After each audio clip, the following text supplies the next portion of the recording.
knocking on Onamaru to combine the chats.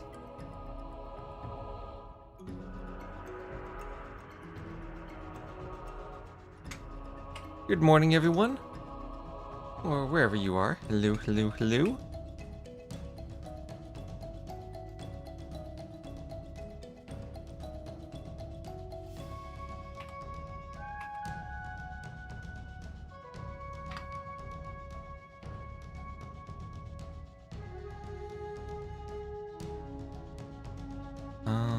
I see several drafts.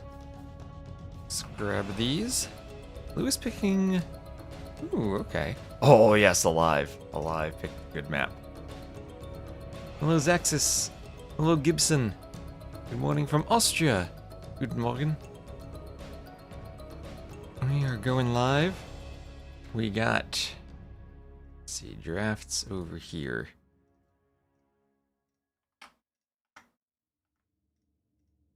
Civ drafts on the way. Lily, hello Lily. So Coast Arena game number 1, and Alive picked the clown map. He picked the clown map for us. I'm so happy to see that. He had Alive to my list of players too. He is currently on Fellowship. Who versus who today? Everyone versus everyone. Let me take a look at the schedule. AB2 spectator dashboard.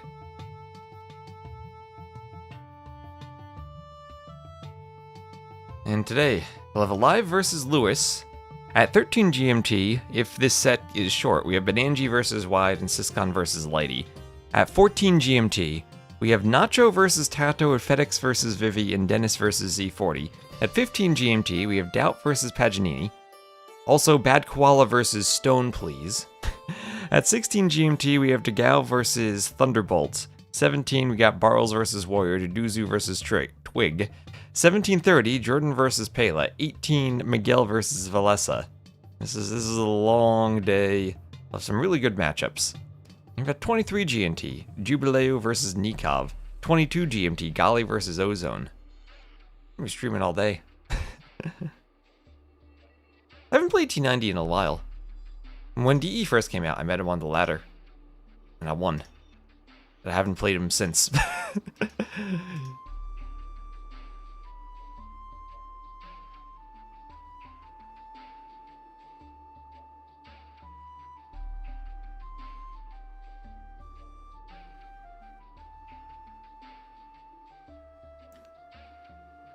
So Italians and Bohemians. Oh my gosh, the Celts, the second pick for Alive. That has to be Huang for Valle de Silva, right? That has to be Huang.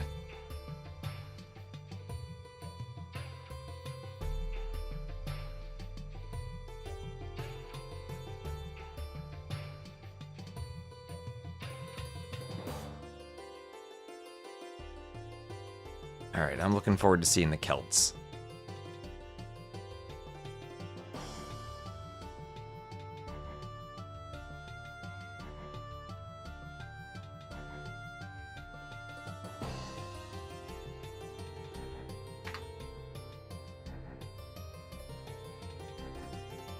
Yeah, I'm gonna eat TCs. They're gonna be thriving in the jungle.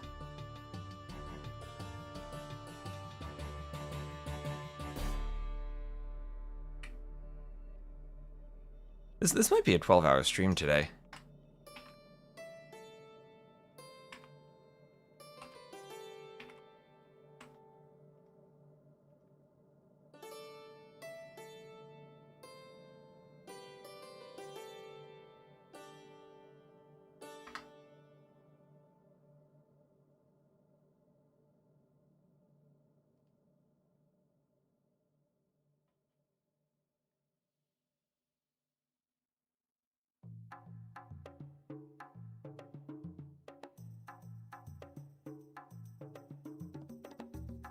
Okay, my coffee's still slightly too hot. Title? Oh, title. Thank you. Thank you. Thank you. Lewis versus Alive. Brazilian Dynasty Qualifier.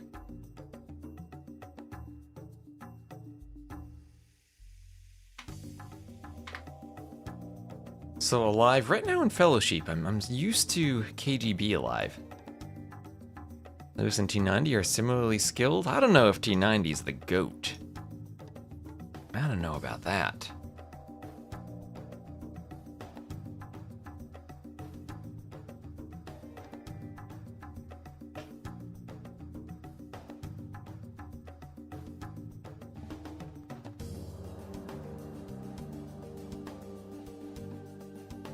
Maybe a goat? Do they have goats in rural Pennsylvania where I grew up?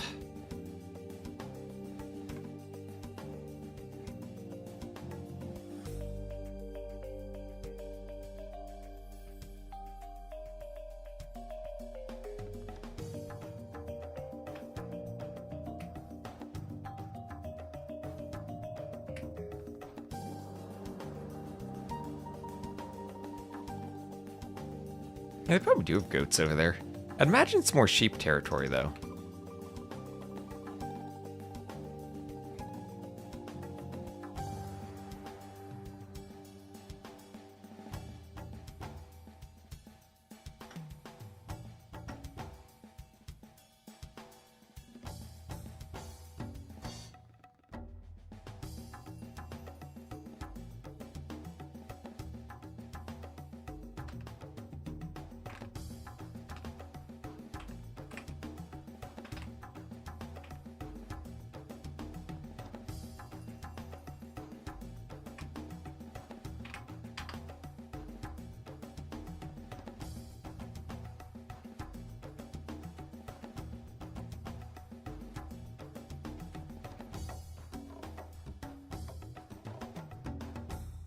Oh, there's a new South Central US server that has been added.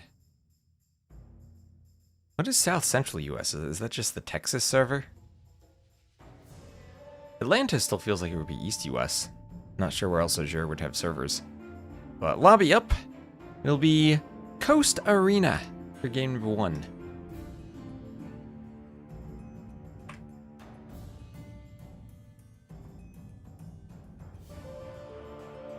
Gotta love a good game of Coast Arena. So, best of 5, this is the first round of their qualifier.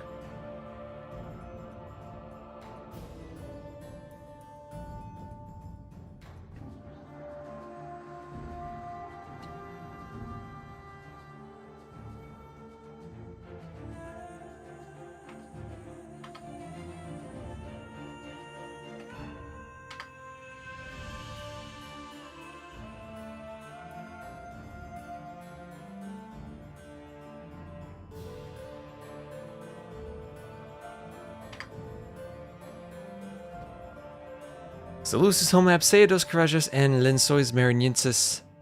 Alive's home map Festa da Pavora and Vela da Selva.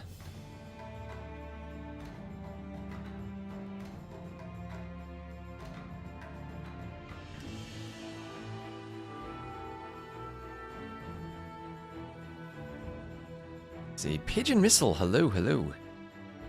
Welcome into the Onamaru chat.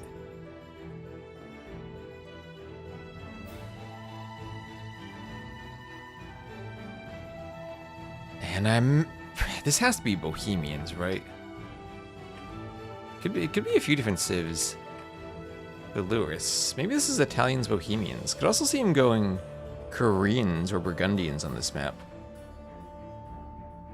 This could also be the civs, though, for Festa de Pavora, since that's our other closed map, or closed-ish map.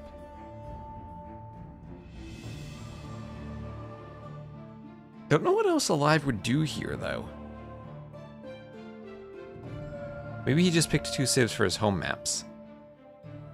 Slavs at the end of his draft are interesting. Good farming eco. But I'm not sure if they fit these maps really well. Maybe Seados Courageous?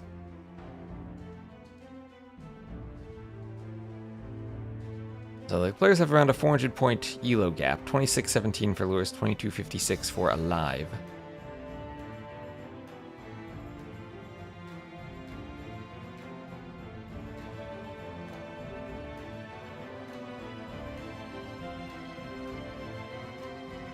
And Italians Bohemians, indeed. For Coast Arena, game number 1, 2-minute spec delay. And then we will start with the GOAT, Lewis, playing for Onamaru against the live now for Fellowship.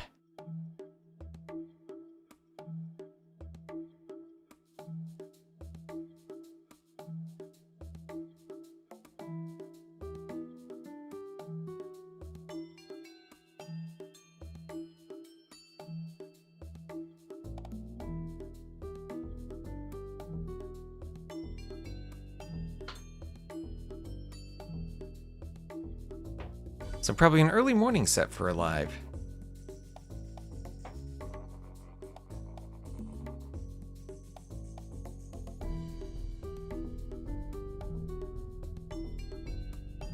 Hey Soxy, time to watch a little until you sleep. That's what I did for Jordan last night. Jordan was streaming at a weird hour. It was like 6 a.m. for him, maybe 5 a.m. It was almost midnight for me. Jordan on the morning AoE grind, it would seem. I'll try to cast Jordan today too, amidst the chaos of all the games we have going on.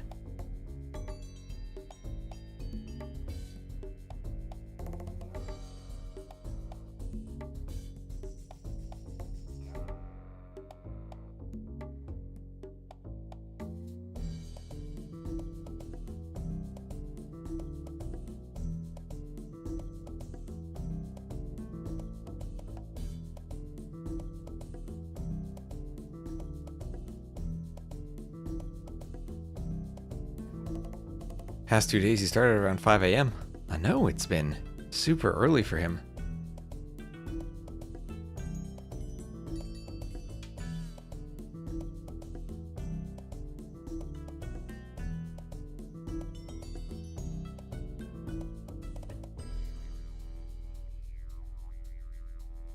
And here we are, game number 1. We'll have Alive as the red Bohemians to the west and Lewis as the blue Italians to the southeast.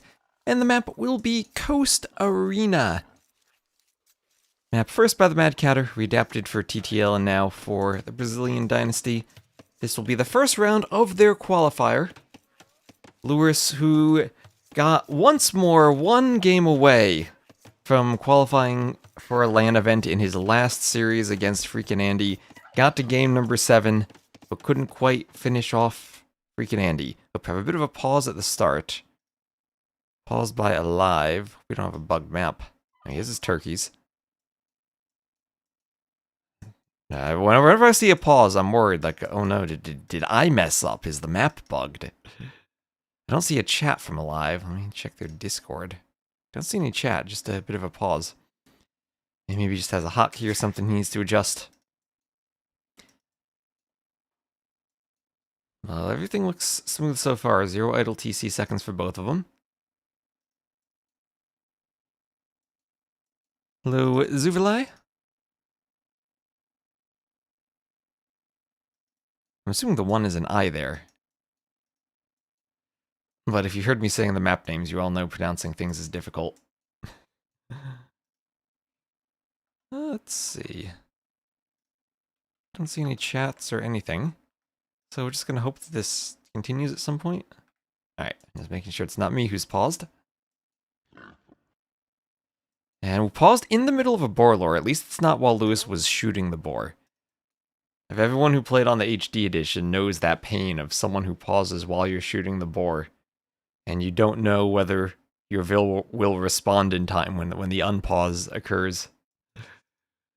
Your Lewis should be fine. So between these two saves, I expect the Italians to be the more water-focused. Bohemians just pushing on land. Good monk civs, both of them. Bohemians have all the monk tech tree, yes, but the Italians do miss heresy. Alright, looks like we had a brief pause, and we're good to go. Alive needs to make sure he stays alive, IRL.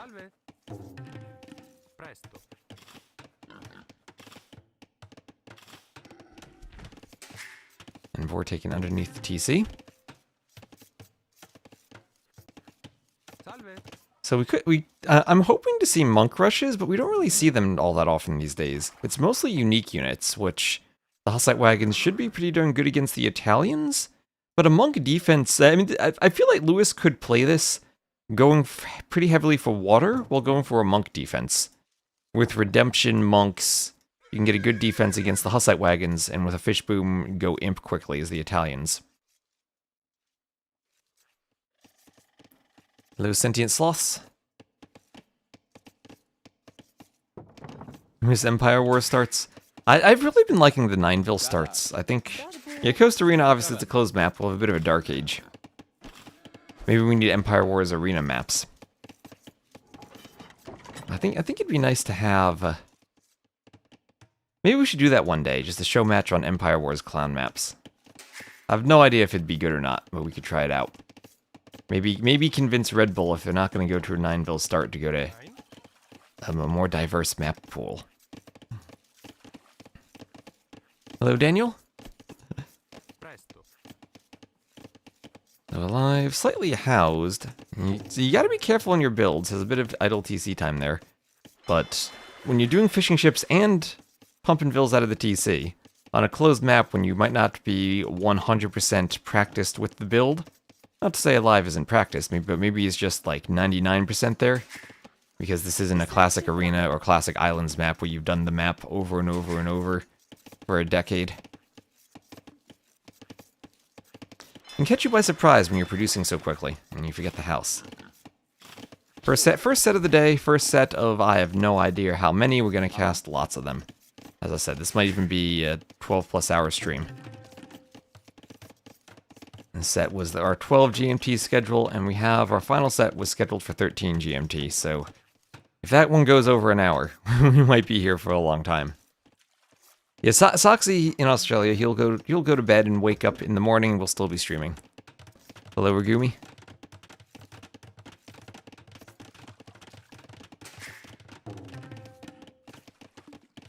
I'll have the stone and the gold both forward on this map.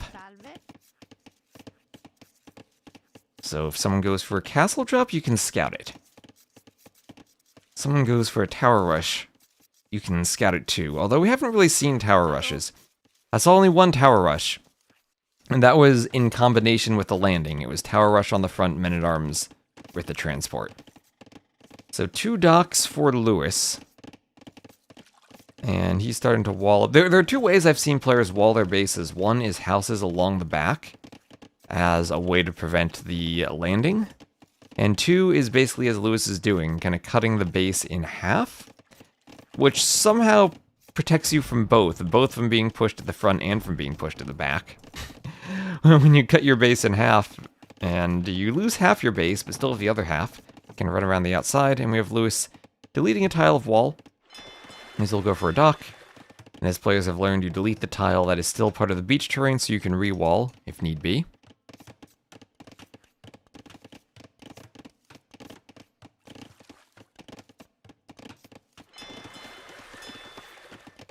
And there is a dock for Alive.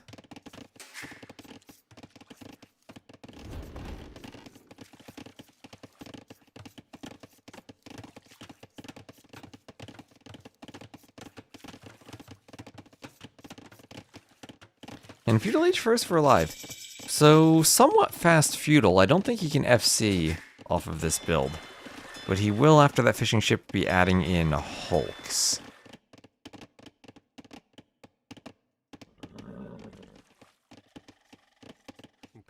Now, the Hulk is interesting here because arrow fire from the dock should be most effective against the Hulk. Compared to the fires, which also destroy the docks more quickly, Hulks won't be able to push the docks as easily. And now, whatever ship Alive makes, Lewis can scout it and then make the counter. Hulk's perhaps the hardest to counter because 1 or 2 galleys without fletching still don't really like fighting Hulks. You have to go maybe 4 or 5 galleys with fletching. And then you destroy Hulks really easily. But while you're kind of in between there, Hulks can still be threatening. And perhaps the most threatening ship just because I think it's the hardest to get the counter unit out for. Did I design this map? This was originally made by the Mad Catter, but we did some redesigns for TTL. Mostly the diagonal gates, so each player would have 3 gates consistently. So Hulk now forward attacking the dock. Needs to be within the min range of the dock, and looks like it is. Always kind of hard to tell exactly where that minimum range is. But we'll have a Hulk now for Lewis. Not going for the fire, going for the Hulks himself. 2 Hulks. Market Blacksmith, heal fast castle, easy to do that as the Italians. Market Blacksmith for alive, but he does not yet have the food he needs. Going for a mining camp, so he could sell the stone to click up. Well, oh, actually, no, never mind, we have a tower rush. Okay, it will be a tower. Lewis will see this. Gates give a lot of line of sight, so he will see it. Compared to walls, gates let you see things. And another dock for Lewis around the outside.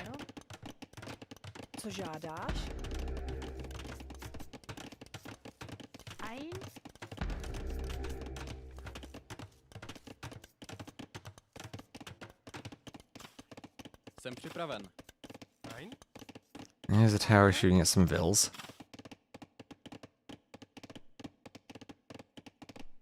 Good morning, Major Blazer. How you doing?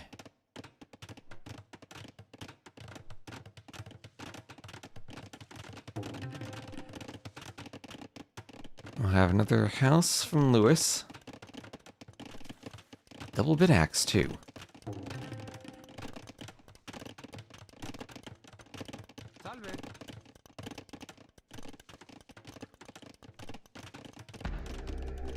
So tower on the gold. Right now, Lewis, he does have gold access because there are oysters in the back. I think he's taken one of them already. Or no, never mind. It's hiding behind the dock. You have 4 oysters. It's a little over 1.3k gold left in the back, but denied the main gold. He will have to slip out the side. Now, there is 1 gold tile over here, but actually kind of awkward because the rest of the gold has been to the north of the map. And Lewis really only has 1 gold tile left. You'll have a stone outside of his walls. So, scouting the map, that's a great tower from alive. As he keeps adding in more docks himself. Lewis will push forward with Hulks, though. Again, Hulk's probably the easiest to defend with just docks. Alive will try to garrison. What is that pathing? What is that pathing? I don't know what that fishing ship's doing. But does eventually get inside the dock.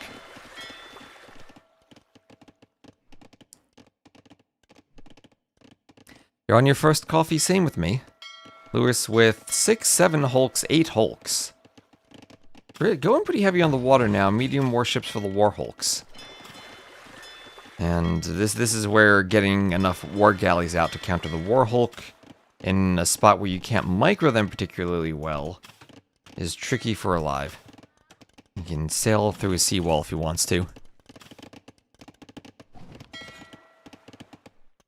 And forward vills for Lewis. Lewis has been mining stone. Lewis is ready to drop a castle. He says, you tower my gold, I'll castle your gold. I'll make a bigger tower. And alive needs to see this. His gate's right there. And there's the castle from Lewis. No chance of alive stopping that. And Lewis, if he has a good fishing eco, should be able to go imp. And he has moved the docks out to the side to try to grab more fishing ships. This Hulk is trapped behind a villager. Well, there's 1 villager blocking the entire ship. In the north, the remaining Hulks, medium warships for alive. He's got 7 Hulks, and I don't know if that's enough numbers right here. Fire ships from Lewis, anticipating the Hulks and also letting him push the docks better.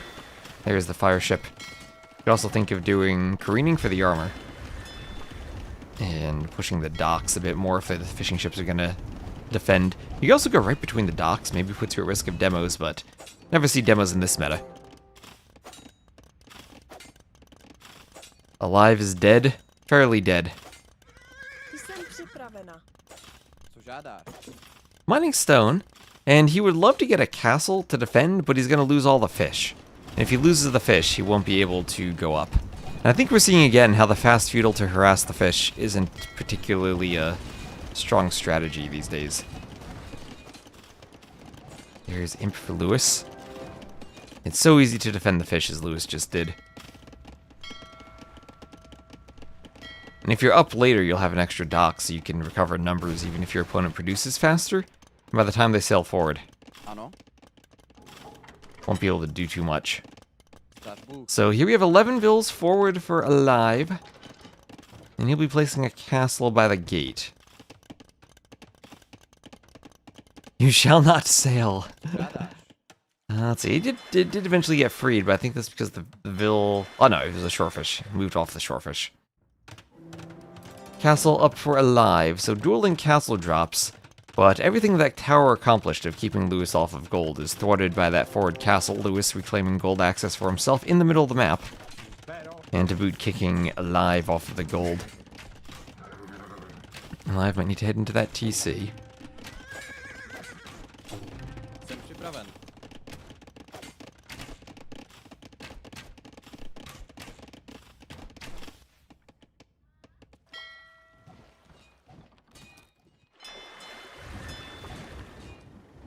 How's Lewis so ahead? 17 fishing ships.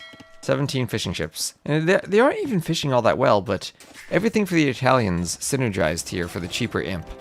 Fishing plus cheaper imp, plus winning water, plus a good unique unit for raiding. You can wall out the Genoese crossbowmen, but if Lewis is the water, it's going to be awkward to come out here for a lumber camp. And once imp comes in, it'll probably be GG, as Lewis will be able to treb the TC, treb the castle, and Hussite Wagon shouldn't be able to do too much more. Also gives the option for redemption plus block printing for the monks to convert to the Hussite Wagons. So Lewis should be perfectly fine to defend.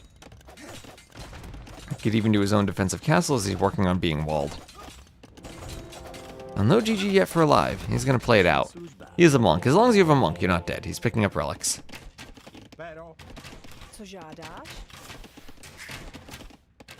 He's ready to go down to one monk and play Holy Man from AoE 1.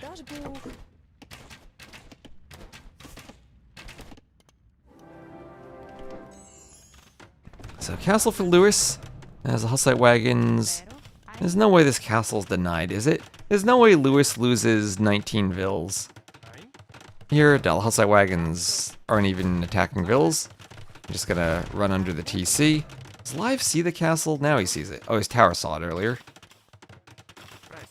No, the tower! Could the tower deny a castle for the first time? No, it won't.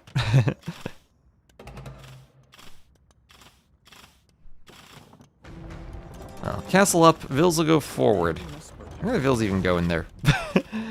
Gonna go maybe defend the Trib? Time for Lewis to click Sappers, Vil rush the castle. Well, there's a GG from alive. Not much he can do from this position. Lewis winning everything. And fast feudal for water, not working out. Not working out at all. 36 to 20 KD. Much better eco for Lewis. Ahead in eco the entire game. You stay Dark Age longer, you get more fishing ships. And it's 1,000 res collected ahead. Almost 700 ahead when he hits feudal. Able to fast castle smoothly. 2-minute difference in castle timing, and nothing that Alive could really do. Look, he has a very brief advantage in military numbers. He gets 2 ships out. But then by the time he gets forward, Lewis is making his own ships. And then really making his own ships.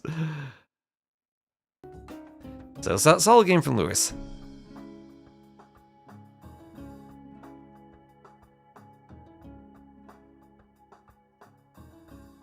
Definitely read the meta on that map better. Now, back in the previous patch, feudal for harassing the ships, yes, I think that's completely viable. This patch, I don't think so. Dock Garrison way too strong.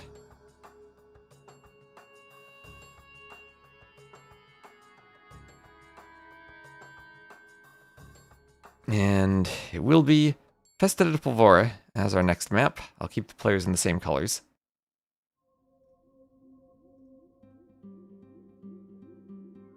Lewis will be the Burgundians, and Alive will be the Saracens.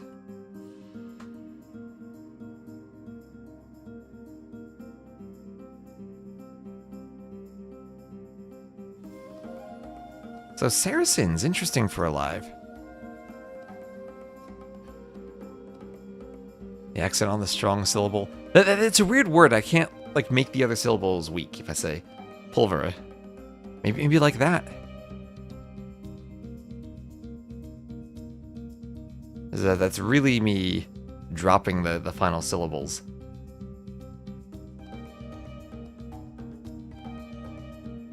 I didn't hear it. Then trying to do it as a sentence and not the whole word is weird because those syllables feel less emphasized. Like festa da pulvora. Maybe that's closer.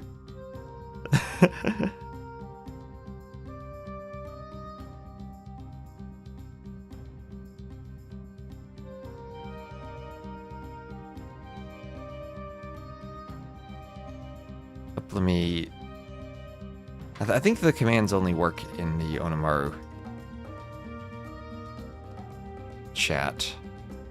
So let me paste the info for Obadiah. Here are the brackets if you want them.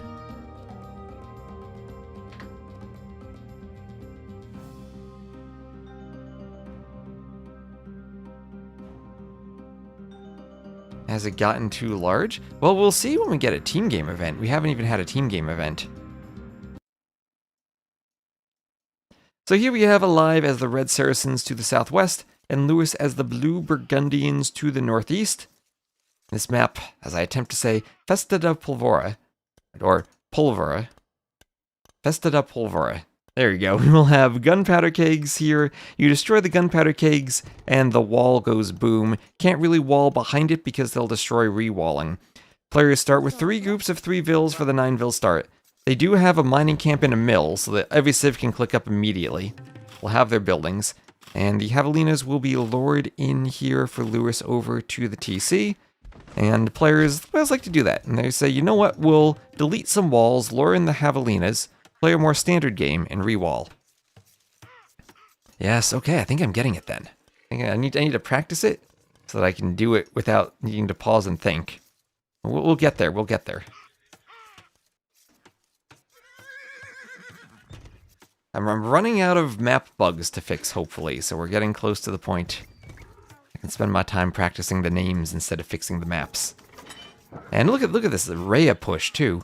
Not even using the mill down here. 1 vill to Laura, 1 vill to wall, and leaving 1 vill on the papaya trees. So the risk of doing this is these barrels get destroyed and you now open a path into your main base. Saracens for Alive also have the archer bonus. Archers... Oh! I didn't even realize this. Oh, wait, never mind. Okay, never mind.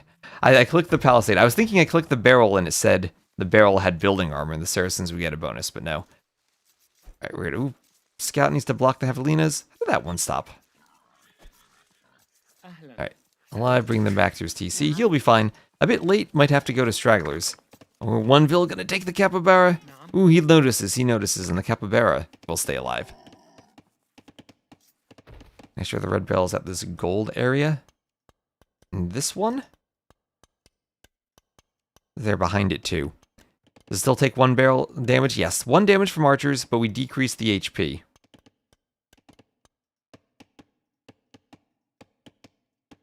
So they go down a bit more quickly.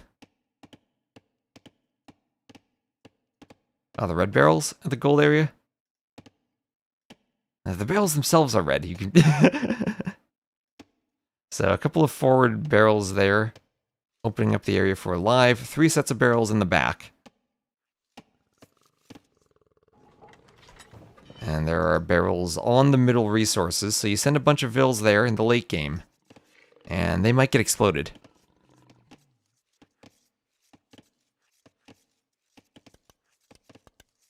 Barrels are super exposed. It might look little, but Lewis barrels are easy to secure, walling them in his base when expanding his base. I like the forward barrels. I could maybe just keep barrels farther away from the wood lines to get them more centered.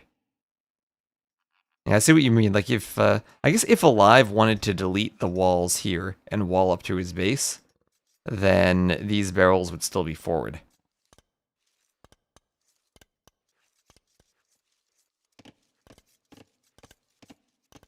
Yeah, I kept them away from the wood lines, but I could keep them a tiny bit farther away. I was more worried about them spawning consistently so that they didn't just disappear. Probably do that for the food area too. In the back, they're everywhere, so I don't think that would matter much.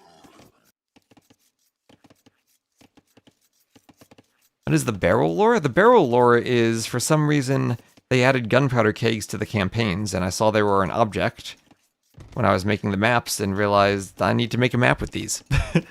How can one make them explode? By attacking them. They have 8 pierce armor and 0 melee armor, so if you want to weaken one with your scout early on in the Dark Age, you can get it very weak before attacking it with archers and feudal. Or if you drush, you can always sacrifice 1 militia to finish it off. Vills can't attack them, but any military unit can. And I don't think buildings auto-attack them from what I've seen. So the castles don't shoot them automatically, you have to task them explicitly. Yeah, and here's a live during kind of what Sato mentioned, walling this off. And the barrels will still leave that a bit exposed. But he also has an option to wall to the stone and then over to the wood behind it. Do they damage buildings? They have 95 melee damage and 280 building damage. Mostly useful for destroying the palisade walls. Maybe if we play more games on it, I might adjust the stats a bit more before going to the LAN. But for now, at least we've seen a couple of players trying to use them. And alive with the Saracens, the thing that strikes me as Saracens is attack bonus against buildings for the archers. So even without the barrels, might be trying to break through the palisades. Good thing about the barrels is that your opponent does not get an attack notification when you attack the barrels. So you can try to sneak in a bit. Might not be obvious when you start attacking them if you're far away.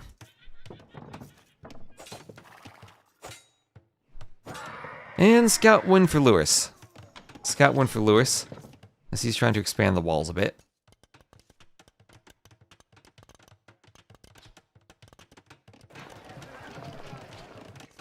We'll have a market here for alive at the front.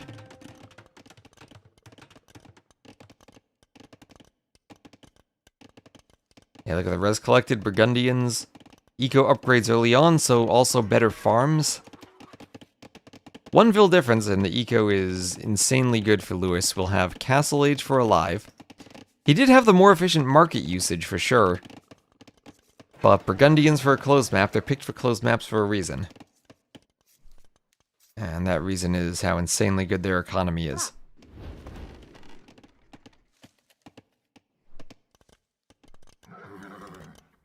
Bowsaw now even for Lewis on his way up.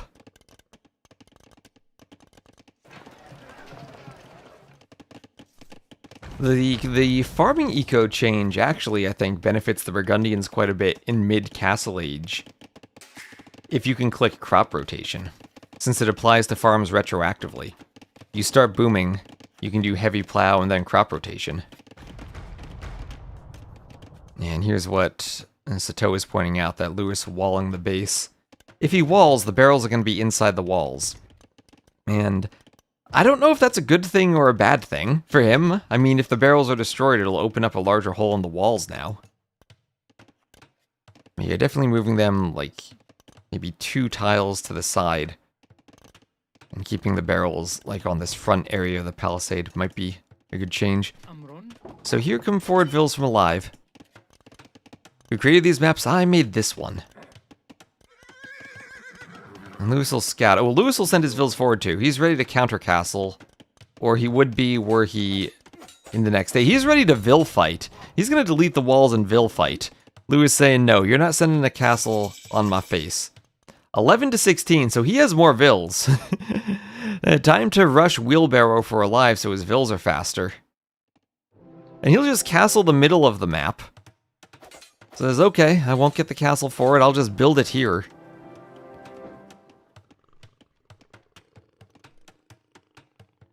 Can't get the gate up. Lewis is going to tower this. Will the tower deny this castle? I think it could. If Lewis is a blacksmith, I think he wants to click fletching now, and that's exactly what he does. Make sure he'll do more damage to the Vils. He's doing loom right now. He's doing loom right now. Loom is a bit late. The tower denies the castle. There we go. Everyone in the chat who always says the towers don't deny the castles.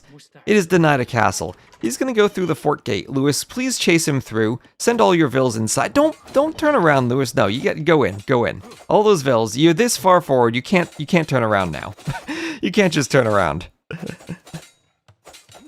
And now defensive castle as he goes for another tower inside of Alive's base. There he goes. That gate doesn't go down quickly. It's a fort gate. It has a good bit of HP. This is where I'd even go double tower. Then I think you deny it, for sure. And there's the tower. Loom is in. There's one Vil down. Lewis could maybe find the other Vils. No, he didn't commit. Lewis, you gotta commit. Don't run outside. Don't leave this. Well, the castle scares him away. I think he needed to commit for double towers just for the fun of it. You joined at the right time. Or the wrong time. You joined nevertheless. And Lewis is up, and he's going to make monasteries in the middle of the map. And tower there. Vil's attacking the base of the tower. Lewis will fight. What if Lewis pulls the Vils back, sees the Vils at the base of the tower, and attacks the barrel? Could he explode those villagers? I did increase the blast radius a bit to 3.75, so maybe he could. I have no idea what's going on. There's a Mamluk. Mamluk should be good against Burgundian Cav late game. Burgundian gunpowder could still be a problem, but I guess that's a problem for everyone. Saracens have good Cav archers against that, maybe. Tower goes down to the Vil fight.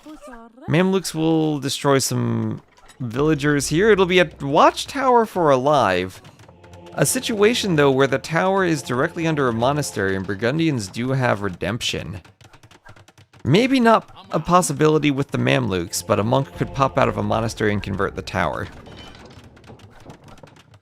Late game, you don't think this is gonna go late game? you don't think Alive can come back from that eco discrepancy? He's gonna try to wall in the monasteries, okay. So triple monastery, lots of monks. Mamluks need to be spread out so they can stop monks. And sanctity for Lewis. This is a very clown gay. Lewis, I think, was a bit too early in ejecting the monks. Maybe he's okay. It's one conversion, but for the cost of 3 or 4 monks. Oh no, second conversion. Yeah, there you go, murder hole's range of the tower. Tower was too close to the monasteries. And the monks get underneath it. And now Lewis has 3 Mamluks. Okay, I thought maybe he needed another round of monks, but he was fine, he was fine. Vils will be killed by Mamluks. Mamluks will be healed up under the tower. Alive once more is dead. As the Mamluks again healed. So Lewis will win as Alive calls the GG. And he goes up 2-1. I don't know what the plan was for Saracens there. I guess he wanted to counter the Burgundians with Mamluks, thinking for the castle drop, but didn't do Loom. And 11 Vils was not enough as Lewis simply pulled all his Vils forward to fight, and denied a castle in the middle of the map with a tower. Forced Alive back to his base. But I'm glad we had that. Most clown game we've had in a while, as someone wrote.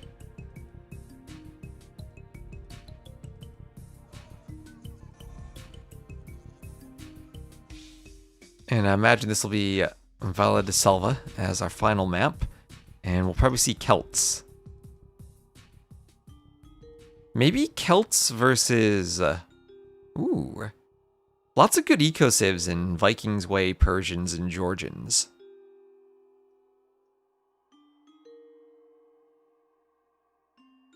Final map? Well, these are live, but the way it's been going, Alive hasn't looked very alive.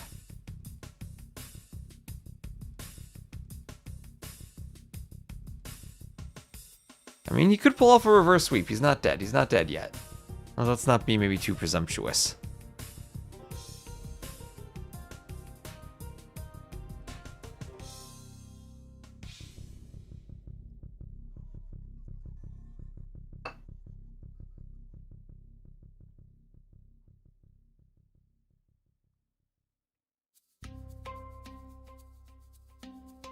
Hello, Gothic brother.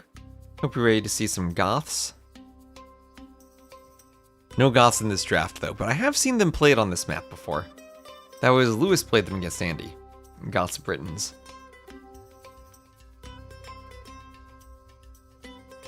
Or was it the opposite? No, it was Lewis who played them.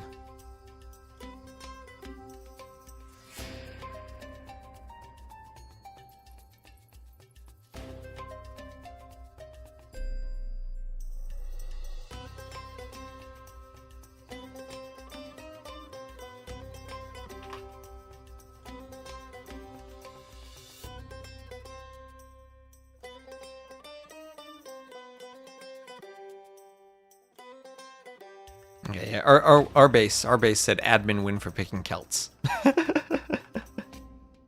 That's what my DM says. Our base admin win for picking Celts. Perfect. That's how you win with Celts.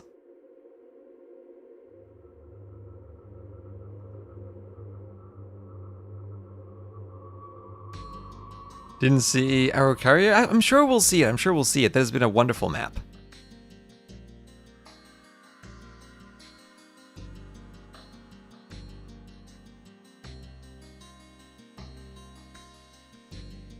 And yep, Vela de Silva, they launch. It'll be Georgians Celts. So we will get to see a Celts game. Where's our base? Celts right now. And this will be Huang against Fortified Church defense, I guess. And he must be the greatest qualifying player. Not as mechanically good as the top, but still qualifies to almost everything. When you have 12 spots, I think there's a lot of room for players maybe outside the top, the very top, to sneak in occasionally. A bit of luck involved with the bracket draw, but also Andy kind of making his own luck because he does very well and plays in a bunch of A and B tier events, which helps the seeding. So maybe that's just a way of promoting those events to other players. You can get more popularity for other events if they realize it helps the seeding that much.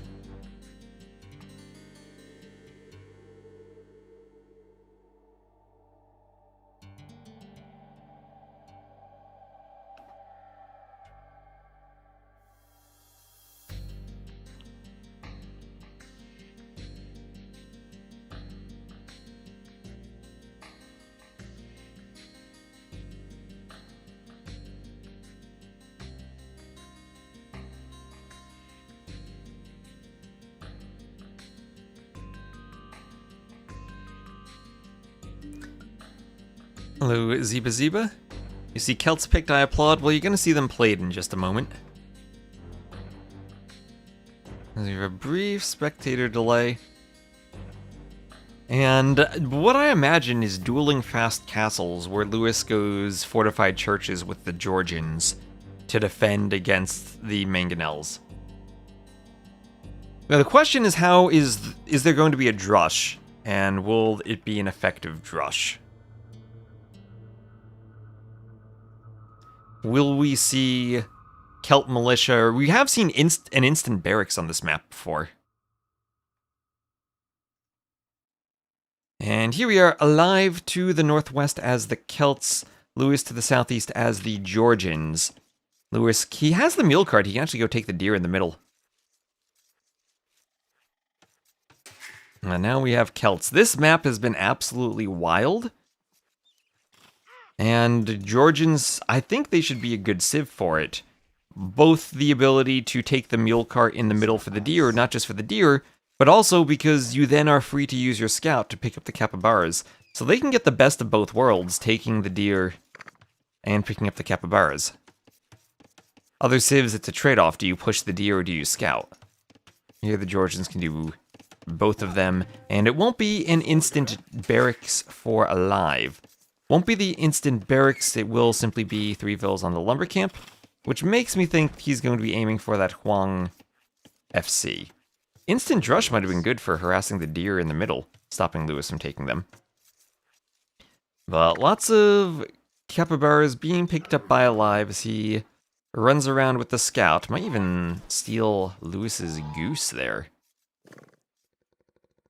Oh, that's true, the Celt capybara bonus. Imagine that, oh my gosh, imagine that. You're the Celts.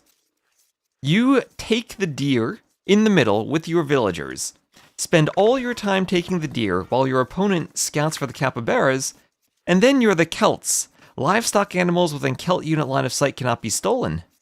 So you just walk forward, grab 20 capybaras from under your opponent's TC and run away with them. That actually could happen. Oh, I hope we see that. Right, we've seen Britons picked on maps because of their herdable bonus. Maybe we need to see the Celts picked more. Missed the last few games of Yo Sebastian. There have been so many games. I have been missing a few myself too. I do want to go back and watch that Teutons game that Tato played. It was nice to see Teutons used. Lewis winning convincingly. So far, so good for him. And he's going to try to grab some capybaras as Alive wants to bring them back to his TC. Lewis pulling off a nice heist. Absconding with 3 capybaras.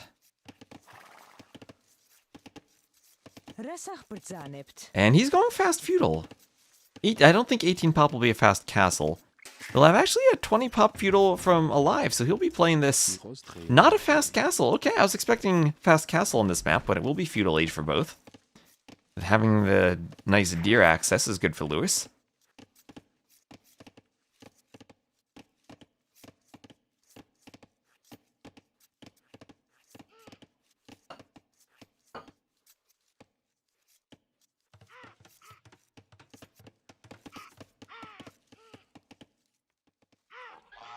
And still a lot of scouting as the condor flies by.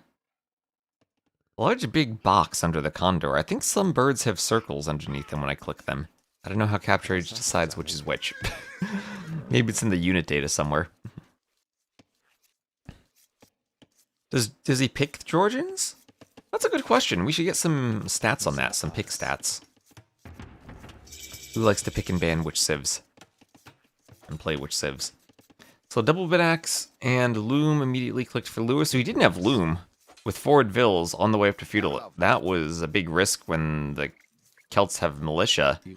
And here comes the Druss. Loom just in time for Lewis. Militia not all attacking one vill.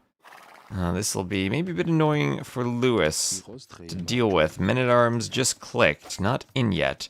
The militia will be very speedy as the Celts. Lewis will try to fight them. Use that feudal age scout. Where's Alive scout? Oh, what happened to Alive scout? Did he lose his scout to the TC? What the? Where's his scout? Lewis's scout didn't have any damage. Alive lost his scout there. Is there a scout corpse by this TC? What the? Okay, so he lost his scout to a player who didn't even have loom. That hurts for Alive then. I mean, you shouldn't run into a TC. I don't know how else he would have lost it. Alright, well, Alive lost the scout. He's adding in skirms. Should have cancelled Men-at-Arms. And, well, he didn't lose any. But the timing was completely off there for Alive. 10 seconds earlier, and he's fighting vills without loom. And then he had this awkward position, no scout, where Lewis had the feudal age scout. He had loomed vills, and Men-at-Arms wasn't in. So he wasn't able to fight even though the militia were attacking the vills. So that worked out perfectly for Lewis. Oh, he caught it in feudal with his scout then. Okay. So again, the timing for Lewis being better. Wasn't even that big of a timing difference, but going up without loom gave him the better scout. And that's where Alive, if he's caught out of position, probably should have just turned and fought. And gotten as much HP as he could have off of Lewis's scout. Well, he still has a score lead. He still is forward with Celt Men-at-Arms. So Men-at-Arms plus skirms, I think, is a pretty deadly combo these days. You can't just go archers to clean the Men-at-Arms. You need to make your own skirms. And then you can't really kill the Men-at-Arms all that quickly if you're in a skirm war. Scout doing some nice damage to the skirm.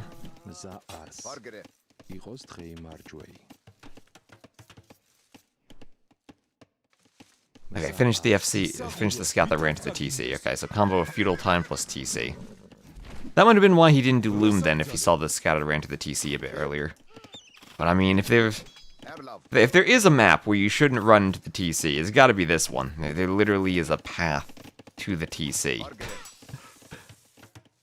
And I know I would probably still run into the TC regardless. TC's not in the same position every time. It does go back and forth a bit. But if you're gonna beat Lewis, you can't make that type of mistake. Maybe there's room for the Men-at-Arms still to apply pressure. But Lewis is doing a good job of camping the skirms under the TC. When he's under the TC, the Men-at-Arms won't be able to engage. And when you're under the TC, that also means you have a shorter distance to travel. When the other army has to go around the outside of your base. So Lewis doing the market, he'll try to wall up. Loom now for Alive. What is the skipping of Loom on this map? He's not even walled up. So Mulcar on the wood line in the back. Mule cart extra nice for these scraggly wood lines, especially if you chop through into the lake and get atop the rock terrain. Lewis actually getting the market denied. So market denied, fletching in now on the skirms. That could be a Vil dead, not quite alive, trying to dive the Vil. That Vil dodging, 3 HP. Finally goes down, but at the cost of the skirms. So Lewis will probably be happy to sacrifice 1 Vil for all of those skirms, and that stops the pressure Alive was applying. Lewis with a 3 Vil lead, as Alive has had quite a bit of idle TC time, trying to go for those men-at-arms. He will attack at the front, though, now, with a couple of archers with fletching. Could pick off another Vil. Low HP Scout now. Scout should go down. 1 HP left, and the Scout survives. KD 12-3. KD is very sad. Lewis has a lot of skirms still. We all know how deadly the skirmishers are, even against Celt men-at-arms. Lewis selling stone, and he's ready to go up. So it was not FC Huang push from Alive, but maybe seeing the Georgians decided not to go for that. I still think if both civs go FC, Fortified Churches probably stop the Huang push, so maybe Alive deciding to go for a feudal fight instead. And Castle Age for Lewis. As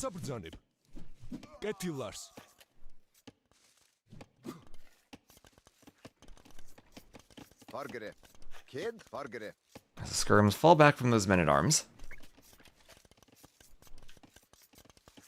Yeah, nowhere near Castle for Alive.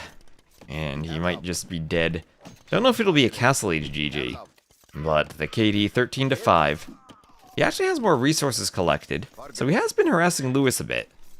But hasn't been taking the best fights. Double range skirm, so he might have enough skirms to hold this. You don't actually need armor in a skirm fight. That would only be for the archers. Because skirms already have 3 pierce armor, and with fletching, it equals out, so it's 1 damage regardless. It will help, though, once Castle Age upgrades come in, so maybe he wants it just in preparation. 2 knights from Lewis and he'll pretty much win. Also, the fact Alive isn't walled. Has a couple of mills on the papaya trees, but a few knights come in, walk through the rock terrain, and get to the back of the base.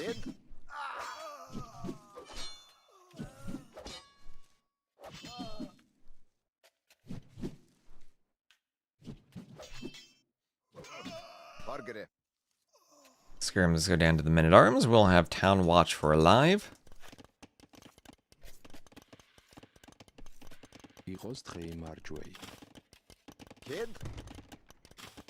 Ooh, Gate for Vil. Nice.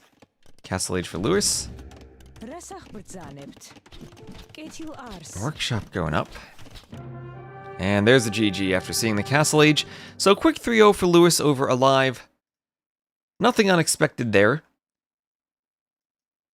17-8 KD for Lewis. Alive, if you had a plan for game 2, Lewis YOLO'd all his Vils forward to thwart it. Alive, nice eco though. He was ahead of Lewis in eco the entire time, but that felt like more of an execution thing, where Alive, if he micros the fights a bit better, has just the slight difference on the timing to keep this, doesn't run into the TC, keeps the scout alive. We'll have to see when he ran to the TC. Actually, let me go watch that wreck back for a moment so I can catch the scout. Because I think the TC timing actually mattered quite a bit.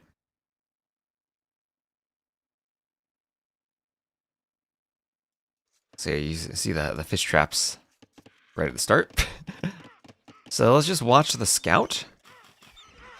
And maybe he's diving the TC to use the Celts bonus and steal the capybaras. That will probably not be the plan. So he's scouting around here. Is he going to dive the TC there? No.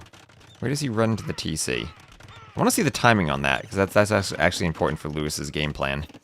So they both click up to feudal. So Lewis is doing a no-loom feudal, and then runs into the TC there. Yeah, okay. So that means the no-loom feudal can't be punished. That one little mistake from Alive means that when the Drush comes out, it's going to be Dark Age Scout versus Feudal Age Scout. And yeah, there's the timing difference, and the Scout gets hunted down.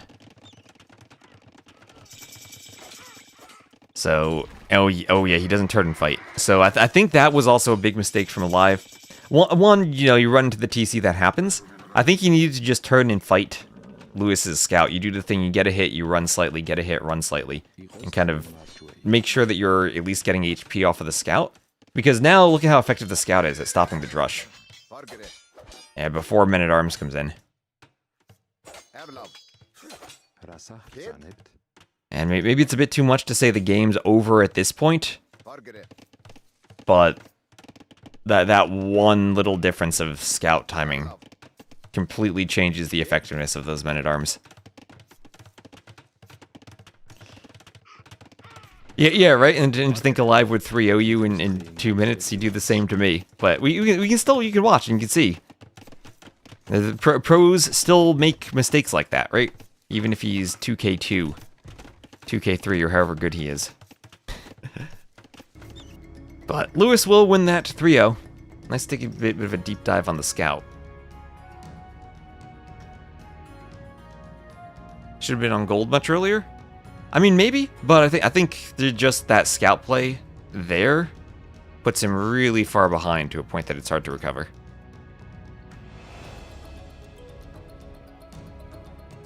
And at that point, maybe there's still a chance he takes better fights and micros better and can come back, but he's playing from behind at that point. So 3-0 Lewis, and we'll move into another set. There are a couple sets now. We have Siscon versus Lighty just about to get started. Also Benangi versus Wide, which looks like they are getting started now. So we'll hop into that since it's starting sooner. This should be a pretty competitive set too. Benangi's a really good player. Wide and Benangi both playing in the clown events. And then at 14 GMT, we also have Nacho versus Tato and FedEx versus Vivi. And then at 15 GMT, Doubt versus Paganini. So we'll decide what we hop into. If this set takes 2 hours, maybe that just lines us up properly for Doubt. I would like to cast out Onamaru players, which are Nacho Tato, and that might also line us up properly for Doubt. So let me just adjust our scoreboard slightly. We'll have Benangi against Wide.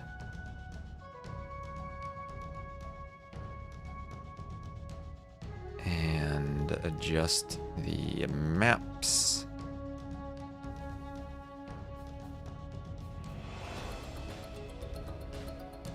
And the civs.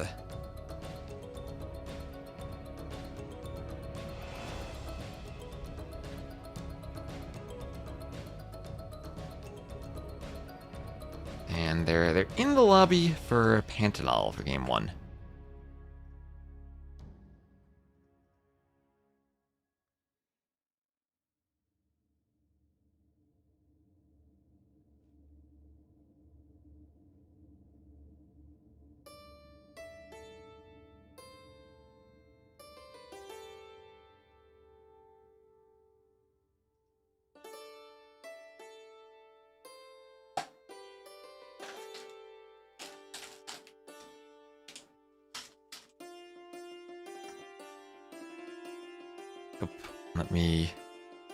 Let me do some adminning because they remind them to use the spectator delay.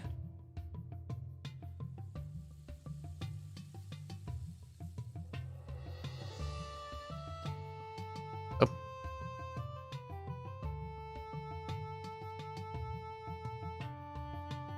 Oh, they used fast speed to use the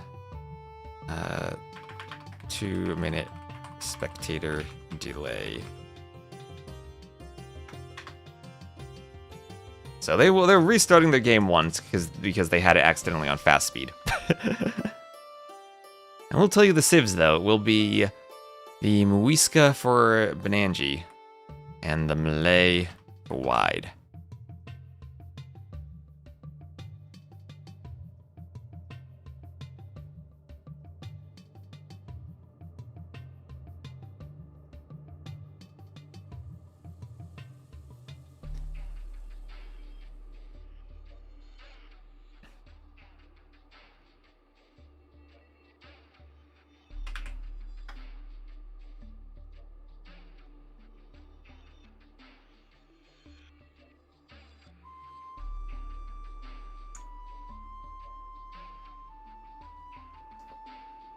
So Muisca, a civ we've seen on this map a couple of times. I'll try to get a good eco running with their settlements early on. The Malay are just... Is there a map where the Malay are bad? They're good on the closed maps. They're good on the water maps. Probably very good on the nomad maps. And good on Arabia.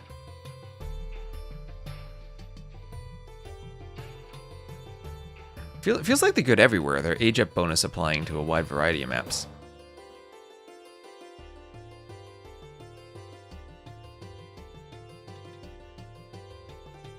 Alright, and they're correctly using the spectator delay this time. Lovely, they have the settings right.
Oh, thank you very much. Muted, thank you. So once again, the wide to the north, Benangi to the south. Malay versus Muisca. Trying to eat my breakfast in between the games. God knows how long for. I was muted for just the start of the game.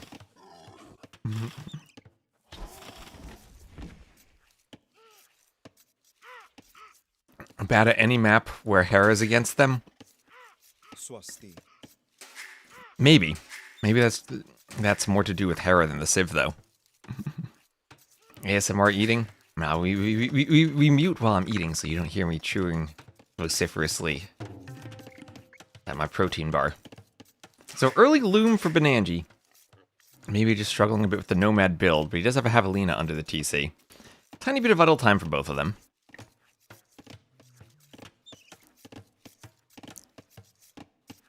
Do I only eat protein bars? No, my diet is a bit more varied. But they are convenient for the between game while streaming breakfast snack.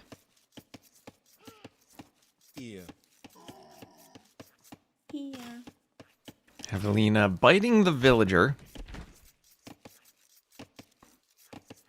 Taken under the TC.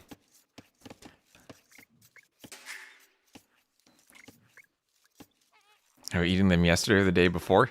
You just get a big box of them, and then Then you have snacks for a while. Oh, I'd love to see a lumber camp right here.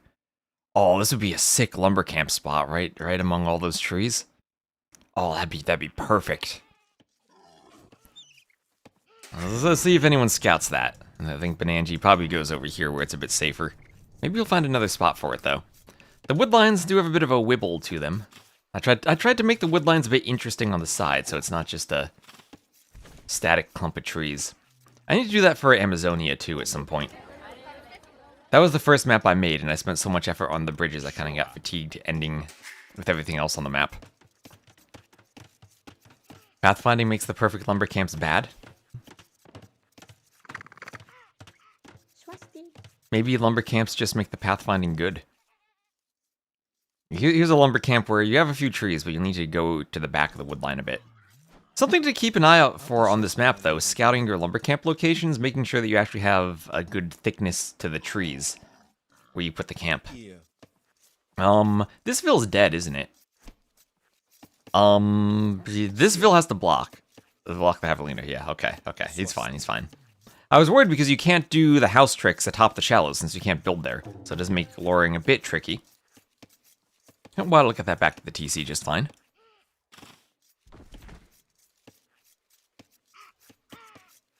Yeah. So Ville's over on the lumber camp, and they're chopping away, and we will have Feudal Age for wide. As another Javelina is lured in here from Benangi.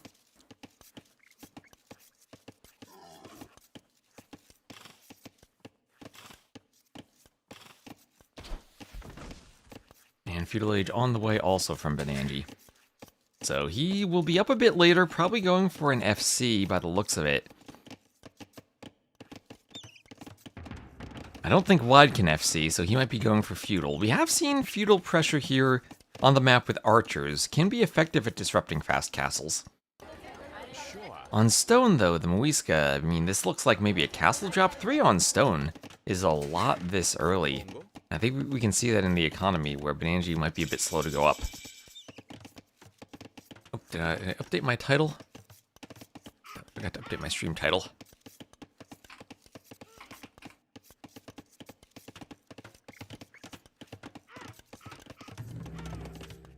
And forward range from wide, double bit axe clicked on the way. And Javelina chasing Benangi's Ville in the south.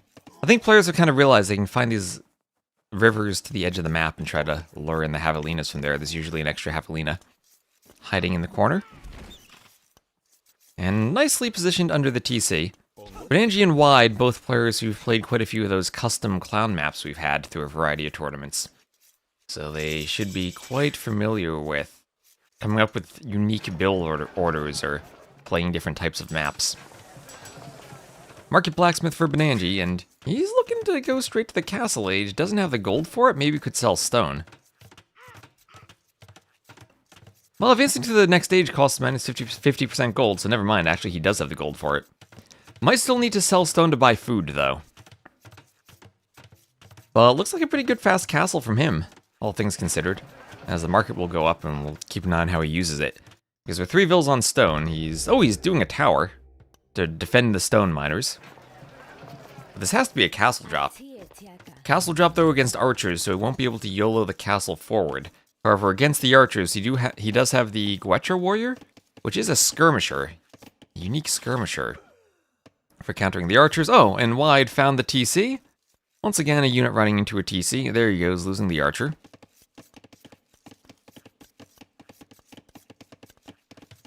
And market for Wide to the north. House going up for Wide. And double bit axe also for Benangi. And Loom on the way for Wide as archers come forward. And we'll have a house going up. House for Benangi.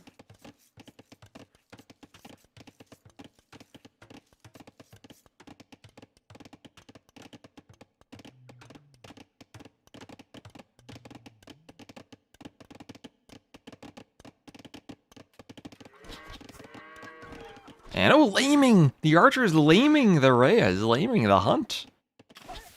Saying Bananji might eventually come out here to take the hunt. We'll just lame it. And just lame it, and...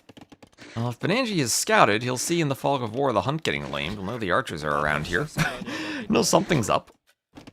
Hard thing about the Nomad maps, when you don't have scouting, you don't necessarily know where to send your archers right away. You've been hoping to maybe find a lumber camp on the wood line, without success. But revealing the archers does mean we cannot have vills going forward for a castle. 15 vills, many of whom are injured.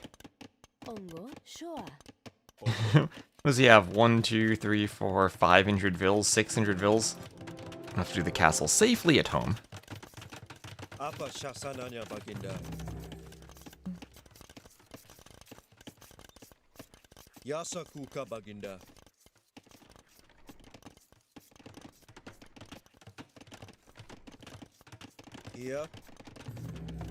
And more archers will keep popping out for wide. So nice stone gate for wide, making sure he's extra safe. That little pocket in the woodline actually means he gets farther from the walls and safer from the archers rather quickly. Might need another lumber camp, but should be safe. Or safer from the Guecha warriors, I should say, when they pop out. It's his archers. As he stone walls up. Tower over there, and Bananji with the super clandestine stone mine, ridiculously far away from his economy to the point that Wide isn't able to go over and scout it.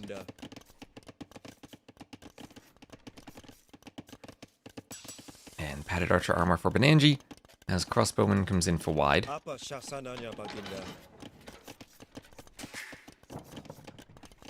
Town center up between the wood line and the papaya trees.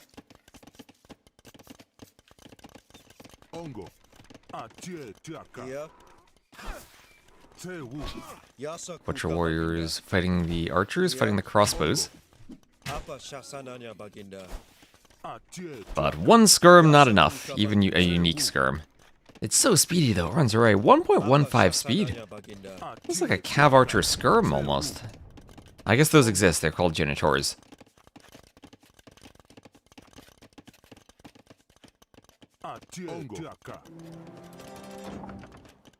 -1 pierce armor compared to a normal skirm. That's still a lot of pierce armor, so you can still get to 5 pierce armor on them. And I guess Elite probably has more. Yeah, and 6 attack on it. So that's 6 attack, +1 from fletching, and then +2 against cav archers, +2 against spears, +3 against archers. So still decent attack by itself. It's a Genitor on foot. It's like a plumed archer is a cav archer on foot. Okay, just passing. He's gonna get between them and the TC, so when he attacks, they run away. Oh, and it also heals. Alright, it heals when nearby ones die. And it's carrying a mummy on its back, apparently. So it has some magic healing ability.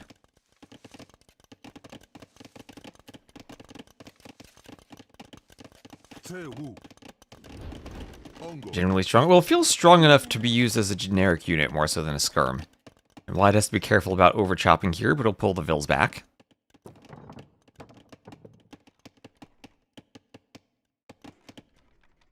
Oh, he's got out of position though. Crossbows and a mangonel. They go down pretty slowly to the crossbows, but the numbers are still too much. Mangonel doesn't get a hit, but look at them running away. Okay, skirms there would have been cleaned up, would have been killed, but this unit able to salvage the situation with its speed. Wide's defending with mangonels. Don't see any extra TCs yet. Bananji super behind in vills. Or any extra TCs from Bananji, as we do have 2 TCs from Wide. So he'll try to boom while defending with mangonels, defending maybe with the TC. It's like a Gebetto, I guess in terms of the speed, but completely different in terms of the stats. And also no attack delay, which is really the downside of the Gebettos. But those vills certainly get picked off. And I think the big difference there, since Gebettos do melee damage, they'd be able to destroy the mangonels fairly easily. These things have to just run from them. Also benefits from different upgrades.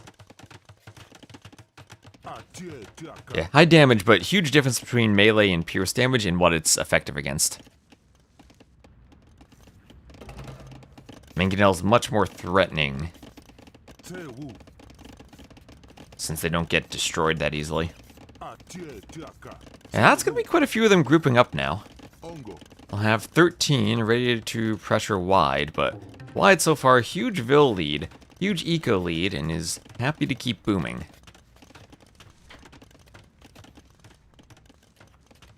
It has -2 range compared to a skirm. Normal skirms have 5 range, the same as a crossbow. This thing has to use the speed so that it gets in closer. I don't know how it's that speedy when it's carrying the mummy on its back. I'd imagine that's pretty heavy. Yeah, can we even zoom in on those graphics and see what it is? Not really. I guess you can kind of see, like, is that a container with, like, an urn with a lid on it?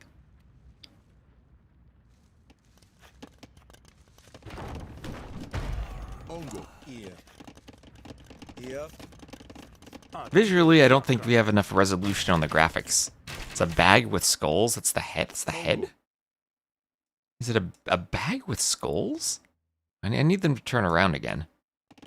It's so fast, they keep moving. But yeah, when one of them dies, the nearby ones heal. And it's due to some religious belief about the mummies that they're carrying. Okay, ooh, crossbows are grouped up. Mangonels, they trade off the, ooh, that could have been a nice Mangonel hit on the crossbows.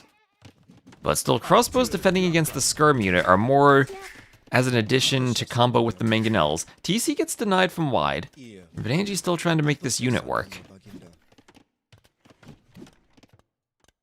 They definitely throw a javelin, unless the javelins are tipped with a skull. Which I don't think they are. That looks like a pointy end, not a skull. I mean, unless that's fashioned from skulls. So Mangonel fending them off. Enough cross. If a Mangonel hit comes in, and it does. Okay, Wide could be in trouble here. He's fighting skirms and a Mangonel with crossbows. Crossbows that could be trapped. They have to dodge, but dodging the Mangonel shot means they go into the skirms. And they don't tank a Mangonel shot. And without ballistics, the skirms can't do too much damage. This unit is so good. Blue Dave. And now they get ballistics. 20 Vil lead for Wide, but he has to fight a unique unit. Scores are still very close, but Angie needs to micro his Mangonel. He's not paying attention, and he loses the Mangonel. And that'll buy Wide a bit of time. The more time Wide buys for himself, the better. Ravsia daring to disagree in the chat. As ballistics is on the way, we still have the Vils over here. They finished their stone, but because they have a settlement, they can swap over and start chopping wood. Don't need another drop site. And then horse collar for Wide. As the Mangonel pressure is starting to move across the map, but Angie has to be careful that he controls the gold. He has 2 gold tiles over here under the castle, but the other 4 golds on this island are far to the side. And it feels like he might be a bit cornered now. So, there's another raid on the farms. That's trying to even up the Vil count. Vils go down. And with that, he'll add in another TC. He'll find some hunt that hasn't been lamed. A few tiles of hunt got lamed earlier. And Elite Skirm Wheelbarrow for Wide. As he's still trying to raid with this mummy warrior.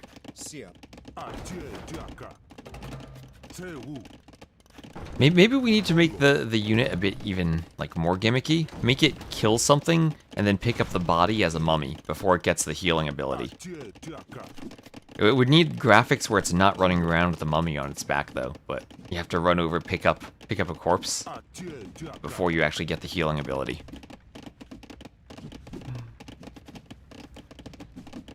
There's Elite Skirm. And how weak are these things to skirms? They do have the Archer armor class, so skirms will do bonus damage, but they can run away.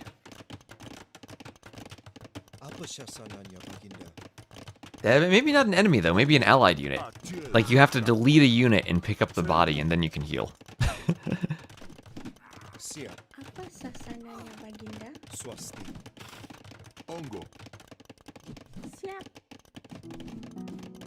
So university denied. That'll stop ballistics. And for the moment, at least, the scores are still very close, but we have 5,000 more resources collected for Wide. And even with this unique unit, I have to think Wide's going to start pulling ahead at some point. He's going to throw up a castle, 28 vills. Skirms, take out the mangonel, and push the crossbows back. That castle will go up. No stopping a castle with that many vills.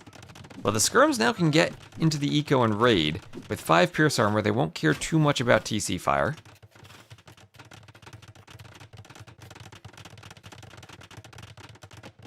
Ongo. Swasti. And they can try to raid the farms again. Wide's done a great job of, even though he's been losing vills, still keeping most of his eco safe. And I still love this initial wall by the woodline to chop deeper in the woodline with the lumber camp. And make a little pocket for himself to keep going farther to the back. Yeah, your cavalry seems like it would be decent, but not really for the melee without pierce armor, I think. And they should be able to outrun elephants. As that's a nice castle that's forward, and also gives maybe a treble location if Wide gets up to Imp. But still doesn't have the eco to go Imp. Trying to use Skirms to fight these mummy warriors. Every time he kills one, the nearby ones will heal. So you have to focus fire them. Nice little CBA-style micro dodging projectiles.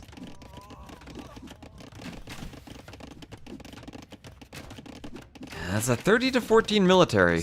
So even with the eco lead, Wide still isn't comfortable yet. That's 24.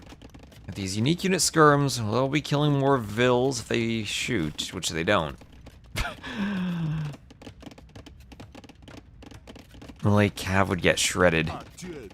That I think they would. And here is a forward castle. Okay, you're not going to stop a castle with that many vills. That's a lot more unique units too. Why did we not see this unit in Civ in Red Bull? Probably just doesn't suit Empire Wars that well. Temple guards and the rest of the Civ probably aren't all that useful in Empire Wars.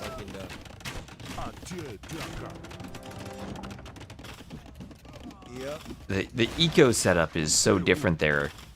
I don't think you have options to FC for unique units. We saw many times conquistadors even weren't effective, because if you have to do the first castle at home, you don't really have the timing to do damage forward. And the same thing would probably apply to this unit. If you're doing the castle at home to make skirms, your opponent has more options to go cav, a bit more time to get their eco set up.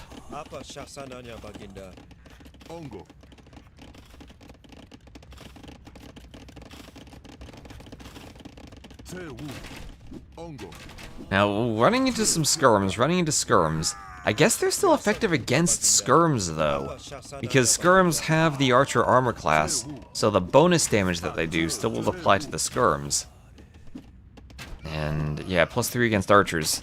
And I don't think they like fighting skirms, but at least they can dance a bit, and they probably at least win the matchup as a stronger unit, even if they still get killed by them. Wide close to going Imp. That'll be a very fast Imp as the melee. Benanji actually with a score lead. He has a ton of map control. I worry that Wide goes Imp, and then trebs this down. An Imperial Age for Wide, putting it in the back TC, probably the safest one.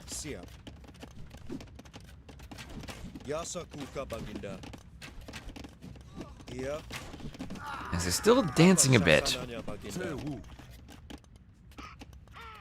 But I don't really like the fight against the skirmishers now, and if Wide can pump out enough skirms, he might be okay. He's trying to do another TC, auto-farming around that TC already. And Vanji has closed the Vil gap, 71 to 77, but it's going to take a long time to close that resource gap. Katie does help make up for it, though. He can snipe off the farms here. I don't see players do that much, but you grab one of these and just shift here on the farms. Or a few of them and try to collect the farms.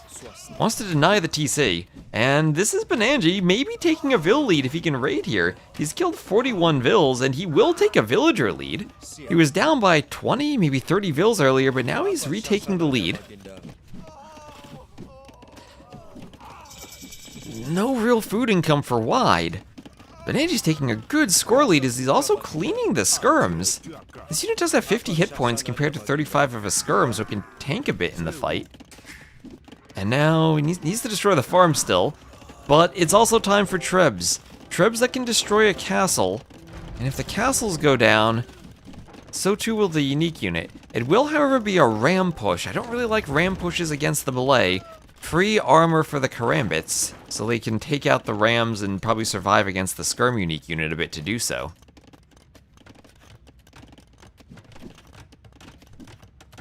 And yeah, that's true, but Angie doesn't need all that much food to go up. He only needs 400, or he doesn't need all that much gold to go up. It's the 50% gold discount to the next age.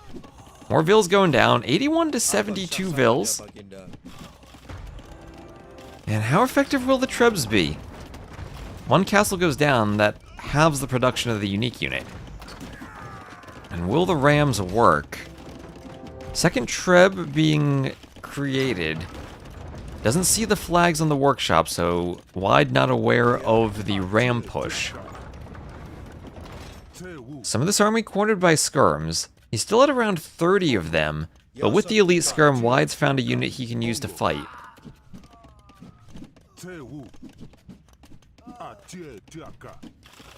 And here comes the ram push, here comes the ram push. A lot of these Guacho warriors coming in. And another Treb. The Treb comes out by the rams. The Treb comes out the wrong side of the castle. Where was that Treb queued? We have more rams. More rams from the other workshop. That's 7 rams. 7 rams. This castle will go down. This castle will go down. That Treb in the middle of nowhere. But so too will Bananji's castle. Both players will lose a castle here. Bananji not repairing enough. Not repairing enough, but without the castle, there's no Karambits, and without Karambits, there's nothing to kill the rams. There's nothing to stop the rams. Bananji's push is working. Bananji's push is working. The rams come forward. 20-ville lead for Bananji now. The Trebs are running out of stuff to Treb.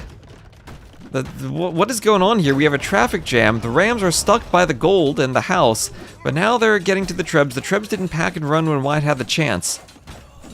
We'll have scale mail armor for Bananji. Is what? That doesn't apply to the Guacho warriors, right? They should get skirm upgrades. Yeah, they already have the skirm upgrades. I don't know what that's for. Does he have a barracks somewhere? He's adding in a barracks. Maybe he wants to go champies to raid Vills. He clicks up to the Imperial Age, and this will be a TC that falls for Wide. Everything collapsing for Wide against the ram push. He has nothing to stop the rams, no Karambits. And, oh man, that's so tricky. If he was prepared for the rams, destroyed the castle, maybe only did 2 Trebs and then Karambits, he'd probably be fine. Tries to rebuild the TC, all of the rams go down. So that is expensive for Bananji to lose all the rams. There is Champy, Runner, and Squires, so he will go Champies. And we'll be making a Champy switch against the skirms. Lost one of his castles, so less production. But with the skirms now, Wide will scout the Champy switch. Most likely, he just needs to scout all the barracks that have been constructed over here to the west. And there he goes, as he moves to the end of the island, we'll see the barracks. And one Treb still survives. Somehow a Treb survived. Neither player with stone. Both of them have mined stone on the outside, but added TCs. And the TC's cut into the stone count. And there's Imp for Bananji. And will the skirms deny the TC? That'll be 90%. 90%, really close to being finished. Vills try to finish it, but they go down. That's going to be close. 96%, 97, 99, and it does get finished. Bananji not quite paying attention to the micro there, maybe worried about the Treb. But with the Champy switch there, Champy Warrior, and once he gets Imp, he's going to want to click Champy Champion. It's called Elite Champy Warrior, but it should be called Champy Champion. And yeah, no bracer yet for Wide, no bracer yet for Benanji, but he can do it now that he's imp. Killing some Vills, and there'll be a Skirm raid, but just in time for the champions to come forward and attack the Skirms. And plate mail armor, so a focus not on bracer but on the champions is Benanji's making that swap to champions. We'll try to get them underneath the TCs, get as much armor as he can to resist arrow fire, and raid against his unwalled opponent. So these are essentially still Castle Age Skirms. You're right, no bracer for them. And a Trebuchet attacked by the Champies. Now Champies, a Swordsman Eagle combo, should be good at killing Skirms and raiding. I see every place on the map now flashing with a dot inside of Wide's economy. As the Champions push forward, bracer, that'll help out for the TCs too, but Wide calls the GG. And Benanji was down by 20 Vills at some point. He's still down by 5k resources collected at the end of the game. But this unique unit into Champy swap with the Ram push wins the game. If that Ram push fails, he gets Treb down and I think Wide stabilizes. But Wide didn't scout the Rams. The workshop's just out of his line of sight. Double workshop Rams, I didn't even see the second workshop at first. No Karambits to stop it, no melee units other than Vills. The castle went down, the Trebs went down, as Benanji was up to imp. And GG for Benanji taking game number 1. Look at the stats here. Elo's very close too, both in the mid 2k5s. And you can see the differences in military pop, constantly raiding, killing Vills. And the Wide never was able to turn the eco into something useful. GG. Put some respect on the, I don't even know how to say it, Guetra warrior? That's something I'll need to practice along with all the map names.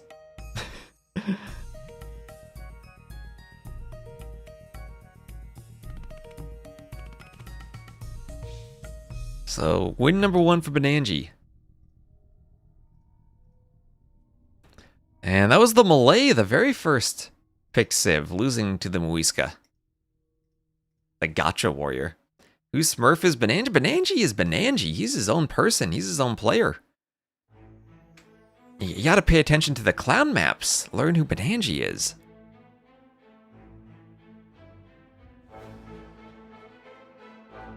Did nothing except Trebs? Well, against all the Skirms, you're thinking maybe Trebs are enough at that point. And it will be Satan now. The map for Wide. Jurchins against Khmer.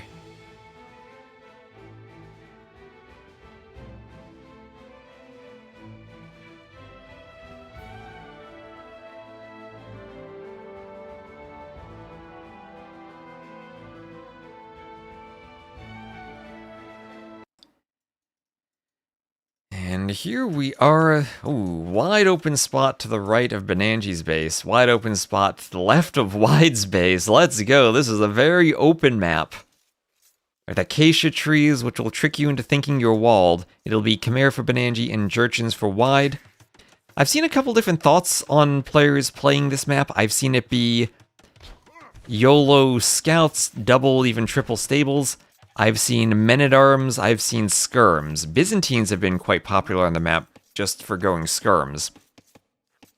It's extremely open, and there are these pits of cracked terrain with extra resources in them. You can TC here, but the TCs are very vulnerable to mangonel pushes being both downhill and on cracked terrain. There are some pineapple bushes at the front. Gold here. 1 gold in the back for Wide, and another gold somewhat towards the back for Benanji. I did edit the map between the first qualifier and this one to make it slightly less punishing, so that players shouldn't have 2 extremely forward golds in the middle of the map. I had seen a couple of maps where one player had 2 forward golds and one player had 2 back golds that were a bit too harsh, I felt. His Jurchins is misspelled because I typoed it. That is why. That's because I spelled it wrong.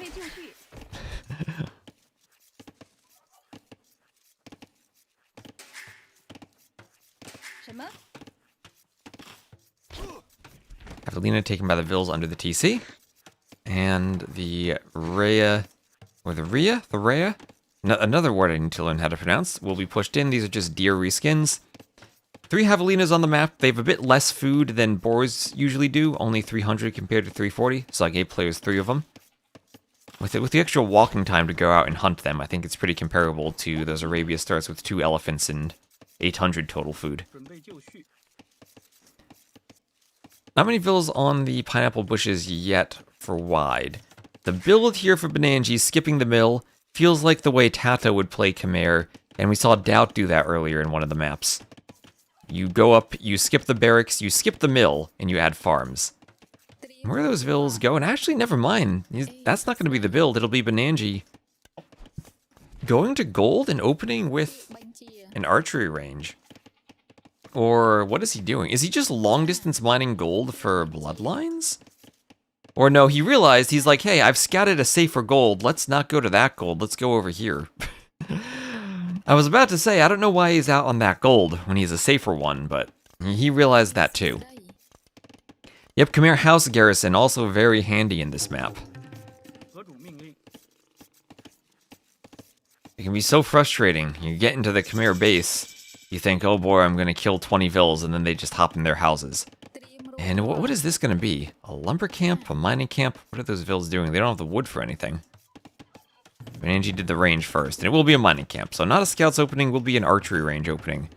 Barracks on the way for wide. He is much slower to go up. 21 pop with the Jurchins. With longer lasting hunt when they have 3 Javelinas. What is this build? This is his home map, so it just, by the looks of it going scouts, should be a very comfortable and easy build for him. Yeah, casual 5 vills on gold. Is this going to be some type of market and fast up build order from him? Not even farming as the Khmer yet. Double bit axe. FC Lancers? I don't think that's the play when you're feudal this quickly, though. Archers going forward. He's got to be thinking, why is wide up so late? What's going on? There's no militia, no drush. Feudal scout trying to attack a vill. 2 vills there, though, so not the best decision. As the archer for Benangi comes forward. We'll find the weak vill on the pineapples, and we'll have a market from wide. Archer misses there. And yeah, I think Benangi made a bad decision fighting the vill with a scout, because now he doesn't have the HP to fight off wide scout. He'll lose his own scout, and the scout should be able to clear the archer, especially if it gets an uphill hit. Yeah, nicely done from wide. The more Age of Empires I watch, the more I think attacking vills with scouts is a horrible idea, unless the vills don't have loom. And you have a feudal age scout.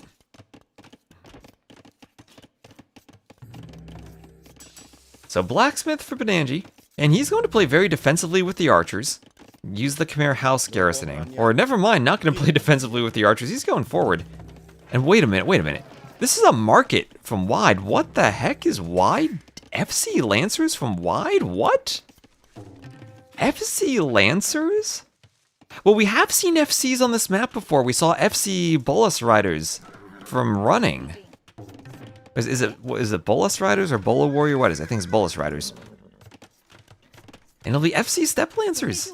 FC Lancers from wide. Let's go. The archers are walled out. He's somehow walled. He doesn't have any gold in his walls. He's long distance mining the gold because he can't afford a mining camp. He's got 9 vills training for their marathon, going back and forth mining gold. Now the archers, they can harass the woodline all they want. Wait, it's not going to be FC Lancers. He did an archery range. What is the art? Is this FC Cav Archers? What? FC Grenadiers? Is this FC Grenadiers? Wait. Jurchins, they get the livestock and hunt that doesn't decay, so they have extra food. The mounted units and Fire Lancers would attack faster. I mean, it could be FC Fire Lancers. Maybe he's an FC for a different type of Lancer. But then you'd still think Market Blacksmith. This has to be Grenadiers then. 1 vill goes down. Do the vills have loom? Okay, they do have loom. Archers are kind of in.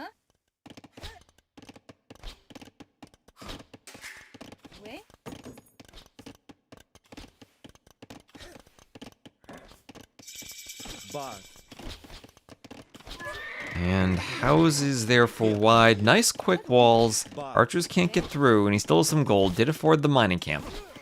And archers are putting all sorts of pressure on wide, but yes, it is Grenadiers. FC Grenadiers. Are those good against feudal archers? I guess you can't really fight them all that well in the feudal age. They outrange the archers. They won't need blacksmith upgrades. So market range FC Grenadier from wide. Does one Grenadier clear 3 archers if microed? No. No, it doesn't. Grenadiers it is. Okay, I don't think this is working well. Okay, maybe it is. That's a lot of dead vills, though. That's... Well, the archers are dying. Not as quickly as the vills. Bananji losing archers, he's gonna go up soon, and then what do you counter this? Just a stable and anything from the stable? Knights, light cav?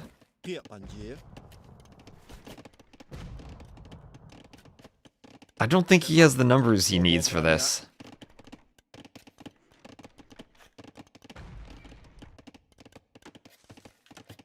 And forging now for Bananji. Can counter it now with scouts. And he's not going up, he's just going scouts. That will slow down the uptiming. If he canceled the scout and canceled forging, he'd probably just be able to click up. And he has a tower on the wood line too, so maybe it actually would have been better for him to click up instead of doing scouts. But if the Grenadiers are here 1 or 2 at a time, the scouts certainly will counter them. And that's what he'll do there. Also, Vills can, of course, hop in the houses. One of those Grenadiers is very weak. He'll see the scouts and run away. Grenadiers do have a minimum range of 1. So in small groups, once the scouts get close, the Grenadiers can't do anything but run away and lose HP until they die. So there's a Fire Lancer. That'll help out against the scouts. Archers are still behind this wood line. Wide certainly had a plan, but the plan did not work out the way he had envisioned.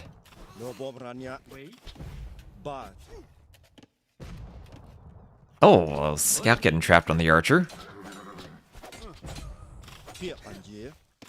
The crazy thing is that the KD is still close. So 2 Grenadiers and a Lancer run forward. Vills can hide in the houses.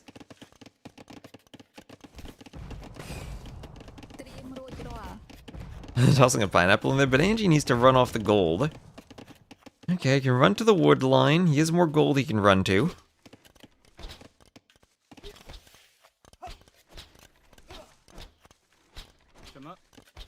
Those Vills still trying to find spaces where they can chop. He has not sent Grenadiers to clean the 2 archers on the wood line yet. Which is curious to me. Grenadier could go over there. So 11 Vil lead for Bananji as he clicks up to the castle age. And does he remember he's the Khmer? He's going for the tower instead of the house. Lots of scouts will try to jump here with the tower and archers to focus on the Fire Lancer, everything else for the Grenadier, or they can focus on the Grenadier too.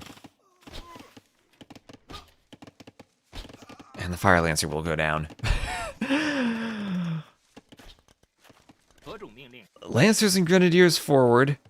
But enough scouts they can avoid the Fire Lancers for the moment. And once crossbow comes out, that should counter everything here. Now the scouts facing the wrath of the Fire Lancers.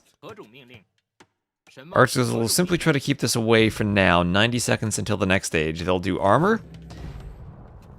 Nanji will also get horse collar. And a second range for more archers. Losing some HP. I think he needs to keep them alive.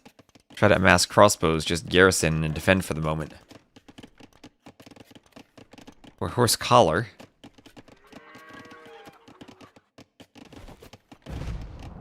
Split on the archer. That's 3 Grenadiers. I wouldn't want to fight that with feudal archers. This could be a horrible mistake for Bananji if he loses the archers. Which he is. Oh, Bananji. No, not like that. Not like that.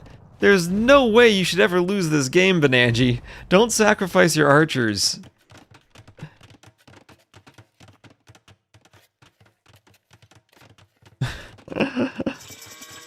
Oh, Bananji, no.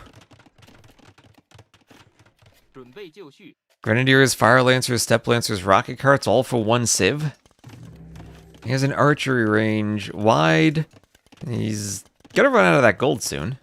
Bananji's still forward with archers that feel like they've done a ton of damage, but somehow it's only a 4 vil difference now. And Wide's actually ahead in KD. As much as this didn't work out, it feels like there's potential to it.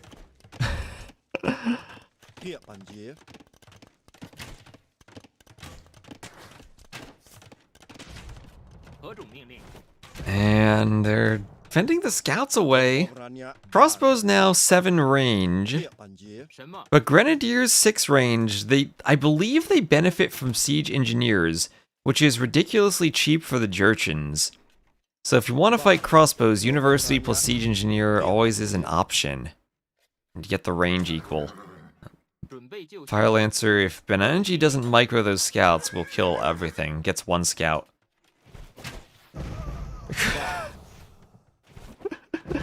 What is this?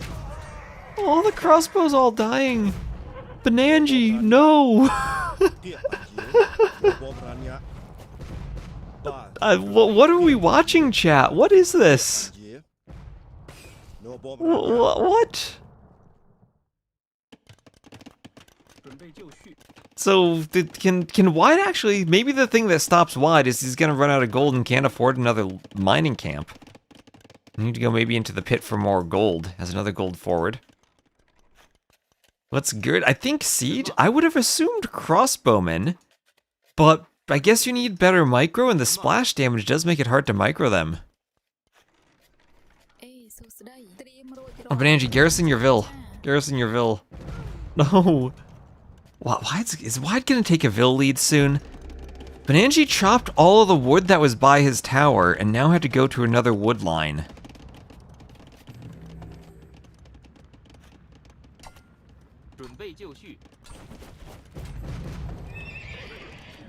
Three knights. And Cav eat them, but that's what the Fire Lancers were for. Quick gate to trap crossbows. They destroy their own gate. I think they also do friendly fire damage. Now Bananji, he's micro. He's microing here, but while he micros that, getting Fire Lancer rushed at home. Losing a Vil. Crossbow's not there in time to stop the Lancer. 4 crossbows get cleaned by the Grenadiers. We're now up to 20 Grenadiers. How does the Mangonel do versus them? They do pierce damage, but 12 pierce damage, so that's enough against the 6 pierce armor of the Mangonel. They get a good shot, or get a good toss and then split. Bloodlines now for Bananji, who's amassing knights, and doesn't want to fight until he has enough knights. There need to be a few Fire Lancers to protect these, but they are faster than the Fire Lancers. Or actually, no, they're not. 0.96. That looks a lot faster than 0.96, but I guess it's not. So the same speed as the crossbows, at least. They're not going to race and run circles around the crossbows. They do bonus against siege? No, they do not. No, they do not. Bonus against infantry, though. And that's not enough knights, is it? Even with bloodlines, it's not enough. They don't have armor. They only have their first attack. Yeah, why doesn't Wald his wood line? And the crossbows are in. There are a ton of weak Vils here. Okay, Wide's gonna lose Vils. Wide will be losing Vils, left and right. All the Vils going down. Vils picked by crossbows.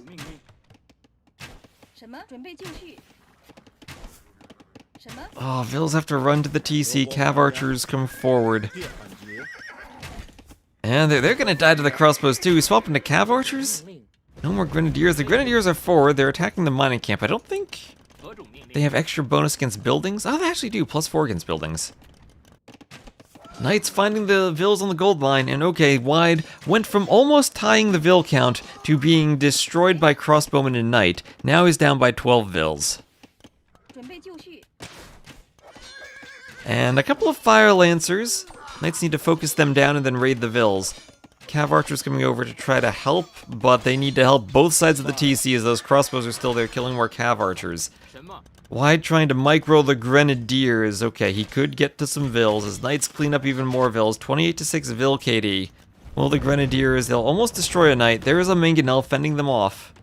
So this didn't work, and then it started working. The mangonel down, and then it didn't work again. Quick tower on the resources there. Grenadiers trying to stop the knights. Maybe the problem for Wide is he made units other than Grenadiers. Trying to chase those vills. No bomb rania. Bar. Here, Angie. Bar. And Grenadier will dodge. No bomb rania. Those trusts must have been deadly. But Angie thought he had ran far enough away for a lumber camp.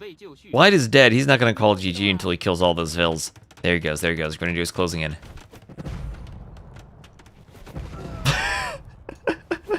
Oh, goodbye, vills. Grenadiers are faster. They don't even need to be accurate. They have enough splash to hit the vills. Well, that helps, but now it's that 30-14 vill KD in favor of Benangi, who's adding in light cav. Still can't find a way to fight the Grenadiers. Double range Grenadiers, defensive monastery, and Wide for the moment still holding on. Shouldn't elephants be good? With the Khmer speedy elephants? Maybe, but it's also a bigger target for the Grenadiers.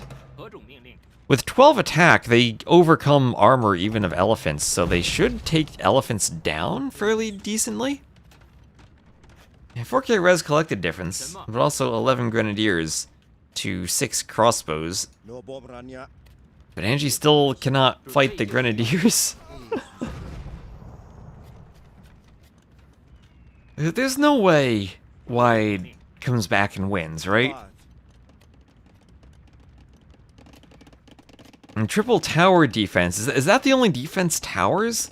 But Angie feels like he's managed to defend himself. Why did he stop making them? I think it has something to do with the economy and the dead vills and all the idled vills. Oh, okay, so crossbowmen do not counter these things at all. Maybe with ballistics and better dance moves, but oh my gosh. They don't even have siege engineers yet. They can't target fire. I don't think they can target fire. What are their stats? What is their splash damage? Yeah, blast width of 0.65. Minimum range of 1, so they don't hurt themselves. Husbandry now for cav archers. Over 4,000 res collected difference, but somehow, someway, Wide still is in this game.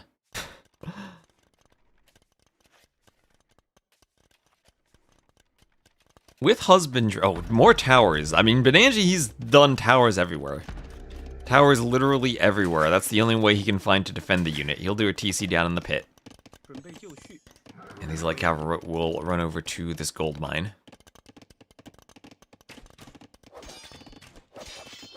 And they'll start picking off vills.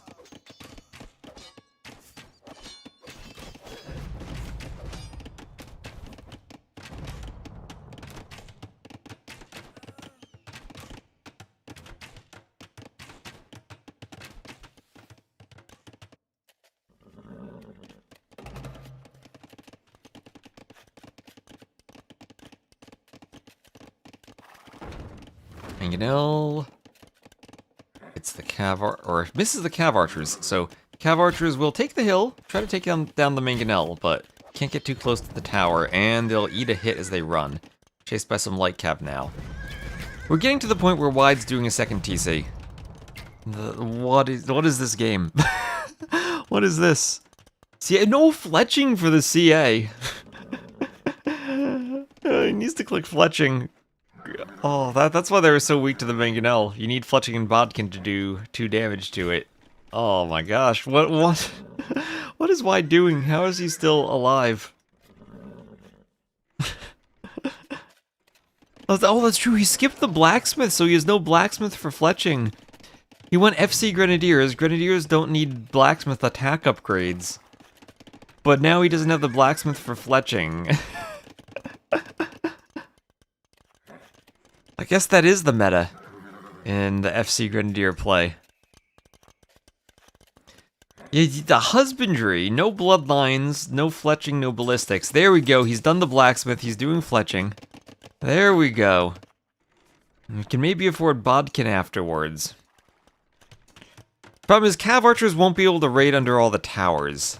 They can fight the army and maybe try to play defensively. But they're not going to be a raiding unit now. You need an armored melee cav for that, but that's a while away from even having those upgrades.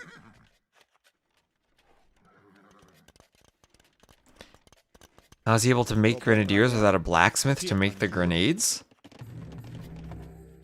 I guess they must have the inside of the archery range, their own grenade shops set up.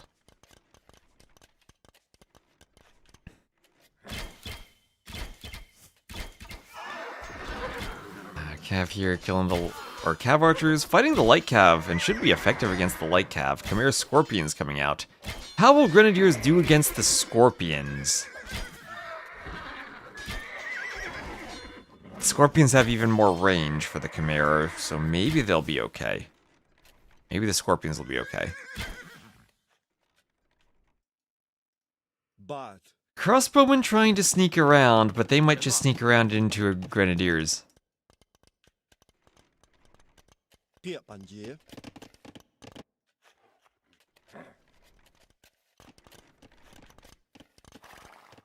No Bob Rania.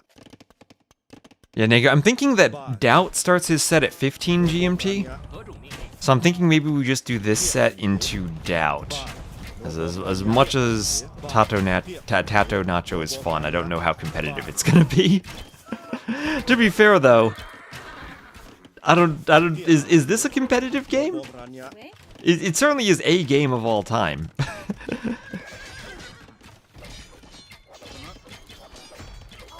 So the Knights are in for Benanji.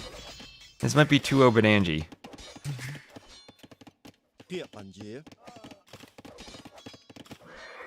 And he's still fighting Cav Archers in the middle. Wide's doing everything he can to hold on here. 72 to 54 KD.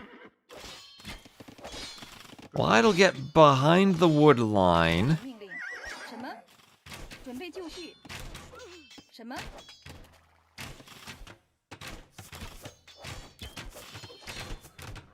The draft will be longer than the games? The TC will kill some knights. And there's the GG from Wide, as Benanji goes up 2-0. I don't know how to describe that. The fact that Wide was competitive in that game for so long, despite being completely dead, was crazy.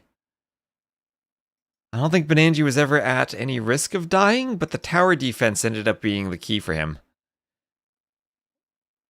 I don't have words for that. FC Grenadiers, harassed by archers.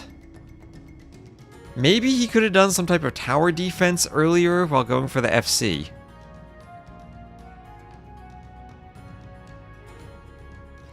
A loss for the Jurchens then, and a win for the Khmer.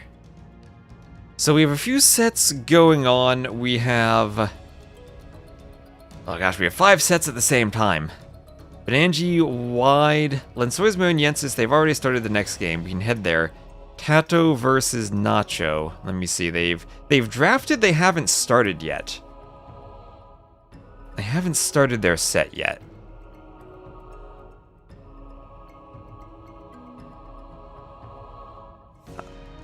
And then we still have Doubt versus Paganini in about 45 minutes. So we'll definitely cast Doubt's set.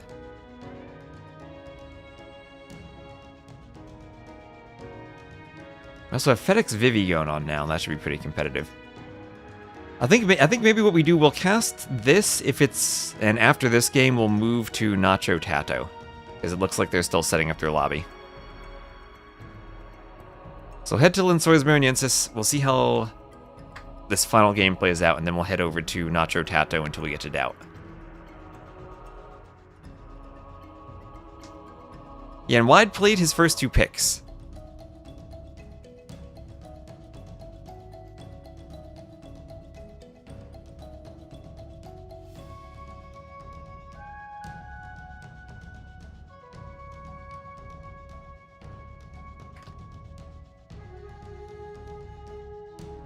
And let me see, it'll be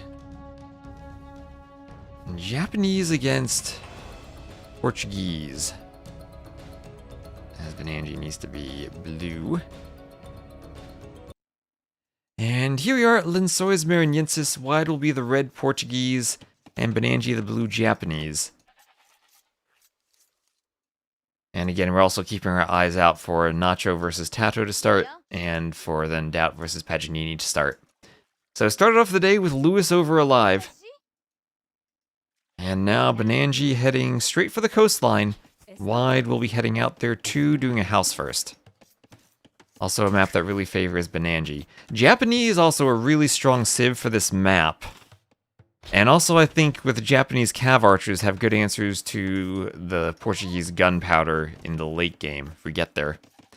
This map, if you saw my stream the other day, I did spend some time balancing the relic positionings and the goat positionings, so it should be a bit more fair.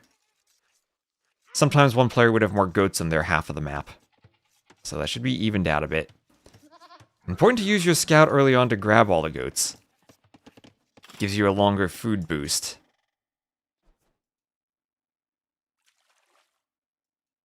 Might go Men-at-Arms Arson. My favorite build on this map was Niaz, who just vil-fought the lumber camp. And Sixapat, thank you for the follow. Remember also to go give a follow over everyone to the Onamaru stream.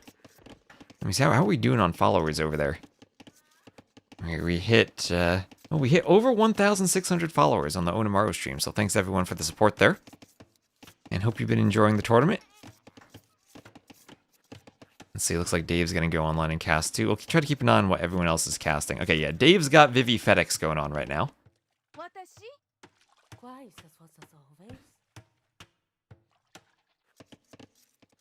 And so we have 5 sets at the same time now. And yeah, that game with Niaz was great. Yeah, Niaz played this map. He was, well, Armenians or Georgians, he was one of the mule cart civs. Just YOLO'd all his villas forward to vil fight on the lumber camp while getting a better fish boom. And since he was attacking the lumber camp, Miguel couldn't make as many fishing ships.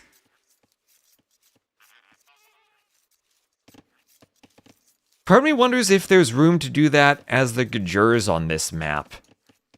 Maybe a bit of a different playstyle, but you skip the dock and instead go for a mill on one of these shorefish islands, and then you put all the goats in the mill while everyone else goes to vil fight. And then you don't even need wood yourself for fishing ships, you're just relying on the goats as the food boost.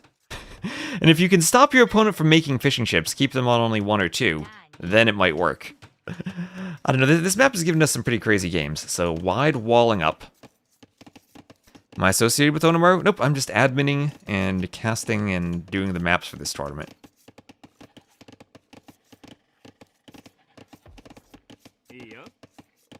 And we're trying to cover it on Onamaru's channel.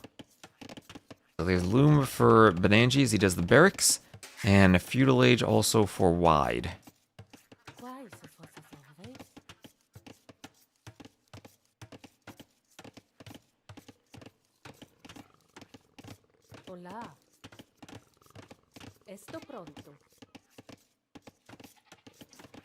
So Feudal for both. We'll see if they add a second dock to fight on the water.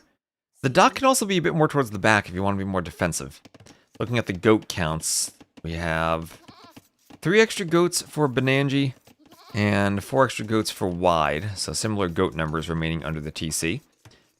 The more goats you have, the less wood you need because you don't need the farms. And as Tofu wrote, Men-at-Arms for Benangi. Japanese Men-at-Arms with Arson are extremely fast at breaking through buildings these days. Oh, and Wide loses the scout to the TC. Wide. Another map where the TC is roughly the same spot every game. And that is horrible as Benangi sends the Vils forward. Wide. Doing the same thing almost as Alive did earlier. Picking this map versus Benangi is suicide. So Wide will be up slightly faster, but it'll be 4 militia into probably a quick Men-at-Arms and Arson. As the Japanese now have 5 fishing ships taking the whale for some gold, so able to skip the mining camp on the gold and instead just go over to stone. So Benangi has a build set for this map, very, very clearly. And as the Japanese, he will tower rush through here. At the very least, Wide has a pretty easy wall off behind this, but it will not take long for Benanji to break through, and I'd expect to see Arson come in probably immediately after the Man-at-Arms upgrade. 4 Japanese Men-at-Arms with Arson cannot be walled out. You have to fight this, but if you're going to commit on the water to fight and spend your wood on the water, you don't have a barracks, you don't have an archery range, and you don't have a unit that can fight this. Now they're in. Why doing everything he can to try to wall them out? Fishing lines and Arson. Fishing lines when you're maybe losing water is tricky, but if you're fighting the wood line, you're relying on your opponent not having as many boats. And the Men-at-Arms loop around, trying to get to the wood. The scout here crucial for blocking vills. I think that might have been a mistake from Benanji, though. I think with the positioning there, he needed the scout to block the quick walls. And archery range follow-up. But this lumber camp was a great location for Wide in a spot where he was able to wall it all off. And now Benanji needs to focus a bit on the water. 1 dock versus 2, but as long as he makes the right counter ship, he's okay. Has to garrison in the dock. Fire ship's probably the best ship at fighting underneath the dock, even if the Hulk does counter them. So a second Hulk on the way. Nice repairing. Oh, a bit too much fire.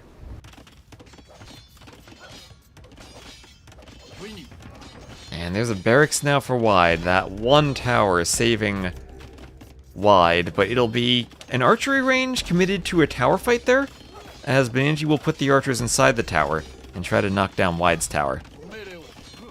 It'll maybe give some room for the Men-at-Arms to try to break in too.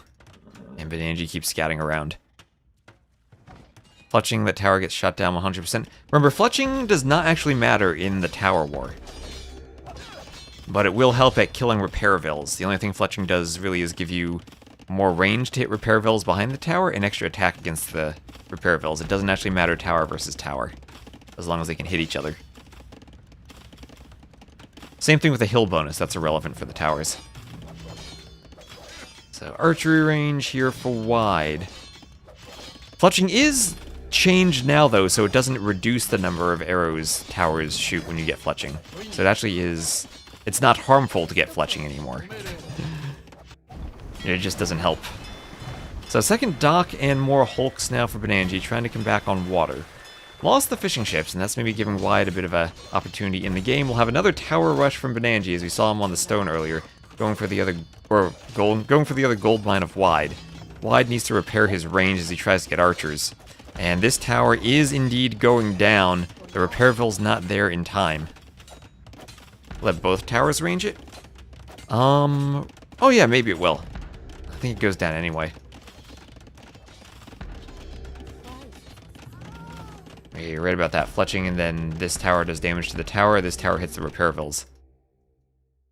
And the Japanese don't even need to be that far from the dock to get benefit from their fish.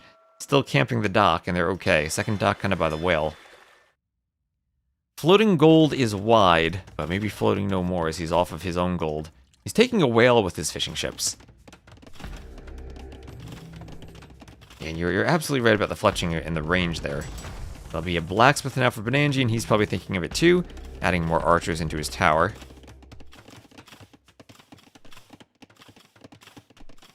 The Hulks were also fishing.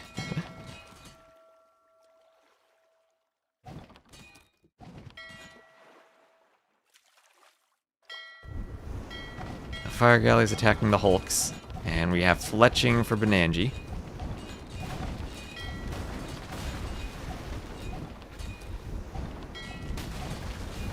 He's losing the water. Losing the water. Lots of fish for Wide. That's what's keeping him in the game right now, the fish. Yeah, now fletching's in, and archers can get into both towers. Oh, we have more towers in the back. So towers everywhere for Benanji. He's doing a crazy tower rush. He can even tower rush over here and hit the back of the wood line. He pushes through these houses and gets a tower here, then Wide is completely dead. 5 archers in 1 tower, fletching in both towers, hitting this one.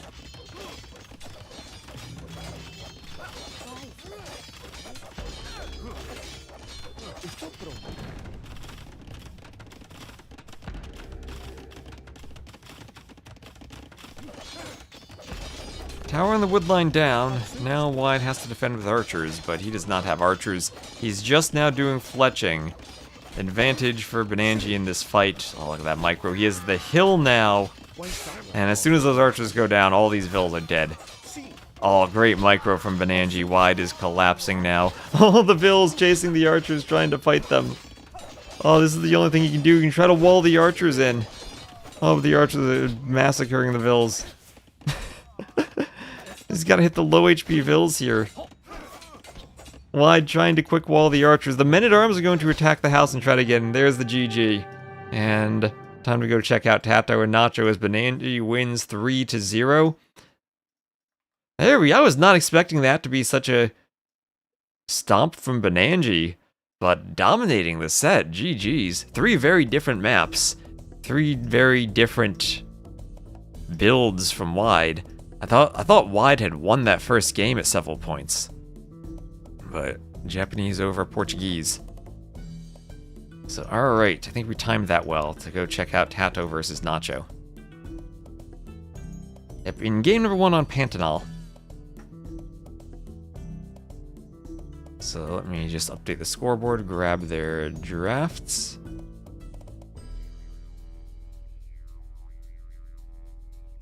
And then we'll get Doubt Paganini after this.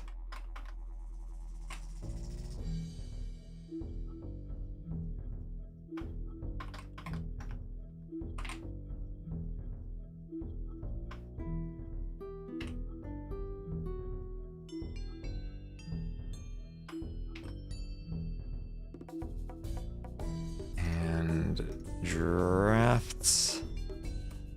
Tato drafting seriously by the looks of it.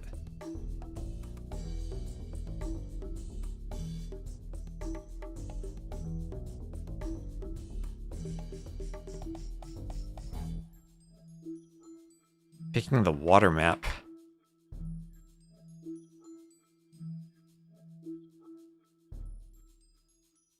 And here we are. We're just going to put Nacho in red. So because blue-purple, I know some people have problems with it.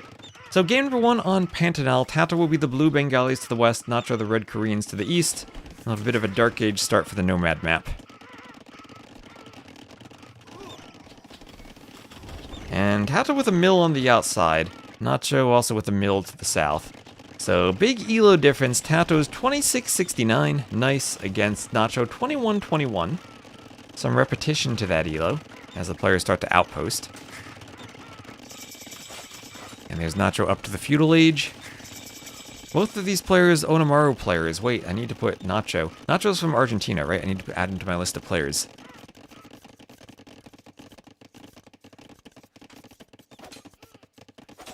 There we go, give him his flag.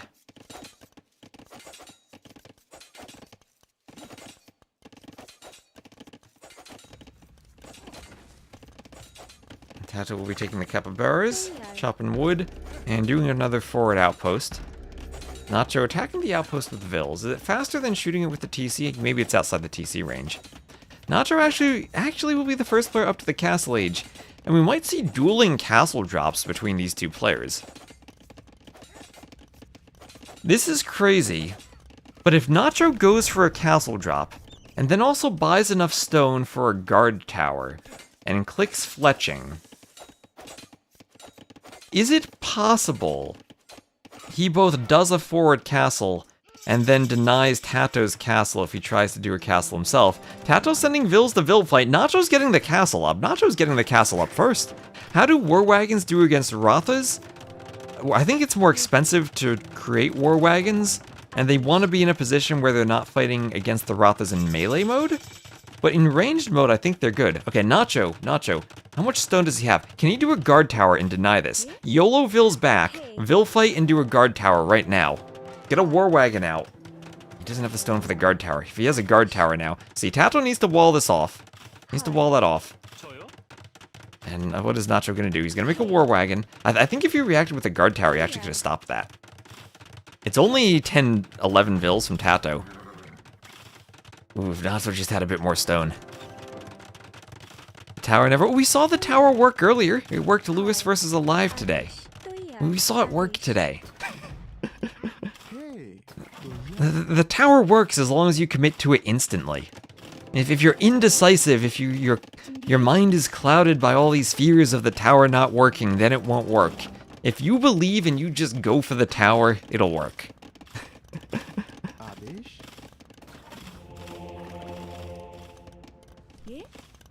And what are these vills from Nacho? Nacho doing a tower. Speaking of towers, hello. If he has murder holes, that tower never goes down. Tato tries to attack that with the vills, it'll kill the vills. So Tato, a much better economy so far. A few extra vills, 35 to 27. Hi. And he's losing his starting TC. But has that second TC on the outside. This TC could go down.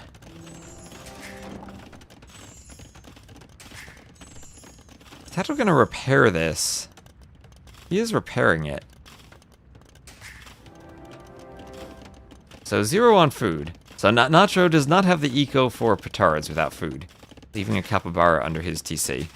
So Tato in maybe a bit of a better spot to defend. Always tricky that you can't build on the shallows, and I think Tato probably had a better castle drop location, even though this one isn't too bad. There's the tower. There's the tower from Nacho. I'm waiting for Tato to do redemption and convert a tower. Yeah, Bengali monks are going to be brutal. As will the Rathas able to go melee mode under the tower, maybe.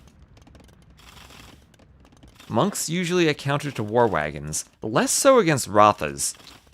Ratha's much better at picking off monks than war wagons are. Now Tato will lose his starting TC. So will Nacho. The difference is Tato will have a TC still surviving after this. Monks are the reason we need a lot of towers. Yep. Towers help zone the monks away from the war wagons. This tower here, not on the wood though, so annoying but not devastating. That's how I'd rate that.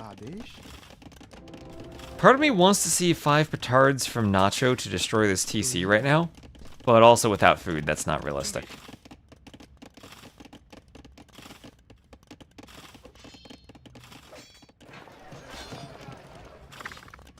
I'll have a TC, a town center from Nacho.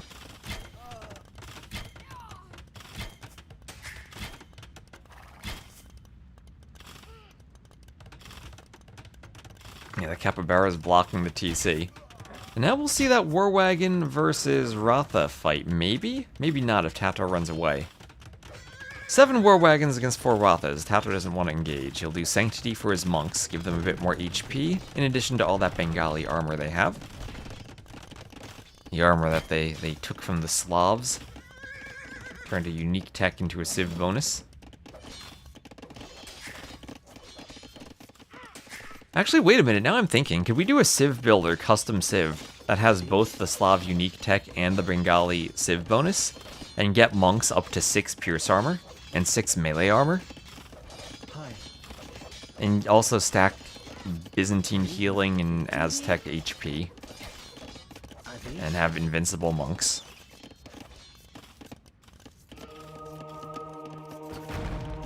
Oh yeah, look at how strong those monks are. Doesn't need food for Vils, but maybe he needs food for Fletching. He does have Fletching, he needs food for Bodkin. And he's trying to do a tower, that tower a bit too close to the castle. Maybe missed the... I still think a tower in a good Vil fight with a war wagon denies the castle early. Maybe needed to do Fletching on the way up.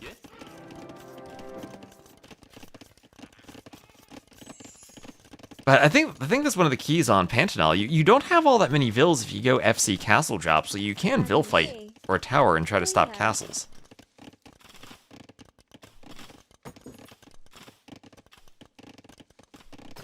I'll have a wheelbarrow for Tato. And Fletching for Nacho. Or, yeah, Fletching for Nacho. Yeah, Tato was Fletching there. They kind of flipped sides. I got confused for the players for a second. Nacho's still with the war wagons, trying to chase Tato away.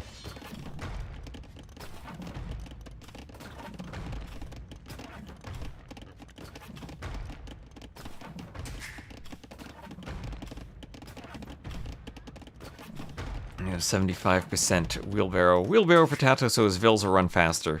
He'll do another TC. He's up 51 to 24 Vils. And certainly is a messy game. But in this type of game, the Bengalis will have, with their Vil bonus, a better economy. Along with what I think is the cheaper unique unit in the Ratha. And as long as Tato simply isn't taking a fight, his economy will carry him. And he doesn't need to take one big fight and lose all the Ratha.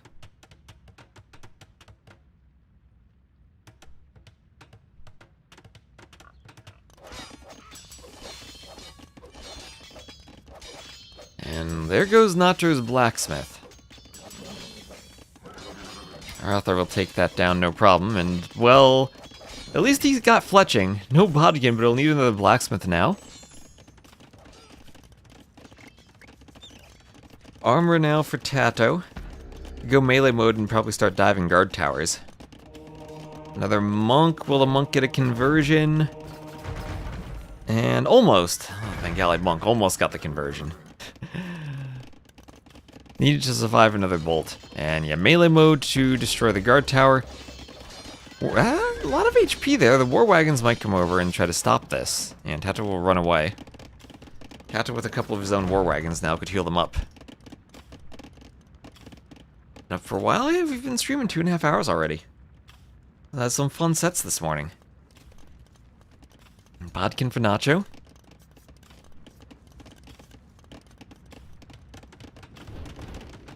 And a mill for Tato, too.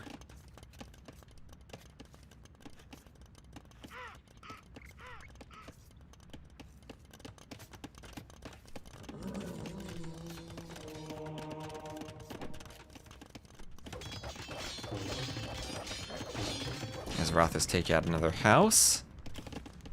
And Bodkin arrow for Tato. I have Town Watch for Nacho. Nacho is really trying to hold on here.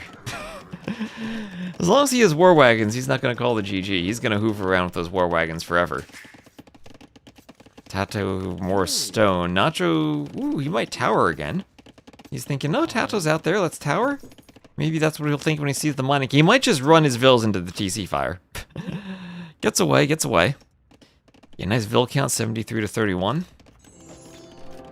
How's Tato going to end this?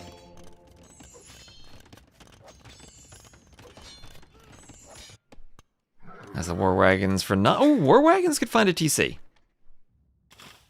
Nacho might destroy a TC and maybe kill 10 Vils if he commits with the war wagons. He does have Bodkin now. War wagons do have a pretty cool +2 against buildings, and with 11 Pierce attack are pretty good at taking down Castle Age TCs. Rathos, however, will finally take down this annoying guard tower. In the south, nothing there for Nacho. Those Vils have been cleaned. Almost that double score threshold. Well, it's not 5k score. So Bloodlines for Tato, more HP for the Rathas. And now Pikes, 22 Rathas and 3 War Wagons against 12 War Wagons. Eventually Tato can take the fight. Maybe he has ballistics, he has husbandry. And he might be thinking of going for it. What's faster? The Ratha is faster. And he'll get husbandry soon. Trying to fight in melee mode because of the pierce armor of the war wagons. And he's trying to get a good stack there. Nacho trying to wall in the war wagons. I mean, then the Ratha just go ranged mode. Nacho's doing whatever he can to try to patrol in. Can't quite take the fight though. And forging on the way for the Rathas. They're now attacking Vils. Nacho doesn't have many Vils left. Yeah, maybe even better to kill Vils than War Wagons. Nacho's taking the best fight he can with the War Wagons. But he's also losing all the Vils. It's now 94 to 32 Vils. Tato did lose a lot of Rathas there. But he'll add more. More Vils still getting killed. They don't fit inside the TC. But Nacho held there. The War Wagons did not go down. Tato might have needed ranged mode to hit the Vils better. And now there's a rocket cart push on Tato's TC. Nacho holding on. Hope the set will get cast. Oh, we're indeed casting it. That was a terrible fight for Tato. I mean, he is against Nacho. I don't know if he takes that fight if he's feeling like he's behind in the game. He was thinking, let's maybe try to end it. He knows he's ahead.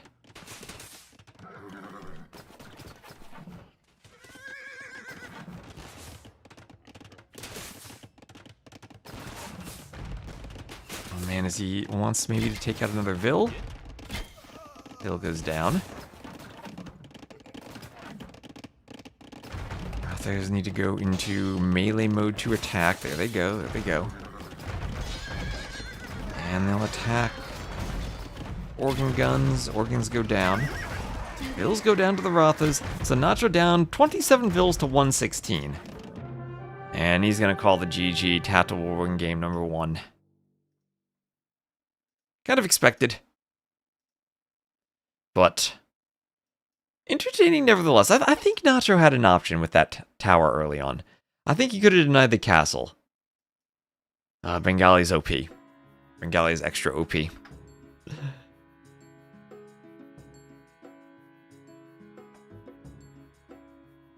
So where do we go here? We'll have Pantanal, 1 Batato. And Nacho picked 2 aggressive open maps. So that's Bengalis over Koreans. We'll have Satan and Seidos Karajas as his home maps. Tato needs to take better fights against that. But it's okay. It's okay. He's surviving. I'm thinking for the next game, even though Nacho's picking purple and Tato blue, I think I'm going to swap the colors, if that's okay with everyone. I'm going to put Nacho in blue and Tato in red. My mind kept swapping the colors of the players that game. And I think it matches their flags better. If y'all are okay with that.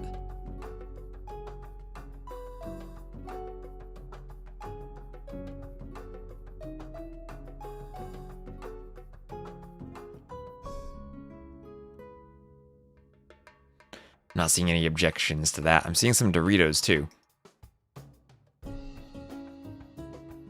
Yellow and orange for the Dorito versus the Nacho. And it will be Seidos Karajas for game number 2. Indeed.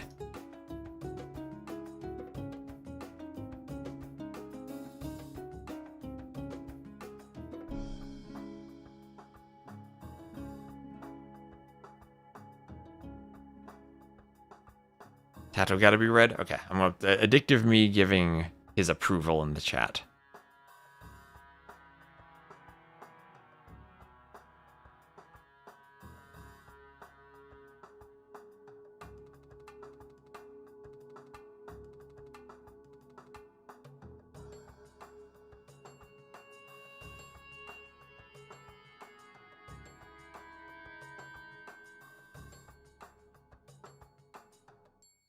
And here we go, Saracens for Tato. And Magyars for Nacho.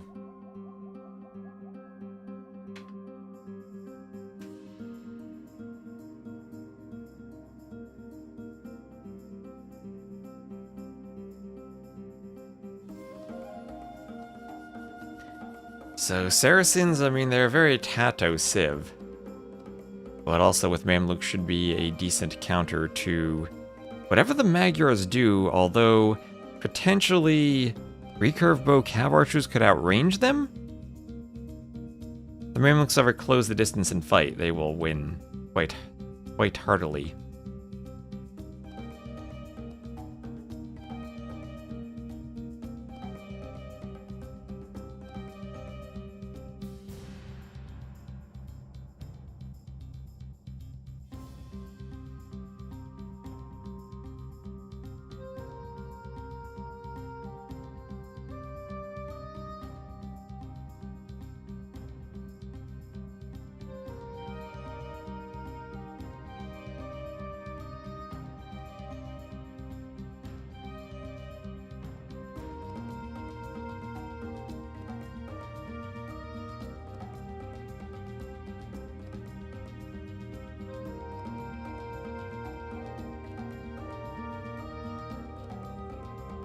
And we have spec delay 23 seconds.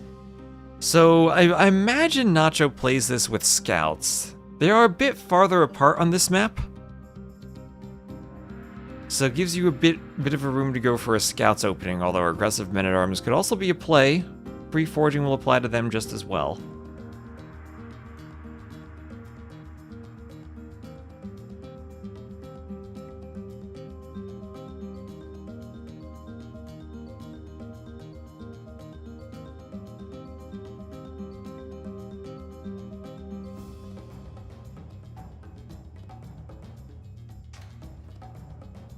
And Nacho still has his first pick Mongols in his draft. And yeah, I'll put Nacho in blue and Tato in red. So here we are, Nacho to the west as the blue Magyars, Tato to the east as the red Saracens. And they will both be at the bottoms of these pits. I think Nacho will go for FCUU again. I don't see him playing meta to try and grab a win. FC Magyar Hussar.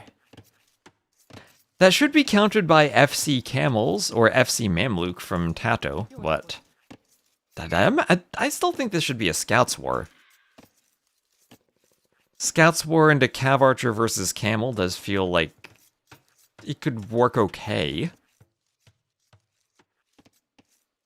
Oh, he's practicing with Phosphoro. Ooh, okay, if he's practicing with Phosphoro, has a Magyar Hussar strat. I've heard Phosphoro saying good things about Magyar Hussars, if I recall. But I think Magyar is one of the more standard civs for the map. Saracens for Tato. Bit of a counter pick, maybe.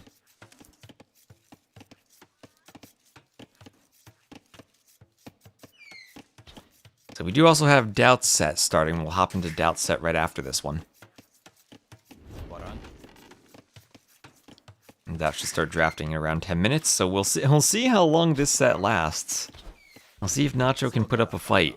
If Nacho can sneak a game against Tato, that's going to be crazy.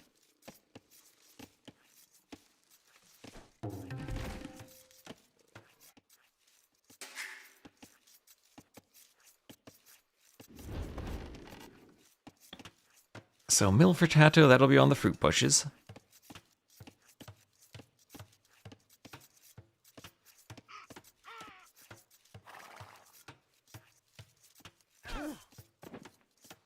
And deer pushed in under the TC.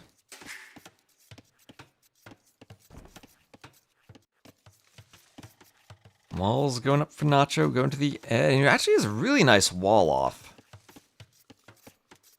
And the way he's walling, he protects a stone. He's got another Vil queued on 19 pop. Doesn't have Loom yet. Tato just doing Loom now. 19 pop plus Loom, as standard can get if he's gonna go scouts, pushing in the deer. More Vils for Nacho. He is going to FC Magyar Hussar. He's mining stone. Are we seeing the terraces come into play? We have seen Tatars picked a few times. I think if there's one thing I want to do for the map, I need to darken this mid-dirt level. Make a more gradual transition. I think that needs to be slightly darker. Maybe swap these two like jungle levels too, so the lightest one's on top. You can play with the terrace levels a bit. But yes, definitely Mangonel pushes from here. Should be very strong against anyone doing their TCs on these levels.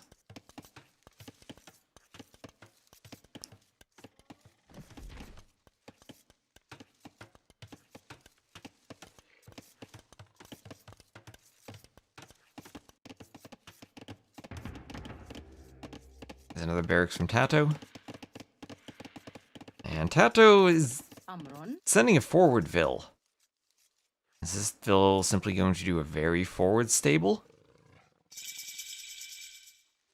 Where is she going? Double bit axe for Tato. Vil just heading down here. What is this strat? Is Tato just climbing the mountain, wanting to go to the top of the terrace?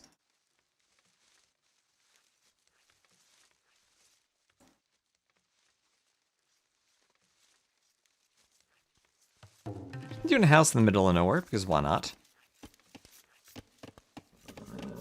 And he'll scout what Nacho's up to. Not even doing a stable, he's realizing it's FC unique unit.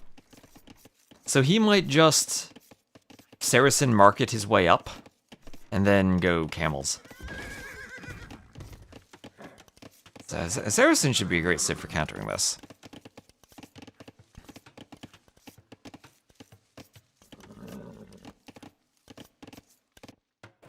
Yeah, oh, why not build the market over here? Yeah, just Tacho things. That Vil can have some idle time, build the market. Why not? We'll get some vision in case Nacho comes up here in the late game.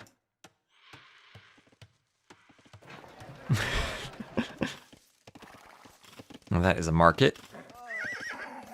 So Scout goes down to TC Fire. So Tato losing the Scout. Market for Nacho. Nacho's close to going up. Hasn't been mining gold, but he'll sell some stone maybe. Sell some wood and click up. Spear from Tato gives him a Scout unit now, but might run into some Jaguars. Yeah, maybe he was looking for a Jaguar rush. He'll find them over here.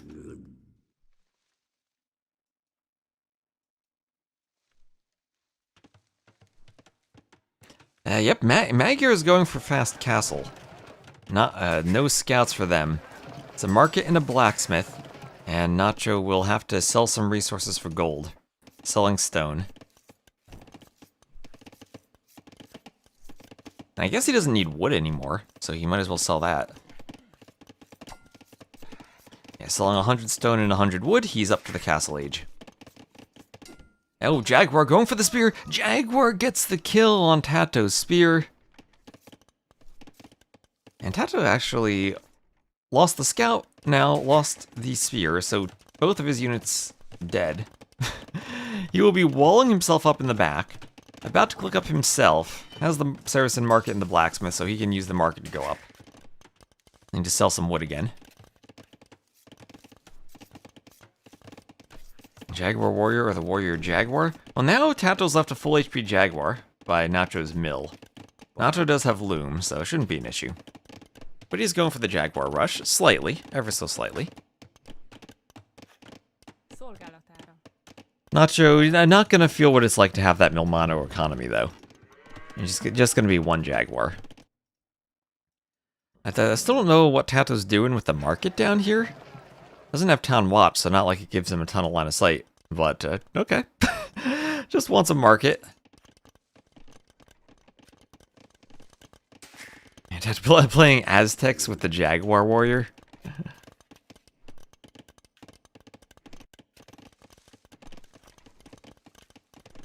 Gold mining on the way for Tato.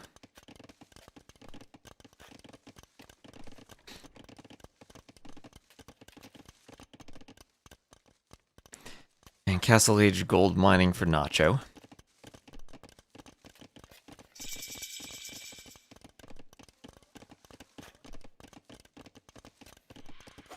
So what does Tato do? He doesn't have a stable.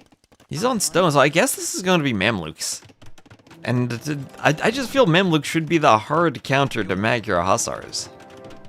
Now, not going to be a face castle, going to be a defensive castle.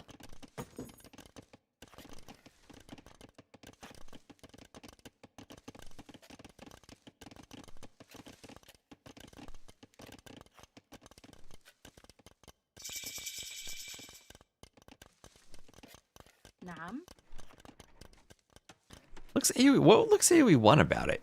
Maybe the stepped hills give you that feeling.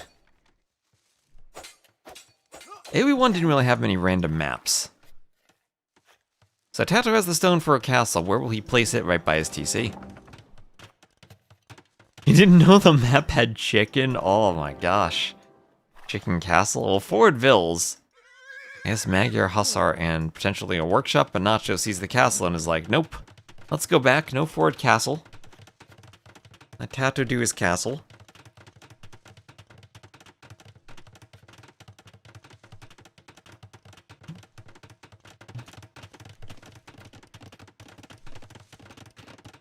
And horse collar will be on the way for Tato.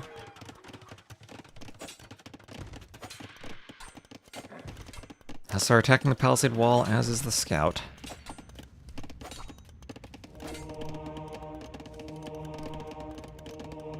And the monk defense, we'll just try to convert this. Magyar Hussar does not have the same resistance to conversion that the scout does. So monks will be efficient there. Oh, and Tato, he's got a mining camp on a stone. He's walled himself into a corner. Maybe we do need the rock terrain back on this map to make it more aggressive, so players can't simply wall like this. And there's the Mamluk. The Mamluk is not as fast as the Magyar Hussar, but will be insanely strong. 100 HP. And +9 attack against Cav.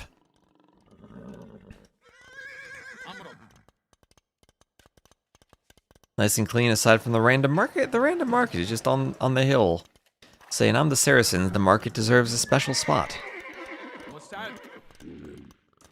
Now the Jaguar might chase the Mamluks. Yeah, there you go. Ooh, there he goes. Mamluks kill the Jaguar. Yeah, FC Magyar is certainly a decision against Saracens. So Tato, with the market, didn't even need to commit to an FC himself. Could very quickly turn his build and do the defensive castle. SimCity's the best part of the game? I don't know, Arena should be played with a monk rush, I'd say.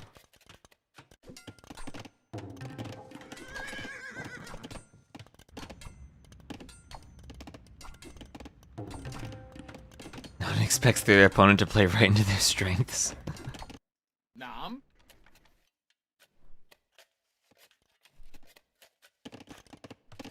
So stone walls from Nacho. See if he gets them up in time, putting a bit of HP on them and doing the house. Defensive monastery, so the Mamluks can't simply run straight to the back. They might get converted if they do. It's a nice play from Nacho to ensure the Mamluks are forced to be on the outside. Tato would do a second TC, and he'll just try to boom and out-boom Nacho.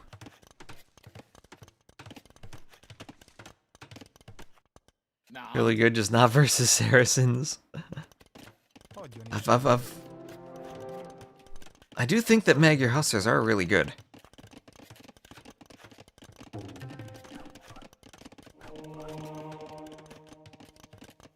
I don't know if there's particularly an FC build for it.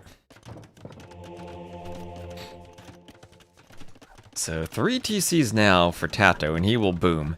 As Nacho scouted that, he did scout one of them.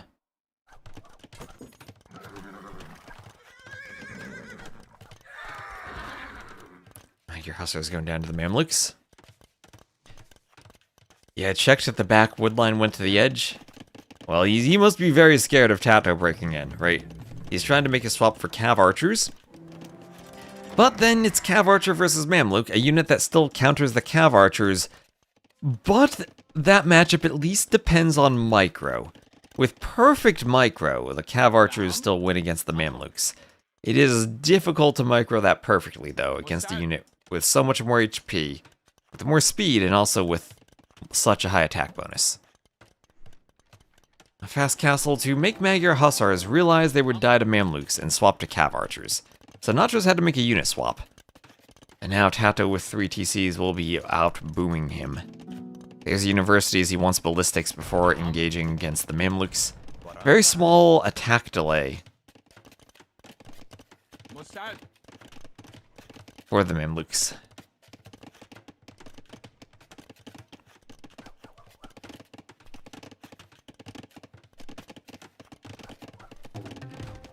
Maybe break through the wall here? Is the wall or the house weaker?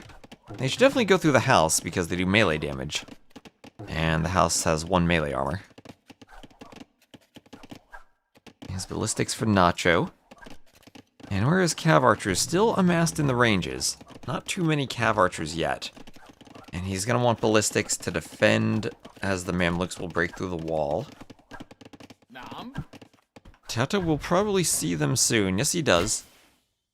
And immediately he runs away, thinks, I don't have enough Mamluks yet. And there's a stable, normal stable for some camels in front of the Mamluks, potentially. Bit of a meat shield.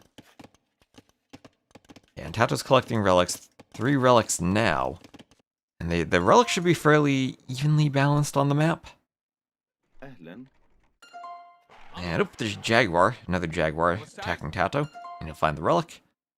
That'll be his 4th relic. And he might even have a 5th relic on the way. Yes, he does. So all 5 relics in Tato's control. And he's ready for a second castle, husbandry for the Mamluks. And you thought it's going to be forward? No, it's going to be very defensive. He's saying, let's not take any chances. Let's not make any mistakes against Nacho. Nacho's castle, not the only chicken on the map. A couple of villas go down. Just have to delete that villa? Now there's arrows there. Okay. I'm surprised it died that far away, but should never be surprised when Magyar Cav Archers do something good. And monks get 2 conversions. And now we're seeing why Mamluks are strong against Cav Archers despite the range difference. 1.4 speed to 1.54. Actually, that might be the same speed after husbandry. Alright, now the Mamluks. Range doesn't matter.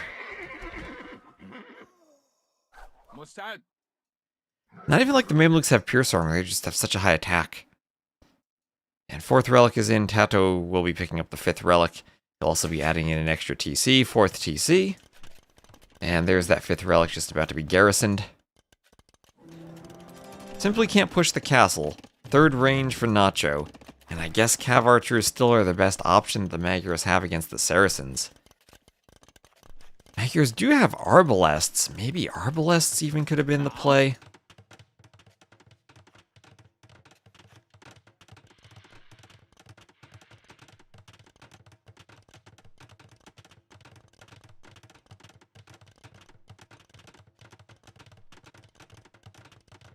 And maybe one more fight. How is this fight gonna be? Well, the Mamluks find the Cav Archers.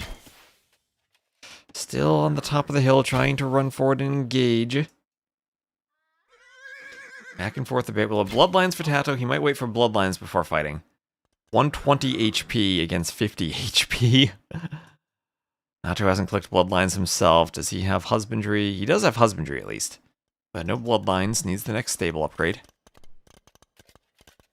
And Tato just waiting. Tato wants to take a big fight. He wants to take one big fight and slaughter all the Cav Archers. Forward TC from Nacho. It's like Karambit's trying to fight Jaguar Warriors. Maybe a bit different. I still feel with perfect micro, you can fight this matchup as the Cav Archers. But it has to be absolutely perfect.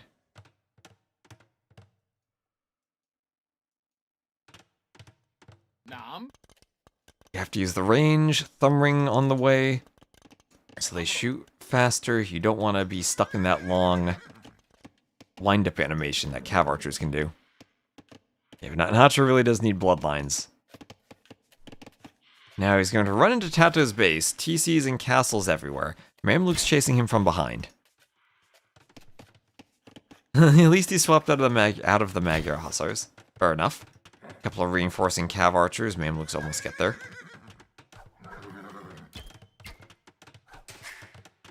There's a TC for Nacho as he goes for gold shaft mining. Down by just about 30 vils. As Tato's having a nice peaceful boom.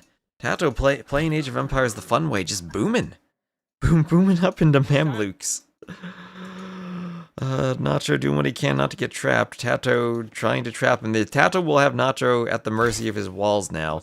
Splitting up his Mamluks into several groups to head them off at the pass. And the Cav Archers are about to be slaughtered here. Here come the Mamluks. All the Cav Archers are going to go down. Nacho's got nowhere to run. Nowhere to hide. Tato, well, maybe a bit of a mistake not running north earlier. He's going to try to head them off again outside the wood line. He's got Mamluks everywhere. He's looking for Nacho. Armor would be nice. I mean, you just, no matter what, you're going to die to Mamluks. Getting trapped again. One little sliver of terrain where he can run out. Tato will be heading him off. Tato doing a third castle too.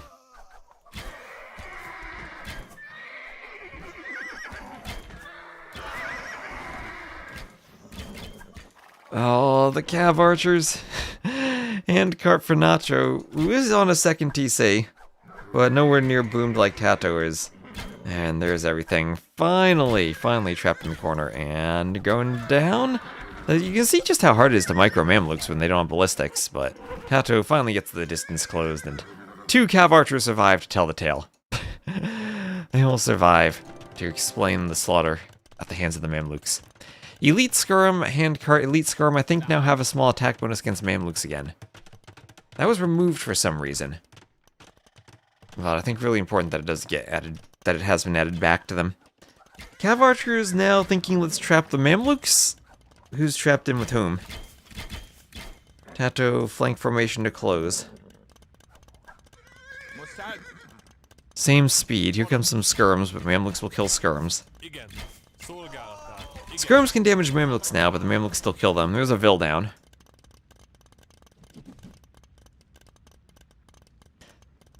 And Goldshaft mining, handcart, heavy plow, all the eco upgrades for Tato, who's ahead by 42 Vils, and just continues booming. Does another castle. He's expanded so far that his market now is in the middle of his economy, protected by 3 or 4 castles.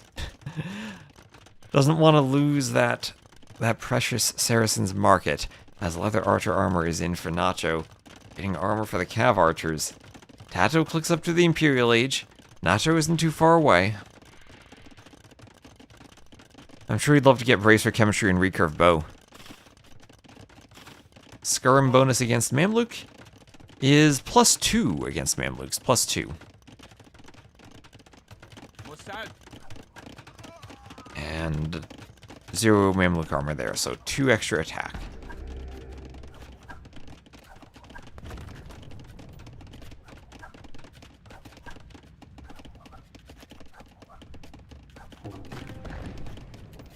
House goes down. Saracen's ambushing the house. What a turn of events.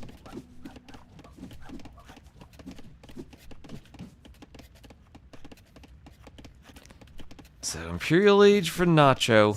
Tato can close the distance and kill the skirms. Still melee attack against skirms will kill skirms. But at least there's a trash unit that can damage Mamluks somewhat. Doesn't want to fight right up against all the Cav Archers. We'll go Imp. We'll be floating tons of resources once he is Imp.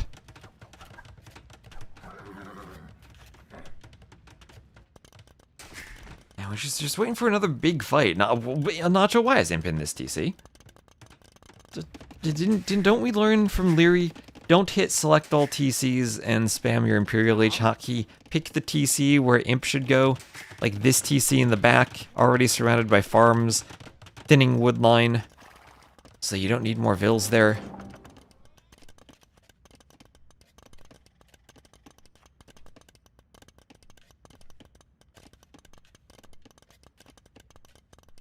An herbal medicine from Tato even to heal the Mamluks inside the castles. Adding in workshops.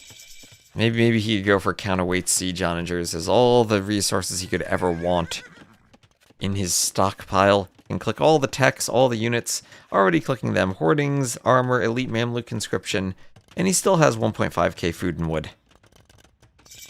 If not more. Is Nacho up to Imp? Tato selling food and wood. Bracer for Nacho.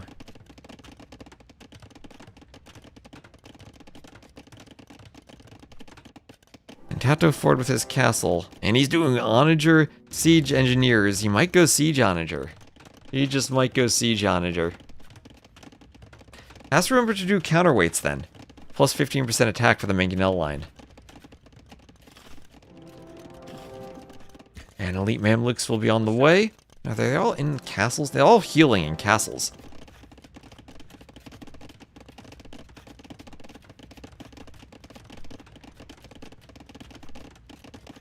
Indeed, home to the world's largest iron ore mine. Yeah, originally the map was called Terrace, and we wanted to give it a Portuguese or Brazilian name.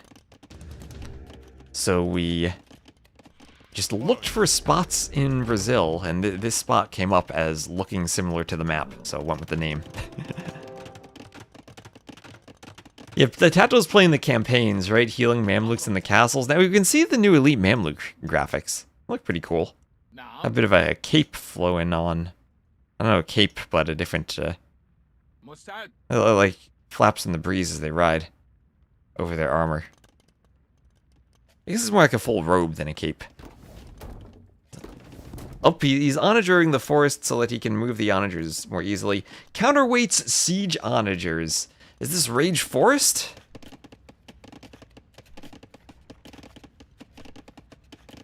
Potato. Szolgálatára.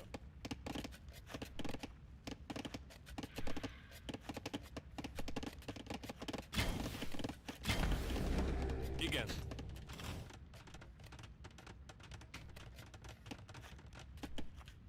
I go mad if you don't see Blast. Oh, you're right. He needs Blast Furnace for the Elite Mamluks.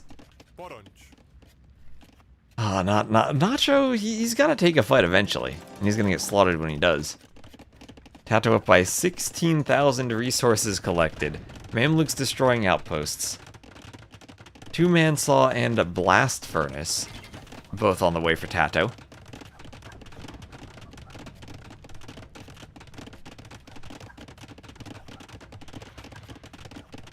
That's the Saracens' home continent? I guess you could make an argument Saracens have represented civs on Igen. Europe, Africa, and Asia. Siege Onager on the skirms. Szolgálatára. Nacho knows what's coming now. Counterweights trebuchets with more attack. Siege Engineers is in, so this castle will go down against 5 counterweights trebs with Siege Engineers on a hill. Goodbye, castle. I don't think you're repairing against that, Nacho. There's no hope of repairing against that. Looking for a big onager shot. Now we just keep track of the onagers. Look for a big shot. Look for a big shot. Nacho trying to dodge. This is a brutal siege. So the Mamluks are going to kill some Vills, but then the onagers are going to kill some Cav archers. Tato with a couple of good attack grounds. There we go. That's what he needed. There's the GG from Nacho. And Tato goes up 2-0. That's what he finally was waiting for. At the same time, Mamluks were killing some Vills up here, or about to kill Vills. 3-2 Eco KD.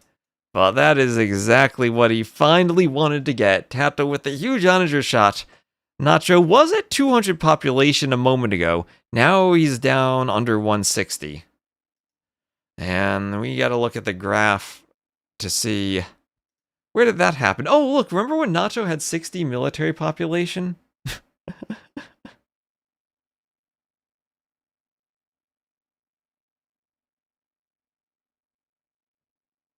That all dropped in a hurry.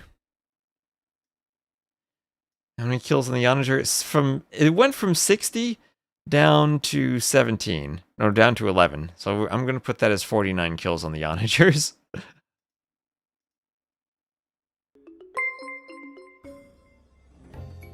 Up, but the other way. You mean down 11? Thank you, Ocaso08 for the follow. That's a good line.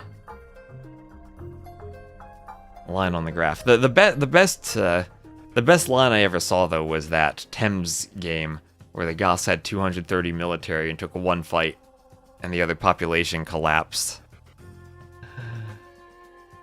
And let me save the win for Tato there. As well, one more game between the two of these, then we'll head over to Cast Doubt. Nacho, unfortunately, out-civ picked on his home map. For him. You know, will he pick Satan next? Yes, he will. He will pick Satan. And try to fight Tato on a very open map. So good luck to him.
And okay, Tupi, the Tupi for Tato. Against the Mongols for Nacho.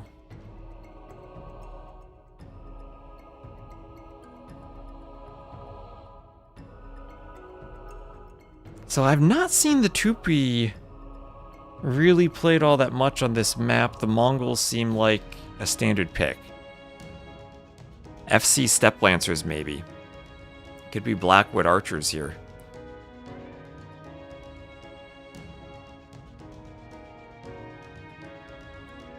And players in their colors. And here we are. So Nacho will be the blue Mongols to the west, Tato the red Tupi to the east. And settlement will be between the wood line and the stone. Remember, the settlement is the drop-off point for all resources. Plus 25 of each for the Tupi. Villagers can garrison in settlements. And this might be FC Blackwood Archers. Do we think there's anything else from Tato other than FC Blackwood Archers here? I think that's gotta be it.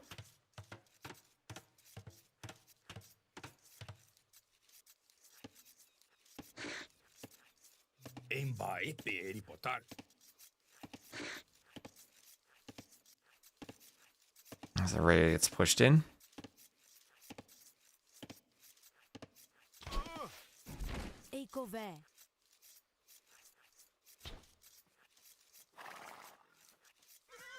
Oh, nice gate to block the scout from stopping the javelina, but I don't think that really did much. Don't think it was going to blame anything anyway that close to the TC. Anyway, Champion Scout gets a hit on the Scout Cav. We'll keep trying to push in the Rhea. Doesn't want to lose. Tato doesn't want to lose his goats if he can avoid it, but ooh, Nacho getting some laming. We'll be taking the goat. Nacho taking this very seriously. Taking in the javelina as the Mongols. Wants to go fast up. Could be men-at-arms, could be scouts.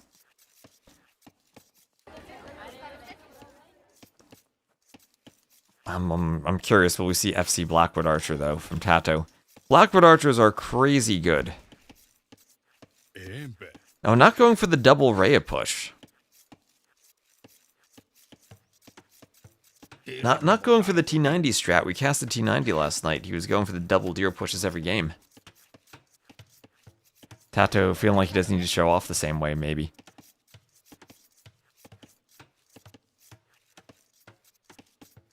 So second settlement on the pineapple bushes. Why are there 3 buildings listed in the Dark Age? On Capture Age. Doesn't it just take 2 to go up to Feudal?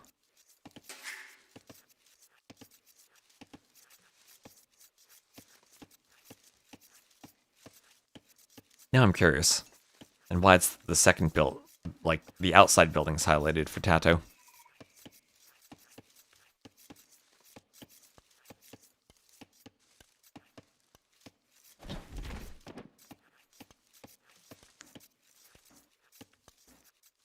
You had that next stage building bug a lot. You've seen up to 4.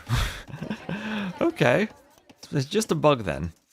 And I take it the settlement counts as 2 buildings because 2 slots are highlighted and Tato's doing loom.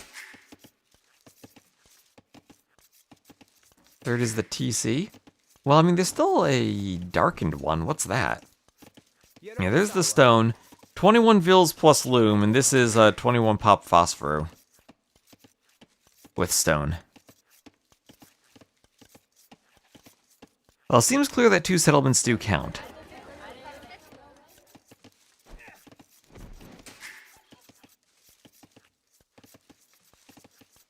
Maybe the mule cart did something? It was a Georgian game with 4? Maybe. It does feel like the settlement kind of messed that up. But no barracks yet from Nacho, as he's up to the feudal age. Which actually does kind of make me wonder what he's doing. It won't be scouts if he doesn't have a barracks. Will he just go market FC now? Oh, look at that. Outpost walling Tato with the Champy. He has stone to outpost wall.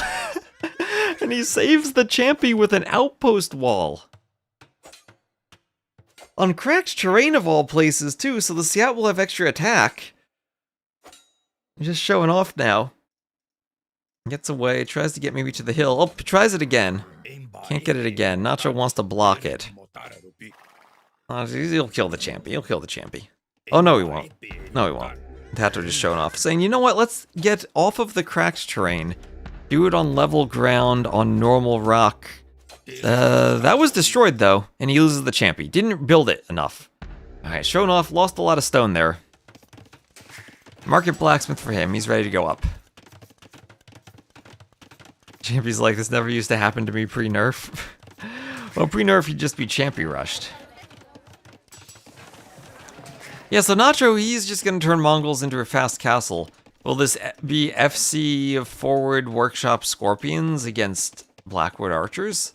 What are the Mongols doing here?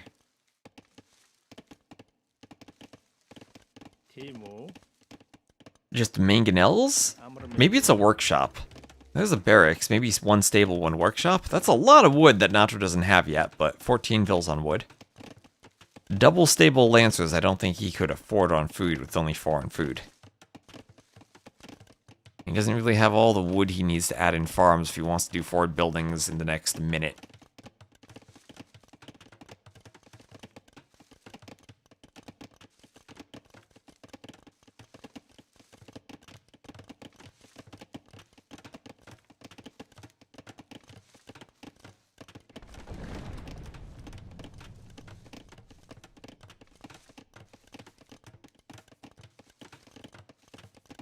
And there's the stable, so it will be lancers.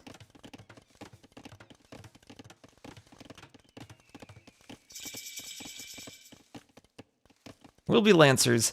And can Tato get the castle up? Forward workshop. Is there a chance Nacho gets a mangonel out in time where he could maybe deny the castle? The castle would have to be right under the TC. Alright, here come the lancers. Here come the lancers. Tato can garrison the settlement, so he shouldn't be taking damage on vills. Alright, the vills should just hop inside whenever they're in danger. He's trying to get back to the TC. Doesn't quite have the stone yet. Almost there, almost there. Here come the lancers. He's towering. Well, if he towers, then that's the stone he's not going to have for the castle. Is the tower a mistake? Or, no, that wasn't a tower. No, was that a... Wait, did he replace that with a palisade? I could have sworn that was a tower. He doesn't have the stone. He needs a tiny bit more stone.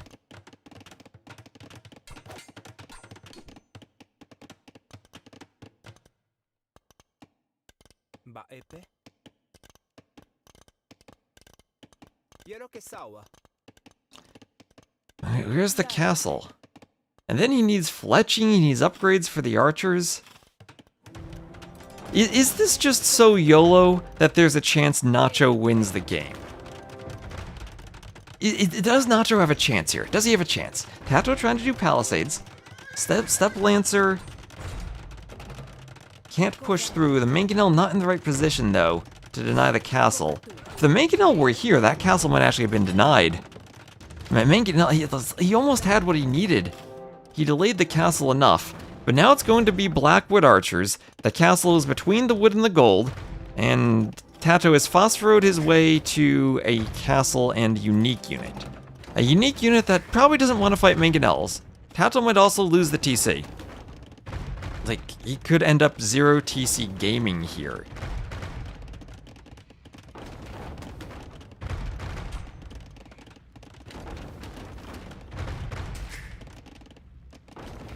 Yeah, Nacho's playing sudden disaster here.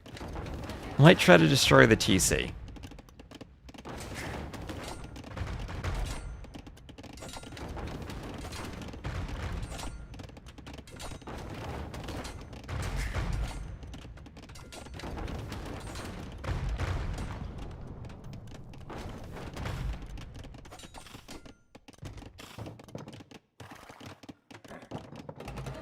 Mangonels could go for the settlement, go for the house, and fletching on the way for Tato.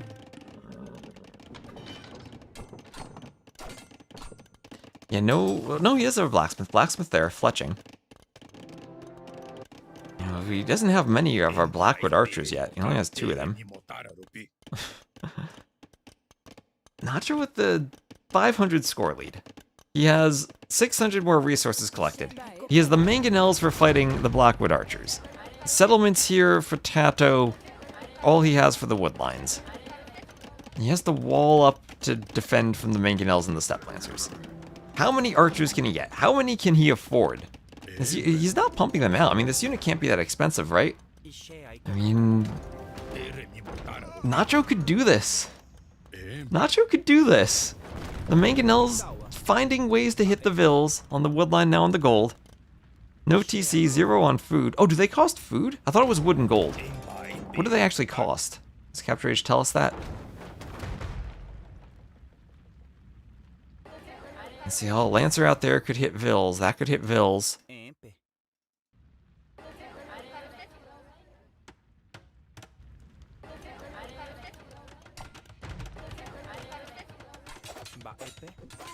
Vill's fighting the Lancer. Nacho's gonna do this. Nacho's gonna pull this off. Tato, you gotta hop inside. Not much garrison space, though. Only 5. Maybe that doesn't help. The archers are there. They have fletching. They don't have poison yet. Let me double check the costs of these things. If I check Tato's tech tree in game. It is, yeah, 35 ward, 45 gold. So Tato doesn't need food. Okay, now he's starting to get numbers up. Now he's starting to get numbers. He has to watch out for the mangonels, though. 40 damage against 20 HP. These things get flattened. One wrong move against the mangonels. He's raiding. Oh, he's raiding with 4. He's raiding with 4. There are 2 TCs for Nacho. Nacho's going to get a 3rd TC. His eco's going to be fine.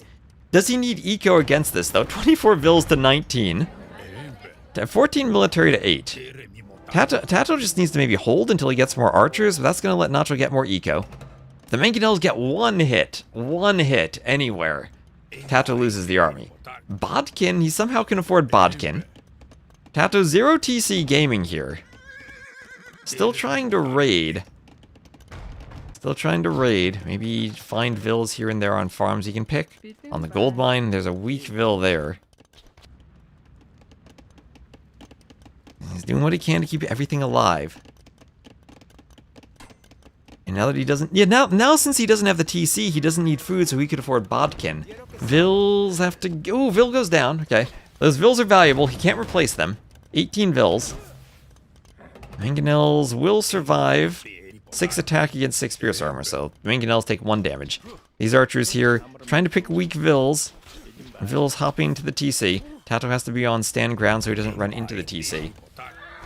Palisades deleted so the archers can micro better. Vills, big mangonel hit on the Vills, 2 go down. 16 to 29 Vills. And split. Split on the archers. And dodge.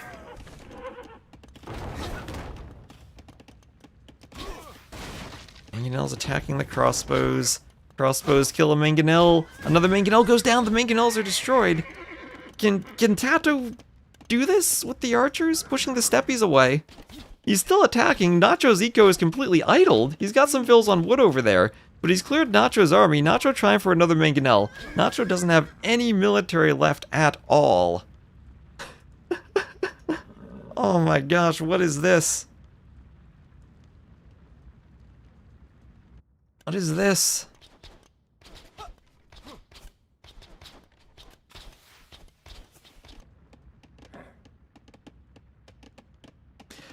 Tato, there's no way, right? The 0 TCs, 16 vills. Does he need villagers? Does he need villagers?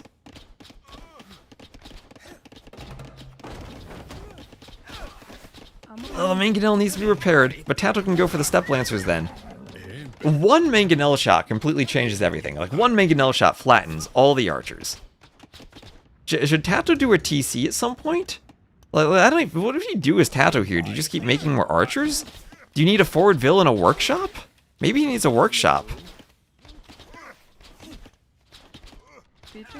Okay, so if he gets archers surrounding the TCs, which he can idle everything.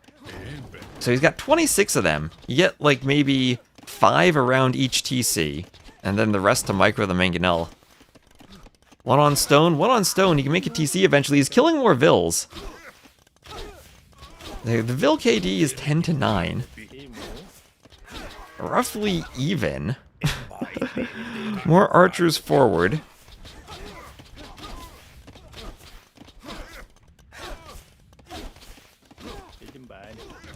And there's a workshop for Nacho. Mangonel forward, attacking the archers. They have to pull back. Who needs eco? No one needs eco. And what is that? What is that? Defensive workshop, but also forward workshop. Let's go. Tato's sending the Vil.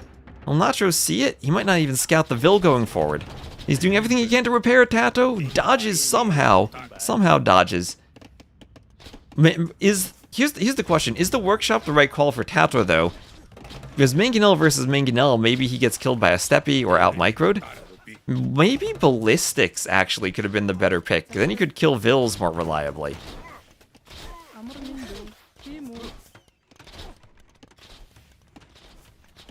Just more archers? I mean, maybe just more archers is the play. Oh, there's a Vil going down. 31 to 16. Mangonel shot misses. And one slip up from Tato still. One slip up from Tato, and he loses a bunch of archers. Nacho not repairing. There he goes for the repairs. Tato maybe needs to focus repair Vils. Ooh, runs into the TC a bit. He's microing against two Mangonels at once. And he's making a town center. He's getting an economy. He'll have more than 16 Vils again. So Nacho still double the Vils, trying to defend with Mangonels. Weak archers all around. That's cheating. Oh, there's a Mangonel shot. Only on two, though. Only on a small group that Tato wasn't microing. Okay, he's paying attention. TC could garrison there. Mangonel. Ooh, has to be repaired. Tato pulls back. 3 Mangonels now for Nacho. And this is a big risk for Tato going for a Mangonel. I mean, he's going to need food eco, right? Remember, it's 6 farms for a TC. He's also almost out of gold. Mangonel will have the hilt, though. Oh, Nacho loses a Vil. 34 to 17. But the archers need to be near the Mangonel to protect it from the Step Lancer. Decent hit on the archers. Decent hit on the archers. Another hit on the archers. Things may be falling apart for Tato now that he's trying to add eco. But another good fight on the Step Lancer. Another Mangonel shot on the Vils. The Vils are weak. The archers still don't have ballistics. Tato running. Tato running. He needs to do more Mangonels, but the Mangonels are a waste of wood. That's the thing. Mangonels are temporary. Ballistics is forever. And he lost the Mangonel. Ooh, doesn't lose the next Mangonel. This is such difficult micro. He loses the repair Vil too. But he has Vil production now. He has Vil production. He has a TC that's up. Nacho up by 200 score. Tato with the outpost. I think the Mangonel was a mistake. I think ballistics and he would pick repair Vils more easily. Be able to micro the archers better. This TC is just abandoned right now. Nothing by the TC. All these Vils are so weak. But without ballistics, it's hard to pick them off. These Mangonels are uphill.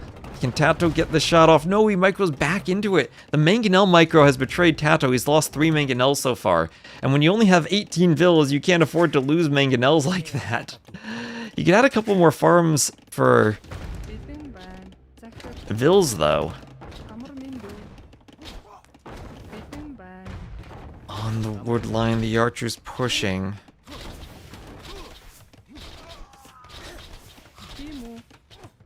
Low HP repair Vil.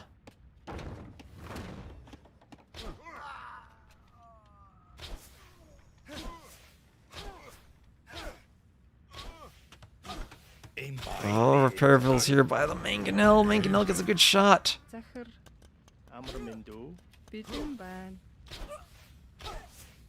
As they hit the Vils. Can Tato still do this somehow? That's a very low HP Mangonel, 2 HP, but it gets repaired. No, it can't be repaired. There's no wood. No wood for Nacho, but Tato's not in position to snipe it off. Nacho needs more wood. Oh, he was out of wood. He couldn't repair it. Still on 2 HP. Okay, finally the repairs come in. So, 19 Vils, minute 30. Can we get a good Mangonel shot? Can Tato get a Mangonel shot? Nacho not paying attention. Loses another Vil. Loses more Vils on the front. That's a good Mangonel shot. But Tato uphill finally can tank a Mangonel shot. Needs to get repairs. He has more archers. Splits away from the Mangonel. And he's getting another Vil from the Hill Mangonel shot. 20 to 32. Tato is coming back in Vil numbers. Tato coming back in Vil numbers.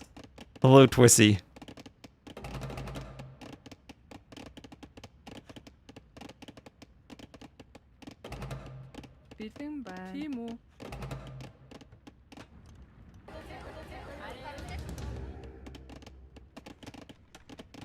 Glad you're always banning 2P in tournaments. Ooh, Mangonel's miss again. How did Tato split away from that? Oh, we have a pause. We have a pause. What's the pause? Oh, Nacho pausing because he has a freeze. He has a freeze. Use a couple of horsies? Against all these archers, they were not very effective. Step Lancers? Maybe he needs to go and try to raid, but there's a castle. Tato's going to be out of gold soon. I guess he doesn't need much. But he has got 7 farms. That's more than enough to keep the TC running. Yes. Nacho pausing in the middle of a Mangonel shot. Tato still splits away. Dodges another Mangonel from behind the TC. Tato really needs ballistics, but he keeps pushing for more Mangonels. Nacho trying to wall, keep the wood line somewhat safer.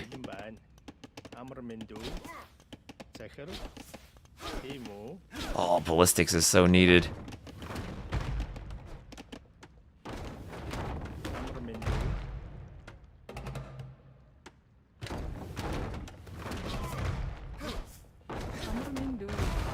Oh, big Mangonel shot, all the Vils dying. And Nacho calls the GG. On the other side, there are some archers raiding him. He doesn't have any gold access now. This would be his only gold. He finished the gold he had TC'd. And Tato does it.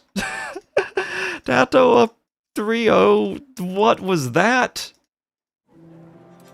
What was that? Oh, Nacho had so many Mangonel shots. I don't think that was over even. But I guess Nacho, he was out of Mangonels. He's out of Mangonels. He got 31 Vils. I guess Tato can just run archers here and kill all the Vils. I still think ballistics in this situation. Now that I look at this game, I'm thinking ballistics for just permanent better damage for the archers might be better than Mangonels. Wow. And Motije, thank you very much for the follow. So check out the stats. People were asking about Stone Please's match. I gotta go check up on that. So let me just check the schedule real quick. They should have been starting a bit ago, but let me see.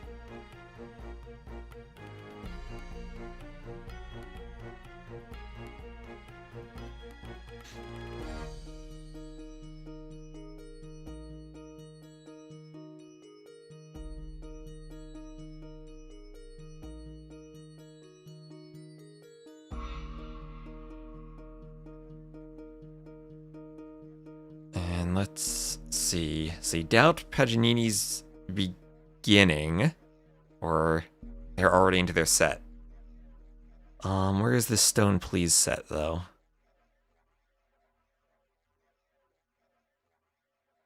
Since people were asking about it.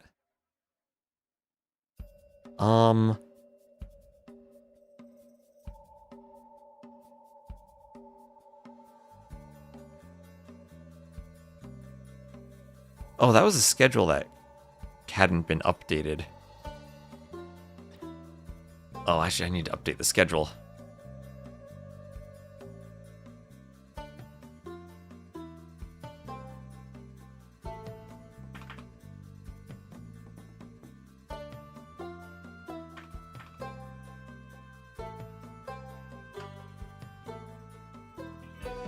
Alright. Well, let's hop into Doubt's set right now. And I'll also update the schedule for this. How do I spell Paganini? Let me get this correct.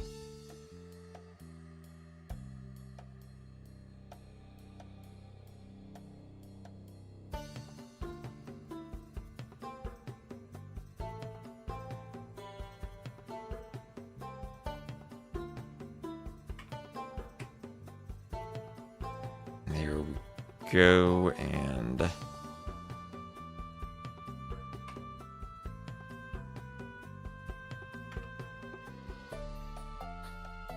They should be just starting their game number 2. And I will give you a spoiler alert for game number 1 since we're joining this live.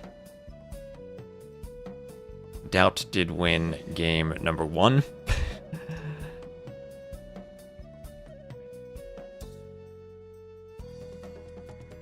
And it'll be game 2 on Araucarias. That is Jurchins against the Maya.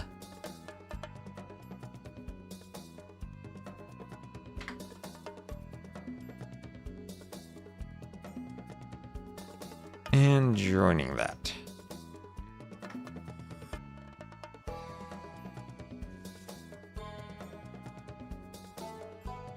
And they've been in this game for a bit, so we'll just get caught up to live time. And we'll do a speed cast. Let me also add Paganini to my list of players.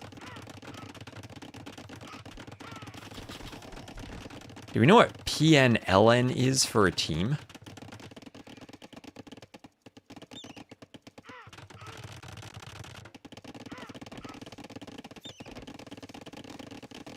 So, this is Araucarias. We're a good ways into it. Doubt did win game number 1. And the stream title too needs to be updated. Update is good. In the back, Doubt up to Feudal Market Blacksmith. He's the Jurchins. Is Doubt going to go FC Grenadiers? There's a barracks. Doubt could try it out. And FC Step Lancers by the looks of it. Double stables. He's going Step Lancers. Bloodlines on the way. Forward tower, but Doubt will fight that with Vills, and then fight it with Step Lancers. He'll force those Vills away. Paganini trying to apply some pressure. He is the Maya. He'll have a lot of archers. Alright, Castle Age versus Feudal Age. Trying to amass enough archers to win against the Step Lancers. Archers plus spears. Paganini kind of stuck in Feudal now, doesn't have the food to go up. No one fishing. And Doubt will be warping around with these Step Lancers, trying to find archers. Maybe he has numbers now and kills the archers. I think the archers need to camp the TC. They can't be out in the open now. And now Doubt with the forward workshop. Paganini still stuck Feudal.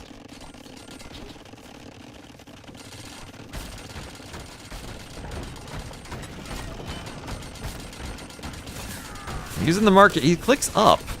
Clicks up. Lots of gold being floated. Doubt pushing with rams and rocket carts.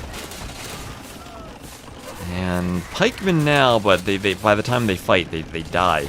Just going full pikemen against Step Lancers. I don't think that really works against Step Lancers. I think Doubt now with the rocket carts is pushing. There's a 2-0 for Doubt. So we'll have time for game number 3 at least.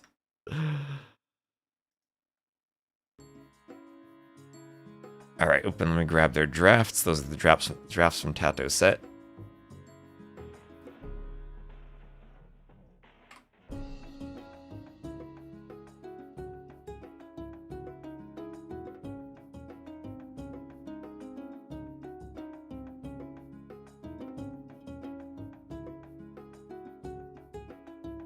So we might see Vala de Selva as our next map. Persian's the double first pick. Doubt picking the fun maps, Lensois Maroniensis and Monte Pasquale. And it will be indeed Vala de Selva. We'll be in time for this one. Britons versus Goths. So Doubt will be the Britons. Paganini will be the Goths. So a fun AOK Civ matchup. If you're curious about the Civs for the first few games, it was Doubt winning with the way over the Persians on Seados Karajas, and Doubt winning with it was just Jurchins over Maya for Araucarias. Oh, it's pronounced with a hard G, so Paganini. Alright, thank you.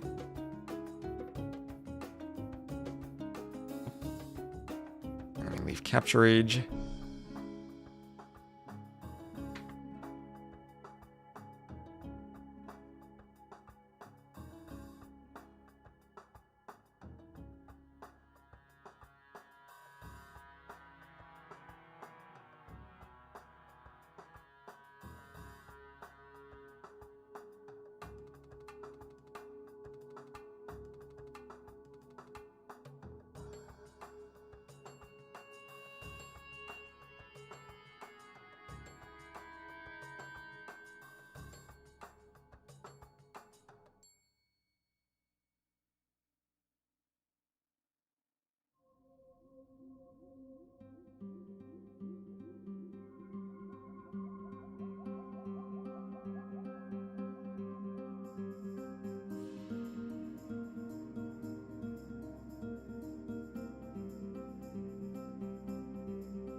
Like the great clown, Pagliassi. Or what was that opera?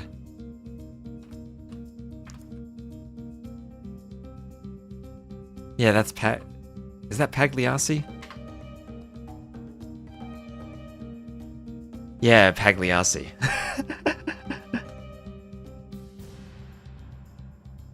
Oh my gosh. So yeah, every so often you'll post a reference in the chat and I'll understand it. Okay, here we go. Britons versus Goths. Sorry, I forgot to leave the previous game. Yeah, Pagliacci. Pagliacci. Alright, so right away we have Paganini going to the middle for the mill as the Goths to take the hunt.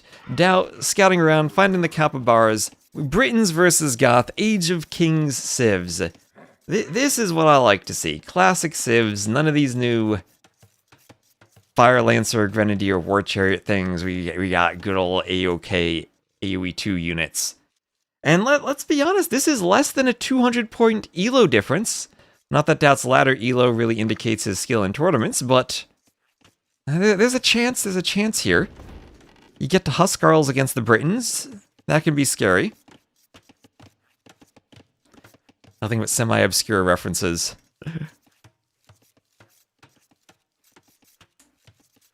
Yeah, well, this map has given us some insane games. Some absolutely insane games.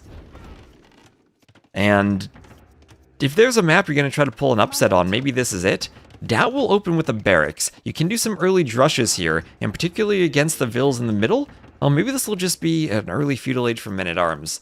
I guess I need to do the math in my head to calculate Vil timings and what they are on a 9 Vil start versus a 3 Vil start.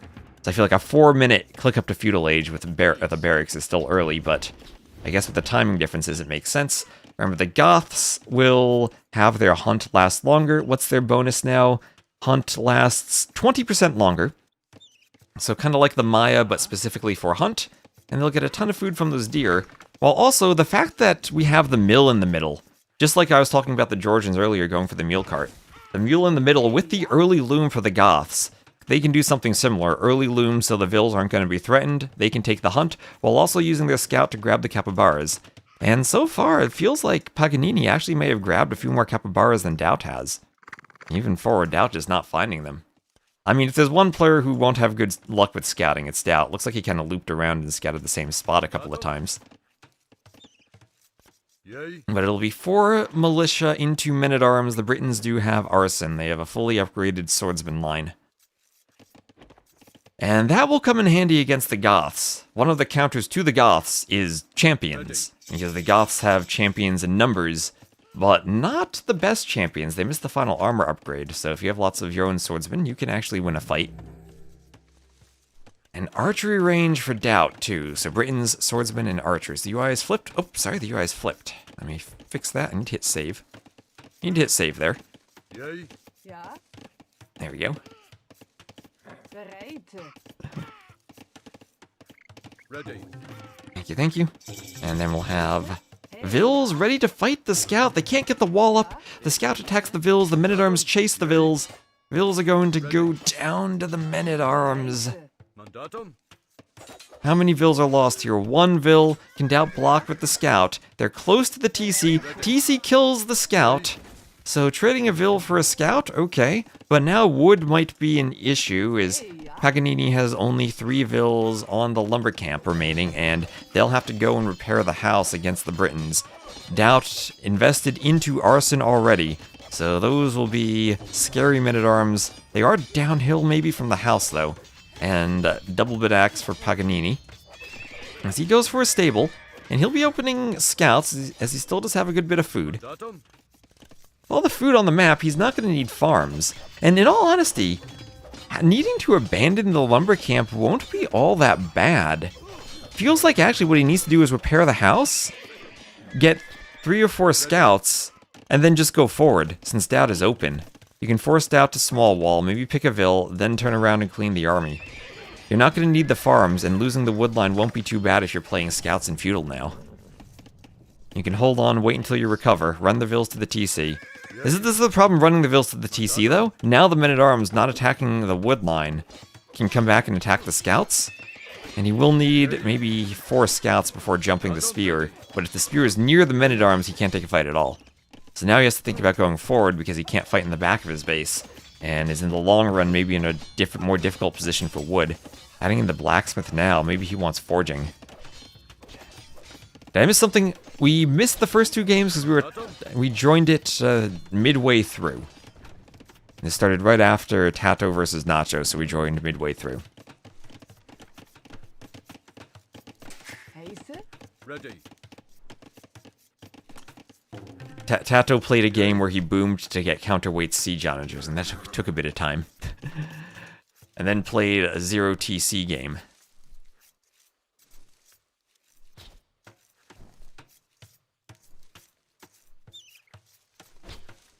Ready. Hill's pushed off of the mill.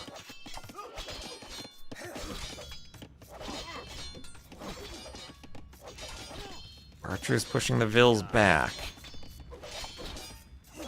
Scalebarding armor and forging for Paganini. 6 scouts. Mandatum. Mill up for Paganini. He's trying to do a house in the middle. This is tricky. Army's in 2 different positions. He lost the mill, he lost the lumber camp, and he might lose vills in the middle. He's trying to decide which army to fight. I think this is the right call. Kill the spear and then jump the archers. Armor comes in for the scouts just as they're about to fight the archers. This should be a good fight for Paganini. Should be able to clean up the archers. And now he can loop back and clean the other army. Doubt's army was not connected. There are still 4 men-at-arms there. Does he fight this or does he just run? He could try to wall this off, but then it's still tricky against arson. More scouts on the way. He has forging, he has armor, doesn't have bloodlines. But this might be the best fight he can take. He has the hill advantage too. It's all about that spear and whether the spear goes down or gets pokes. He's not able to focus the spear all that well, and he's losing the scouts. He cleans the men-at-arms though. And he cleans everything. More scouts on the way. Not the best fight, not able to focus the spear. And it's always so tricky when there's 1 spear added in, you don't have bloodlines, and it changes everything about the fight. More spears forward for Doubt, and no longer the scout mass needed to kill them. Yeah, and I think Doubt is happy with killing all of those scouts, especially after losing the forward army. And that's the pressure men-at-arms apply. The part of me thinks walling that out, maybe even resort to stone walls, use the scouts on the front to pick reinforcements, and maybe you're in a better spot. But now 2 spears fighting scouts that still don't have bloodlines. Oh, that's not a good fight for Paganini. Not a good fight at all. And investing into a tower. Oh yeah, that could have been the play. Wall plus tower behind. Capybara is still under the TC, so he doesn't need too many farms just yet. Yeah, that's true. Goths don't have stone walls. Forgot he was Goths for a second. No stone walls. I saw Doubt with the men-at-arms and was thinking Doubt was the Goths, but no, he's the Britons. And more houses up over here. Over here. Yay. Mandatum. Yay. Ready. Mandatum. Ready. Hill's hit by the archers. Ready. Haste. Yay. Mandatum. Yay. Ready. Mandatum. And Hills will repair the house. Ready. Did he scout the men-at-arms opening? Well, he got in on his wood line before he really did anything to react to it. So whatever his scouting, he wasn't prepared for it anyway.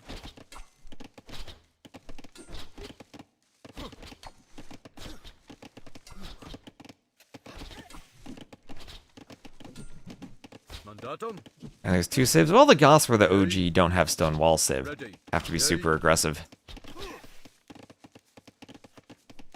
Ready. But men-at-arms against scouts always does give you that timing advantage with the men-at-arms when the scouts are not amassed to deal with the men-at-arms, and Doubt did a lot of damage early on. And he's up to the castle age. This might be GG once Doubt gets castle. There's no food income for Paganini. still struggling for farms. Doubt has a smooth farming eco.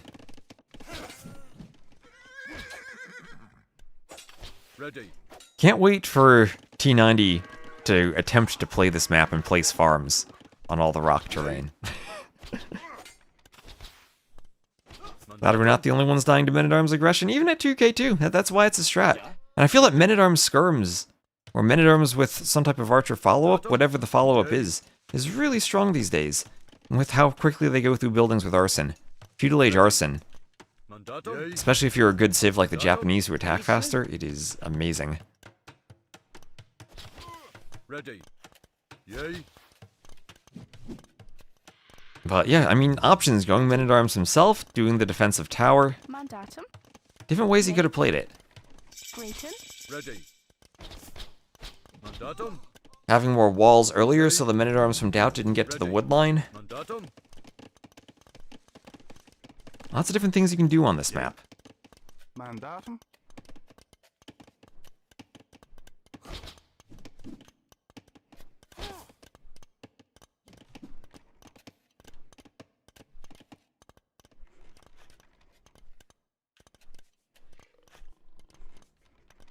Bereitet.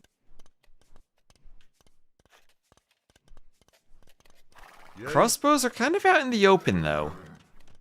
Hasten. Is there a way Paganini can take a skirm scout fight and clear the crossbows? Maybe there is, maybe there is.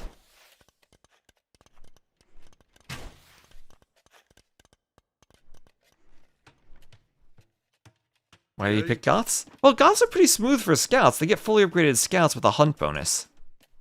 Goths are actually a pretty good scout civ. Mandatum.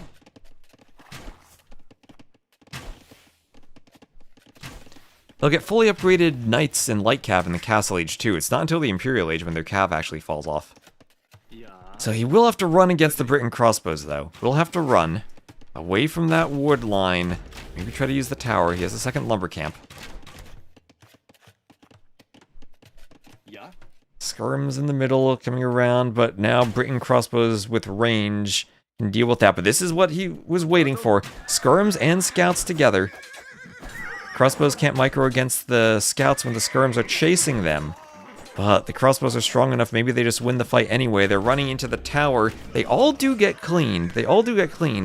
And Paganini is staying alive, or as alive as he can be.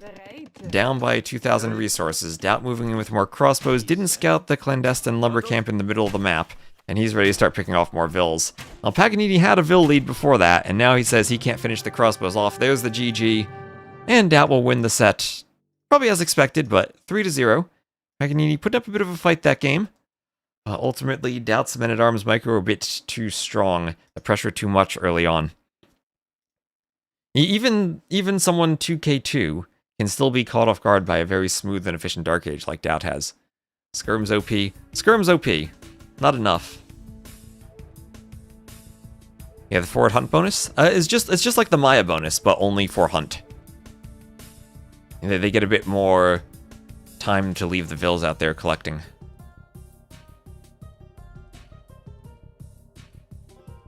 It's all about that initial reaction to the Men-at-Arms. Having the Goths at the end of the draft for that map is nice.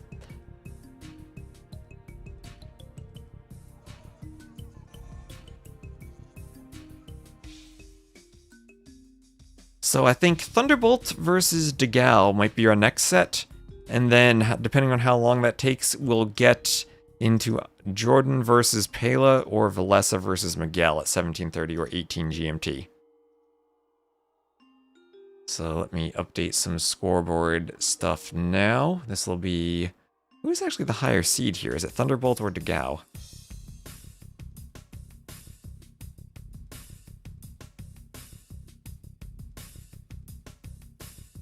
I think it's Degao. Let's maybe check the brackets. Reminder, we have brackets here that you can check. We'll have some spoilers there. Yeah, Degao's the higher seed. The winner gets to face Dragonstar. So we'll look at the bracket real quick while they're getting the draft set up. And we'll have Degao versus Thunderbolt. Check out the Onamaru website for the wonderful details about all the matches. Oh, look at that. You can get match details. You can search for stuff. I don't even know how all this... I don't even know what's possible here. Website's been updated recently. Here we have Dragon Star will be winning 3-0 over Mauricio, facing the victor of this set, but... See, Dragon Star 20, Degao 24. Thunderbolt at seed 57 feels like a tough first round matchup for Degao. Had Stark last time, Thunderbolt this time. In all likelihood, we end up the winner of this match facing Tato. Tofu is actually a tough matchup for Fire. That'll be close. And Jordan, thanks for rating Onamaru's channel. You just clicked here and it's working. Was the bracket not working earlier? Thank you very much, Jordan. Welcome in. We just casted Doubt, and we're gonna cast Degao coming up next. We're just looking at the brackets. Valessa Miguel also will be later today. That'll be a good first round set. The winner faces Vivi. Looks like Vivi did win 3-0 over FedEx. Still Please Bad Koala. I think that got rescheduled for tomorrow. That shouldn't actually be live right now. We need to change the schedule.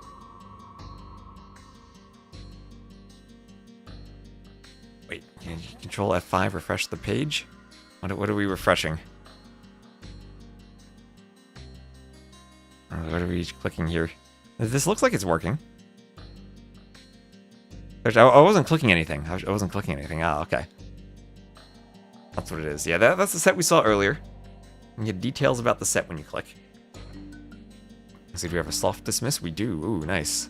Or a light dismiss. So there's Doubt over Paganini. Just casted that. And as we were looking for, where's Degao? There you are. Degao Thunderbolt. We will cast that next. So thank you, Jordan. We'll cast another Onamaru teammate coming up next.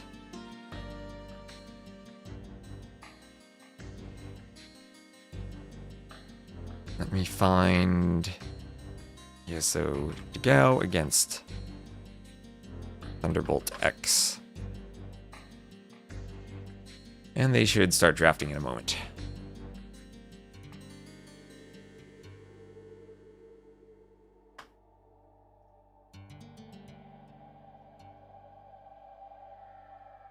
Oh, there we are.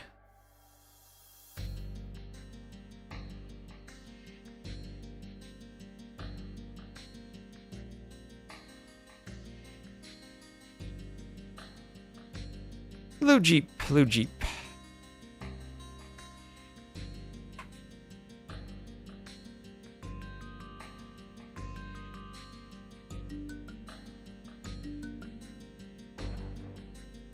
So, same map, Valle de Selva will be our first map. Lençóis Maranhenses and Serra dos Carajás will be the home maps for Thunderbolt. Then Araucarias and Amazonia for Degao.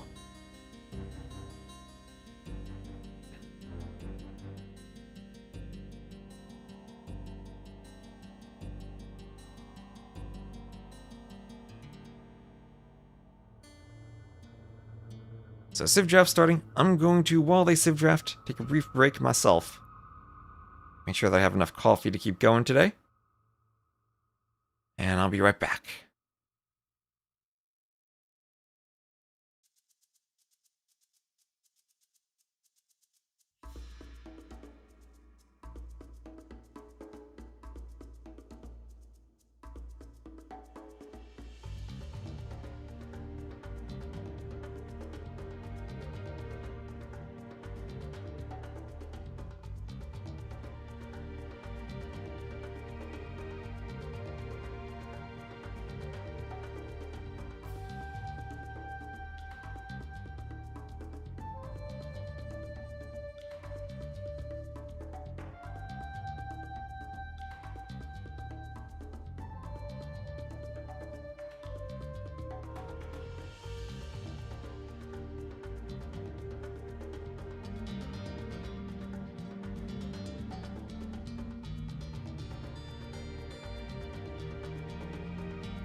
Alright, the draft is finished. We'll start on Vela de Silva. And here we are. Degao will be the Malay. Thunderbolt the Tatars. We have a 45-second wait.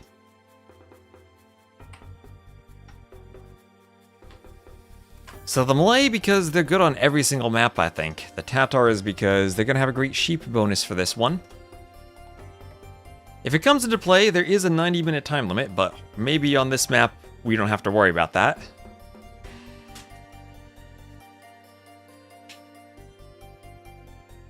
And if we do, then we know the game has been absolutely crazy. So 4 hours into the stream doesn't even feel like we've been streaming 4 hours. This is going by fast.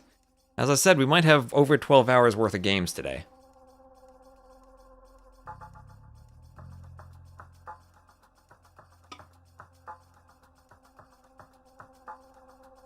Hello, Baron. And here we are. So Degao will be the blue Malay to the northwest, Thunderbolt the red Tatars to the southeast. Lots of capybaras, so the longer lasting sheep will be a great bonus for the Tatars on this map. A civ that also can play pretty heavy into cav or cav archers. With how open the map is, that could be a good strategy for them, but also you have to worry about Malay men-at-arms with the extra armor they'll get for free. Both golds kind of far forward for Degao. Same thing for Thunderbolt, though. Love this map. I've really liked it. I didn't know how it would turn out. When I played one game with Ornlu earlier, the wood line was one level closer to the TC, so I moved it back one elevation, and I think that improved it a ton. And now there's so much room for drushes and action in the back. And look at what Thunderbolt is doing, walking all the way to the back to find a lumber camp location. Won't be able to wall that, but he's going as far down that passage to find a lumber camp spot as he can. Feel like they're diverse and encourage a nice variety of strategies. I have some ideas for what we need for the additional maps now. Gonna try to be kind of creative with them. So they appear under the TC as more deer get pushed in. We'll have some capybaras taken from Degao.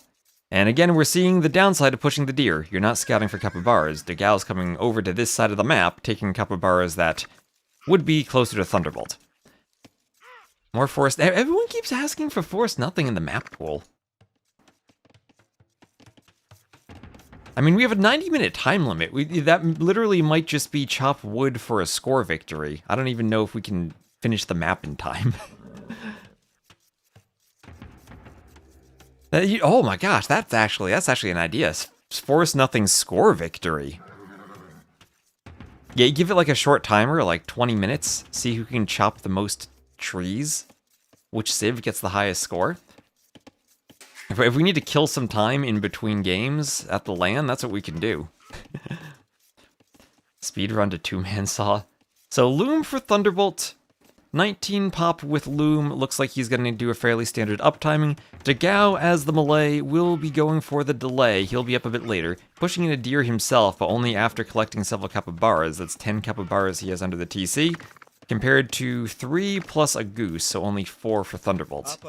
And 2 more picked up from Degao.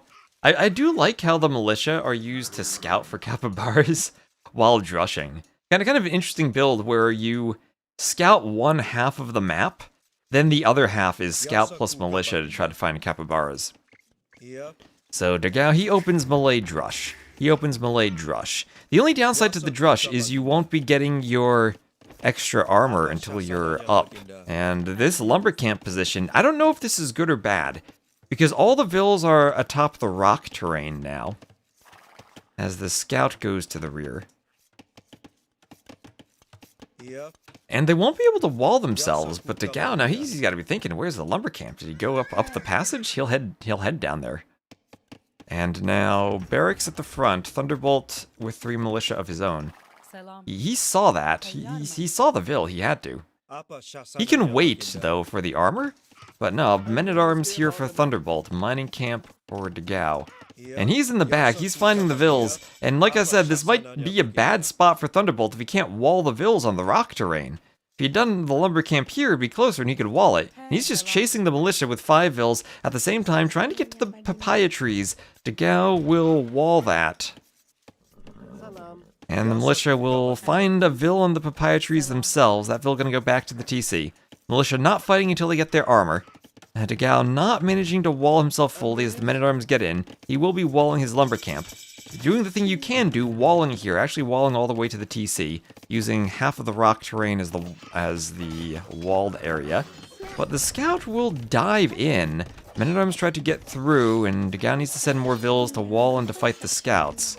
A bit tricky to keep men-at-arms out when they do so much damage to walls now. But he's okay so far. No arson, just 3 men-at-arms. But that scout getting in through the TC gonna be a pain, and Dagao can't really find much more damage with his drush. Everything's so close to the TC. I think he could have stayed back here and kept attacking. I mean, these vills not walled at all. So far, so good for the quick walls, getting a spear to fend off the scout. I mean, he picked that spot. It's working. I mean, Dagao could have done something similar, but again, he couldn't wall it. There's a spot there. I don't know, if that area proves to be super strong, then maybe I need to do something about it. I didn't think that this passageway would have much of an impact, but seems to be occasionally coming into play. People trying to run down there. So 25 to 24 vills, that uptiming still giving Dagao a bit of a advantage in his vill numbers. He needs to garrison his TC and shoot the men-at-arms. He gets a man-at-arms, loses an archer. His vills will turn and attack, and he will clear everything because what's he doing on the other side? He's losing his scout to the TC. As his men-at-arms are still hoovering around, they can get, or his militia even, not the men-at-arms, didn't do the upgrade. They'll get to the berries, they'll be walled, they'll be under the TC too, and TC's OP. TC's now have just killed everything. Now the militia, will he kill the spear? No, he won't. 1 HP left on the spear. He can hop in the TC and heal. Double bit axe for Thunderbolt. And 1-to-1 Eco KD so far. So 1-to-1, and Dagao must have got a vill diving the TC, as some archers and skirms will walk forward across the flowery grass and fight the scout. Scout killing an archer.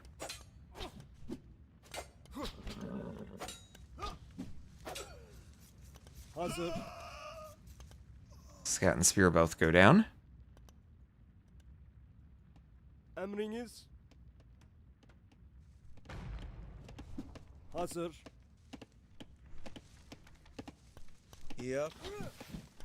And 2 HP left on the scout.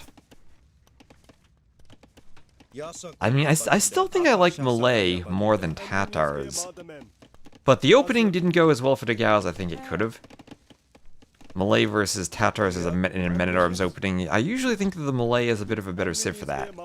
And as far as capybaras go, the Tatars are now out. Dagao still has more under his TC. He's done a much better job of scouting.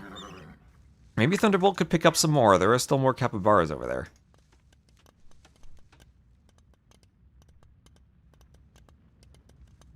And yeah, 17 vills on food for Dagao, but that might change in a hurry as the capybaras start to run out, and you'll need to establish the farming eco. Neither player with horse collar. And the skirms will push Thunderbolt off of the gold.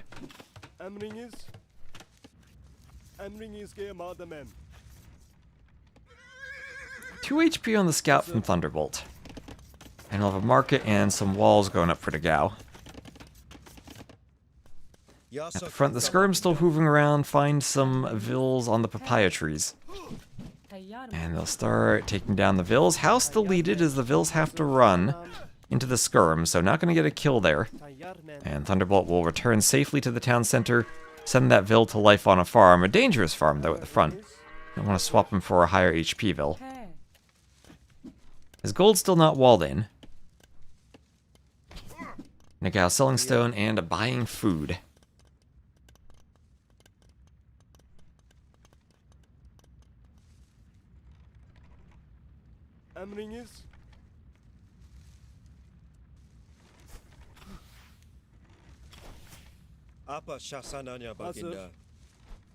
And ooh, the Jaguar getting involved in the archer fight. Jaguar giving chase to the archers. And the Jaguar's going to help out. The Jaguar's going to help out. Thunderbolt not going to micro against Dagao. Both archers go down. And now Dagao going to turn and kill the Jaguar. And the Jaguar helped him out there. He must be really happy about that fight.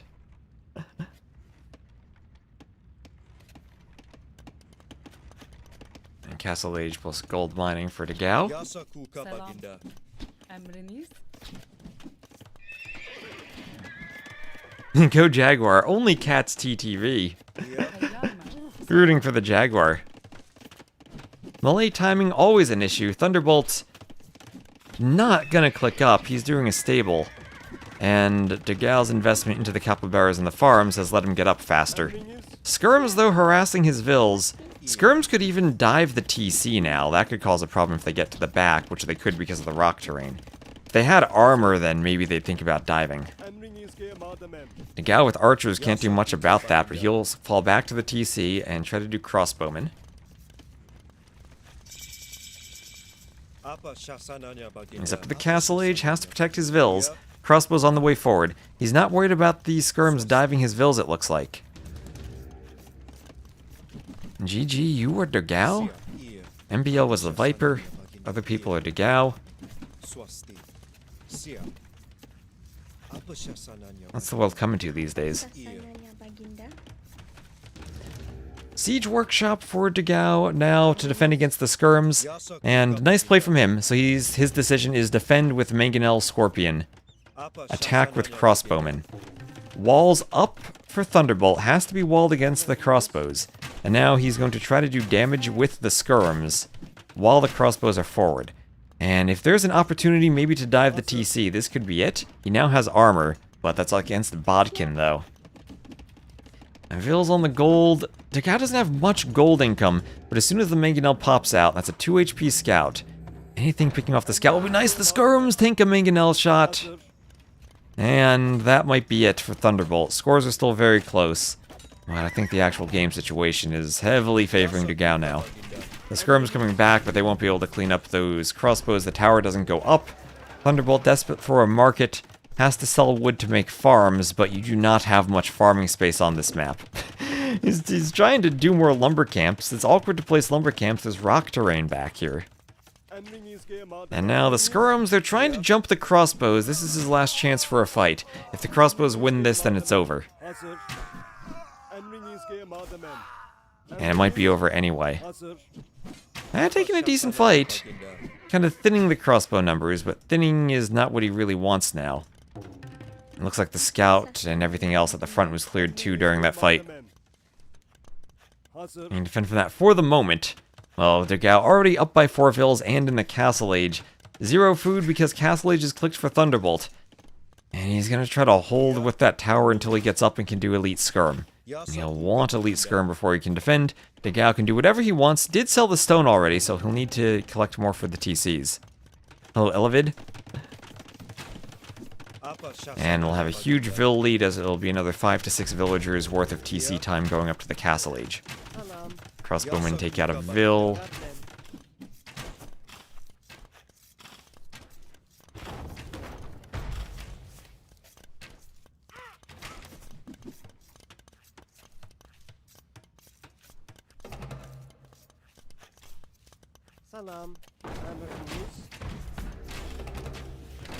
Power forces the Mangonel away. Another Mangonel hits the outpost. Vill here will need to repair as the skirms chase the Mangonel. Mangonel takes them down. Skirms kill, or crossbows kill the scout.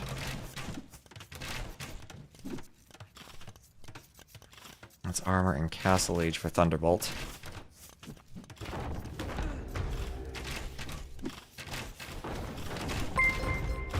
Thank you, Astro, for the follow. This Watchtower from Thunderbolt should go down to Mangonel's while it's in the Feudal Age. Once it hits Castle, it'll get more HP, but it's going to be too late for that. No repairs, and it goes down. The skirm still can't fight Castle Age crossbowmen, and now the attack on the TC commences with the Mangonels. Maybe a swordsman could pop out from the barracks and attack the Mangonel. Yeah, they're a bit close to that. But now it's up to Thunderbolt to defend. And what else will he do for his units? Double stables, and it's going to be double stable knights. Doesn't have bloodlines, only has the first armor. And he's going to hope that double stable knights quickly can snipe off mangonels and then continue against crossbows. He will need a lot of knights for that. Maybe he can get enough if he gets maybe 8 to 10 knights. And he dodges mangonel shots on the way in. It'll be tough though without gold control. Lost the tower on his first gold, losing the tower now on his second gold. Had to expand to the outside for farms in the middle of nowhere, doing a TC.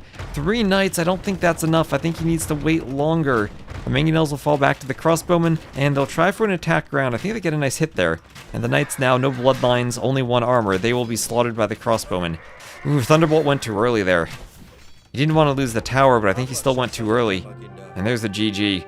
Maybe that was his last chance if he couldn't get more gold for knights, but Dagao will win game number 1.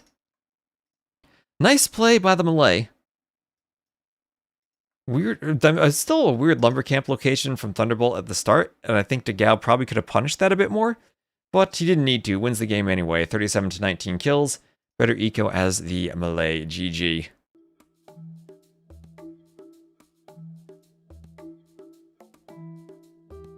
And that'll be Dagao winning Vela de Silva. Give him a 1 on the overlay. And for the civs, also Malay over the Tatars. So, reminder, also go check out the Onamaru channel. We got some people chatting there too. Give them a follow. Trying to get as many follows as we can there before we really get into the event in earnest. So what do we have there? We're up to 1,609 followers, so go make sure to give them a follow too.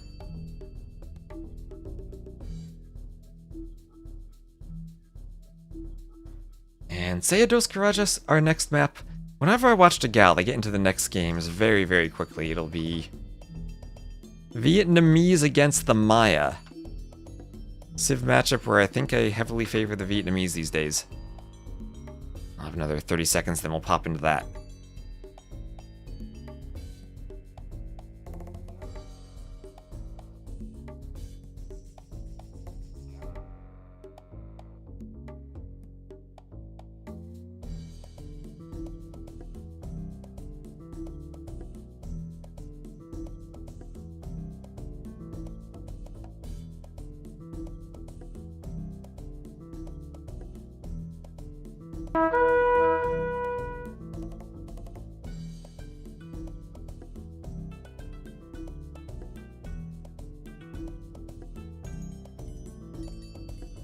And thank you, Plotter Ghost, for the raid.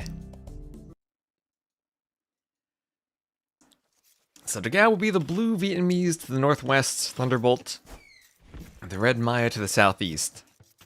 All of Thunderbolt's woodlines are towards the back. It's a good spawn for him.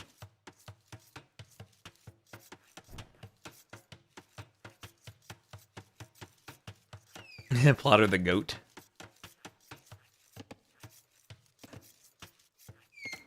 These tapirs are your boars on the map, 340 food. Pretty standard Dark Age on the map, but it's very open, even though you can wall if you want to. Deer pushed in by the scout. And thank you very much for the raid. Hope you're enjoying these qualifiers. This is a first round matchup that I think is a very difficult one for Dagao against Thunderbolt. I'd still call him the favorite, but Thunderbolt a very good player in his own right. He's around 2k4 right now. Dagao a single point under 2k7 though.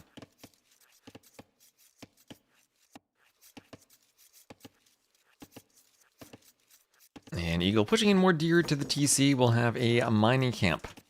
Up Thunderbolt on the gold. A very nice gold spawn. He can get a wonderful camp on it.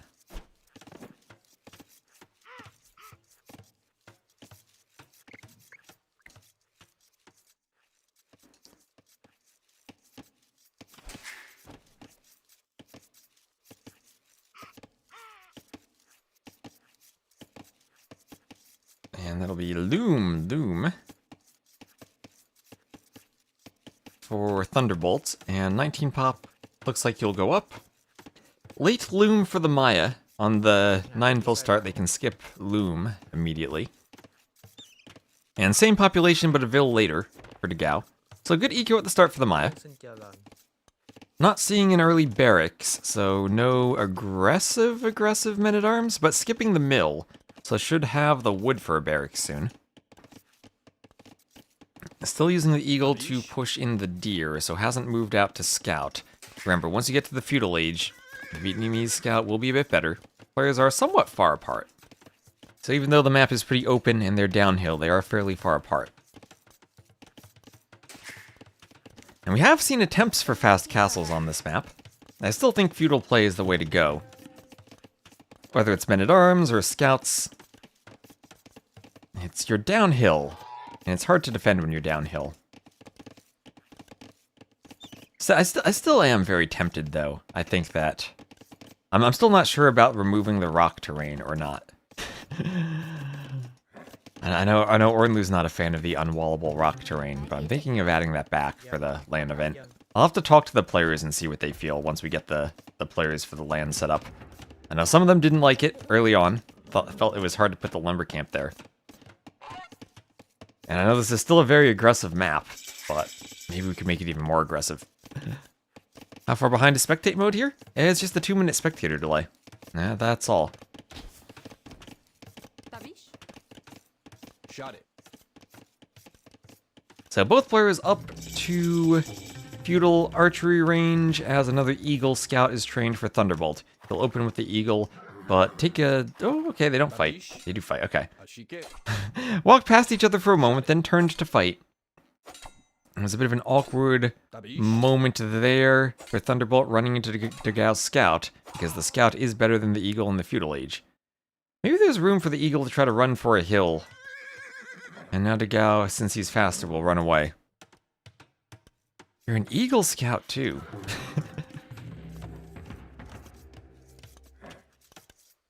I'll see how many of these scouts Thunderbolt keeps adding. Maybe we'll upgrade to Eagle Warrior. And it gets to the Castle Age. But that runs into Fire Lancers. I think it's going to be really difficult to push with the Maya here. Maybe an option if they get an overwhelming crossbow numbers advantage? Maybe plumed archers could be useful at some point with how open the map is? With walls going up? Maybe it would be even better for the Maya if they couldn't wall. Or had to do a circular wall. I guess you could wall through all of the wood lines on the map. There's a blacksmith and a house and a palisade for Dagao. Will he get the house up? Yes, he will, just in time. And he's walled now. He's walled now. The eagles won't get in. They can scout, but they'll have to break through the buildings. Blacksmith kind of far forward, but the archers here don't have fletching, so Dagao should be able to finish that. Thunderbolt being quite annoying. 50%.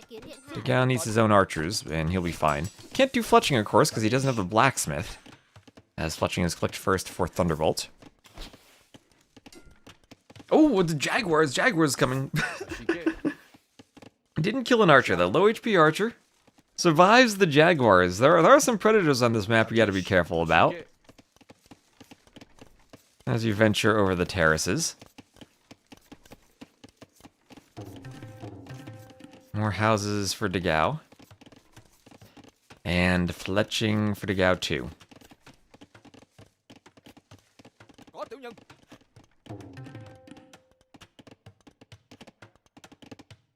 Oh, the previous map should be named Capybara Massacre. A couple of maps could be named that. There are several maps with extra hurtables. I think they work well for the 9-vil start. It gives you something to do with your scouting. More walls going up towards the edge of the map.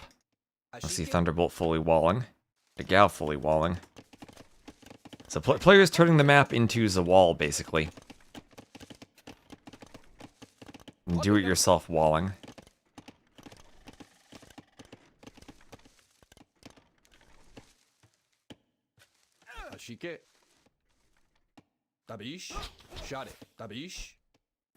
Shot it. Archers here back and forth, ready to fight.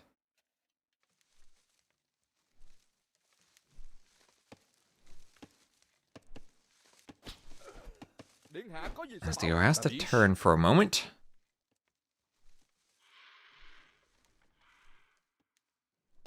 And horse collar.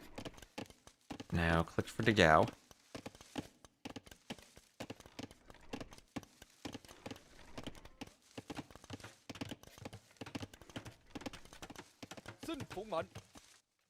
Shot it.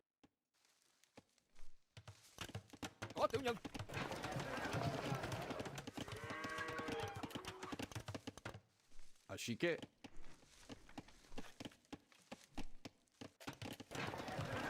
And market going up for him in the back.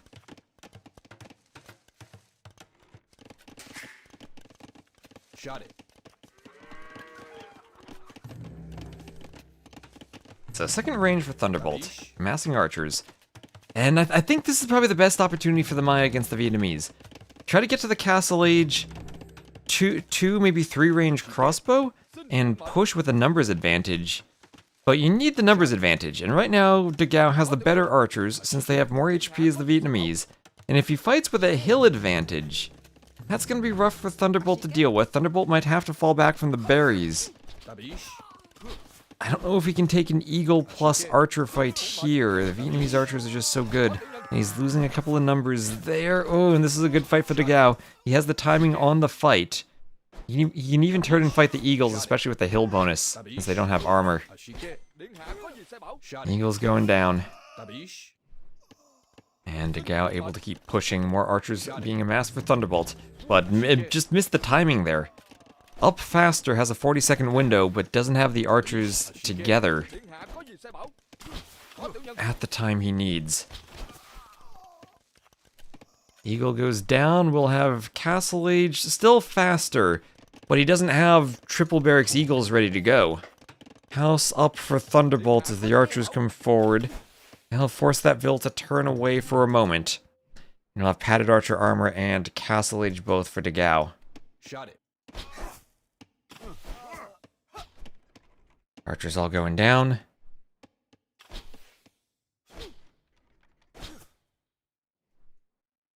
Tabish.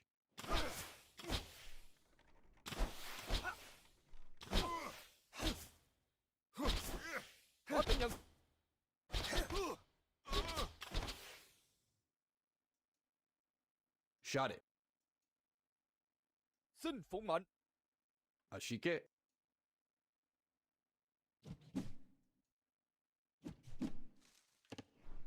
Shot it.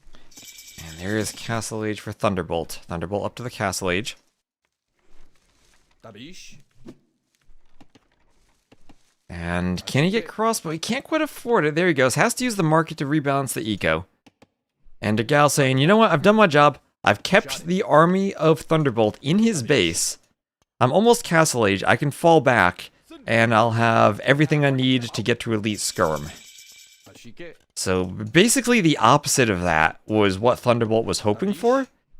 That maybe he could take a small fight, get an advantage, and have crossbows forward doing pressure right now. Before Degao can get Elite Skirm. But Degao up Elite Skirm, Bodkin, crossbow, even a university. All clicked for him. And maybe there's room for Thunderbolt to pull back home and do TCs and boom and hope that the early ballistics is too much of an investment for Degao where he could pull ahead in eco. But I don't even know if the Maya actually have that much of an eco lead over the Vietnamese. Gonna be a forward workshop, Thunderbolt realizing he needs to be aggressive here. So not going for the TCs, no more booming. And actually this could be a good fight for him if he had ballistics. Without ballistics he can't actually hit Degao's army. Degao can just turn and run away. And run back to the safety of the skirms. So mangonels with a hill advantage will be kind of scary, hard to clear. Remember the Vietnamese, they do still have mangonels, they don't have rocket carts. Late game though, they will have bombard cannon. And it'll be imp skirm versus potential ultra javelineer skirms. So far though, we've had a single-minded avoidance of Maya skirms from Thunderbolt. As the saying goes. And now his crossbows are being trapped by Vietnamese skirms, doing a decent job of killing them, but armor's in, they have extra HP. And the mangonel is out, getting a hit on the crossbows. As the crossbows run. Shike. Tabish. Skirm's killing the crossbows. Shot it. Ashike.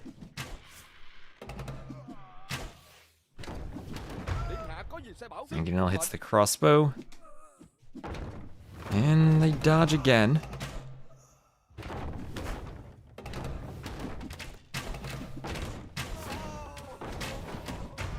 And Mangonel going down. Mangonel still fended off by skirms and crossbows. Shot it. Ashike.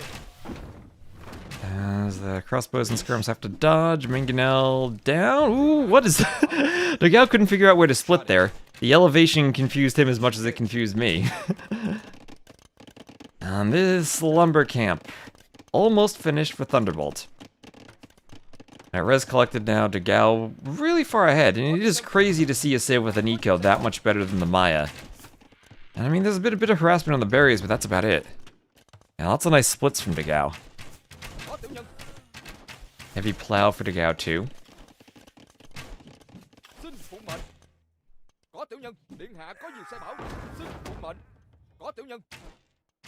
Feels like there's a lack of wood on this map. There are actually quite a few clumps of wood, just none on the bottom level next to the player TCs. You have to go pretty far away for the wood everywhere. Here's wheelbarrow for Degao.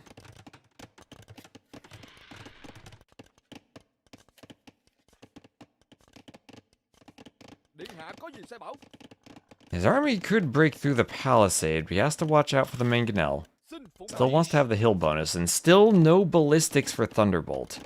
Thunderbolt, can he get a good Mangonel shot? Is Degao paying attention? Yes, he is. He pulls away. Third TC for Degao, too, so he'll be ahead in eco.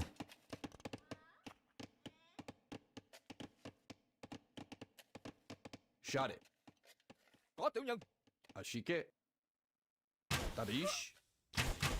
Shot it. Tabish. Crossbow's going down to the skirms. Ahead in ecotech. Yep, and that's the advantage of the Vietnamese. That's the advantage because their ecotech, they cost no wood and they research faster. So very easy to get your ecotechs early. But also lots more idle eco for Thunderbolt. Just reacting for that pressure for Degao. Even though it's only a 2-0 eco KD, the reactions, needing to run vills, needing to focus so much on the walling. Make sure Degao doesn't break in. It all costs time. And when your eco is that inefficient.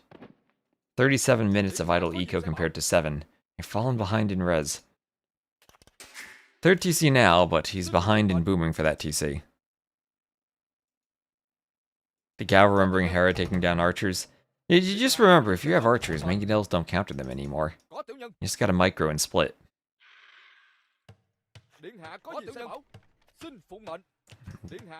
Degao trying to group up everything.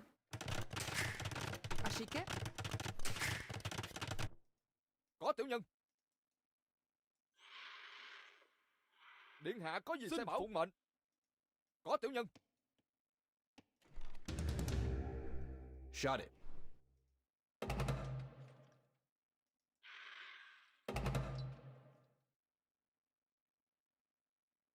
Goes off with Thunderbolt.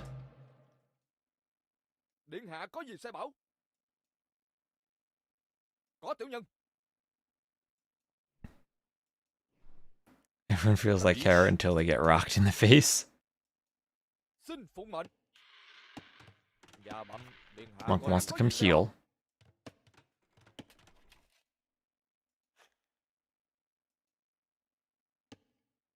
Handcart and gold mining for Degao.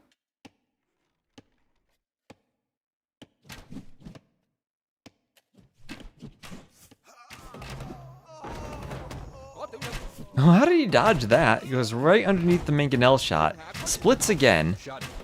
There's another Mangonel, but he doesn't care about the Mangonel. He can out-micro that. Split as the Mangonel shot goes between. Splits again. And another split. Splits everywhere. And now pushes with the skirms against the crossbows. Ashike. So crossbows back for Thunderbolt and 47 to 28 KD for Degao. Shot it. That's what I was kind of worried about, Vietnamese against the Maya. Ashike. Oh, another mangonel shot, but he dodges again. Degao on point, dodging everything. Wants to go for a forward castle. Okay, if Thunderbolt is really lucky, he can one-shot the castle foundation. Will he see this? Will he see this? He can do it. He misses the castle by a tile. He sees it now. He sees it now. Okay, okay. Bad castle for Degao. The mangonel is there. Thunderbolt does not notice. He finally gets a shot off. He is worried about those raids on his TC, but he wants to deny the castle. Hits on the Vills. How many mangonels dead? All the mangonels. The Vill count kind of evened up, 86 to 86, but Degao clicks Imp. And he just feels so far ahead. He tried to do an outpost. Why not with all the Vills? That'll group them up for a mangonel shot. Mangonel stuck behind the archers a bit. Bringing his army over. And then he'll have arbalests. He'll have all the tools the Vietnamese have in Imp. Skirms have to dodge a mangonel again. As the TC goes down. We'll have another castle up for Degao. As wheelbarrows in for Thunderbolt. And Thunderbolt's not too far from clicking Imp himself. Don't think he'll call GG when he sees Degao Imp, if he can Imp himself.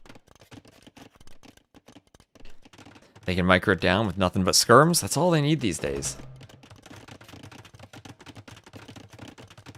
Also, hi Door earlier. Thank you for the follow. I missed that. Also, Twitch might be playing a short ad on my channel soon, so feel free to hop over to the Onamaru channel or to any of the YouTube streams if you want to skip that.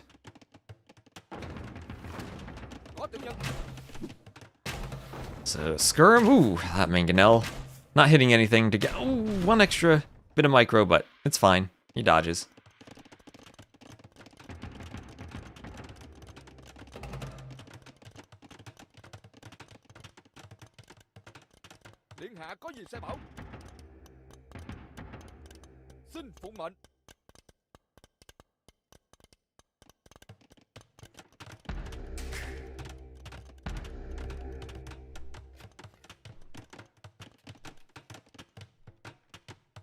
Maybe he is Hera? Maybe Degao will win the next S tier land event? Maybe. I mean, that'd be sick if Degao were to win this one. If there were an S tier event for Degao to pull out his inner Hera and take a win, Brazilian Dynasty would be it.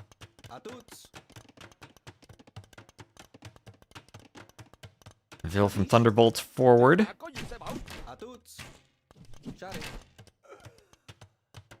Skirms kill the Vil. Couple of barracks forward for Degao, and is this... He's doing archer upgrades, but this is probably for Fire Lancers. That would deal with any eagles that Thunderbolt can throw down. Will I stream Jordan's games after? Yes, Jordan's games start in around 30 minutes. So Imperial Age for Thunderbolt. Skirms and crossbows come over. Vils go down. More Vils go down. And he doesn't want to give up that gold. He is mostly walled. Watchtower forward for Degao on the wood line. Pressuring everything as Thunderbolt tries to do a lumber camp at the top.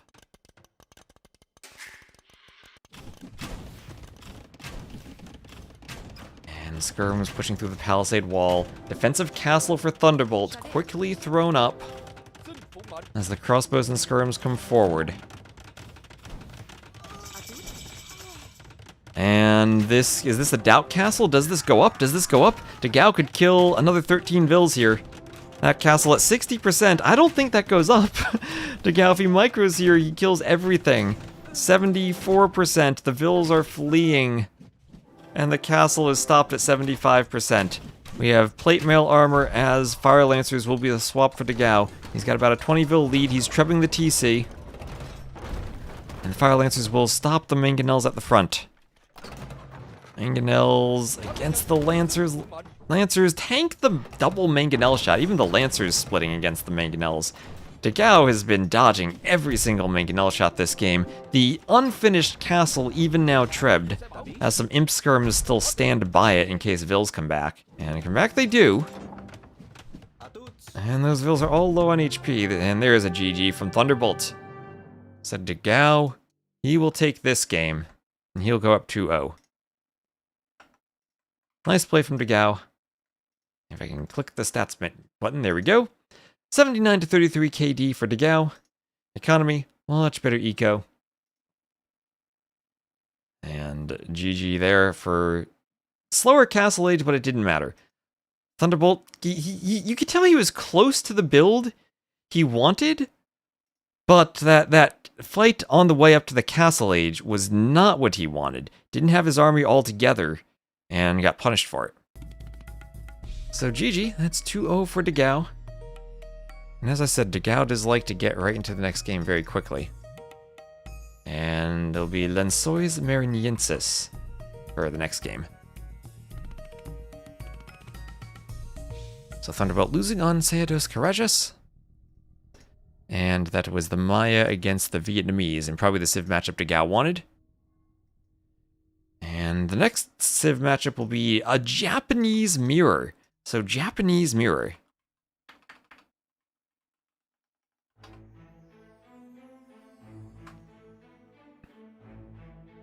Eldorado Eagles versus Fire Lancers. Remember, the Vietnamese Fire Lancers have more HP on them too.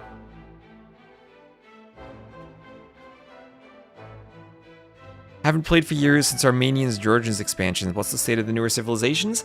There was just a DLC release with South American civilizations. When they first released, they had a new Dark Age unit, which dominated every single game. And they've since been nerfed, and they're kind of finding their place right now. How are mirrors allowed here isn't... The very first pick is done in parallel, so the first pick occasionally gets mirrored by players if they have the same priority, and they did here. Japanese for both of them.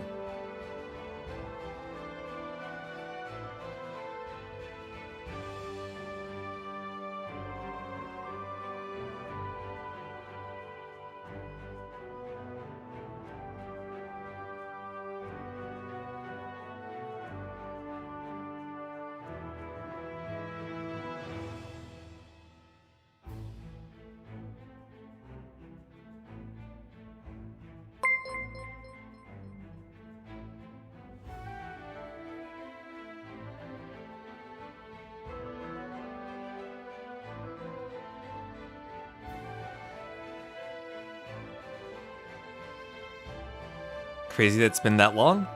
Yeah, it has been a while for the mule carts now. You're right.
Oh, thank you very much. I was muted. I was eating my lunch during that. Thank you for pointing that out. Only 2 minutes of game time I was muted for. Let's start again then. Thunderbolt, the red Japanese to the north. Degao, the blue Japanese to the east, as someone asked earlier. Thought I was going insane, you could hear the sounds. No. As someone asked earlier, it is a mirrored pick. The very first pick in the draft is done in parallel. That's also the good thing about when you're at a LAN and you have a production team. You have people who catch the mistakes and fix them for you. Now I have to rely on chat.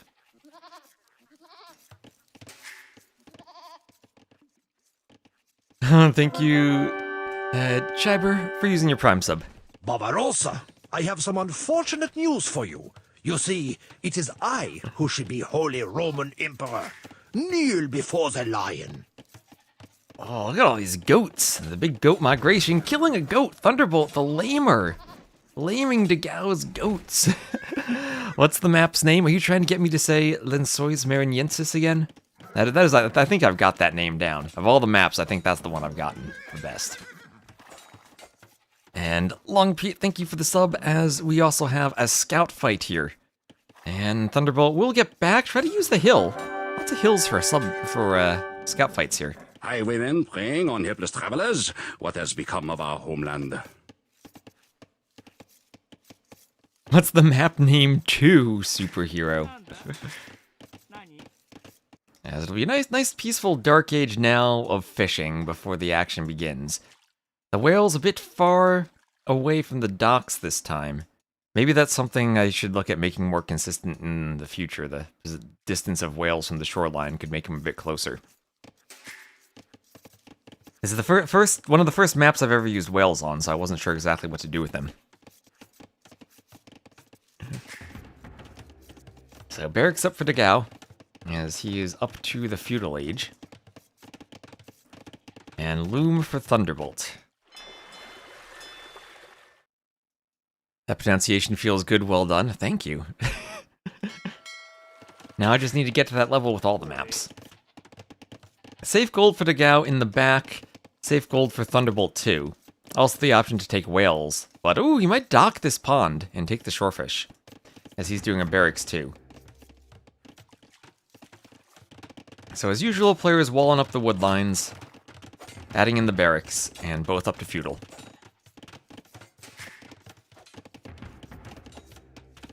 Barracks forward for Thunderbolt, and 4 fishing ships to 5.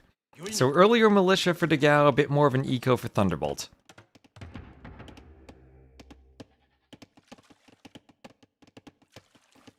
And where are these 4 vills going? Thunderbolt, what are you doing here? What are you doing with those vills? Are they going to take a dock spot too? Okay, Thunderbolt gonna hope his eco is hidden enough that while Degao is dealing with the men-at-arms, he won't see vills on the dock out here.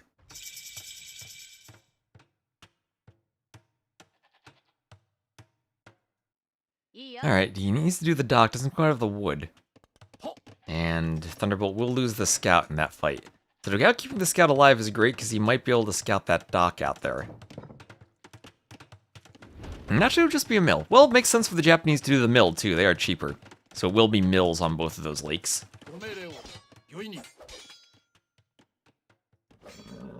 And big militia fight here. 3 HP on the scout for Degao.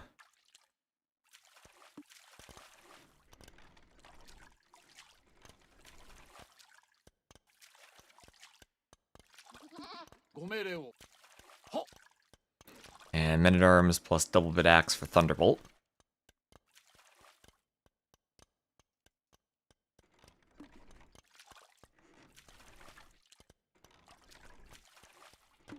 They're very strong.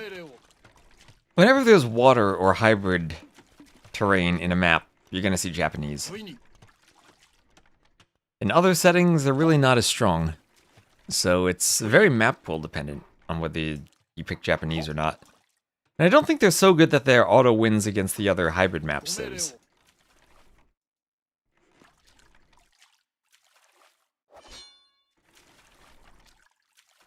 So maybe they're in an okay spot. I guess their fishing ships did get nerfed a bit in the water balance change because they no longer have both extra HP and extra armor.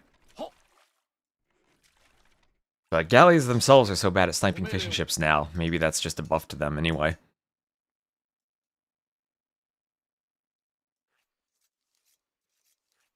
So fishing lines also for Thunderbolt. As the men-at-arms for Degao will get on the hill, but more men-at-arms for Thunderbolt. So Thunderbolt simply using all the mills to produce more and more men-at-arms. He'll have to turn as he gets near Degao's TC. He's doing arson. But this is what I want to see. 7 Japanese men-at-arms with arson? They can destroy the barracks or the house and tear right into Degao's eco? Where are they going? Are they going to try to get a hill bonus too when they attack a house? Oh, they are. That house will go down very quickly. Can Degao actually wall that in time? Needs to get 3 tiles of stone wall up. This is going to be close. The house is down, but the stone wall goes up as the house is collapsing. The next house will go down too quickly, so Degao has to keep walling. Degao getting his own men-at-arms forward. And meanwhile, on the water, it does feel like Degao still with more fishing ships, but more hulks, though, for Thunderbolt. Degao with double docks, producing hulks, needing to stonewall out these men-at-arms. Eco's still very close, but Degao with that, more emphasis on getting fishing ships out. So if Thunderbolt now pushes on water, maybe he changes the game by disrupting the fish. Stone walls everywhere.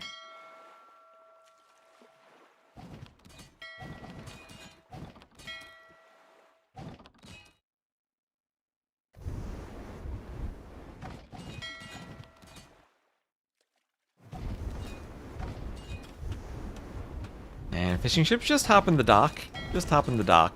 Dock arrow is most effective against hulks of all ships. And hulks fighting fires under the dock, yeah, they counter the fires, but that was, I think, a bad fight for Thunderbolt near the dock. I think if you're near docks, you really need to pull hulks back or extra ensure you're within the murder hole's range. So the men-at-arms finding a Vil from Degao. They're checking the ponds and seeing there's nothing there.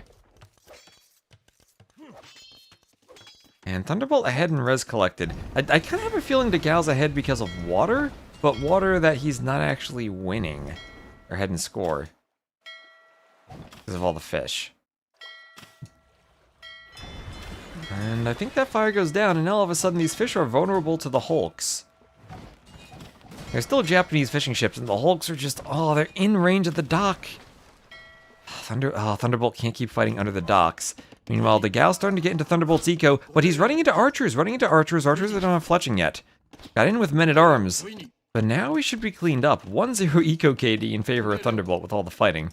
Degao will find some goats, and he'll turn and fight with the men-at-arms on the archers, as Thunderbolt is trying to fight his way in, the fighting men-at-arms at the rear, has to micro the archers back so they don't die. Yeah, docks can shoot things now when fishing ships are garrisoned. Very recent change. So locked gate for Degao. And archers killing men-at-arms.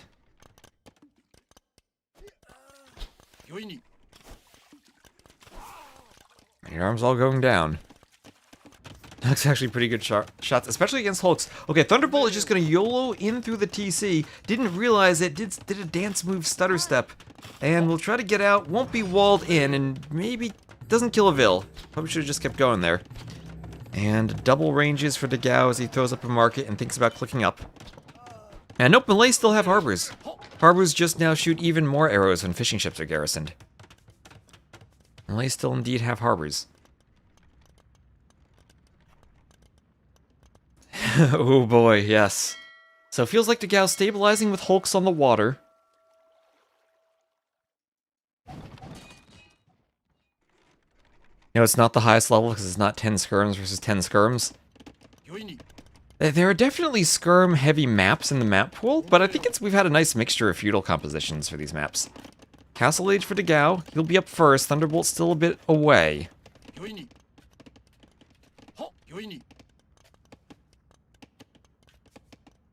Degao trying to get a win for the Onimaru team here.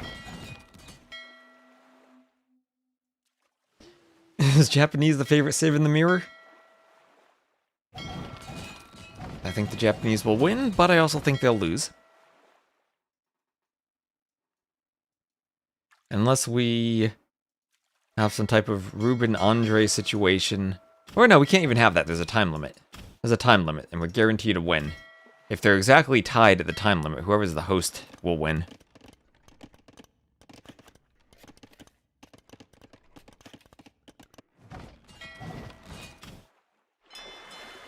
So Dock for Thunderbolt.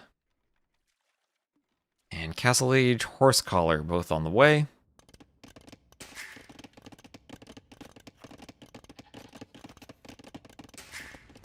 Castle Age also for Dagao.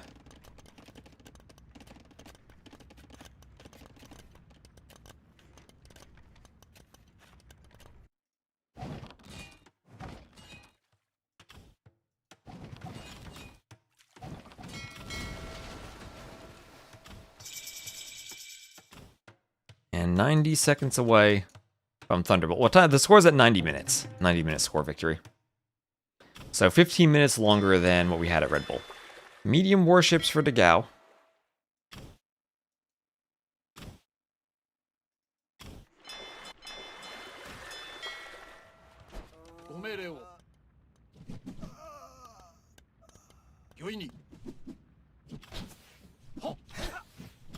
Archers hitting the men-at-arms.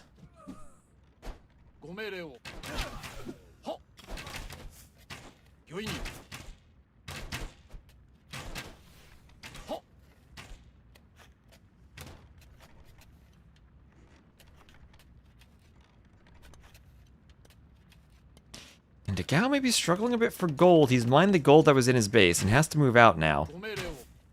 And needs to micro crossbows though, and if he micros properly with ballistics on the way, he's okay, but he needs to keep the crossbows alive until ballistics is in. Bodkin now for Thunderbolt just clicked. The timing here is so tight, but I think Dagao has managed to pull it off, and he'll immediately add in a workshop. On water, it does feel like Thunderbolt is still okay. Didn't do medium warships, but has more warships. But Dagao's still fishing, so both these players with the Japanese fishing ships. Dagao attempting to do a TC. Thunderbolt still needs upgrades, Elite Skirm padded archer armor, both for him.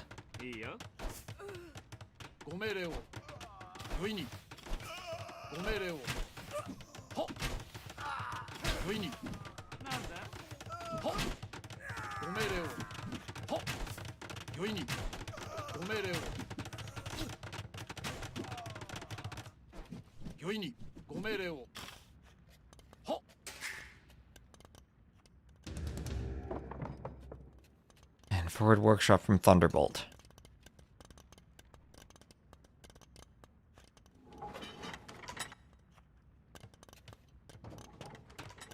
We'll have to see Wonder Victory. I don't know about Wonder Victory, but I think Relic Victory might be interesting occasionally. I think that's more interesting because you can't just camp the whole game and do it, and you have to move out and grab the relics. And it's a bit easier to prevent because the monasteries are weaker.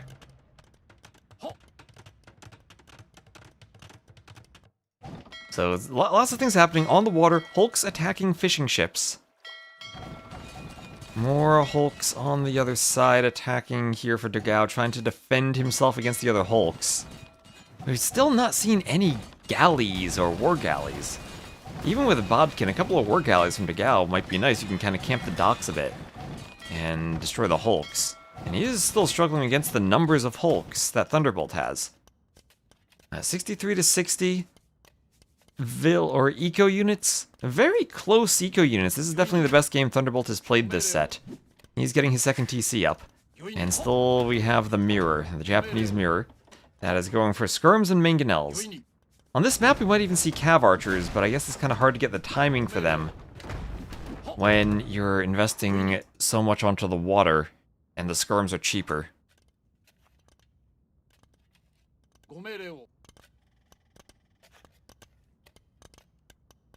AoE3's trade monopoly.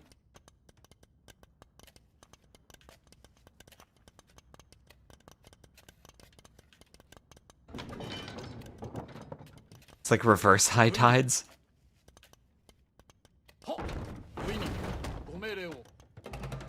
Seville's repairing mangonels. Mangonels hitting the skirms. Skirms go down. Mangonel out for Thunderbolt.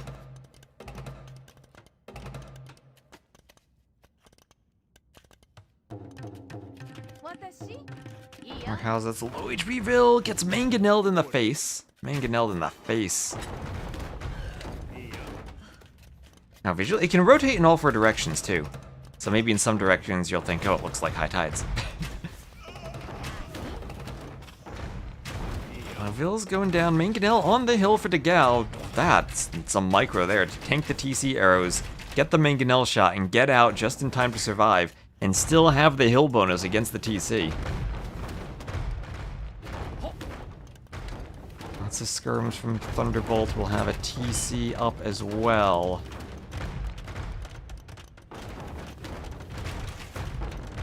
And that workshop could go down, but a Mangonel will pop out first. Pops out the back. And Thunderbolt needs to clean this. Has to dodge the Mangonel shot, which he does, just barely 4 HP, but the crossbows pick it off, and then dodge. I have no idea how Degao managed to see that shot and dodge it. Mangonel getting hit by crossbows on all sides. He'll go out to repair.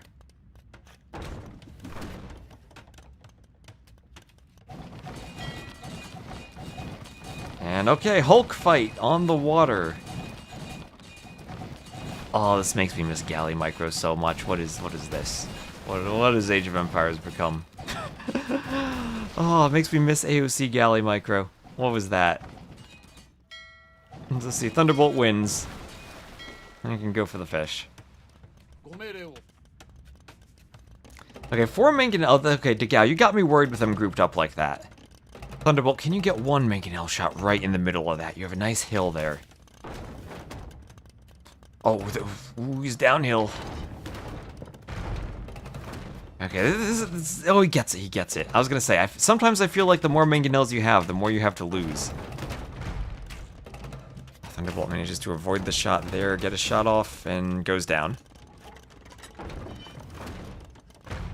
See people sleeping on adding galleys. It has been pure Hulks right now.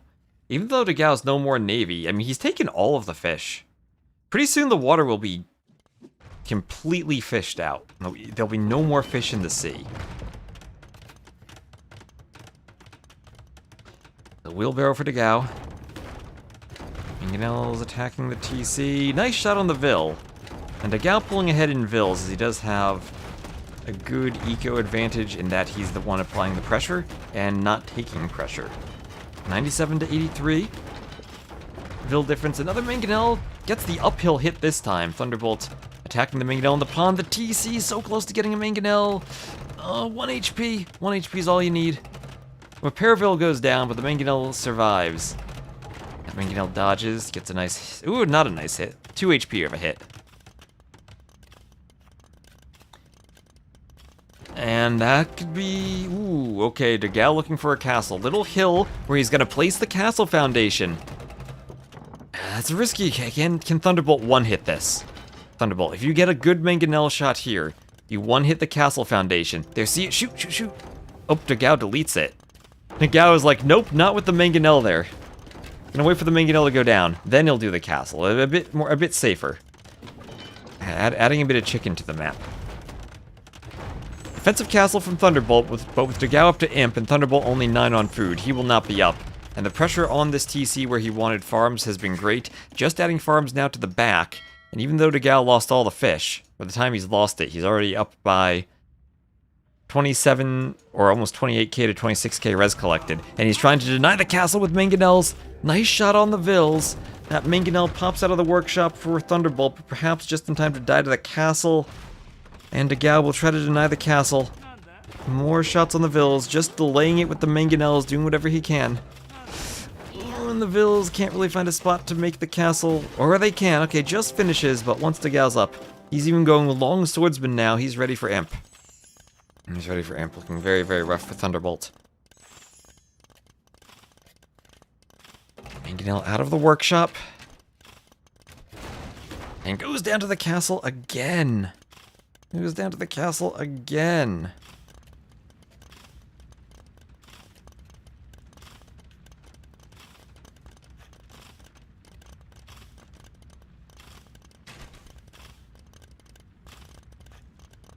And Gambesons for Degao. Go Degao. I'm sure we have a lot of Degao fans here. I mean, we are casting on the Onimaru stream as well, right? That should be his home audience of supporters. Forging in squires for him, and he's gonna try to end the game with Japanese champions, and he wants another castle drop on the stone. Monk's going for some skirms. Crossbows killing skirms. Vil trying to block the castle foundation.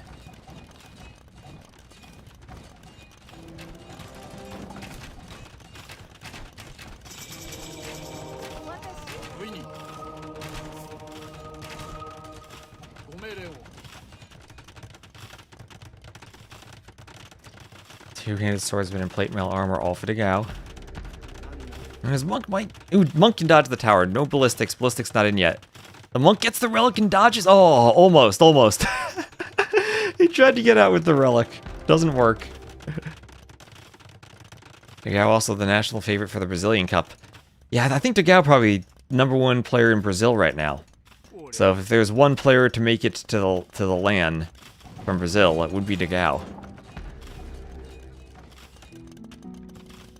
I really don't know who the #2 is right now.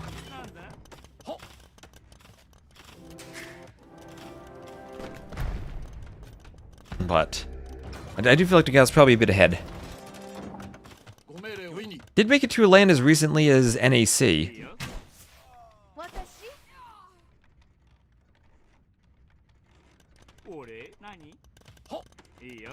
I don't know, I mean, there's Fire, there's Miguel, there's Gabby, there's Goku, there's Alive. I think #2 would be pretty competitive. I mean, I think the Latin American qualifier is going to be really competitive.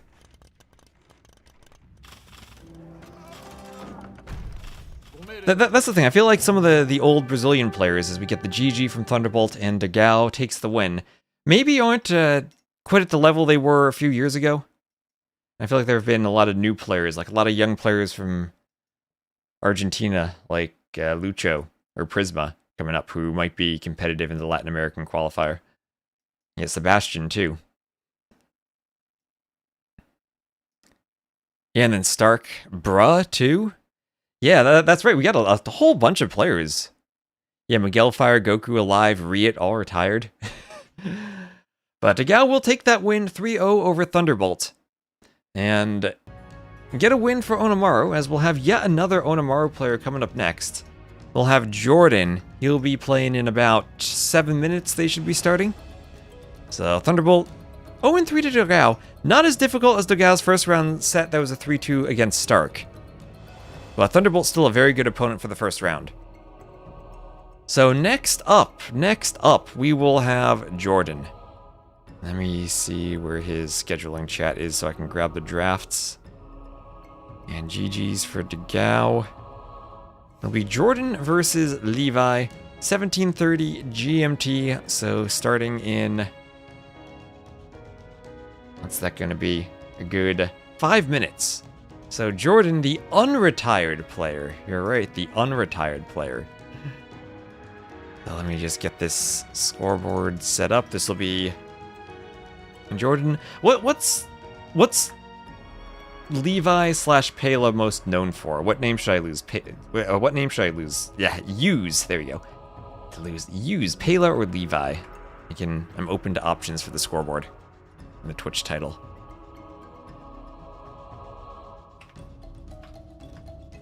I feel like I've seen Levi a bit more. Pela? Okay. Combine them.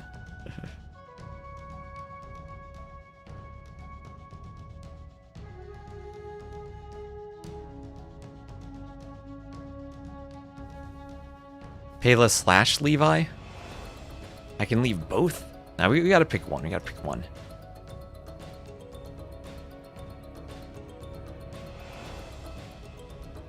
Is he on Wonders right now? Oh no, he's on Dark Side. Okay. Whatever he uses in-game, I'll change to that.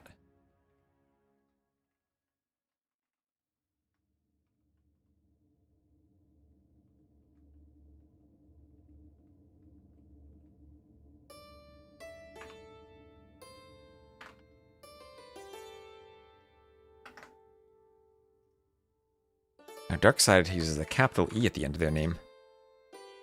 Alright, so I'll be back in about 5 minutes. We'll get the next set going. Thank you all for watching.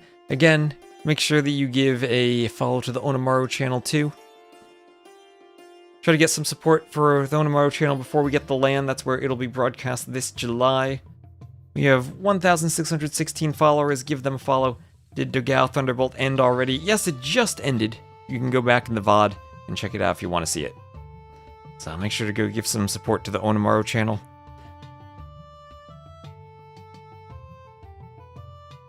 And we'll be right back with Jordan versus Pela.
Alright, coffee number 2 of the day is ready as we're about to get started here. Thank you also, Mimb and Dave. Looks like everyone's casting Ornlu too. Hope everyone's enjoying and hope everyone's getting some good gameplay out of this. Looks like Jordan's just going live. He's saying versus Levi.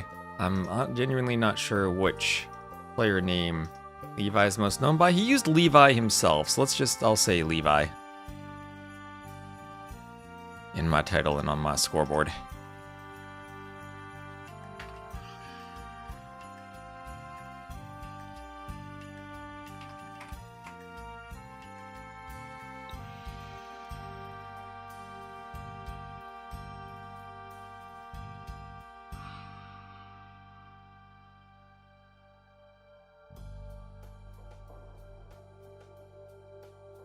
And their drafts froze, so they're making a new set.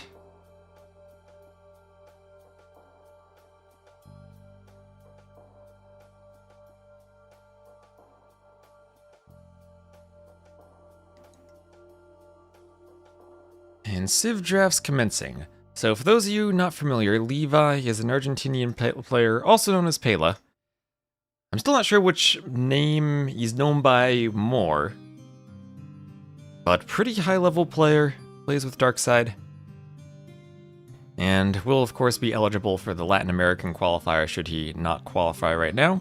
He's around 2k2 on the ladder. Should be a good test for Jordan in the first round, make sure he's... First round of the qualifier. Remember, Jordan did lose last week, so he has to try again to qualify. And as they're drafting, maybe we want to look at the bracket real quick. Once again, you can check out the brackets yourself on the Onamaru website.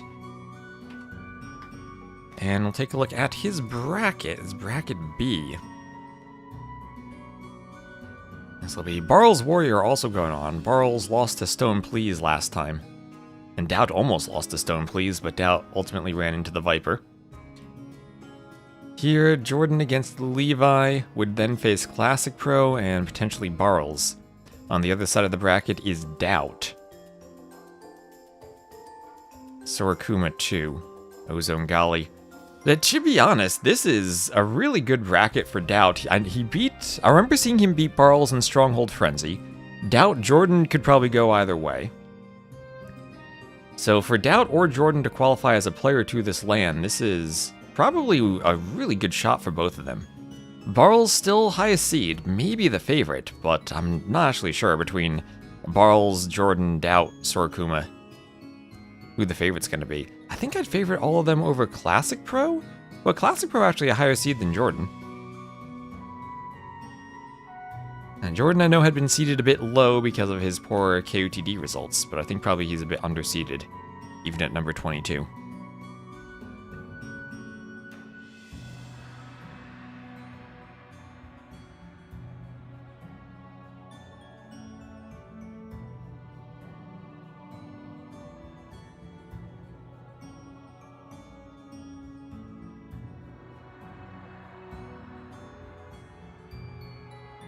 C doesn't really matter at this point.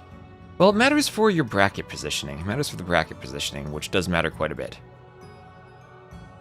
Okay, we saw, I think, Andy last week, because he had gotten a high seed in the tournament rankings from having played in a lot of A and B tier events and done very well. Ended up getting a good bracket. Still a tough set for him against Lewis, but a set where he ultimately prevailed.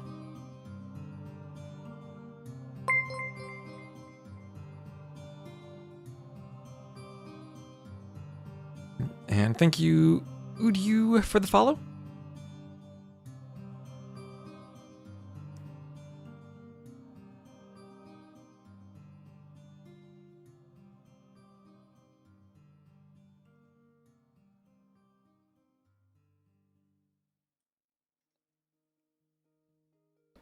Talking about who is the favorite. Well, it does matter for your map picks. It does matter for your map picks.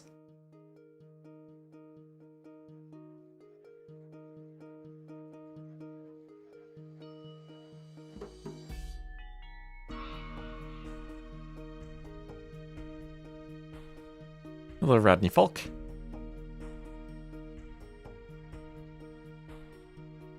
Is he a tattoo in his worst form? Maybe? I don't know, he played really well against Leary. I feel like Tato is going to be well prepared for this.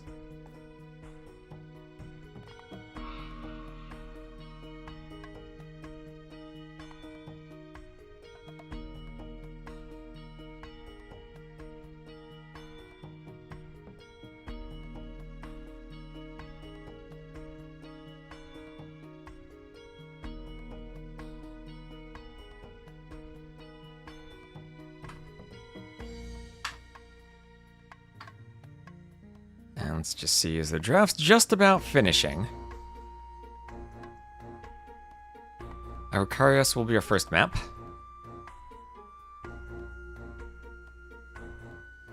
And Jordan and all of his Rage Forest experience should pay off for this one. Not sure what civ he's gonna go for though for it. Could be Vietnamese or even Portuguese. Spanish feel like Jordan's Coast Arena civ. Dravidians maybe for Lensois Mariensis. Magyar is for either Satan or Seidus Karajas. Celts at the end. Our base will be happy to see the Celts.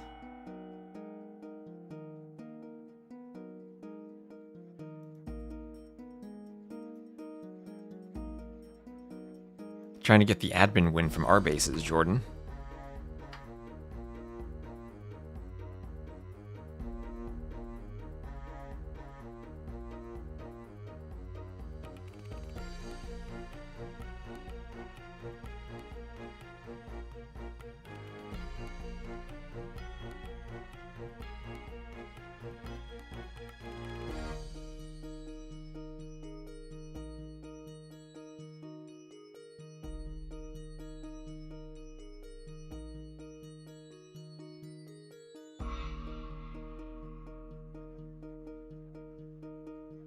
For Levi's draft, ooh, that feels like an insane draft. Armenians for Coast Arena, Japanese for Lensois Mariensis, Malay maybe for Araucarias, or even Menway for Seados Karajas. I mean, Burgundians maybe for Coast Arena, Malay for Satan if he wants to play Skirms? I really like Levi's draft. Do Celts even have a decent navy? They have a good navy because of their wood bonus. They can produce their ships easily. Spectator dashboard pros for a second. Let me refresh that. Temporarily offline. No spec dashboard. Don't be temporarily offline. I need you. Alright, there we go. And Jordan hosting the lobby.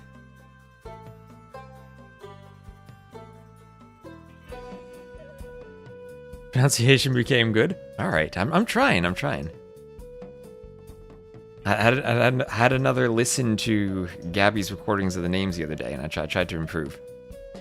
Can South Americans try both qualifiers? Yes. This is the second international qualifier. 5 players qualified last week to join Hera. Now it is Viper, Leary, Yo, ACCM, and freaking Andy. And 5 more will qualify this week, and of all the Latin American players who do not qualify, they'll be able to compete in the regional qualifier Monday and Tuesday. So Levi has joined the lobby with Jordan. Jordan also streaming his point of view. So if you want to go check out Jordan's stream, he'll have a 2-minute delay. Let me give Jordan a shout out. What is his stream name? Does he have underscores or AoEs in it?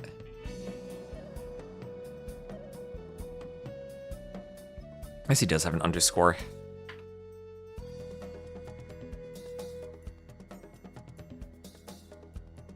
So go give Jordan a follow too, if you haven't already. He did raid the Onamaru stream earlier, so I'm sure most of you are familiar with him.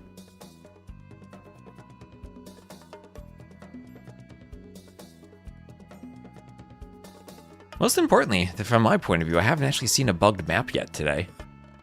So that's good. Casted like 10 plus games. Everything looked good.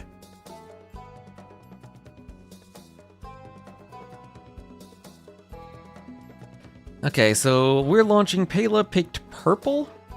So I think I will put him in red. It'll be Vietnamese against Bengalis. I wonder if we'll see a fast castle from Levi. And Pela and Levi are the same person. I believe he uses Levi in-game, so I'll try to pronounce it like that. Or pronounce it, use that name. Failed to download match content, DE, not like this.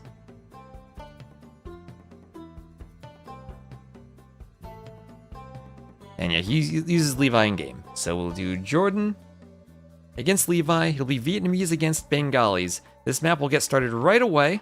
And I think Jordan's Rage Forest skills are going to pay off for him here. I think the Rage Forest will flow through him.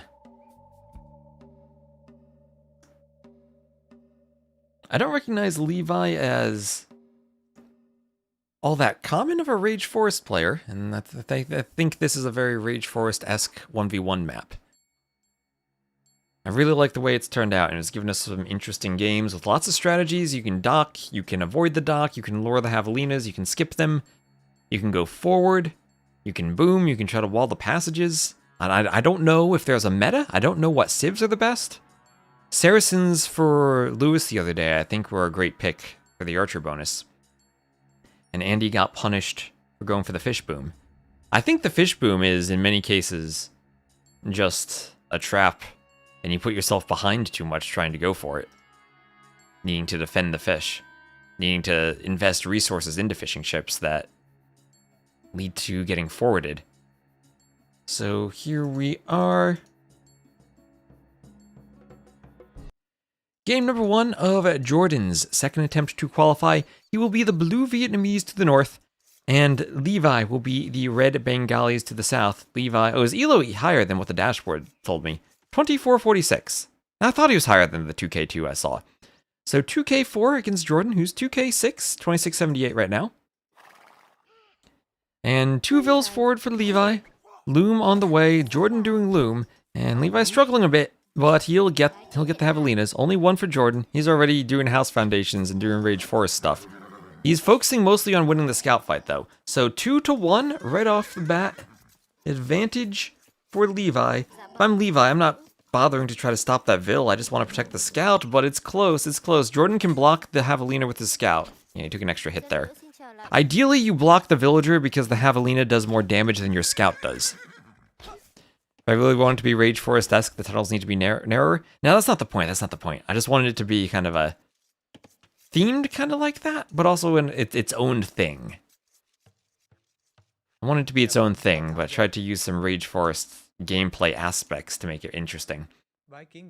Jordan will head over to the eastern passageway now to lure in another triple of javelinas, as he's going for the double triple javelina lure. 3 following his vill on the left, and oh, he only got 2. Only got 2 out of the 3. Jordan. What is this? Only taking 2? Man, imagine if Doubt were watching this. Vill coming in towards the TC. TC will kill the javelinas here. Nice shot by the vills. Everything going down.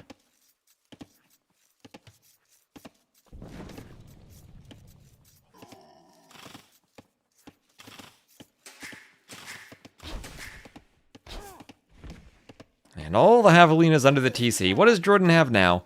He's got 5 javelinas under the TC and a 6th out here he still can lure in. Is it worth it to have so many so early? Well, you really can't avoid waiting. I mean, you really can't avoid taking them so early in favor of waiting, because then your opponent can just go and lure them, and then you won't get them at all. And with that many, I don't think you can play a game of letting them walk back, shoot them once, try to keep them under the TC. I think you just have to take them. And yeah, there will be some decay. But 1,000 food, and you have 12 vills on it. You can spread them out and take all of them nicely. In the back, Jordan also going for 5 vills on the lumber camp as he tries to dock. So very, very greedy from Jordan, luring the javelinas and docking. Well, we have a dock from Levi, too. Or we might have... Was Levi going to lure? He needs to scout and see that they're not there first. Stone Please. Stone Please is being played tomorrow. I think that got placed on the schedule and then rescheduled and hasn't been updated. So Stone Please will be tomorrow. Let me tag an admin here.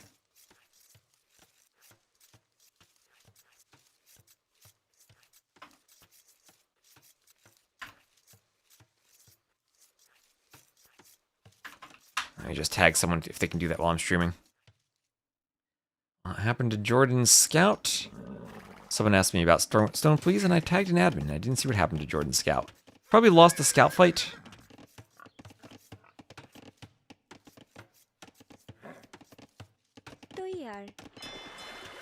And we'll have a dock forward for Levi. When does Winchester play? I'm not sure. There we have way too many players for me to remember the schedule off the top of my head. You can check the Onamara website for the schedule.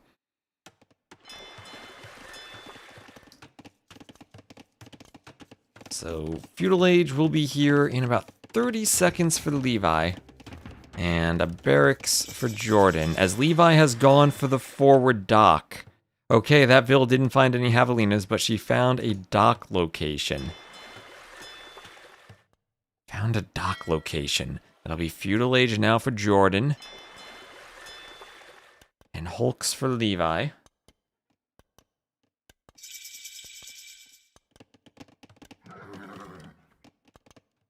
And Jordan, can he see the dock? Yes, he can. That is a good question if the pond's so big he can't see the dock. But yes, he can see it. And a Hulk. Part of me thinks... I don't know what to do. I guess it's the small pond, so you open the Hulk.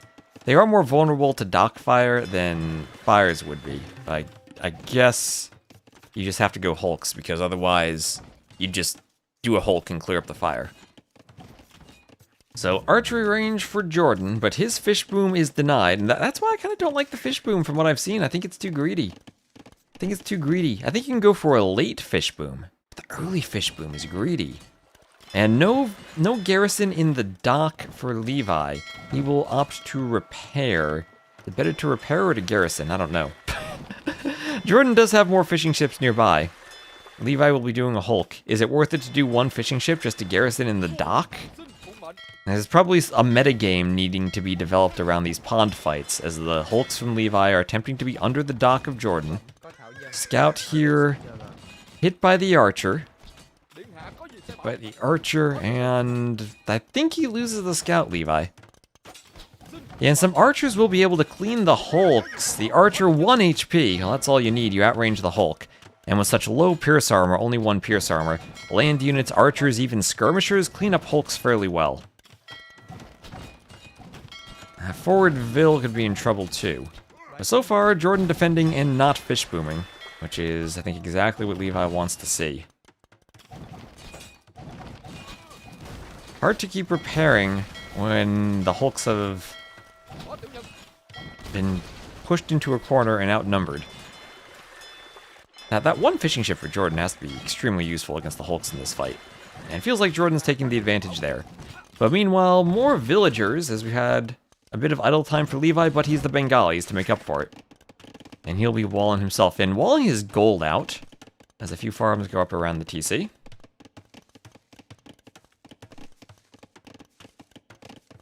Adish.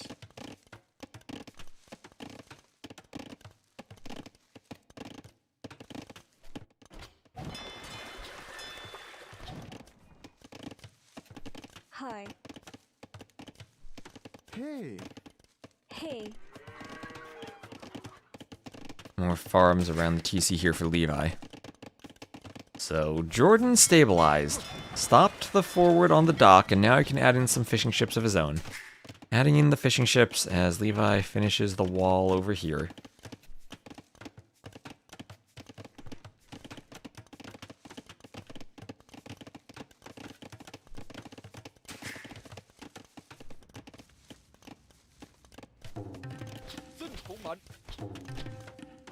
Archers on this hill for Jordan. They'll push in against Levi. Dock here going down to the Hulks. And Fletching for Jordan. Hi. Hey. All the villas out on that lumber camp. And another Vil comes back for Levi. Adesh Vil will do the market. Kudwaga.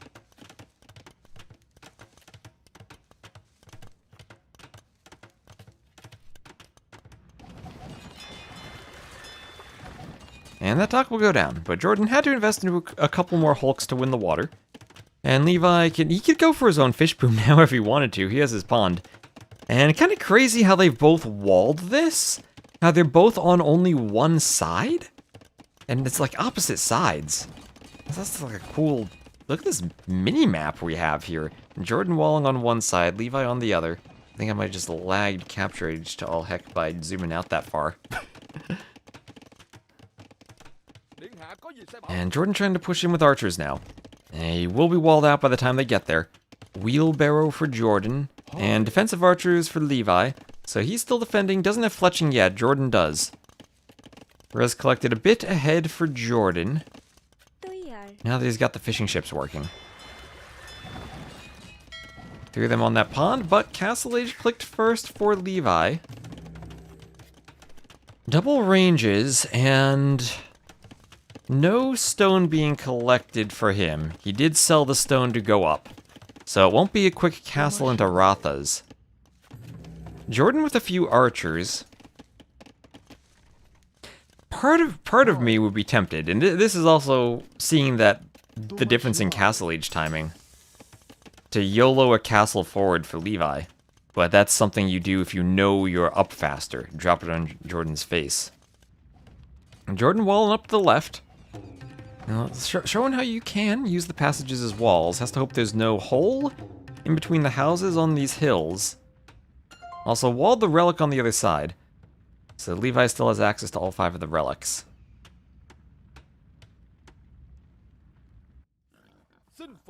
And oh, an archer! Jordan luring Javelina with an archer. Pulling it in from the side. Oh, let's go. Let's go, archer. Look at that, 0.96 speed. I think the Javelina charges at 1 speed. So this is the easiest lure Jordan's ever done. He's just going to get a free Javelina under the TC now. TC with the archers even can kill it. Just put Vils on it, then shift gear back to the farms. Shooting with the Vils. Ah, Jordan, the beautiful archer lore. Archer is good against hulks, good at luring Javelinas. Oh, here are some forward Vils. Yeah, maybe he's not committing to the castle, but maybe he's committing to the forward workshop. Yeah, there's the workshop as Castle Age comes in. Crossbow clicked for Levi. Now, a stable for Jordan, interesting, but that would help against the workshop. If Levi scouts that, he might need then to go for a monastery. To convert knights, or could just try to stay crossbow. And push with crossbows. There's 1 Vil down, nice Vil pick, and archer pick too. Lore boars with heroes in the campaign. If you lose a campaign because Joan of Arc dies to a boar, that would be insane. Are there even any boars in the Joan of Arc campaign? There might not be. There are a couple in William Wallace. In William Wallace 6. I know there are some in Genghis Khan. I'll need to check that up. And see if there are boars to lure in. As the crossbows keep pushing, but Jordan with a market wall will be safe for now. That's a lot of archers for Jordan, and this gets to a tricky fight now for Levi, as the scout is attacking the mangonel, but the crossbows can protect that. And Jordan says, okay, you can go for your forward workshop. You're not walled down the passage. I will head forward with my extra HP Vietnamese crossbowmen. They should get to 42 HP, and if he has to, he can take a shot. There's a hole between the house and the range. Jordan's scout is keeping the hole open, and Levi has to get this town center up. He has to send the entire village to raise the town center. As Jordan crossbow bot can hit at the right time, these vills have nowhere to run. All they can do is build the town center, and this will be devastating to Levi's economy. तो यार Oh, that's a good raid from Jordan. He got in at just the right time. Didn't hit the Vil. Miss Micro there hitting the Vil who was still running away. And now he can shoot the palisade, break out the right side, and escape again. Or he can just loop around and go back through that hole between the range and the house. At the same time, though, looks like we're pushing in on Jordan's base. That's now a 9 to 8 KD, but Jordan able to run a bit better. He does get his TC up successfully. So counter raid by Levi. I do see a Vil or two dead among those farms. So things happening on both sides of the map at once. I like the elephant ram play. I like the elephant ram. Jordan will try to loop around the pond and go through that palisade walls. We now have a second workshop with the defensive mangonel at home from Levi. Mangonel looks like Jordan cleared a mangonel in the trade, but now Levi has the elephant ram to push. Jordan has to keep that mangonel behind the TCs to keep it safe from the elephant, where the Vils can attack the mangonel without, or attack the elephant without threat of the TC fire. Crossbow goes down, Levi diving the TC. That's a weak Vil. The mangonel doesn't, yeah, it gets a decent hit, gets a decently good hit. Crossbows need to split. They're getting into the woodline. They're getting into the woodline at the same time. Jordan just splits at the last moment. Crossbows in the villagers. Somehow the mangonel shot kills all the crossbows without killing a single villager. Danger close shot for Jordan. At the same time, though, he is raiding the woodline, and Levi cannot hold with that raid. He will call GG.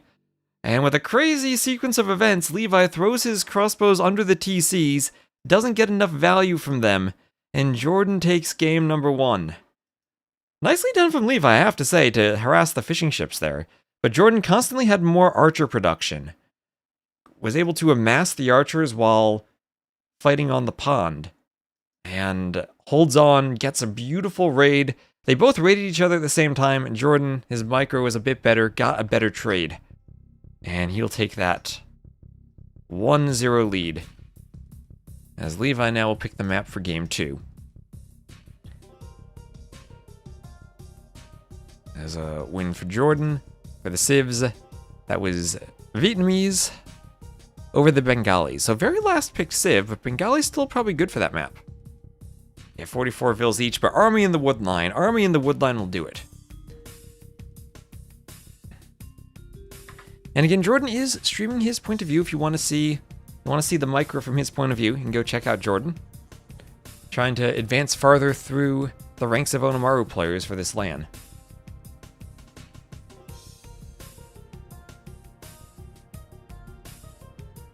Jordan versus Doubt for a spot to qualify would be extra hype. Jordan would have to get past Barles first, though, in his part of the bracket. And Doubt would have to get past Sorokuma. And neither of those are guarantees at all.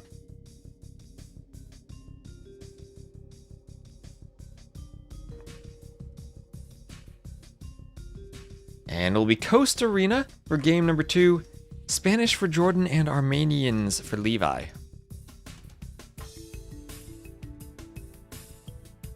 Two very strong civs for the map, but with very different approaches to it.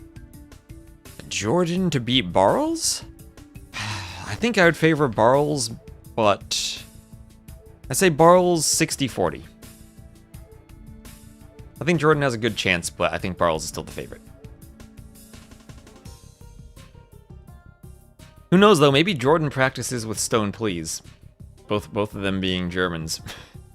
Stone Please went on an insane run, almost beating Doubt. Beating Barles and almost beating Doubt, so... everyone, I think, is looking forward for Stone Please this round, but... had some scheduling issues with Bad Koala, and they're probably going to end up playing tomorrow morning.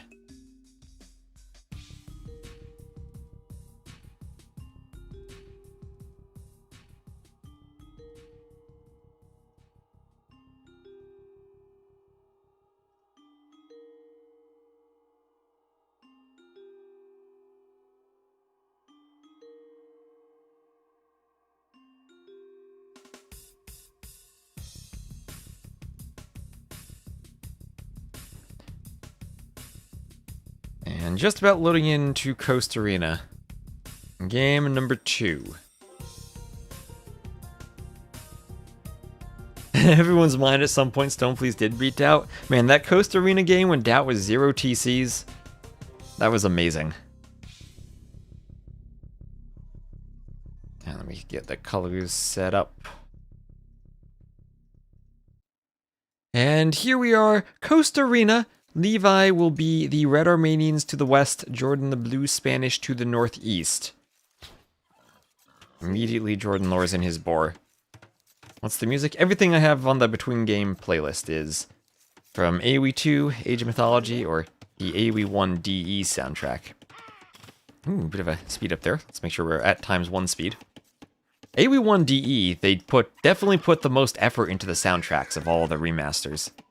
Yeah, that full orchestra recorded. I wish they had done the same for H2. I'd be surprised if Jordan practices with Viper. I mean, they are teammates again. And Viper did qualify, so Viper can practice with everyone. Viper is going to have Doubt versus Jordan to watch, though.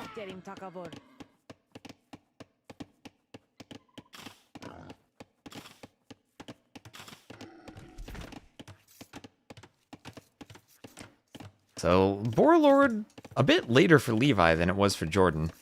I know Jordan likes to lure these boars really early on the 9-vil starts, and I think a lot of players do. Sending a second vil out to take the boar along with the dock. Jordan placing the dock. There are lots of shorefish out here. He's placing the dock right next to some oysters.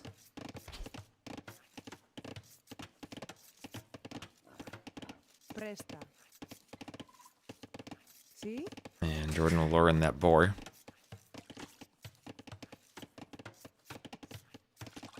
Capybaras, stop the boar lure. That was weird. The boar clearly didn't lose line of sight of the villager. Sometimes boars can't pathfind and then stop chasing vills. I've seen that quite a few times. I think that's a new DE thing where they stop chasing more frequently if you're blocking them. It's kind of weird. I don't understand the question, His Royal Freshness.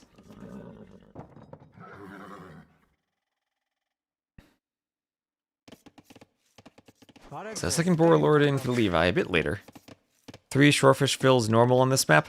Definitely normal on this map. You do have quite a few shorefish around the dock. And remember, you don't want to do what Levi's doing and take the shorefish with the fishing ship. You want your fishing ship on the deep fish, where it's more efficient. Shorefish vills are this, or villagers are gather at the same rate, regardless if it's shorefish or deep fish. Fishing ships are much faster on deep fish than they are on shorefish. Servidora. Mande.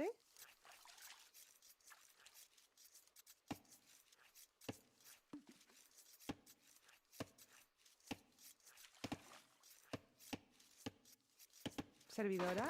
So some vills chopping wood out there. Presto. And when we look at the middle resources, there are golds and stones scattered throughout, so you can get them on either side. A few neutral berries if you want them too. Coastal Arena, so much better than Arena. I've really liked Coast Arena. I think normal Arena has been, we've used it a lot, and it's nice to get a bit of a twist here and there. Especially for tournaments that might have a unique LAN aspect to them. It feels kind of weird to put Arena in a map pool with a bunch of other crazy maps. As much as I do love Arena. I think Coast Arena gives us that same clown gameplay with an interesting twist to it with the outside. I thought it was better before the water patch, but I still enjoy it, and I think we've gotten some crazy games. I feel like it resolves us who's going to build and support the first castle? Maybe, but I mean having a fish boom while your opponent castle drops, if they lose the water, can be pretty nice. Also, Twitch is going to play an ad soon. I think it's just a 30-second one, but reminder, I am streaming both on YouTube and on the Onamaru channel too, so go check those out too. You're saying we need Bozzy random? We need Bozzy random?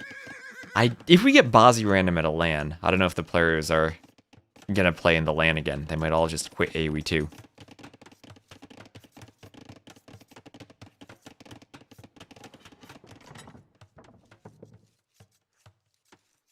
I feel like you can win as long as you have like 10% of the middle, but you can't have 0% of the middle. Do you count your own resources as being part of the middle? I think you do. I think you do with how far forward they are. It's just part of the middle is stone walled. It's not actually yours. What is Bozzy random? If you know Bozzy, he works for Capture Age. He made the Aqua Arena map that's in the game. And a couple other maps that are in the game now. Maybe one you haven't seen, but it's called Sardis, where your team starts off behind a stone wall. He's also the author of Zawal and of Jungle Rumble, which you might have seen in a few events. Zawal, that one map with a neutral wall across the middle. Jungle Rumble, the map where you start with 1 TC on the inside and 1 TC on the outside of a enclosed jungle space. He's made a lot of crazy maps, and Bozzy Random is Imagine Mega Random. You know, sometimes Mega Random gives you normal maps, sometimes it gives you crazy maps, and sometimes it gives you maps that try to kill you. Bozzy Random is basically only maps that try to kill you. And that's his sadistic twist on Mega Random. So, double bit axe for Jordan. He's committing to the feudal upgrades, fishing lines. Maybe he thinks his eco is good enough he can click them and still click up. And we'll do loom. And yeah, I guess it is. I guess it is. Now, Houseboat is a very old map, actually. Houseboat is from the Voodoo days. Imagine a map with absolutely zero food on it. We've all played Force Nothing, right? That fits the bill. Well, Armenians for Levi, 13 fishing ships. Actually more than that, 14 and 15, he's adding more. Jordan only 10 as he's stopping fishing ship productions to start making hulks on the way up. And now you start asking what's better, the faster uptiming for a few hulks or the slower uptiming for the fishing ships. In the middle of the map we do have Levi mining stone, but Jordan will likely want to do a castle. Question is, does he go forward or does he do it at home? Market and blacksmith for Levi. This is where Jordan... It's always a risk to do the forward castle if you don't scout it. But the Spanish do build the castle faster. And I think it'd be safe for him to place it maybe right... I wouldn't mind it right in front of the gate, right in the middle of the map. Try to control this part of the map, while also still being in Treb range everywhere. But he's definitely going to go for conquistadors. Missionaries, remember, they can pick up relics now. They're slower while they're carrying the relic, but they're still pretty fast. Faster uptiming with more fish. Ah, I got it. Do both. So here comes the Hulk. I still feel that Hulks can't really pressure anything.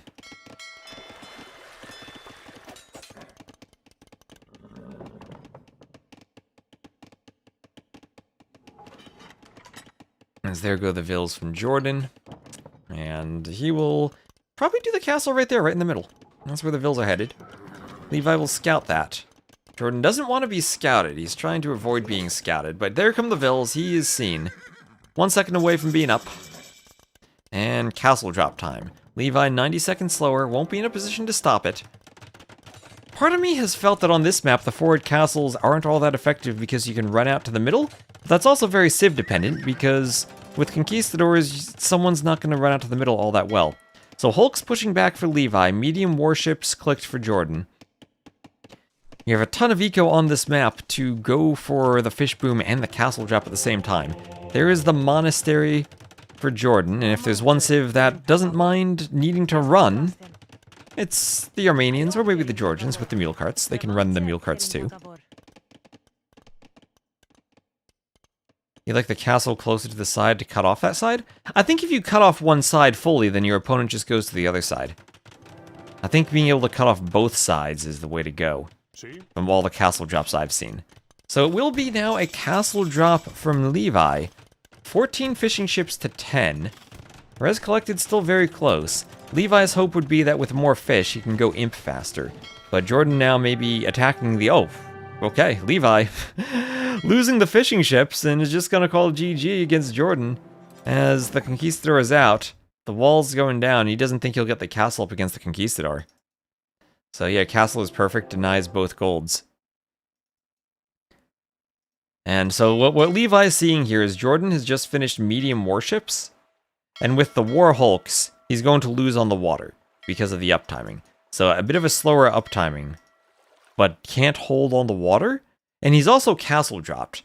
So he's in a situation now where Jordan's going to get imp faster because he has more fishing ships. And because he has the fishing ships working, it'll be imp and treb for Jordan. And Levi's just cutting it short and not going to try to fight it out. It'd be one thing if maybe he were winning the water while being castle dropped and you had an asymmetrical game, but here it's just a castle drop. That's 2 wins there for Jordan. And he's a win away from advancing. 9 kills for Jordan on the... Now also that 9-0 KD on the water will do that. Levi invested into the hulks, but they did nothing for him. Jordan consistently ahead in eco, despite fewer fishing ships. So interesting how he was able to manage that. Against the Armenians, too. But just felt like the build was a bit cleaner for Jordan. What was the idle time? Oh yeah, too. Look at the TC, a minute 47 idle time. So that was a build order game, honestly. Jordan had a cleaner build for the map. And build order plus the castle timing. That clinches it.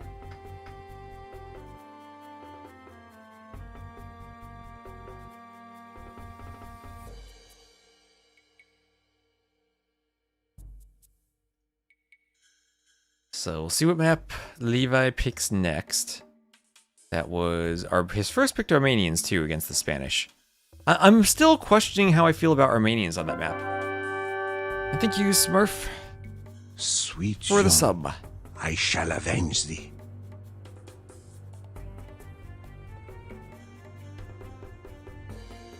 Extra appreciate all the tier 1, 2, and 3 subs because they help count towards Partner Plus. If we get 300, then we get to the 70-30 split on Twitch.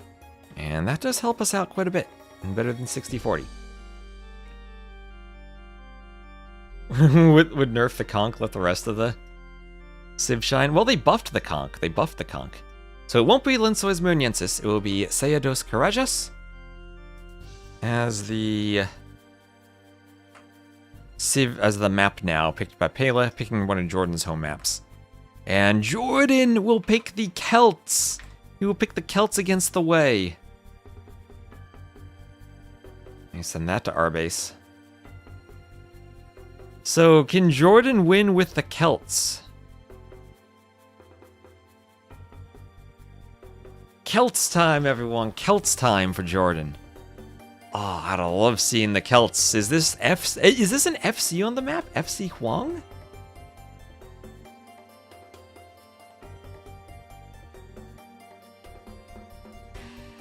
The QP ladder? The quick play ladder?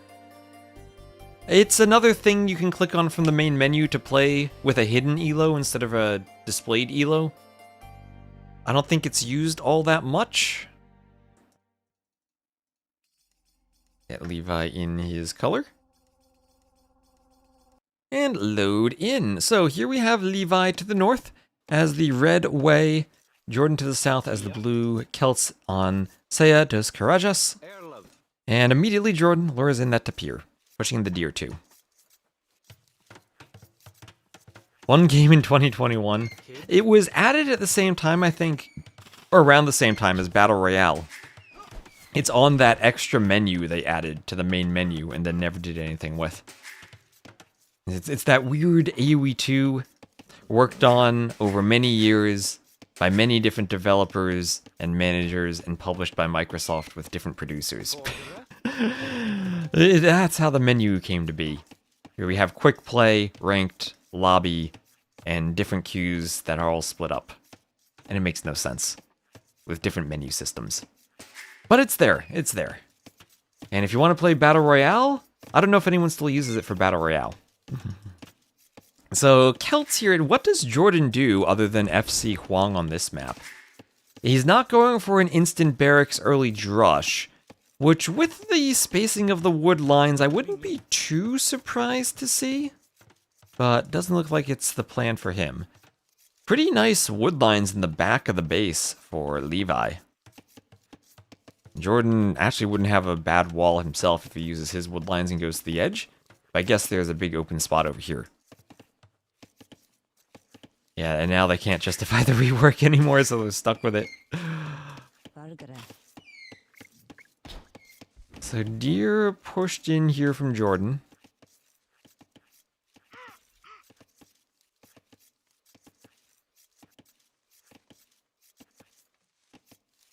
Kid? And it appear under the TC as the deer comes in.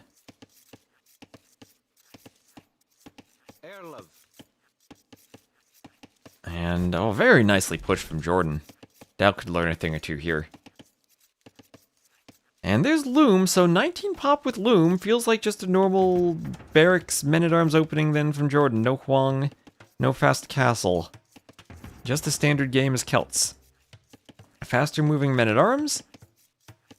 And if Levi plays the Way going scouts, and he's not moving to gold yet, Then there's that timing window where the scouts won't be able to fight the men-at-arms. And if you're thinking maybe 4 militia for Jordan, follow up by a spear and then the men-at-arms upgrade. Maybe a bit late to do that now with the uptiming. How long does it take a militia to train nowadays? 135. Does capture age tell me the train time? No, it gives me the woad raider. Let me maybe Google that real quick. Maybe to militia.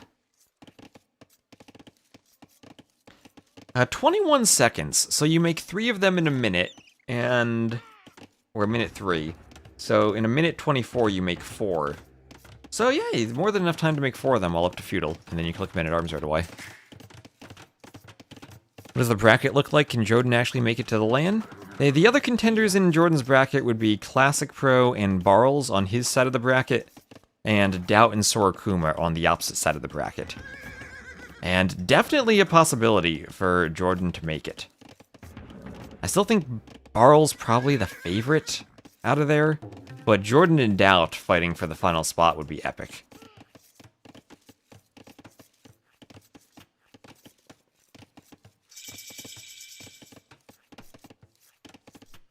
And men-at-arms for Jordan. Here come the militia. They will run into a cat, this jaguar, in the middle. They'll need to fight, but nice micro from Jordan to get all the militia attacking. So it doesn't lose much HP. His archery range will be forward. Jordan's saying, it's already past my bedtime. It's, what, 8:30 p.m. almost in Germany? I gotta end this fast. I gotta build my range forward. And archery range forward for Levi. I know Jordan was streaming at what must have been 5 a.m. his time. I saw him before I went to bed last night. I don't know what his sleep schedule's like, but he's an early bird these days. Yeah, 20:30 in the evening. Men-at-arms attacking the palisade now. And we'll try to break through. And men-at-arms on Jordan's woodline. Did not notice it, did not wall. And Vils will have to attack as the men-at-arms attack the Vils. Vils go down.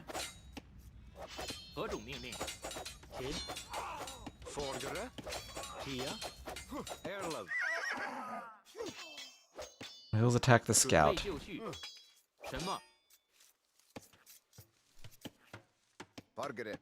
Men-at-arms chase.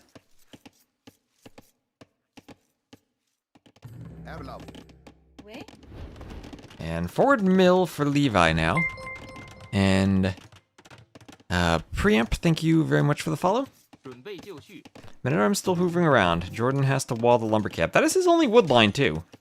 He's Celt with double bit axe, so even with 2 Vils working, he'll still get a bit of wood. But that is annoying, needing to clear the men-at-arms. And it feels like Levi's men-at-arms have maybe done a bit more than Jordan so far. That's 2 kills. But I think Jordan just overall a bit more efficient with the economy management.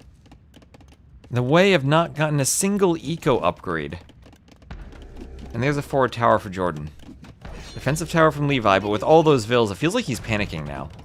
Feels like he's panicking, while unable to do much with his men-at-arms. Levi doesn't have the follow-up that Jordan does. That build order was really smooth from Jordan. And the Vils here are going down to men-at-arms. Jordan getting some kills of his own. Does this tower go up? Okay, it does. Weak Vils still dying. Weak Vils in abundance under the tower. Tower forces the skirm back. That's now a 4-3 KD. There's another... Ooh, 2 more Vils actually went back to the woodline for Jordan. Mistakenly going back to the woodline. I think Jordan needs another lumber camp somewhere. Maybe by the gold where 1 tower might be able to defend wood, gold, and berries. Another forward tower for Jordan. Well, or not another tower so much as he tries to put it back a tiny bit. Don't think he gets it completed though. He'll have to delete it. And as he deletes it, he no longer has 175 stone, so he can't place an... Oh, wait. Oh, it's one. Never mind. It's 125 for a tower. I think it's silly to us thinking of a donjon. And not... Well, can't keep placing and deleting. He's inching closer to that 125 stone where he won't be able to add another one. Yeah, some Vils asked Nilly how to path to the next tree.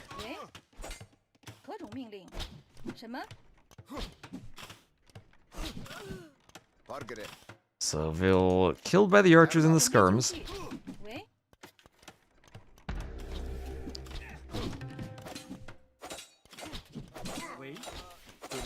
Skirms killing the archers. Hello, Genoese crossbow. How you doing? Kid? Fan of Festida Pulvora? 准备就绪， I'm a fan of it too. I need to see it played more, but I'm a fan of it. Probably one of the craziest of the maps. 准备就绪，何种命令？ I still think I probably need to mod the barrels a bit to be a bit weaker to archers and to explode more. But I'm happy with the games we've seen. It's been a good closed map too.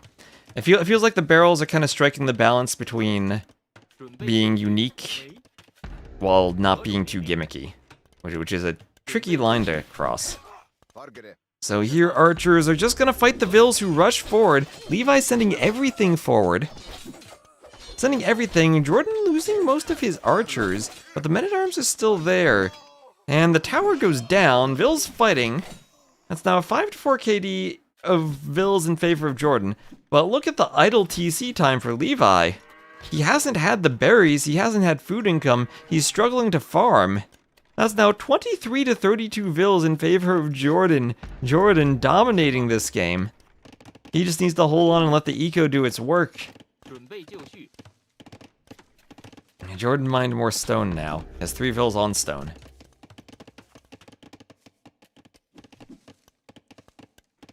何种命令？准备就绪，何种命令？准备就绪，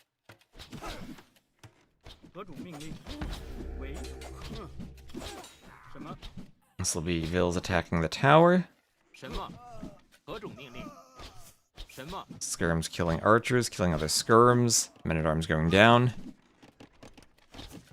Maybe he needs to let some of those towers go up. Maybe he needs to stop YOLOing his Vills into Vill fights. Oh, there's Horse Collar for Jordan, focusing on his eco upgrades. Still 0 eco upgrades for Levi. He could recover 5 Vills from all the eco upgrades, but there's a GG.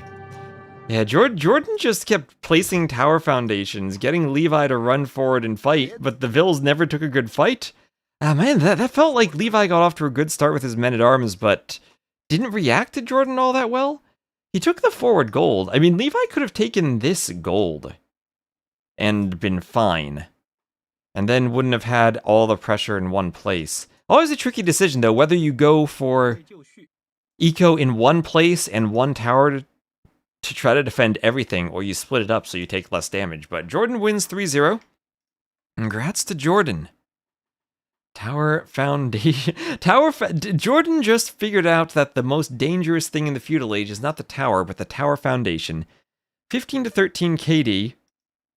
But the real thing is Levi idling the eco there. Idling the eco. The pressure from Jordan never let Levi get the eco running. And showing you that even at the highest level, Dark Age efficiency against a player who's 2k4 still can win you games. So there's Sea dos Courageous. And that will be a win for the Celts. And a loss for the Way. So GG's Jordan, he will advance. He will face, I believe it's Classic Pro in the next round.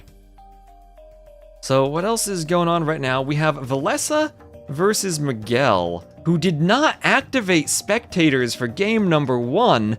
Valessa, Miguel, what are you doing? I'm gonna spectate you.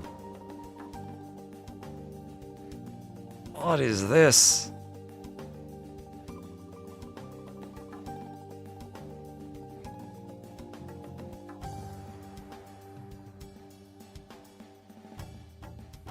Okay, Negro Drama. Taking the admin.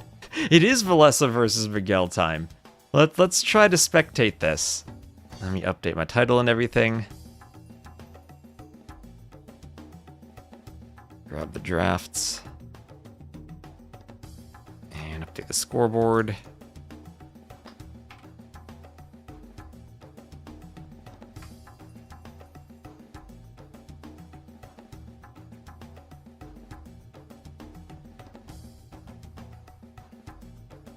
That's...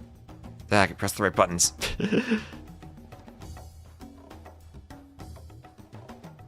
This is why we have a production team at LAN, so the buttons get pressed properly.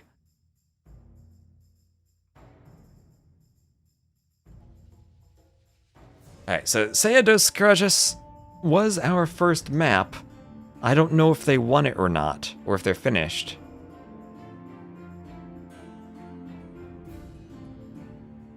Valesa's very Finnish. So I'm going to put the players, when we do get something to spectate, I'm going to put Valesa in blue and Miguel in green, because those are the colors that I always associate with those players.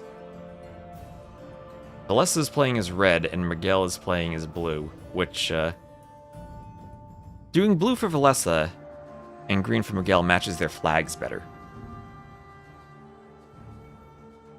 Valesa player 8?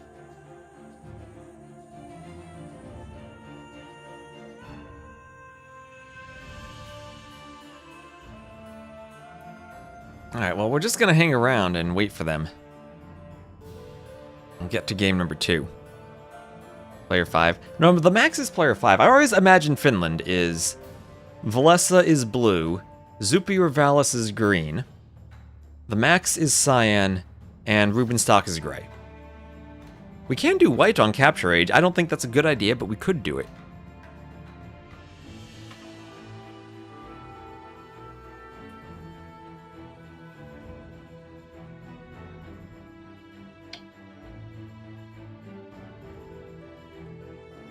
Yeah, Finland's always the cold colors. This background is beautiful. Well, all credits to Akame for all the graphics for the Brazilian Dynasty. We're going to work on some more stuff for the land itself. We had a stinger transition with the logo that animated a bit, but I couldn't get it working on top of the draft because the draft like instantly disappeared. So I need to rethink that. Yeah, let's imagine the first game. So what's happening with Valesa Miguel on Sea dos Karajas? I can give you the sibs. Miguel is the Vietnamese. Valesa is the Lithuanians.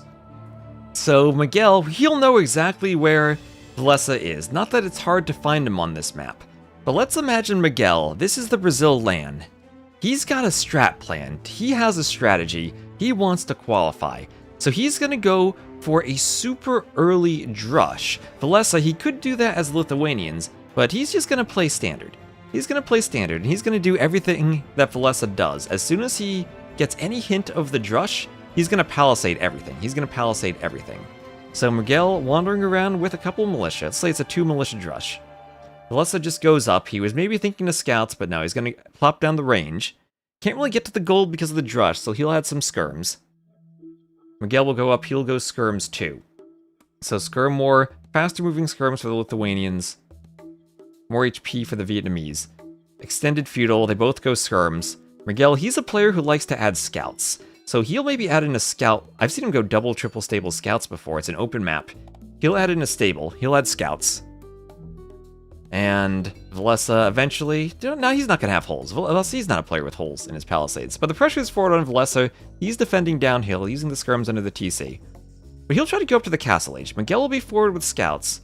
And Valesa has to wall everything. Defend with skirms. Eventually gets to gold for some archers. He'll be up to the castle age first. And he's going to get to a few knights. Lithuanian knights. And he'll start to push back Miguel. Miguel's going to lose the skirms, but Miguel will click up too. And he'll be up in time to get some Fire Lancers out. And he'll get some Fire Lancers out and defend against the Knights. So that kind of evens it out. They both start adding TCs, they'll both boom up a bit. And Valesa will be fighting for relics though. Since he's the Lithuanians, he's going to probably grab 4 of them. And I think it'll be 4-1 for Valesa. Miguel will add a few more scouts to try to snipe monks, but ultimately Valesa, he knows how to mic with the monks.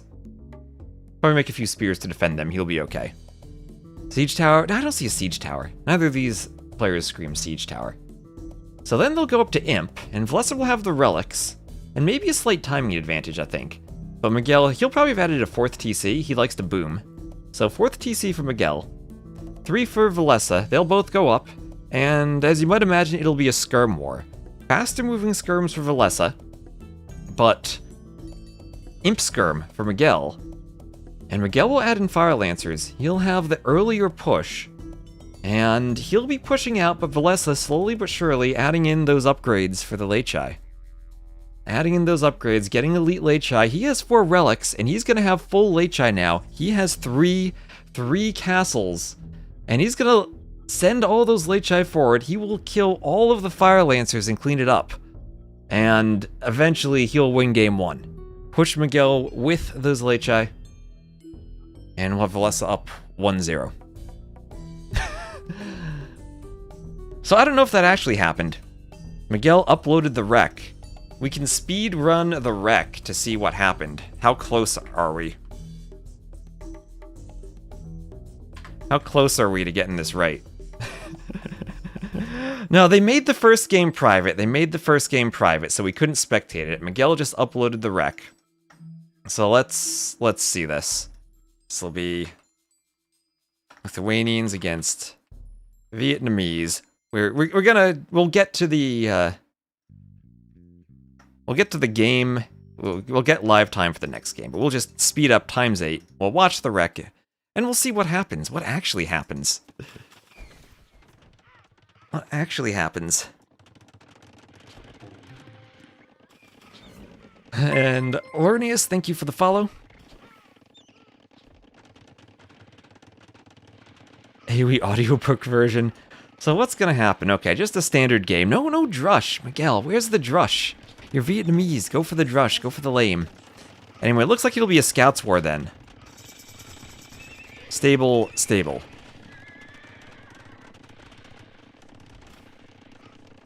And lots of walling. I think for the main event, we gotta put the rock terrain back. We've seen so much walling on this map.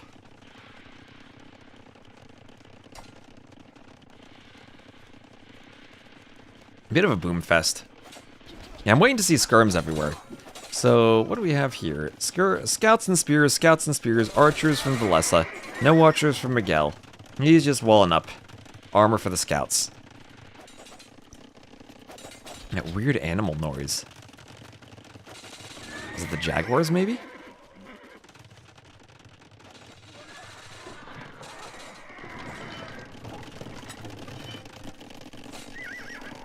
Bold of you to assume Doubt knows which hand to hold the mouse with. I think Doubt knows that. I've seen Doubt's keyboard and mouse before.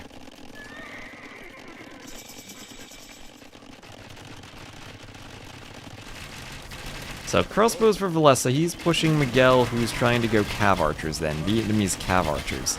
Oh, I should have predicted that. Here I was all on the Fire Lancer bandwagon.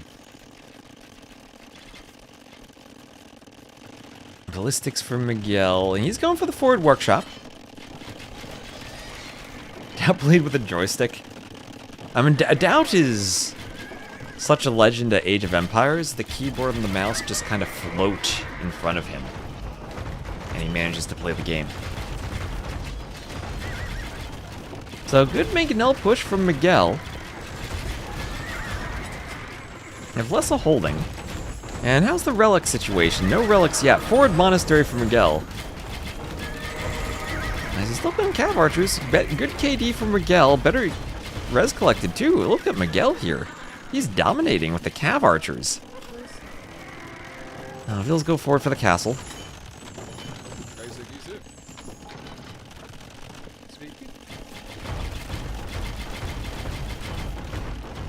All gamers should get pedals. All video games should use :Q to close them. So, ooh, a single G from Valesa. As Miguel will just win that. Single G. What's gotten into him? Valesa's the last player you'd ever expect a single G from. Alright, so Miguel wins game 1. They didn't enable spectators. I think my imagined game was a bit more epic than that one. But Miguel, Vietnamese cav archers, worked out for him.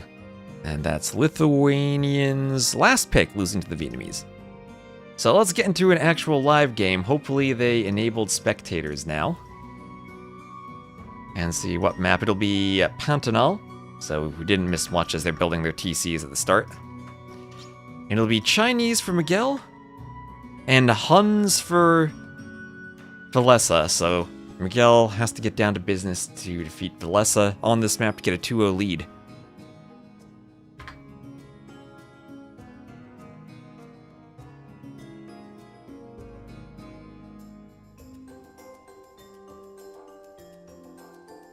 And Here we are. So Valessa will be the Huns, Miguel the Chinese. They're building their TCs on the same island. The Hunnic horse for Valessa will be used to pick up the capybaras. The Chinese for Miguel will be used to give him 3 extra villagers. Needs to gather 150 food. The Chinese start with negative 100 on a 9-ville start. And brings in the Javelina. 3 seconds of idle TC time as he has Loom. And 3 seconds of idle TC time as the Chinese. The Chinese are crazy good on these land nomad starts, but then so are the Huns. So are the Huns. And the single G is Valessa pressed enter too quickly while he was typing. It's Valessa. He's not going to BM and type a single game in the chat. This is Nomad, Ranger Alpha. This is Nomad. You build your TC wherever you want. We did see one game with an outside TC. It was the same matchup, Chinese Huns, but it didn't work out. But usually this player is going to the middle. The middle has small clumps of trees and some gold and a lot of capybaras. Around the shallows on the outside, these muddy shallows, are javelinas to be lured in. And then on the very outside, there's stone, there are papaya trees, and there are rhea. A lot of players will do what Valessa has done. 1 TC in the middle with a mill on the outside. I think the downside to that, actually, is if you're not sending all your vills to the TC in the middle, you're actually not going to collect as many capybaras. And you won't have as many herdables. It was Tato versus Leary on this map, where Tato was the Huns, and Leary was the Wei, but Leary did a great job of spreading his vills out while he went to the TC, and by the time Tato had made the Hunnic horse when he finished his TC, there were basically no capybaras left for Tato. Who is the player on the outside? I believe it was the Huns on the outside. Who was that? Was that Lix who did it on the outside? That was Lix versus Kasva, I think. And Lix tried the TC on the outside, and didn't work out for him as the Huns against the Chinese.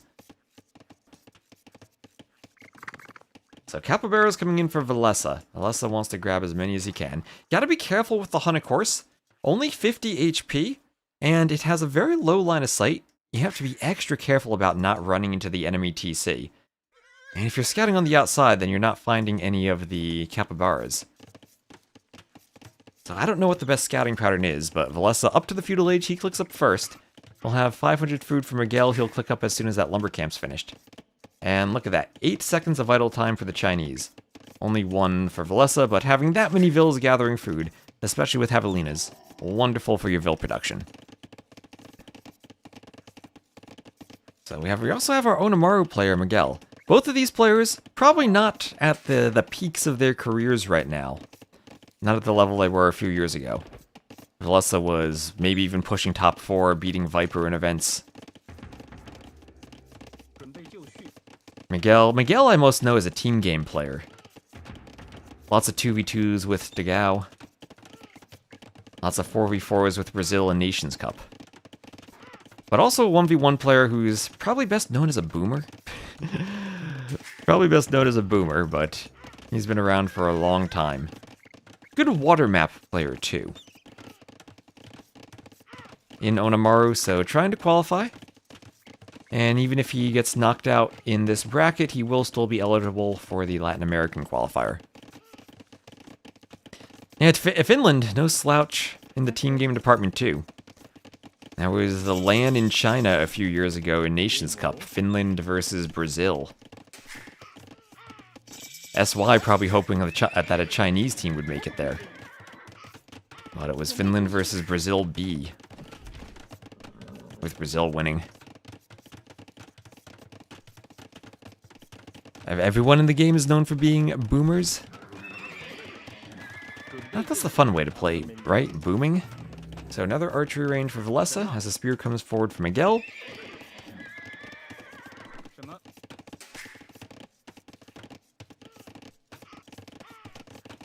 Max and Ruben versus Yo, Lix, and 2v2.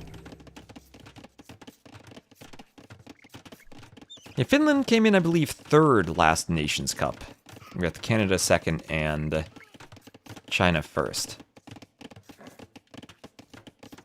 That Canadian team of Hera, Chris, Slam, Mentalist was crazy.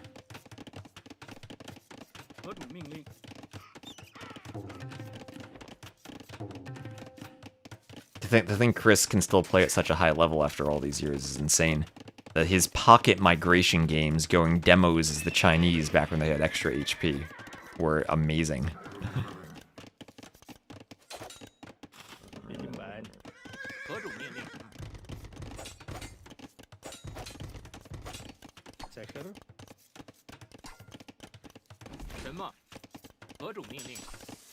So blacksmith for Valessa.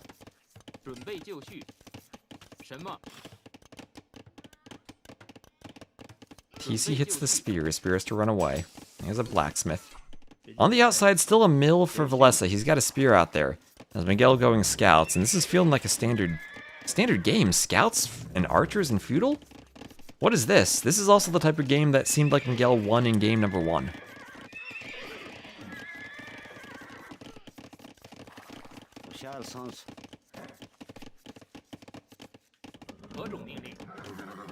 Oh yeah, I forgot there's that Sax Nations Cup too.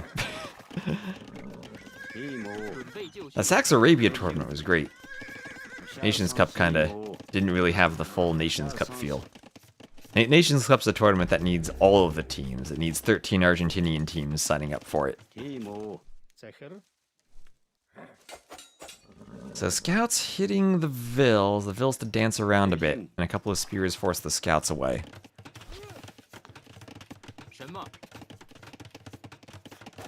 Fletching for Valessa. As the archers come over, they will fight the scouts.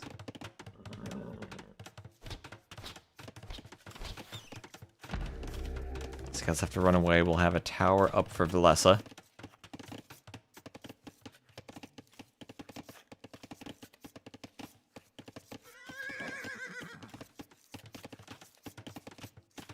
And archers start to hoover around the farms from Miguel. So double tower defense for Miguel, which is kind of tricky when you have to be mining stone on the outside.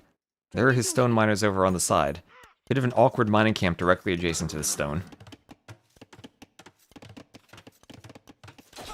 Miguel will take the scout fight. He's separated Valessa's scouts from the archers for the start of the fight, but can't continue sitting in there when the army comes over. And Valessa will try to pressure the gold. All the golds are in the middle.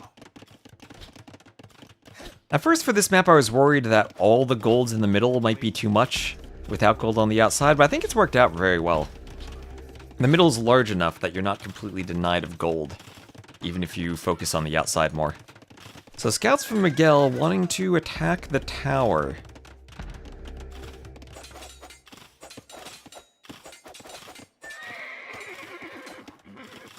As the scouts are pushed back. Are they always on the same line? Nope, it's Nomad. They put their TC wherever they want. Put their TC wherever they want.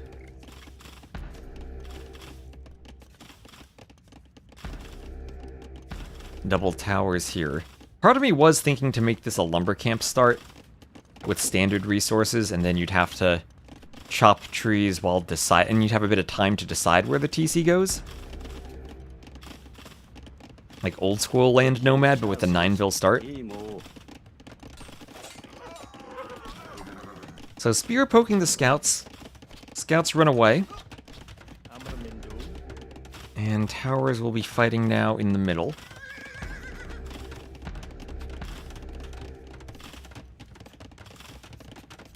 Alright, fletching for Miguel. Sounds good. You like the lumber camp? Like the lumber camp start? I know there are going to be some land nomad purists out there who like that. So army numbers much higher for Valessa, 20-7. He is surrounding Miguel. And Miguel actually down in resources now, as Valessa with the Huns managing to win this feudal war. It can be hard really to finish someone off in feudal because of how much of the eco that TC protects. And it can also be awkward to trush because of the shallows on this map. And you can't build the towers in the shallows, you actually have to get on land for the tower.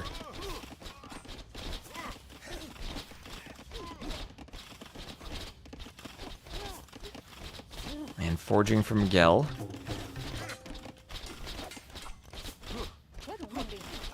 TC attacking some spears here. Spears going down to TC fire. Scouts, ooh, wanting to get under the tower. Valessa trying to wall them out. There are some low HP Vills there. The spear comes over, but the spear is weak. The scout is weak. They go down. This tower on its last legs. Miguel's double tower is shooting it down. Miguel's scouts will kill quite a few Vills here. That tower can't be repaired anymore. Only 15 stone left for Valessa. The archer's coming over to try to save the Vills, but they'll save only one, as this tower looks like it is doomed. At the same time, Valessa diving under the TC, losing a scout. Miguel could pick off some more archers with his scouts, finding a good fight. And Castle Age now for Valessa. He's up first. Only forging on the scouts, though, for Miguel. No other upgrades. Miguel continues with the Trush, but runs into some archers. Bringing his scouts over, the spears are kind of far away. And the scouts focusing the low HP Vil and spear. They get the spear first. They'll get another Vil. That's now 5-0 Eco KD for Miguel. But 1k more res collected for Valessa. Still has more military numbers and has been fighting very effectively. This is what I said as we imagined the game. Miguel likes his heavy scout investment. As we imagined that first game, but yeah, Miguel, now he's idling the TC. Hard to get food when you're in the middle, and maybe not as much on the outside. A few Vils on the hunt. A few Vils out there. Valessa not really controlling the outside. Town watch for Miguel, as he'll be able to click up soonish. And another tower, but that gets denied by the archers. Those archers, though, out in the middle of nowhere. Miguel will rush the tower while the scouts rush the archers. Miguel has to try to micro and dodge tower fire in this fight, but he gets the tower up. The archers are cleaned, and the tower can be garrisoned. So he's going to continue in a tower fight. Once Valessa gets up, he'll be able to do a workshop and maybe some mangonels. And Miguel needs to fix the eco. Well, he doesn't have much room to fix the eco. He's almost out of wood on the starting island. He's gotten more towers up. And a lumber camp up. As a few scouts will fight. And better HP on the scout for Miguel. I think he could turn and fight that. Forging versus armor. Hope it takes an extra hit, though. And Valessa. Calm Valessa things. Looking to turn those archers into crossbowmen and research a bodkin arrow. Scout down to the crossbows. They might be able to dive the tower.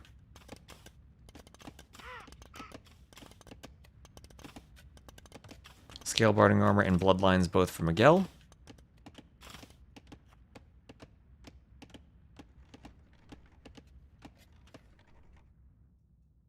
And the villas here for Miguel will come up to the papaya trees and to the Rhea. And try to find a spot to do something just to hide right now. I think it's actually really important to scout the outside early on so you can see the Rhea in the fog of war and know when you see them run if your enemy's walking past them. You really got to pay attention in the fog of war for that, though. But yeah, 3 minutes of idle time for Miguel as the Chinese. He still actually has a Vil lead, though, as he's about to go up. So Castle Age for Miguel here. Tower hitting the scout.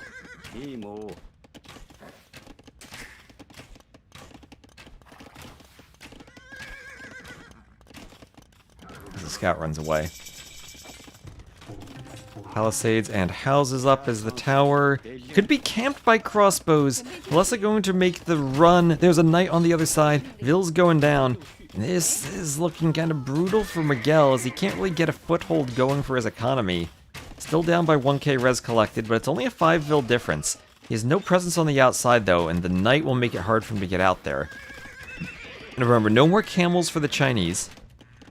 And they lost those when they started getting the fire lancers. Yeah, having all the towers, I mean 4 towers, what are we up?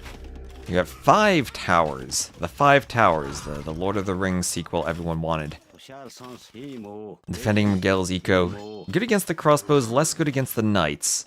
Cav archers from Valessa as the Huns. Miguel, with those Vils he had in the top of the map, will be sneaking a TC all the way to the north. This map is crazy. I didn't know what to think of this map when I first designed it, but I've really been enjoying the games on it. So watchtower here for Valessa, as the TC's up there to the north, and knights are going to continue raiding the Vils. Everyone loves, yeah, the old Killer Bee clandestine economy. Monk will want a conversion on the knights. Knights will have to run. Cav archers attacking a mining camp on the outside, of course, of course. I don't think when doing maps. Not really. It's more an act of performing magic than it is an act of thinking. Nomad makes every map better. Another TC on the outside.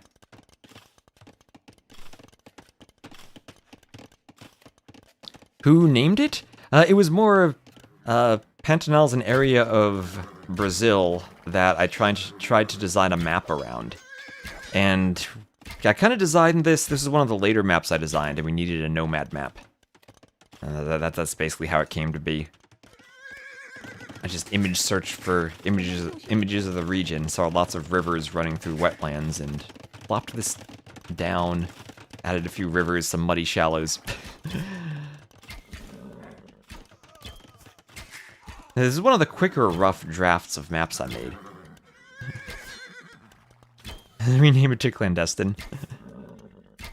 As technically a T. You can TC drop this late into the game. TC drops just at the start. Can't be done with the first TC on Nomad. He's more than allowed to lose 3 Vils to Valesa's TC while building his own. Here comes Valesa with a Mangonel, not in time to deny the TC though. But yes, this is a TC drop. Miguel taking control of this island, to be fair, with all the towers and the TCs. Taking inspiration from the real world is crazy. Yeah, that's the opposite of how we got Sea dos Carajas. We had Terrace as a map existed already, and then we found an area that fit the name of the map. so some different processes for the different maps. Rocket cart here from Miguel. As he's trying to defend that TC he just dropped. He's out of wood, so he can't repair. The score in the Vil count's still insanely close. He's trying to repair the TC, he needs more wood. 9 Vils on wood, not enough. He can send all the Vils he wants, but they'd be better served on a lumber camp. And the TC will go down. He's got to be careful of the Cav archers, but he has enough towers he can fall back, put the Vils in them, and defend again. Rocket cart surviving. Yeah, maybe next they'll be naming regions after our maps. And Black Forest made in Germany after they saw the map, right? That's how they named it. Have archers hit by the rocket carts. Did someone try to TC drop a Swomi player? That's true. Valesa's probably dealt with lots of TCs from Rubenstock over the years in practice games. I'm sure he knows how to deal with it, even in the Castle Age. So Valesa's starting to pick up relics. He has 3 relics, and he needs to grab a 4th.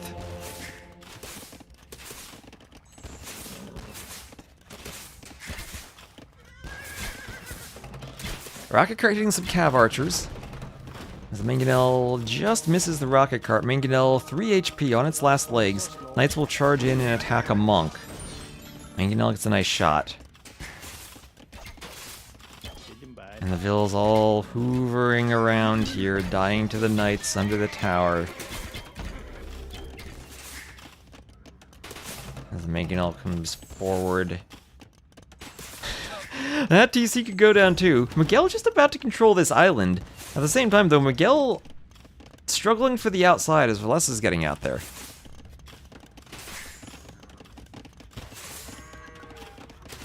Is there a rainforest map? There is Amazon Tunnel, somewhat similar as a late game team game map to Black Forest, just with one big tunnel. So some Cav archers out here, killing Vils, forcing them away from the tower.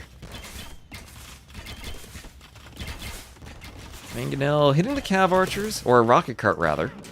Miguel about to clear that TC. The Vil count is still similar, but Valesa 3k more res collected.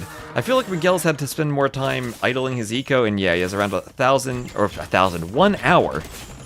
Somehow turned 1 hour into 1,000. That is the weirdest American unit the chat's ever seen. 1 hour of extra idle time.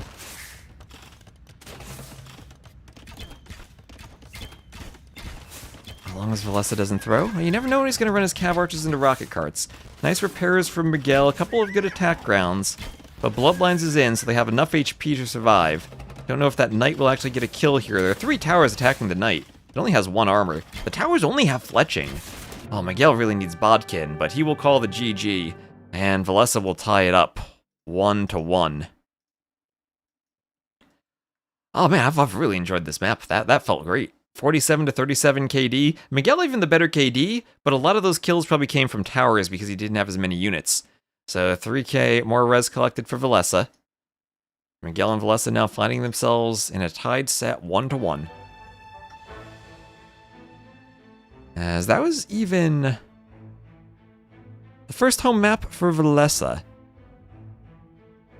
Miguel went for the more watery maps a bit in his map picks.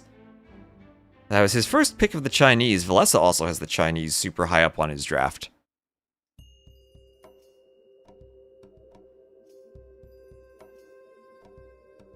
As we've now turned this set into a best of 3, all tied up.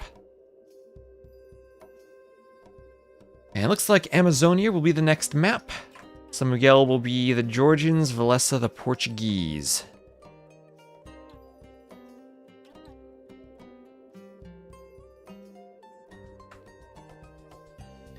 So the very first pick of the draft is done in parallel, so they can have one civ that is the same. Yeah, hidden plus parallel for the first pick.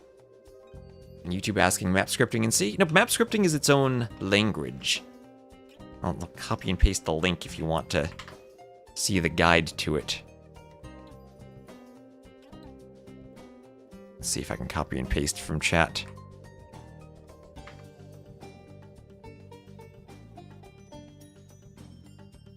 It's a more configuration file than language. Now, thank you all for tuning in.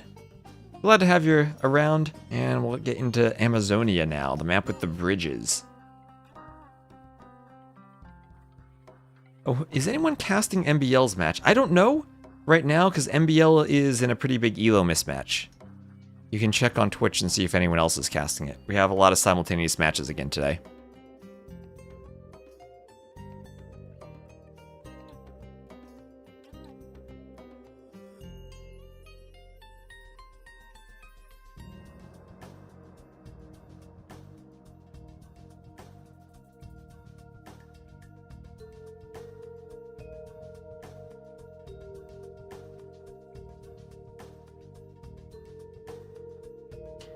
So also remember to give a follow over to the Onamaru channel.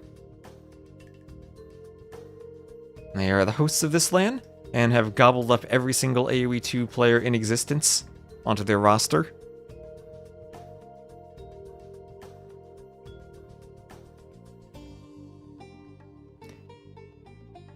And let me keep the colors. So we'll open to swap the scoreboard. Yes, alright. So we'll have Miguel as the green Georgians to the southwest, and Valesa as the blue Portuguese to the northeast. This will be Amazonia, where we have these lovely bridges. I fixed a bug where the fish sometimes didn't appear recently, so they should always appear. There are 2 deep fish per player in the middle. In the back, no deep fish, but you can get a safe fish boom, and I did see Valesa going for the fish boom the other day in the back. Usually I've seen players docking the front. There are oysters out there, but otherwise not many resources in the middle. I think you certainly can overinvest into water. And then you have to expand to the sides, where there are tons of food and gold and stone options. I have seen a lot of players trying to wall up. I think this is probably the most boomy of the maps we've had, as they lure their javelinas across the bridges. Give some early action for the bridges. But also I'm okay with having one boomy map. I was thinking maybe for the LAN, we could take some of the golds and stones, and maybe instead of putting them behind the bridge, we put them in this area in front of the bridge. Maybe get rid of these golds and just have the player resources a bit closer. But I'll have to have a discussion with the players after we have everyone who qualifies. Stream title? Ooh, yes, let me update the stream title. Valesa versus Miguel? That should be updated. Put the gold on the bridge. Armenians and Georgians would be insane then, with mule carts. They'd be the only ones who could mine it. So forward dock from Valesa. Oysters out here. And so this was a bug that we discovered during testing this map, that if a fishing ship collected an oyster, the same way that Vils swapped between shepherds and lumberjacks and fishermen, the fishing ship would change to an oystering ship. And if you put an oystering ship inside of the dock, it didn't shoot any arrows. We fixed that. But that was a very silly bug to discover. Well, one of the players was playing a practice game and sent me a wreck, distraught that their dock wasn't shooting.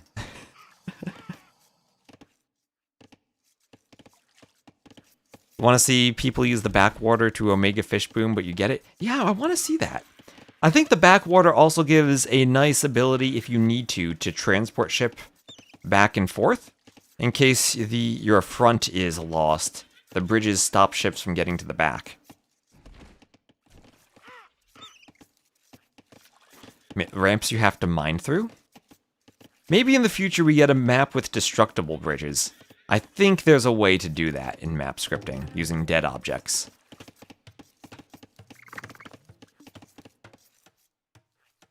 But I'd need to do a lot of hacking to get that working. So Feudal Age for both players. Bit of a forward fish boom from both of them. 3 fishing ships for Valessa, 4 for Miguel, Georgians and Portuguese. Georgians, really good eco with fortified churches. Portuguese, a pretty good hybrid map civ, able to play on water and on land. Organ guns are always scary. Gunpowder in the late game can be pretty good against the Georgians. Gives the Portuguese a way of at least tearing through the fortified churches a bit better than other civs if they can deploy siege engineers and bombard cannon. Arquebus 2, their unique tech making the gunpowder units more accurate, essentially ballistics. Helpful against any type of late-game trebuchet sniping or trebuchets that run, or siege you want to fight. Stone Nothing. I did play a game of Stone Nothing once. Someone had modified the costs of every unit to cost stone. And it was literally everything was stone. Every building, every unit. Anything is better than the Course UTA with VBA. Oh, I had to use Visual Basic for healthcare software years ago. It was during a transition when some of the software was written in JavaScript, which was an improvement. But it was a very weird experience swapping between C# JavaScript and Visual Basic. I think it was VB6. So up to Feudal is Miguel and is Valessa. Both of them on the water. Valessa opening hulks. Miguel opening fire galleys. Now the hulks will counter the fires. Feels a bit counterintuitive to me too that hulks counter the fires, but that's what we'll have. Can you tower the middle? This is mangrove terrain, so yes, you can tower the middle. I think Viper and Doubt played what was probably the best game on this map, with castles and trebuchets in the middle.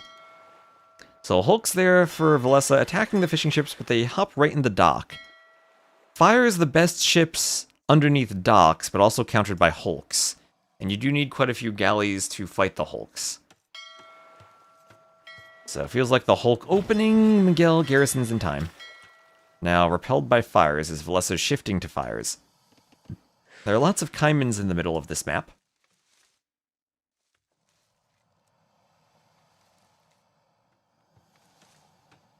Secretly Gold Rush.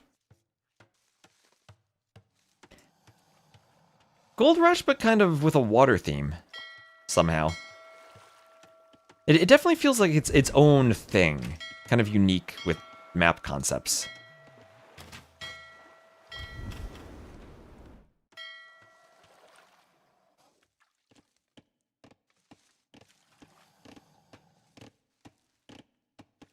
Can I terrain blend? I can, but I didn't want to because I wanted it to be obvious where you can and can't build.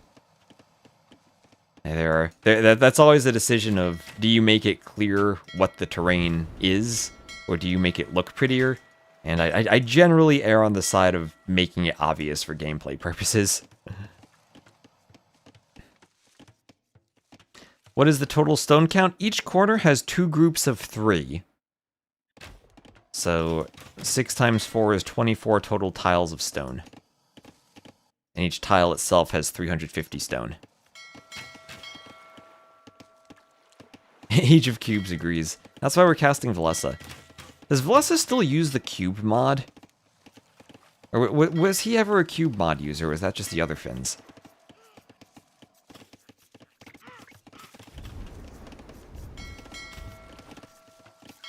So right now on the water, just skirmishing, is we'll have Valessa and Miguel just scouting the side, no one actually moving out.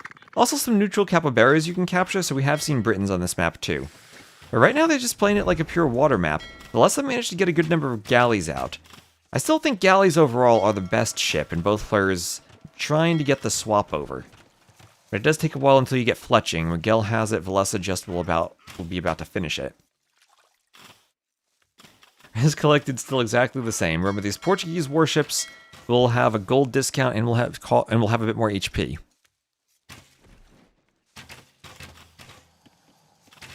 Mainly Rubenstock used it. Who else was there? Did anyone else use it? I don't think Zupi used it.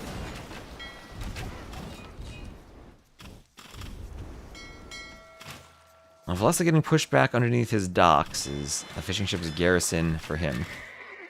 And the galleys will dance a bit. Fire is still trying to push the galleys. And as I said earlier, if you're underneath the docks, I think fires are the best at tanking the arrow fire. Feels like Miguel is trying to overwhelm Valessa and kill all of the warships right now. It's maybe a bit difficult with the fishing ships in the dock. Galleys able to wreck the hulks. It feels like the Feudal Age fires are much better against galleys than they were in the old patch. In the old patch, basically, you got to the point where you had enough galleys with fletching, and you'd kill the fires. And then that would swap in early Castle Age once the fire ship upgrade came in, and war galleys became clunkier to micro.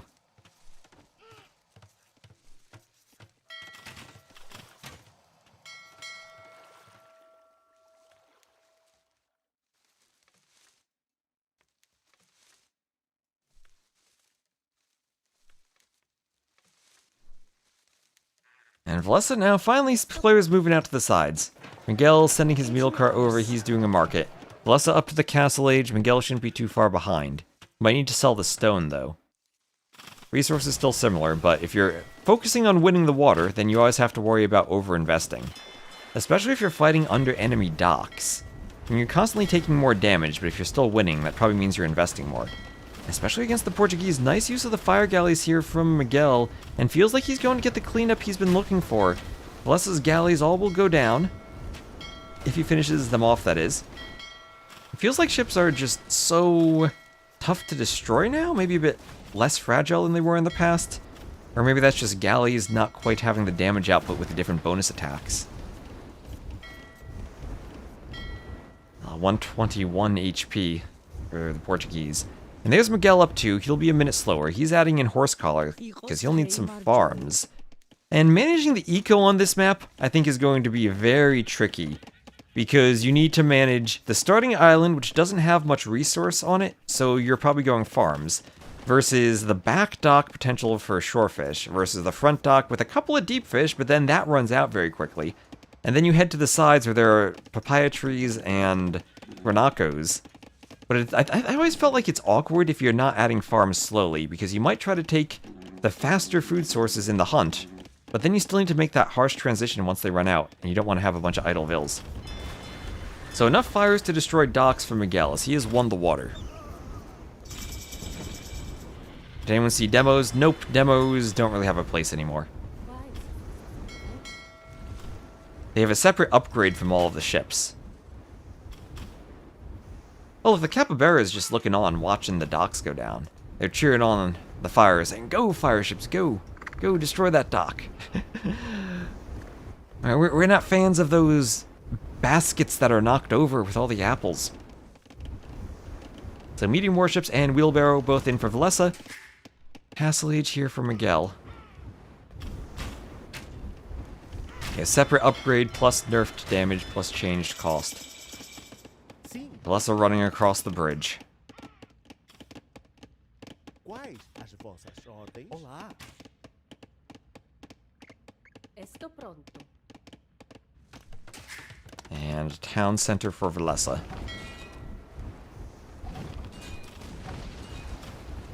He invested into medium warship. I don't know if that's worth it. That's again an example of, you have Miguel winning the water when there's no fish. Maybe he's over-investing into the water and you can try to outboom him. Vlessa getting the TCs up first and also getting some knights. He's gotten a forward stable on the outside and is pressuring with knights on land. And this is maybe what he's thinking. If he can pressure and stop Miguel from getting his eco established, he could retake the water. I'm just not sure what value he gets from the water at this point. Late game, yes, it has gold, but maybe you could just retake it later. So Fortified Church is up. Georgian's one of the best civs at defending from this type of pressure with those churches. No upgrades at all on Vlessa's knights. No armor, no bloodlines, so he'll pull back, as now some monk defense will be queued from Miguel. But some good early pressure. Miguel with the stable sending one knight forward, but Vlessa probably has the ability to defend from that. He needs to garrison the Vills. Well, Miguel no upgrades on his knights either. Vills dared to fight the knights. And Vlessa expanding to both sides, so if he can pressure Miguel down here, he can expand to the north. And 48 to 39 actual villagers, he has more land economy. Miguel has to be wary that his score is inflated from having won the water. Vlessa did, however, force Miguel himself to invest into medium warships, and there's a knight picking off another Vill, as the knights did run across the bridge, and now they will maybe cross the other bridge too? They're still going to look for Vills. But yeah, he could have used medium warships maybe for a knight upgrade, bloodlines or armor. Or even husbandry with how cheap that is these days. Miguel going for the monk defense, conversion on the high HP knight. Vlessa trying to run away. I think the conversion does come in. Will he be chased across the bridge? I just love watching the bridges. So Vlessa can't really use the bridges anymore.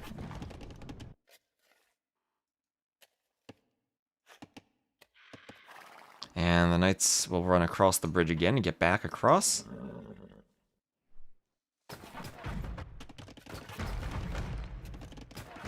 Oh, no, it was 250 in AOC. They decreased it at some point. But again, part of the reason Cav Archers are so good because you can get husbandry for cheaper than you could. Yeah, it used to be 250. Might be fun to restore that tech cost. It's such an important upgrade. Probably deserves a high cost.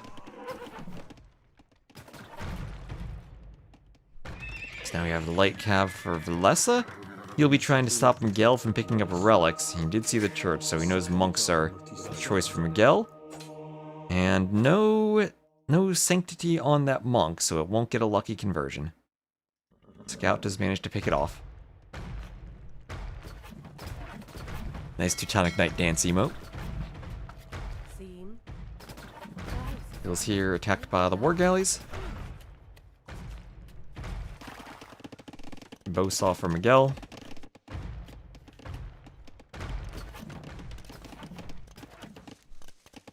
And handcart for Vlessa. Get to us. My Cav and Scout will fight each other here. Monk wants a conversion on the light Cav. Hops in the TC and won't get the conversion, but will survive. And nice job with the light Cav for Vlessa. Picking off monks. Miguel will go for his own light Cav, try to fight for the relics a bit. 1 for 1 on relics already.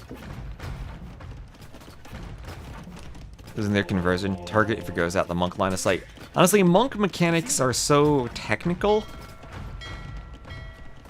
It's hard to describe any change in isolation, because it's not just the line of sight of the monk, it's also other units and then the walking behavior of the monk that controls it. So what the exact change should be, along with swapping targets too. There are a bunch of little things that go into it. And I don't know what the exact change should be as much as it is something to consider. And I think that probably would have been a better change to monks than all the devotion and other stuff they added.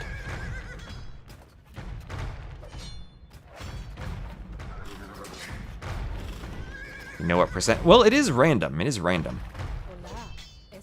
There's no real... I mean, there's the counter towards the max conversion time.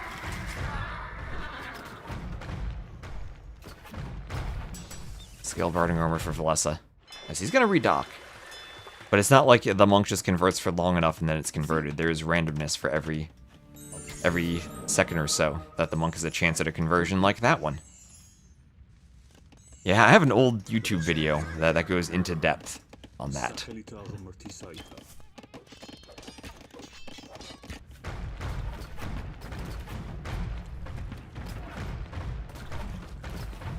So the barracks for Vlesa will go down. And Vlesa's taking a score lead, 83 vills to 72. Miguel has 5 fishing ships, but still on shorefish. Didn't go for that fish boom in the back, which I still think players are maybe missing opportunities for fish booms in the back.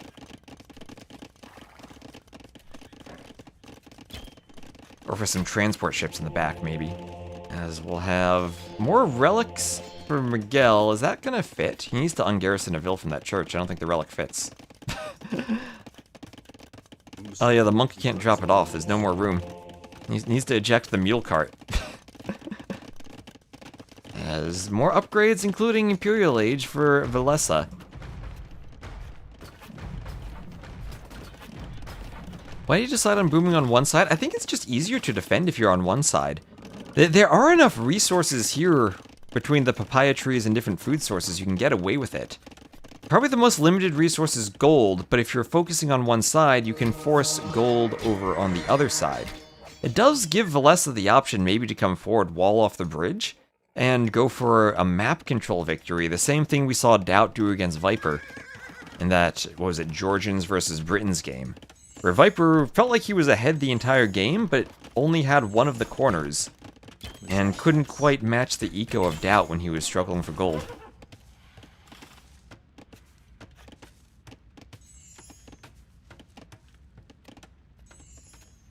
His Bloodlines and Ballistics both on the way for Miguel. As monks move forward to try to convert the Cav Archers. And they'll get 2 conversions. Nice conversions there. Was Miguel devoted? No, he's not. Yeah, and Vlesa is returning to water. We saw those docks earlier. And he is up to the Imperial Age doing clinker construction. Has Miguel seen that? Oh, Miguel hasn't actually seen the docks. His fishing ships are right there, but he hasn't seen them. He's tried to go for fish traps, but the fish traps in the front, not in the back, so they're exposed. Husbandry for Miguel. And I think we saw Miguel maybe overinvest a bit into water early on. That was my feeling on this map, that if you're winning water, you're probably overinvesting and not booming enough. As Vlesa has managed to boom up, and Cav Archers will be atop the hill now.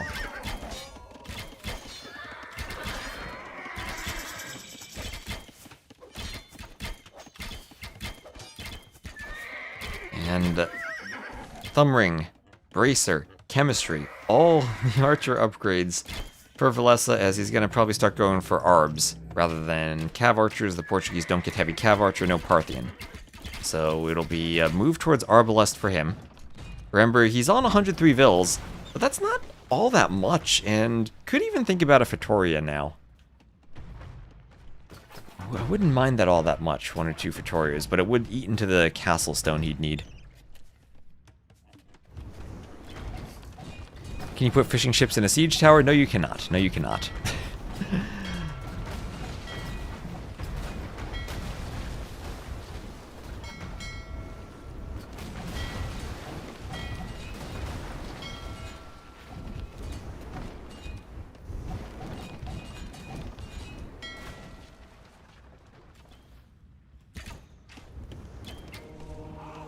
They'll go down to the Kaiman. And some Cav Archers looking for the TC in the back, but Vlesa will get the win. We have Miguel. He will call the GG. Don't worry, in-game, he wrote GG in the chat. Capture just didn't pick it up because it was after he resigned. And as Vlesa gets back on water, he will win. And yeah, that's look at the military count for Miguel. You see this on water, but he was getting raided on land. That's what I feel overinvestment on water is on this map. You're peaking at more ships, and then he wins, and then he adds more ships again. 11 to 13. And then as he's up to the Castle Age, I think he's even adding a couple more ships. Vlesa, look at the uptiming, or look at the eco, kind of similar uptiming, but pulls ahead in eco, with being up a minute faster. So Vlesa, I think, played that map a bit better than Miguel did. And even though Miguel was winning the water and having the score lead, didn't quite get the eco lead he needed on the sides. The fact that the map is so boomy means that if you get a good start to the boom and just a very small advantage with the night raid, then you snowball things, and that's what Valessa did with the Portuguese over the Georgians. And we could have Monte Pascual or Satan as the next two maps. Miguel can pick either. Miguel won the first game. Wouldn't be a reverse sweep. That'd just be Miguel ignoring that he won game one. That'd just be Miguel winning.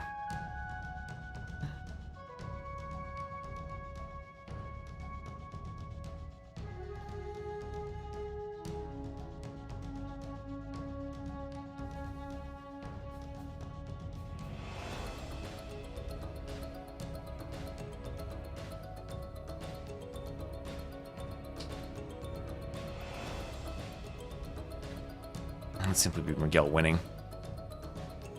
Yeah, 8 vills in the church for a couple of minutes did hurt. Maybe a bit over garrisoned. So let's just check what's still on the schedule for today. See, Fire versus Tofu is just getting started, as is Kambito versus Niaz. We'll have Gali versus Ozone coming up a long time in the future. In 30 minutes, we'll have Chancellor versus Hart.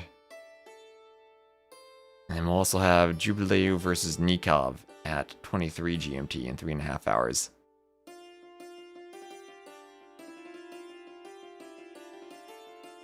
This will at least be our final set with an Onimaru player today.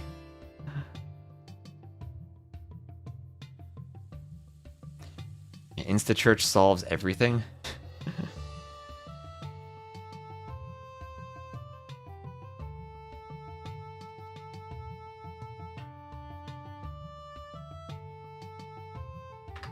Alright, so the next map here will be Monte Pascual. Alright, so Miguel going for the home map, despite the Chinese pick for Valessa. Thank you, Ringlord, for the sub. Attila is king of the Huns. He will lead us to victory against our blood enemies.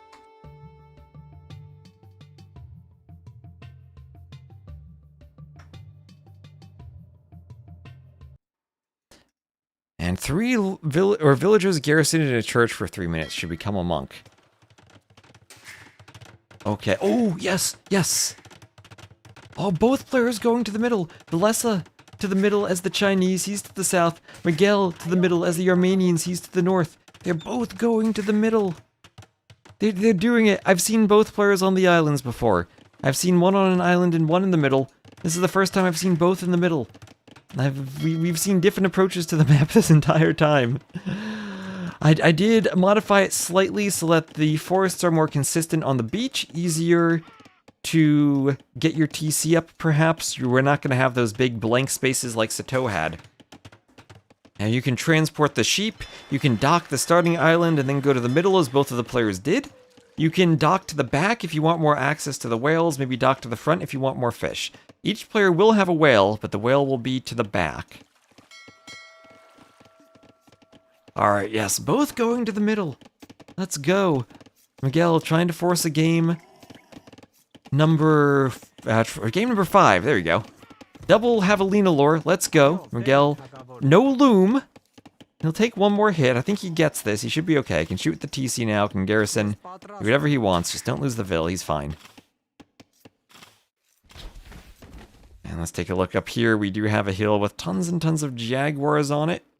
And right beyond the jaguars, we'll also get into the Black Panthers at the top.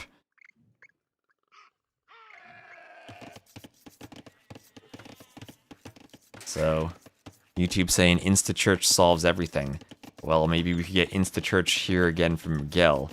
The good thing from the Armenians would be if they could church the coastline and stop their opponent from landing, but Valessa landing right from the start. We saw Miguel with the Chinese on a Nomad map earlier. Thank you, Gamer HOST, for the follow. Now it's Valessa's turn to have all those extra villagers.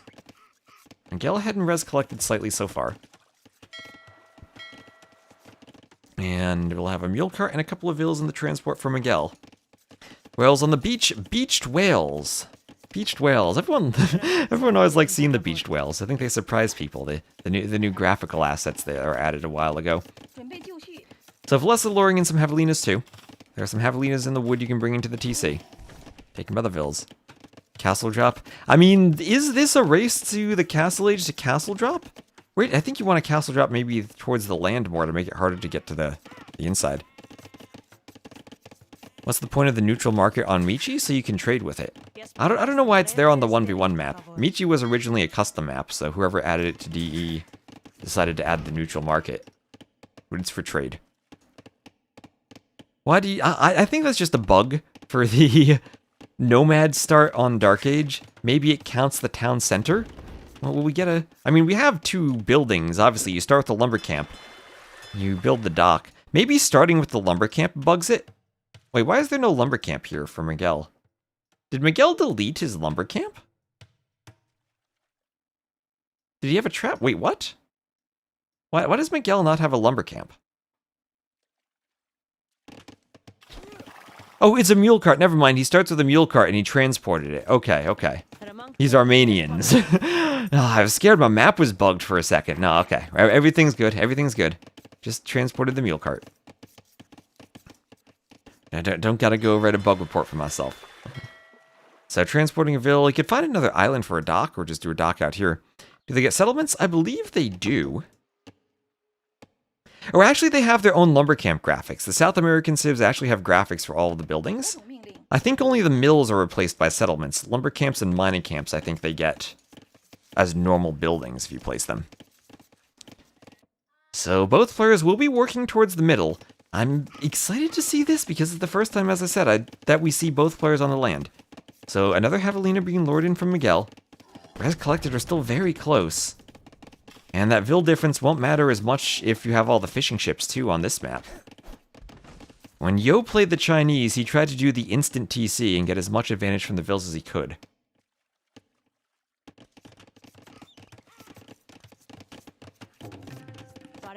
There's another house for Miguel. As we have a mill on the pineapple bushes too. Feudal Age for Miguel will be a minute slower than that of Valessa. They're both working their way up.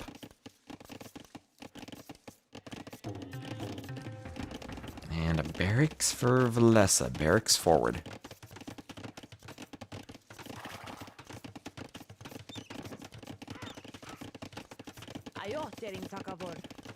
Why are there rugs? Just for scenery. Just for scenery. Just to make it a bit more interesting. Well, just an object. Same reason there are beached whales on the beach. Just to add something to the map. They're the magic carpets the Villes flew in on. That's why they're there on Stranded too. That Ville is outside the stable. So stable for Valessa, barracks for Miguel. Have they scouted each other? I think Valessa lost a sheep, so should know. Same with Miguel, so it looks like they both know they're there. Feudal Age for Miguel. This is where I know you're fast castling, but I wouldn't mind one Ville plus Town Watch. That's kind of what I've been doing on Nomad in my games. One Ville plus Town Watch. So you can outpost around and see everything. As the Armenians, Miguel has much better access to the stone on the islands. Just transport a mule cart and mine the stone. Won't need to do a mining camp or try to fit the camp on the islands. There's some stones spread out there. Some fruit bushes too. And little clumps of trees. Just standard Armenians, warrior priests and monks. Feridov's infantry, composite bowmen.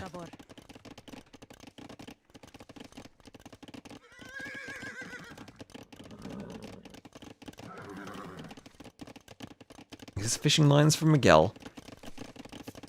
And this is a Gold Rush-like map, so fortified churches up here, even though it is cracked terrain, could be valuable. Neither player mining stone, so there's no stone on the beach. You would have to go to an island or venture into the Jaguar Den to try to find stone.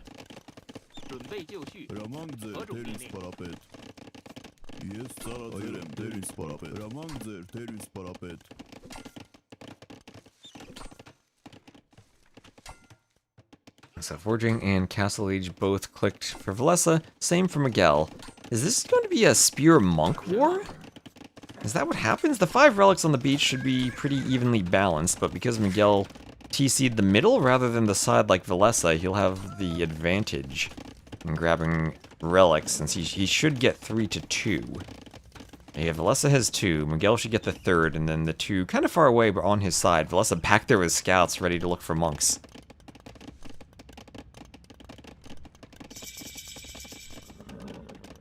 Valessa up to the Castle Age, just now doing Loom. Ooh, well, that was a risk not doing Loom early on. As the Chinese, too. He skipped Loom. What? Zero idle time for the Chinese skipping Loom. That's how good they are on this map. So players now starting to fight on the water. We'll have Hulks for both players. Doc on the way for Valessa, trying to defend the fish. And feels like Miguel's slight advantage in the water pressure. Armenians, I would think they're the better water civ than the Chinese, but the Chinese also have the dragon ship now in Imp. Apparently stronger than fast fires. So light cav immediately clicked for Valessa, even Bloodlines as both players do medium warships. Valessa takes a score lead, and Miguel still with a slight Vil lead. Also with a good res collected lead. And don't worry, there are also living whales out here. Maybe that's not much reassurance because you can fish them. But there are living whales, not just dead ones. Spears move in. Spears not fighting the light cav. Spears are just running with the Vils. Can the mule cart block this? Okay, that was a great light cav raid. They did not pathfind back into that fortified church. That was great. That's now 63 KD for Valessa. Feels like those Vils should have just hopped inside and been okay. Oh, no Loom for Miguel either. Miguel didn't do Loom. No, Miguel. I feel like Miguel has the advantage on the water. The Loom of shame, you lose all your Vils and then you click Loom.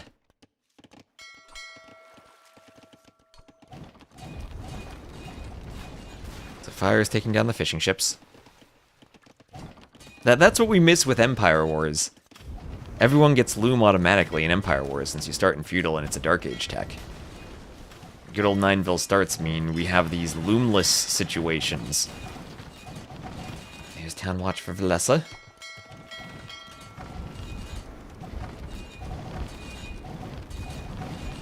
No one misses Empire Wars or its paradox.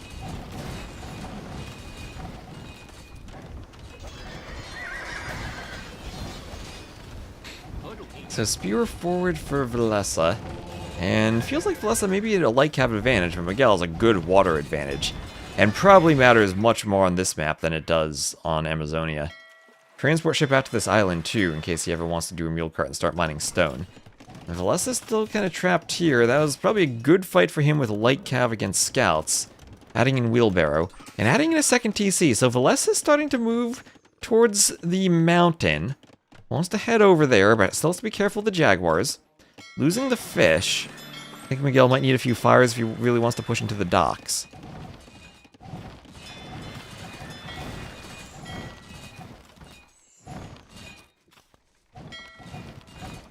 Oh, look at that patrol stack on the Hulks. Look at all those ropes at once, grappling the dock in order to set it on fire. Hulks. And so Valessa gets 1 relic. And he should get that 2nd relic without issue. It's well behind his walls. Miguel with 1, and again, access to 2 at the north. Didn't scout them, though. And we'll have the 2nd there, so that's his Armenian's relic in the church now. 1 warrior priest or 1 monk should be able to grab that one without issue, though. And he'll start moving to the middle. Valessa maybe more control on land as he goes for the TC.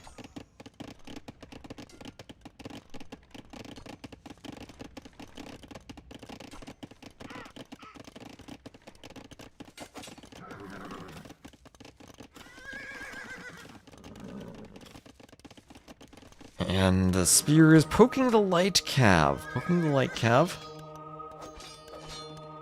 Monk wants a conversion, doesn't get it, but the monk goes down.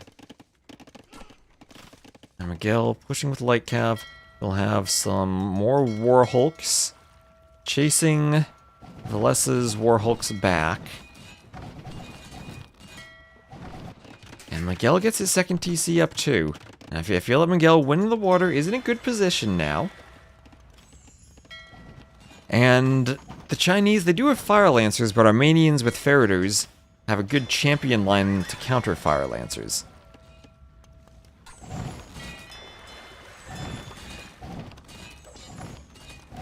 Knock here for Miguel goes down. 被就绪。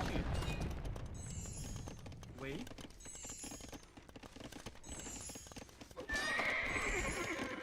And Miguel's finishing the gold, but with the mule cart simply can go to another one. Wants another conversion, but will head back just to stay safe in the light cav. Let me see if our base pinging me, responding to my Celts message. Light cav attacking Vils now on the wood line. Vils getting hit. Nice raid from Valesa. And Vil count is still similar, with Valesa actually up in real Vils compared to fishing ships. And real Vils, I feel, are more valuable, as we'll get another TC on the pineapple bushes there for Valesa, securing some more gold. Neither player really walled. They can both go around to use the inner part of the map. And Beto, thank you for the follow. What happened in Jordan's set? Jordan picked Celts and won a game with Celts. That's what happened.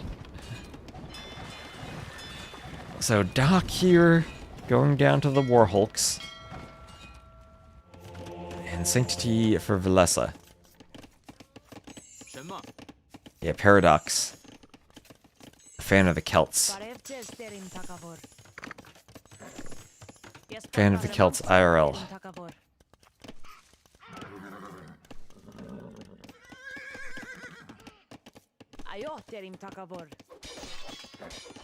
And nice hill bonus for Miguel to defend. Maybe not enough spears of his own, but the monks in the back should do the trick. Trying to get conversions wherever he can. Those monks took a long time to convert. Is Valesa devoted? He's not devoted. He is just determined. Determined to get his army away and not be converted. But he's aggroing the Jaguars.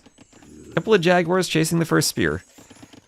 Like half spam, are we on Arena? I mean, if we somehow designed Arena in disguise, that would be amazing.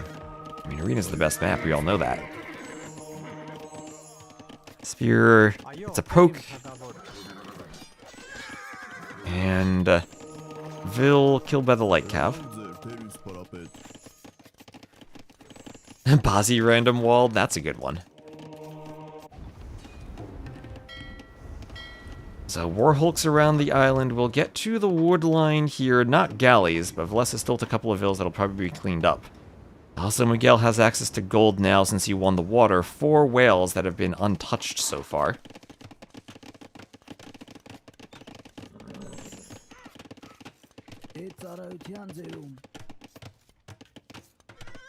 Light cav chasing monks. Monks go down. Spear will poke light cav. John slow tournaments are the most entertaining. I would agree with that. You should tell that to World's Edge and say that Sudden Disaster needs more funding. So Javelina lured in. A couple of farms going up.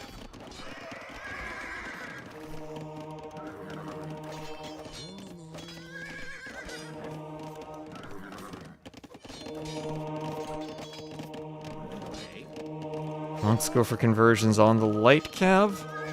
Light cav picking off monks. And man, these scores are still so close. The bill counts are still so close. Miguel with a lead. He's actually down in Vil count now. 53 to 67 villagers. Valesa pushing with light cav, getting in within the trees on the wood line. Vil's dying to light cav. Light cav getting a good raid. The Armenians, but they don't have church. I feel like Miguel maybe missed an opportunity to do a church here in the middle. And that would have given him a spot to defend this push from Valesa. Now he has TCs, but nothing really in front of the TCs. Oh, Valesa, don't do it. Don't do it, Valesa. No. No, no. The Vil will find 3 Jaguars. Valesa, you need some army. Some monks to heal the Vil. Oh, the poor Vil. Didn't even kill a jaguar.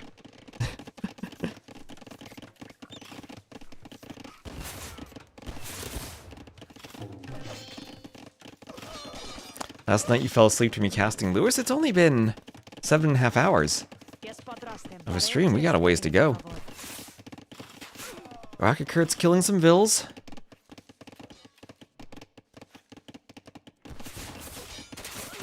And, ooh, nice rocket cart hits. Miguel. Not like that. Pikeman now. The Jaguar is killing more vills. The Jaguar is trying to help Miguel. He's the people's champion. He's the Jaguar's champion. The Jaguar is still helping him out. Valessa. He finally killed a Jaguar. Miguel will lose some light cav to Pikeman. The Jaguar is trying to keep Miguel in the game. Valessa up by 20 vills, not if the Jaguars have anything to say about it. There are lots of javelinas around here for Miguel. Maybe could have taken them instead of farming. Yeah, man, you need to pick Magyars on this map because of the Jaguars.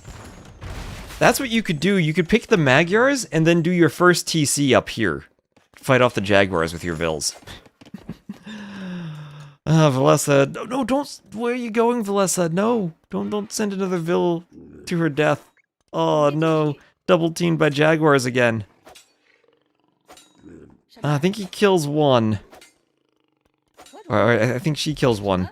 And then now she'll attack the other Jaguar. She has a friend coming, but no, just gonna mine stone while her friend dies and now fight the Jaguar herself. Says this is how it's done. And then mine stone. So Valessa also up, what's that, 82 vills to 49. His light cav raids have been very effective. Miguel's still trying to defend with warrior priests. Miguel's still on the water though, as Valessa's up to imp.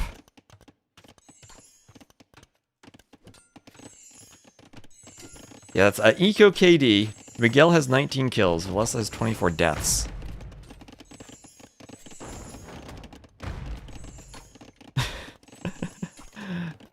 That's because of the Gaia units getting the kills.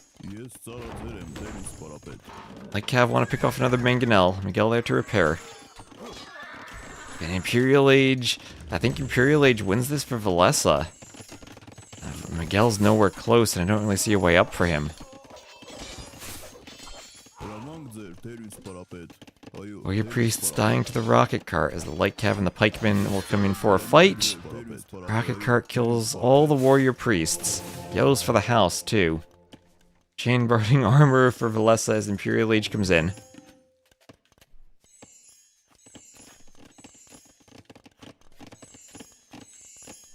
Oh, and what's this? What's this? Miguel. Okay, Miguel trying to sneak to the middle. Sneak to the middle. He doesn't have stone for a castle. Miguel also has to be worried that Valessa will go for a castle. He wants a TC spot. Valessa, I don't think, sees that. So Miguel is not done going for a TC up here atop the hill. Maybe there's still a way he makes a few military buildings here, a few fortified churches, and holds the hill. Castle Age fletching, Castle Age fletching. Miguel still transporting villas out to the corner, taking the fish. Maybe he can take the whales too, but here he's completely safe. Valessa's still not on the water, but still raiding with the light cav. Using that warrior priest, needing the defense from it. Bodkin and crossbow both here for Valessa, as ballistics is on the way for him too. But as imp comes in, Miguel will call the GG, and Valessa will win the set. 3-1. The Jaguars were not enough help for Miguel. And despite the early eco advantage, maybe again an overinvestment into water? Where Valessa is concentrating fully on land, fully on that Castle Age push, and Valessa holds on. GG. Fish were not enough. The fish, the animal kingdom, not enough for Miguel. They look quite sparse. I think that's just because they're all fished. I don't think they're even that sparse on the map. But after a nice winning game 1 that we almost didn't see, Valessa will take his top 3 civs and win 3 games in a row.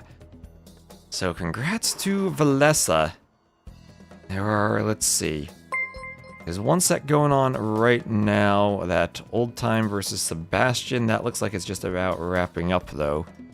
Kumbito versus Niaz is tied 1-1, and we might jump into that in a moment. Thank you, Rescued OSRS, for the follow. And earlier, Beto L, if I didn't say that, thank you for the follow. Also, reminder, go follow the Twitch channel of Miguel's team, the Onamaru channel, Team Onamaru on Twitch. Give them some follows, give them some support. They're hosting this tournament. Thank you so much to them for also letting me dual stream. So we're getting both the streams, also on YouTube. Streaming everywhere. So yeah, get some F's in the chat for Miguel.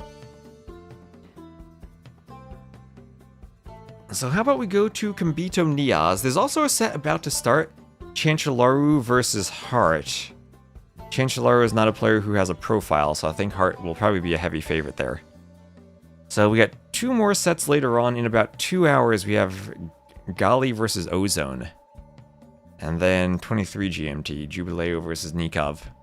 And see, we're only 7 hours and 43 minutes into the stream, so not even that long of a stream yet. But we'll hop into Kumbito versus Niaz next. So let me get my overlay set up for that. And this will be, let me see who's on which side of the draft. Niaz, the favorite. Against Kumbito. Niaz had a great Vil fight last time.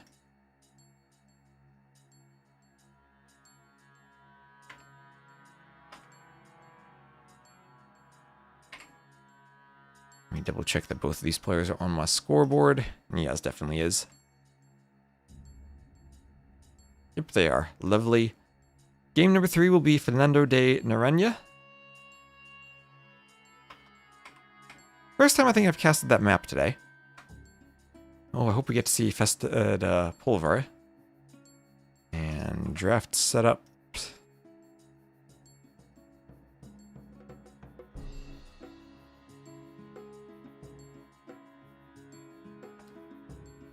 And I will give you some spoilers for the first 2 games, since they've already been played and we're joining in game number 3.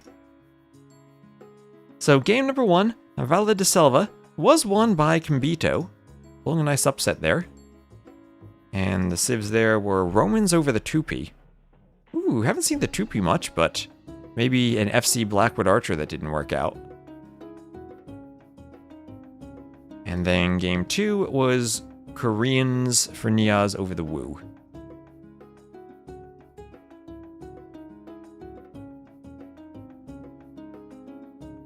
Alright, so I'm going to take a quick break myself after that previous set, though. I'll be right back, and then we'll get into game 3 here.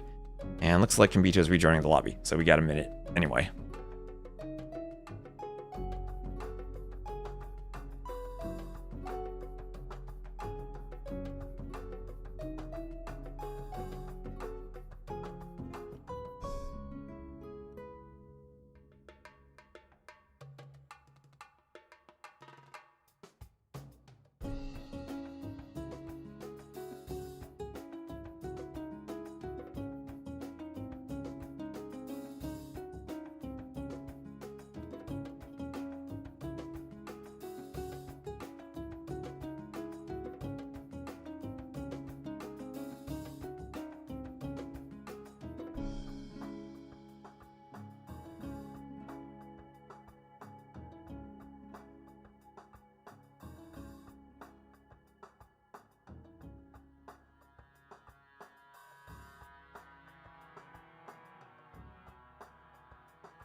Alright, we're back, and it's going to be Coast Arena, actually. Fernando de Noronha was their previous map.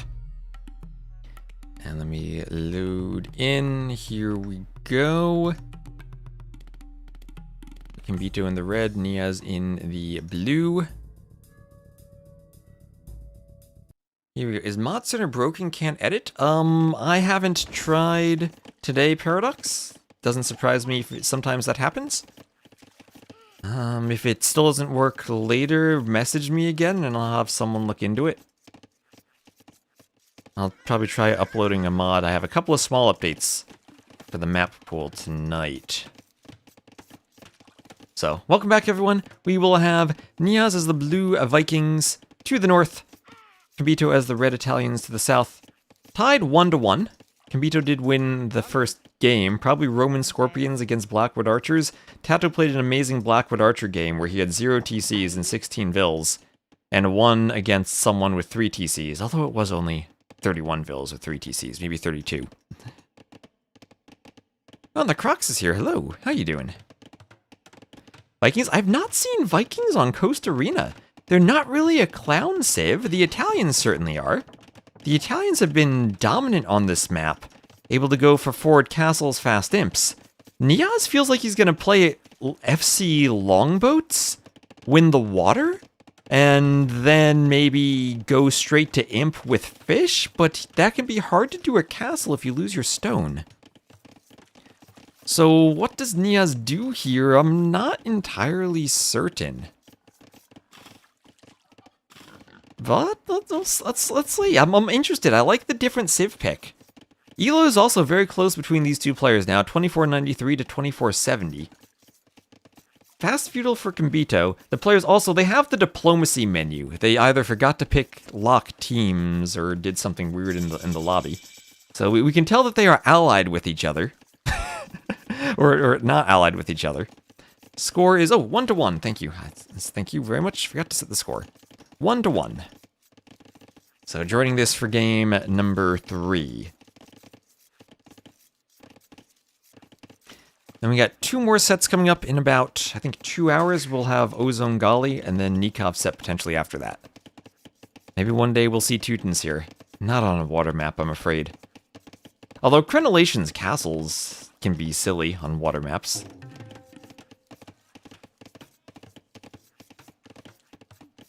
How's the plural of latus spelled? I don't know how it's spelled. There's a C with some type of mark underneath it. I don't know what that's called. It's pronounced Lechai, I believe. I forget if there are other diacritic marks over the letters, or under the letters. Near the letters.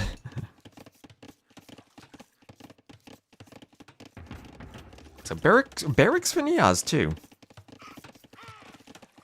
Something like that, Barbarous. But unfortunately, I'm not familiar with the language. I can only pronounce it the way chat has told me to pronounce it. It's in one of the tooltips in game. If you play as the Lithuanians, you'll see it. Or maybe it's over the sea.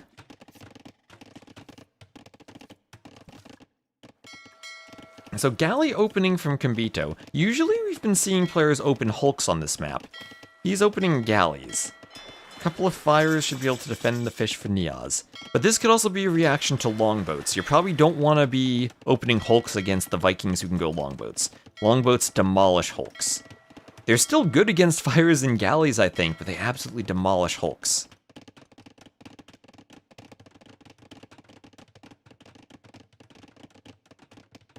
I haven't memorized the alt code. I always do the good old Google the letter and copy and paste it. Windows, unfortunately, is not that friendly for entering non-ASCII characters. So fire defense from Niaz, fending off the galleys. And right now, up 16 fishing ships to 13. Gambito shouldn't be too far away from the castle age as the Italians. So wanted to go feudal to get some warships out. Harass the fish a tiny bit if he could. But Niaz sending a Vil around the outside, he might look for a forward dock and forward longboats. He already has a dock around the right side where they're a bit closer. Castle Age first for Gambito. Niaz won't be too far away, particularly not with 16 fishing ships, most of which are still working. Some on oysters. Have to Google a letter to write your own name, oh no. That's maybe where it's worth memorizing the alt code. Or just keep your name in a text document on your desktop so you can copy and paste it whenever you need to. Oh, the lovely changing sails of the Hulks will engage. As both players now up, Niaz around a Ville's length behind. Gambito a bit faster, Niaz on gold. And Niaz opening with a range. So why is he doing a range? Because he does not want to be castle dropped by Gambito. Niaz adding in fishing lines. Gambito, though, maybe he's playing some 3D chess. He's not going for the castle drop. He's heavy on gold, but what could he do? Maybe a monk rush? As the Italians, Vikings should be pretty vulnerable to that too. As they do not have the best light cav line, no husbandry for them.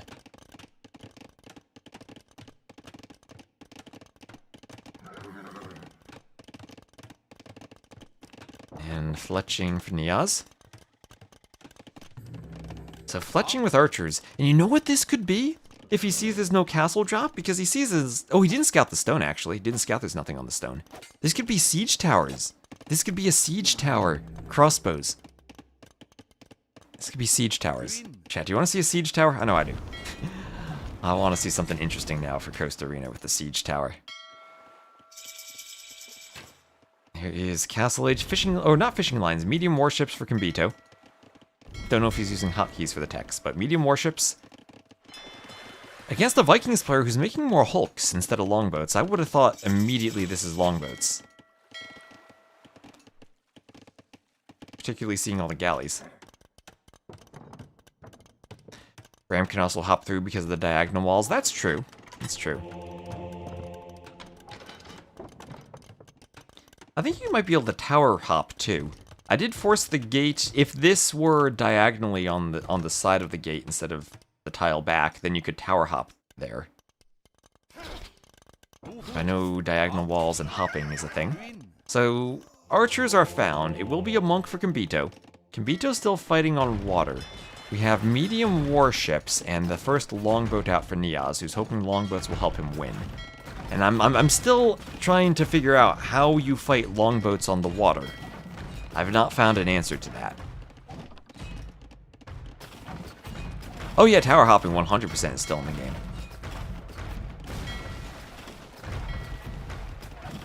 Longboats go down. Caravels, only turtle ships work? I saw caravels, but I think caravels are tricky against the entire triple of other ships that can be added. The Vikings then, since they have fires now, go longboat fire, and that should beat caravels, and pretty much beat the Portuguese. Turtles for longboats.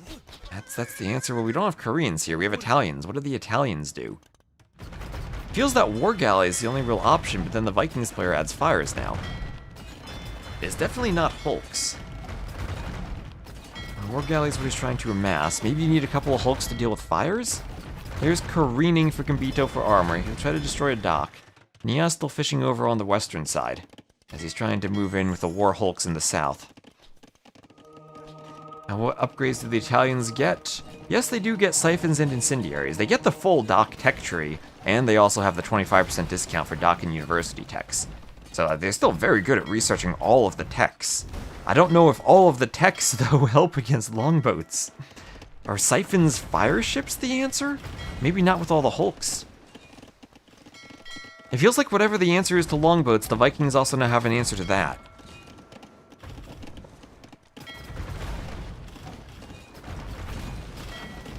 Now the galley should be good against the war hulks, as Niaz is pushing.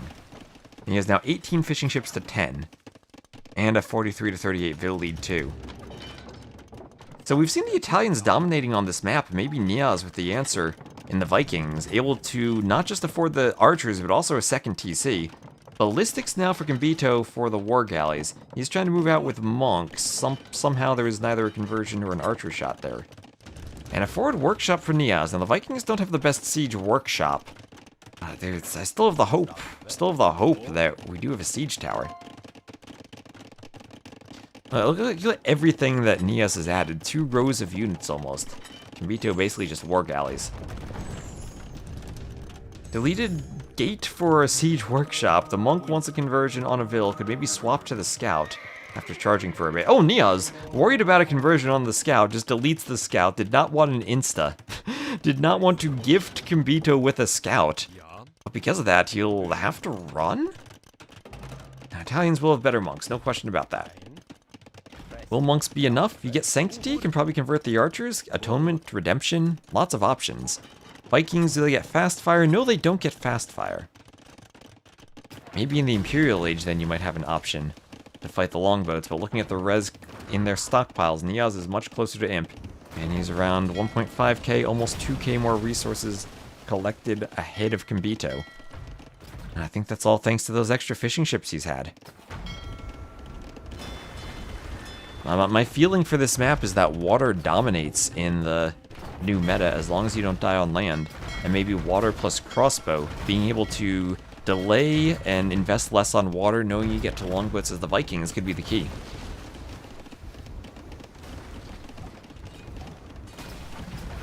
I think there was a reason for Vikings not having fire ships.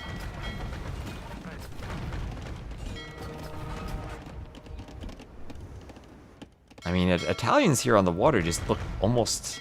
I mean, they still look competitive with the Vikings, but they don't even look close. I feel we've almost returned to AOC levels of Vikings dominate on water.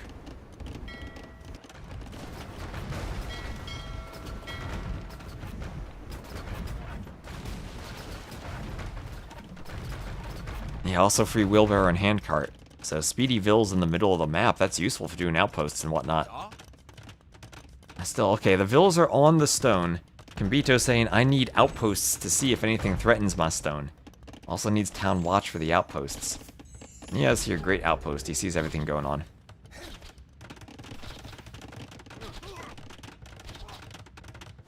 They don't feel as unbeatable. Really? I feel like Longboat's gonna beat everything. I don't think I've seen a game where Longboats have lost yet.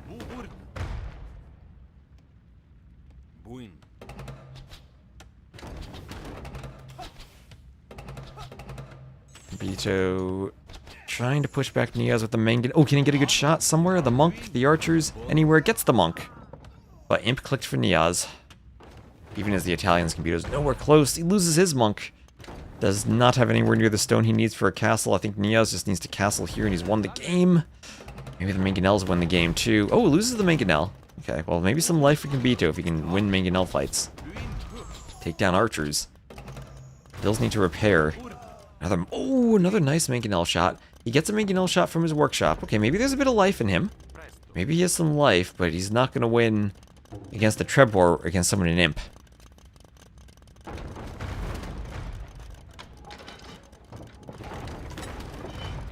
Oh yeah, those are their clans under the names. I put the teams there because putting the prefix that they use in their own names fills up the scoreboard too much.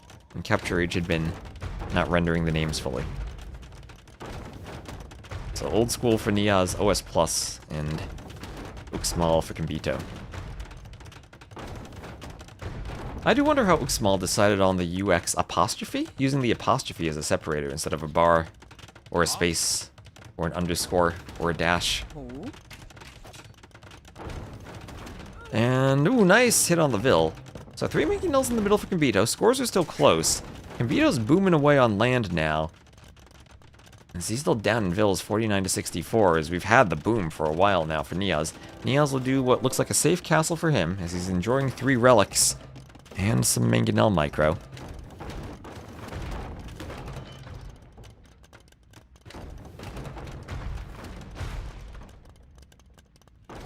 Yeah, 9 start might even make the Vikings a bit more dominant, since Dark Age civs like Persians won't have as much of an advantage.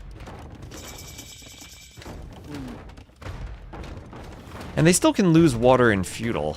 And wow, GG, says Kambito as Niaz hits Imp. Wow, GG, Kambito had exactly the save he wanted for the map. The Italians, but Niaz with the Vikings counter pick. Interesting pick from him, and it worked out. Kambito would have needed some pressure on land in the mid-game maybe, but the archers stopped that. So, well played from Niaz there. It takes the win against Kambito. Niaz always has some good, clever strats. And he pulled it off there. So, Pantanal, potentially the next map. Kambito gets to pick the next setting. Yep, and those were Italians over Vikings, so high picks for both of them. Bloodless didn't trust in the Vikings.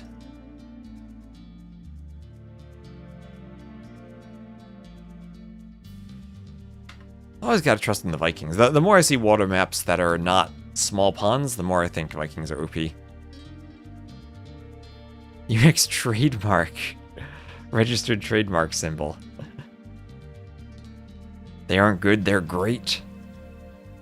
Scorer and Civs, not correct. You are absolutely correct about that. I got the colors mixed up, thank you.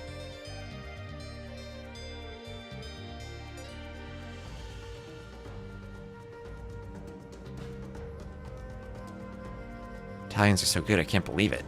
Or the Vikings are so good, I can't believe it. Bloodless can't believe it.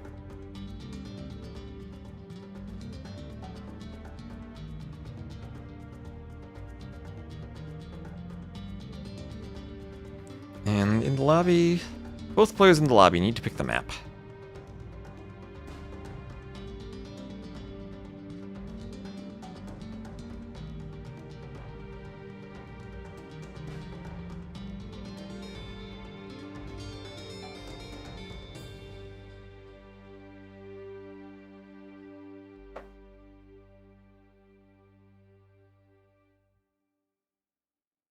As a reminder to chat to stay hydrated too.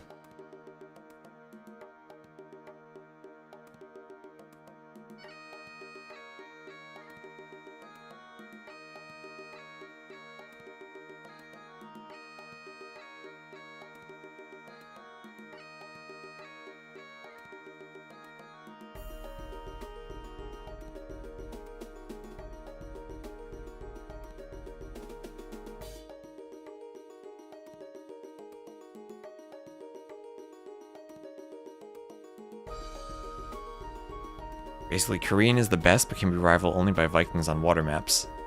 Okay, I can see that. I can see turtle ships working. The turtle ships also still feel weird to me. And, okay, let's go. Festa da Polvora. Alright, Festa da Polvora. Maybe the da is less emphasized. Kind of like a schwa in English. And Burmese for Niaz. Vietnamese for Kambito.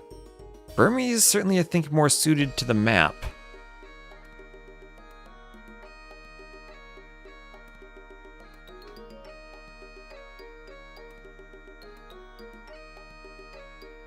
That's like when you have like the word two that you don't pronounce fully. That becomes de-emphasized in between other words. Like the score is not 2-2-1, it's 2-1. You basically de-emphasize the pronunciation of the word.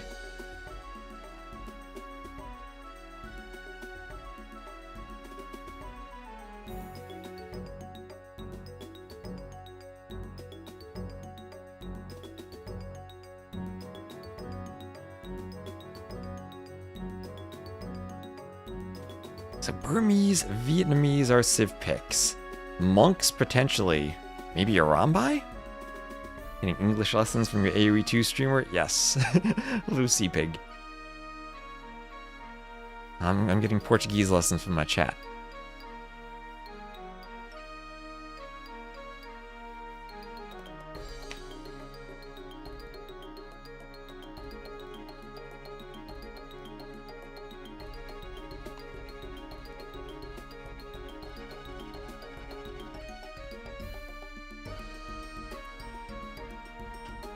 I also teach math. We can answer math questions. So here we go immediately. Niaz, the blue Burmese to the north, Kambito, the red Vietnamese to the south. 3 groups of 3 vills, one over by a mill in this area with all the hunt, One by the starting TC with the capybaras and some outposts, and another over to the west with some gold and stone. Players will have barrels in front of their bases. You destroy the barrels, they have 60 hit points, and the wall goes boom, and you can get in. Melee units, they have 0 melee armor, 8 pierce armor. So late game, archer units can destroy them pretty quickly. Early game, you really need a melee unit, such as a scout. You don't need to destroy it with the scout, you can whittle it down. 95 attack and then 280 attack against buildings, so it creates a nice big hole in the wall where you can raid your opponent.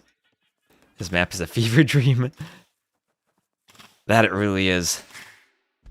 And the Javelinas lured in from one side to the TC. We see a lot of the times players will wall this up towards the middle of the map, try to keep themselves safe.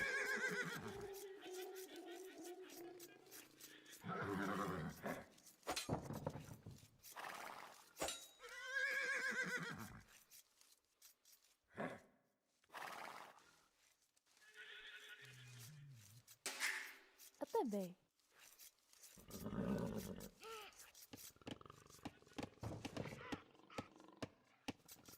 Điện hạ có gì sai bảo?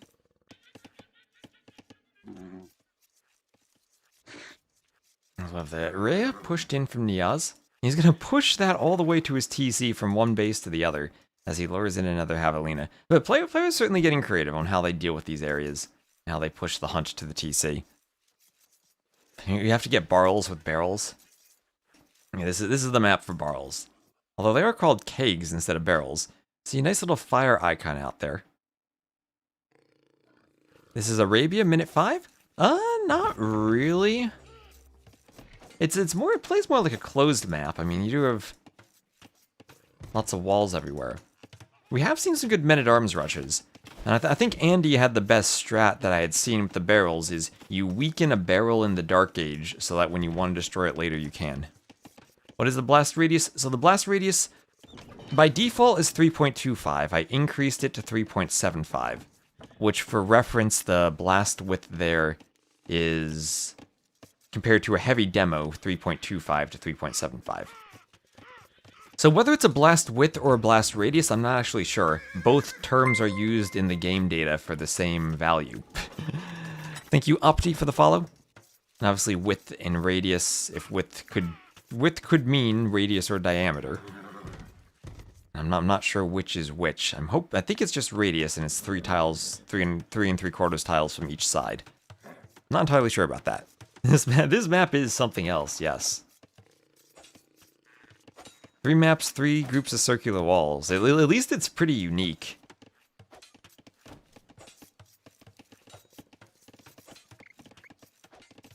So, both players feudal at around the same time, 20 vills, 21 vills, a couple of militia, so it will indeed be a man-at-arms push from Niaz, as he engages in a scout fight and gets the advantage in HP on the scout fight. Barrel map, yes, Starbase, barrel map. Do I take the campaigns? Sometimes I look at campaigns for inspiration on how terrains mix together. Not really for maps, though. I think random maps and campaigns are very different. Okay. Yep, and here we go. Niaz definitely knows how the map works. He's going to start doing some damage to the barrel, and he'll pull back when it's very weak, and he'll leave it there. And he's going to leave it on 9 HP, so when he wants to get in, he can. The men-at-arms will apply pressure elsewhere. Vito already walling behind this. On your drive home, Arbase, be careful driving.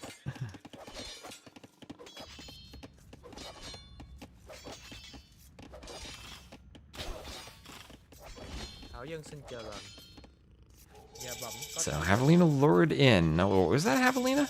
Well, that was. The wall was patched up. Kind of a late Javelina for Gambito. He does get up first. He could maybe attack the scout with the feudal advantage? Or actually, no, never mind. He's not up first. There we go. Never mind. I need to see both notifications. Sometimes I see one notification, then I look to the side and I don't see the second. So much going on when you're trying to cast. And 4 men-at-arms, they do get through.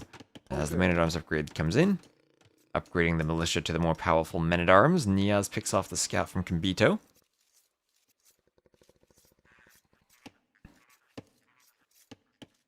And Gambito going for more walls, wants the wall behind the barrels.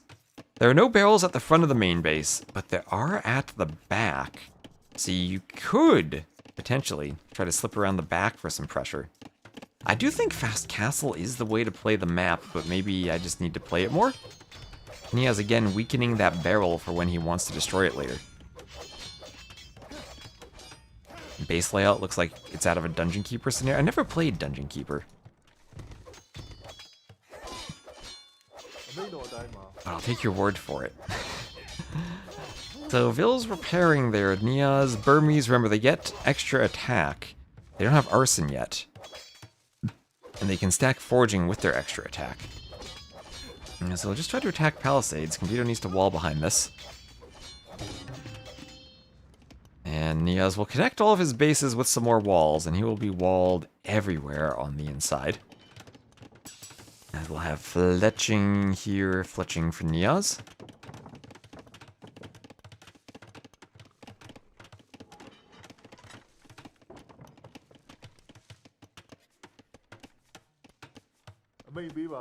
And skirms and men-at-arms converging.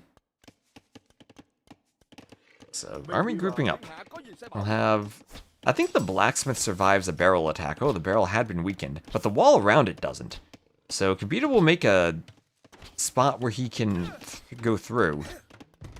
There'll be an opening, but I don't know how much damage he can do since Niaz is prepared with skirms. So we'll see a nice explosion there. There is a hole on either side of the blacksmith now, but the skirms are ready to stop the archers. And those archers will go in simply to find skirms. That is not what they wanted. And Niaz will try to wall up behind this now. The barrels have already been destroyed, so he can do walls now. I'm glad to see players using the barrels, though, influencing the walling on the map. I feel like maybe the barrels should be strong enough to destroy the blacksmith, though. Maybe I really just need to give them a super increase to their attack against buildings. Maybe give it, like, an extra 3,000 attack against buildings. So not enough to destroy a castle, enough to destroy almost anything else, though. Nah, Paradox is like, nah, don't make the map more fun. What I don't want is a house wall behind the palisade, at least. I think I need to make it destroy a house, at least. Dark Feudal Age house. I'm glad players are realizing they can weaken the barrels. Looks like Niaz did eventually get in with men-at-arms, but now he'll be trapped. Oh, he went around the back. He went around the back with the men-at-arms and got in. Went around the back of the men-at-arms. Over here, he's still not able to push.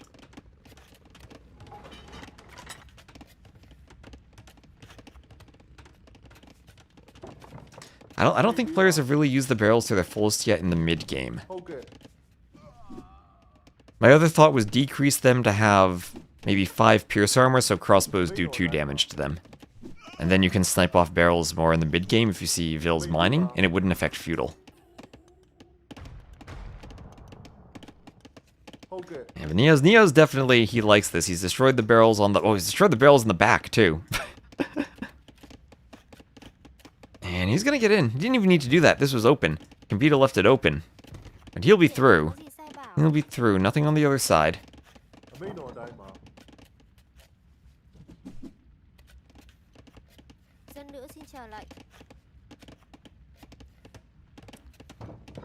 And, palisade walls for Convito stretching over to the TC.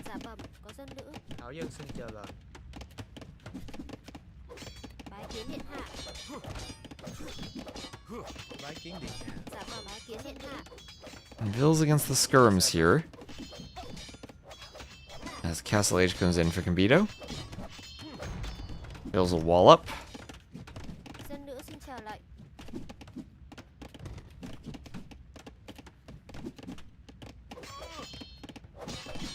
And Men-at-Arms will keep breaking through. We'll have a Man-at-Arms in the middle. And Convito's still trying to wall him out. So Castle Age will be faster for Niaz by just a bit. Burmese could definitely go longswords. Those longswords, or those men-at-arms at least, will get an extra +1 attack once he gets up to the next age. +1 per age, starting in Feudal, so that'll be a total of +2. In Castle, you do longsword, arson, iron casting +2 attack, you're breaking through buildings pretty quickly. They must have hosted his Diplo somehow, not clicked lock teams. I don't know how they did it. It's still a 1v1, not like it matters. Dân nữ xin chào So lại. passage on the outside, you can't really wall on the outside like you can on the inside. The radius of the circle is too large. Ok. Mình đi vào. And Villa's fighting the man-at-arms on the outside.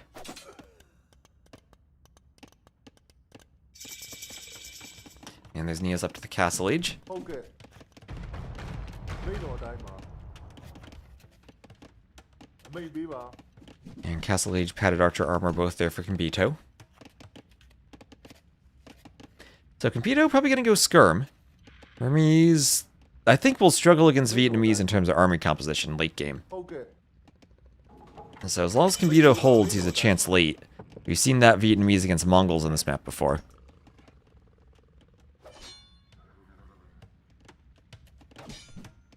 Ok. This is where I want to see barrels sniped. On the outside, Neo's attacking the gate. Kambito tried to re-wall, but that gate will go down. The fort gate we used.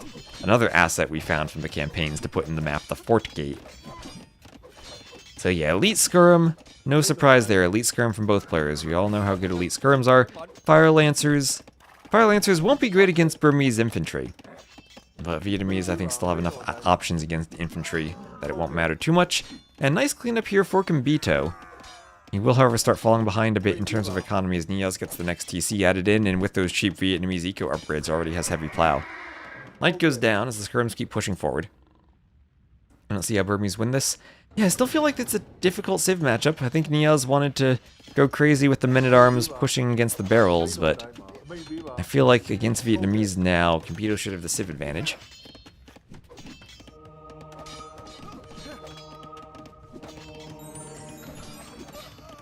Mình ở đây mà. Mình đi vào. Men-at-arms down. That'll be a third TC now for Niaz. Second TC for Kambito in his home base. Skirm's cleaned up, and he's alleviated most of this pressure. Managed to restore himself to a working base. Start walling up more. We'll have a second layer of walls behind the barrel, so certainly more pressured. Losing some map control there, but certainly stabilizing a bit. First L, that's true. We have elephants from both civs. I think the Vietnamese ones with more HP are probably a bit better. What's the Burmese elephants again? It's, yeah, +4 attack versus ranged soldiers. Also one more extra melee and pierce armor, and then double extra melee and pierce armor with Howda. But I think the extra HP, the Vietnamese will win that as the skirms get cleaned up. Kambito with the good extra HP Vietnamese skirms pushing out. And what's their tech again? It's not just paper money. Chatra's plus 100 HP. I think that'll dwarf the armor. Skirms come over. They'll find a Vill doing houses. Skirms could now try to get through the barrels. It's a weakened barrel already. The Skirms need to be careful about themselves. Boom. This is open. This is open now. Skirms have a good avenue for raiding. We're seeing players using the barrels. Let's go. Skirms could also destroy these barrels, then loop around the back.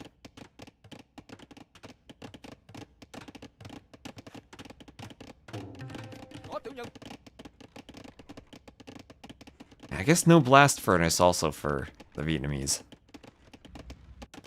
So 3rd TC now for Kambito, only down by 5 Vills.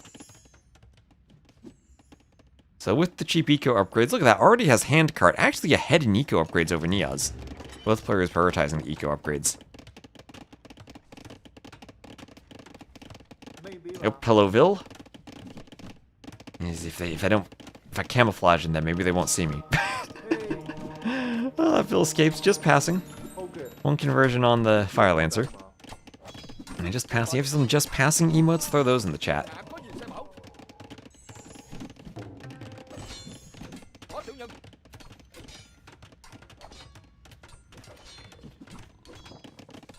Yeah, so would like Kambito maybe just go, venture around the outside. You get more barrels to destroy, more Vills you can hit.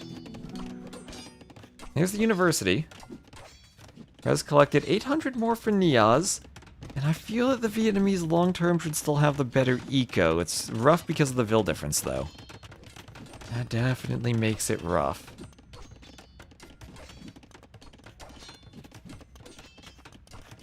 Skirms are about to break in.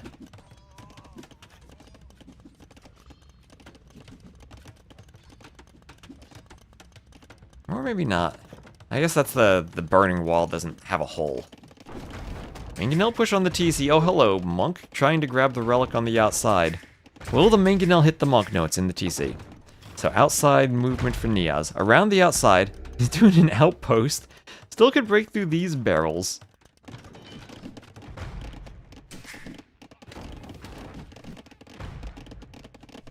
$33 hits versus 36 hits, so Burmese Elephant's better. Okay, I mean, Burmese will have the better halbs, too. Oh, Skirms, go for the barrel, go for the barrel. Oh, Niaz needs to destroy the barrel there, he'll get all the Vills. Vills don't have the HP to withstand a barrel hit. Maybe Kambito needs to run the Vills, destroy the barrel himself, and then get back. Redemption monks, good monks for the Burmese. They lack heresy, but the rest of their techs are cheaper. The monk technology discount. Great for them. Okay, Niaz, please, the barrel, the barrel. Beautiful army that dies to longswords. Niaz, he's the only redemption monks. Maybe he'll go for longswords. And look at these outposts from Niaz. He sees literally everything. Players don't even use Vills for sneaks anymore, they just use them for outposts. Kambito trying to do something similar with outposts, but Niaz's map vision is complete. He's vision of everywhere. He's still pushing at the front. Can we get a good mangonel shot from Kambito on the skirms? He can get his own Fire Lancer. Skirms go into a corner, house and walls deleted so they can fall back. It feels like the pressure is good for Kambito. Still a 5 Vil difference. Maintaining the res difference at 1k. Slightly better KD.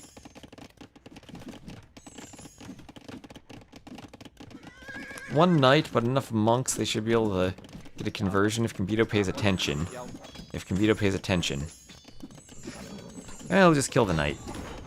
And mangonels for the skirms again. Niaz has to be microing split at the last moment. Fire Lancer pushing 2. Skirms to kill the monk and prevent the conversion. That'll force the skirms back. Niaz not quite taking the fight he wanted. He has to fall back to the barrels. Mangonels can destroy the barrels or just destroy the skirms. Or just destroy the skirms. All the skirms go down. Mangonels attacking the gate still. Vil dying to skirms. 2k gold. Yeah, Kambito floating a bit of gold. Well, he clicks up to Imp and has 1k gold left. And he still can do paper money. He doesn't have a castle yet. Castle race on the left. That could be a bit of a throw from Niaz, though, if Kambito's up. Oh, man. I need barrels to do extra damage to foundations. Like, destroy a barrel, take out both castles. Well, Kambito can shoot that barrel once he gets the castle finished. Can the TC range the barrels there? Oh, no, just not. Would have been sick if you insta-garrison the TC, shoot the barrel, and destroy the foundation. Yeah, right next to the gunpowder kegs. I guess you want to explode the... petard them. We need petards now. So faster imp from Kambito. Ahead in KD still, and I think he has the option to treb this and win the treb fight. And the Vietnamese should have the better skirms. Oh, there's a petard. Where's the petard? Right over here. Is Niaz gonna go petards and try to win a treb war after petarding the castle? Definitely an option. Might need a workshop for rams along with it. Yeah, I'm scheming about how to make them more useful. At least players have been using them. We've had some creativity going in and out the backs of bases. Oh, there's that workshop I was looking for. There's the ram. Oh, destroy the barrels and attack the ram. Melee damage. Oh, target the barrels now. Kambito, shoot the barrels. It'll destroy the ram, or it'll do damage to the ram. That's 95 melee damage. It's 1 tile away. Kambito, please shoot the barrel. Please shoot the barrel. Oh, yeah, you're perfect, perfect. Shoot the barrel, Kambito. He's waiting for more rams. He knows this. Shoot the barrel, shoot the barrel. Perfect opportunity. The ram's right there. Shoot it. It's destroying the palisade, Kambito. You can do this. Shoot the barrels. No. And Town Watts stone shaft mine, and Kambito could still raid on the outside going through those barrels. The rams are moving forward. Bracer on the way. Mangonel, the Mangonel could hit the barrel. There are the petards. The Mangonel could shoot the petards. Oh, is this castle gonna go down to petards? It is! The rams of the petards for Niaz work! That should have been a treb war won by Kambito, but the castle goes down. Maybe a good idea with the mangonel defense, but not in time. Not in time. The gunpowder barrel is not used. The outpost will see the skirms on the right. Kambito wants another TC. And he'll lose his TC on the left. He'll lose his mining area. This area is important to hold on to. This is, you can get petards on non-sudden death settings too. So 30 minutes into the game, remember, we do have a time limit at 90 minutes. Two-handed swordsman for Niaz. It's slightly after 90 minutes. It's like 91 something, I think. Okay. Capture age rendering a bit there. Maybe ba. Arambai now. Vils try to destroy the rams. So they'll be fended off by the Arambai. Arambai could destroy the barrels pretty well. So you ignore the barrels. Not enough experience on the map, I think. Ah, there's a TC for Kambito. Hill count's still good, and I'm still thinking Vietnamese. The Civ late game I'd usually prefer. Oh my gosh, that barrel there. Now that you get Imp, you get Bombard Cannon, you get things that really can destroy the barrels with one shot. You get Imperial Skirms, what do they have? 8 Pierce attacks, still 1 damage to the Gunpowder Cake. Okay, Kambito, please, that barrel, please destroy the barrel. The perfect opportunity to destroy the barrel. I don't think players don't know how good it is. Okay. He's trying to hit the Vils. Castle for him, trying to win the castle race. Hit Treb the barrels, Bombard Cannon shoot the barrels. Maybe ba. Another Archer armor for Kambito. Yeah, what a clip that would be, destroying a castle foundation with a barrel. Okay. Ram goes down, Vils fighting the Ram. Arambai comes in. And Imp Skirm having a nice raid. Oh, I think he got through the barrels in the back of Niaz's base with the Imp Skirms. Maybe. I think the thing is I just need to decrease the Pierce armor a bit. Knock it down to 5, and then I think you'll be destroying it more. That and a tiny bit more damage, and I think we're good. You can see, yeah, you can see who never played single-player FPS games, not destroying the barrels. Barrel's still there. But Bombard Cannon now for Kambito, along with the Trebs, and he should have the better siege composition. Along with Imp Skirm for the long run. Kind of pushed off of the gold, but he's also taking the gold at the same time. Oh my gosh, destroy a barrel next to a Treb. Castle can shoot the barrels again. Oh. So many opportunities for Kambito to shoot barrels. And this tower, not defended by the TC, and might not go up to the two-handed swordsman rate. The scores are so close. Feels like Kambito's starting to win the middle.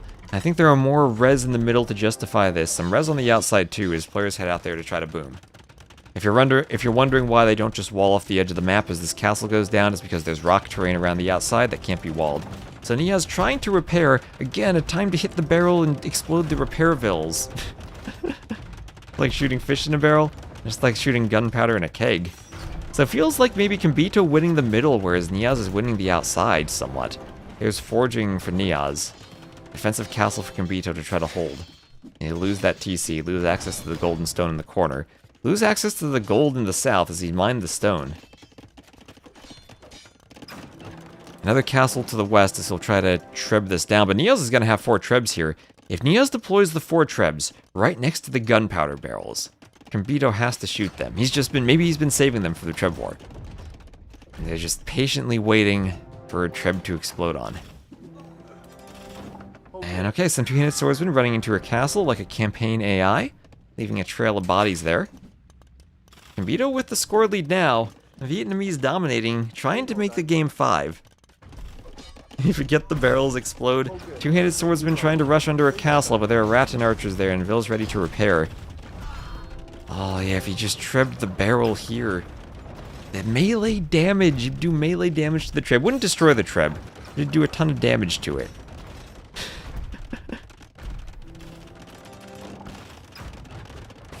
And okay, cannon forward. Maybe the cannon hit the barrels? Siege engineers for Kambito. As he's still trying to fight cav archers against champions in the middle. That barrel standing there among all of the army, not attacked. I am kind of glad that it has to be deliberate, though, that units don't auto-target the barrels. There's also a mouse cursor issue, that the mouse cursor doesn't change to the attack sword when you hover over the barrel. which it probably should. Champion's trying to raid for Niaz. He's got barracks in the back as he claims more gold. So right now, it's Niaz on the outside, Kambito in the middle, trying to go Vietnamese cav archers against champions. Not heavy cav archer, but he's floating a ton of food and he could afford that. Heavy cav archer against Burmese, I think, is wonderful, especially with how poor their skirms are. The extra pierce armor on the elephants could be nice with Howda and the team bonus, but that in itself probably not affordable in a 1v1. I take a shot every time I say barrel. Take a shot every time a player stops and doesn't attack a barrel. So yeah, there's heavy cav archer, also scale barding and crop rotation. And the Vietnamese against the Burmese might just be the matchup that Kambito needs to send this to game 5. Here we have iron casting and chemistry for Niaz. Crop rotation and bloodlines 2 for Kambito.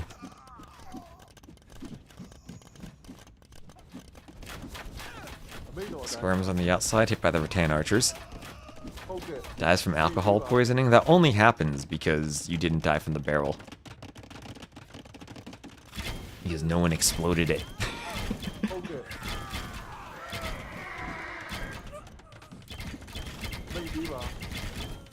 So, cav archers killing some champions.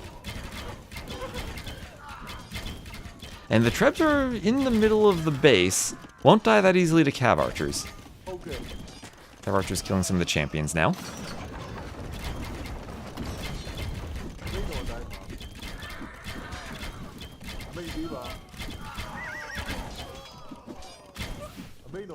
Champions going down.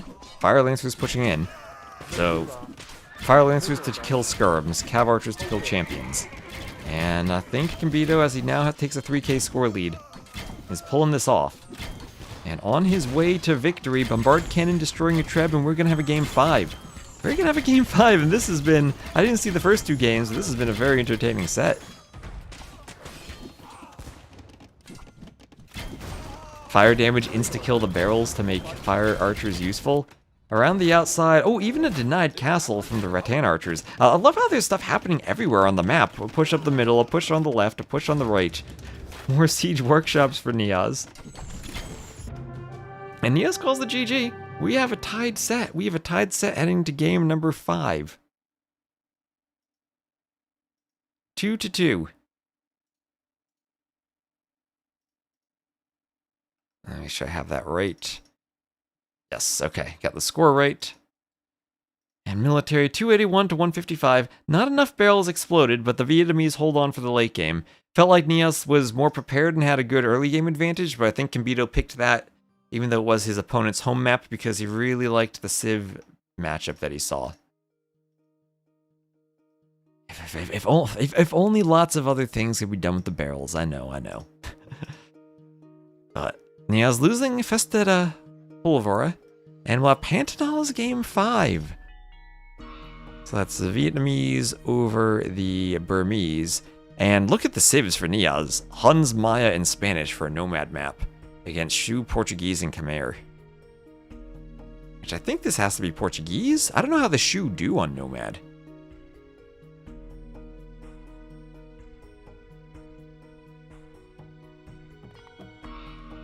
Huns do feel like one of the best civs for this map, of course.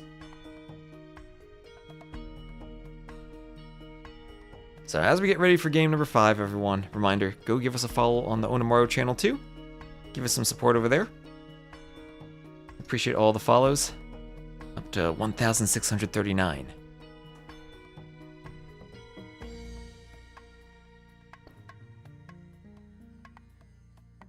Are the barrels also accurate to Brazil?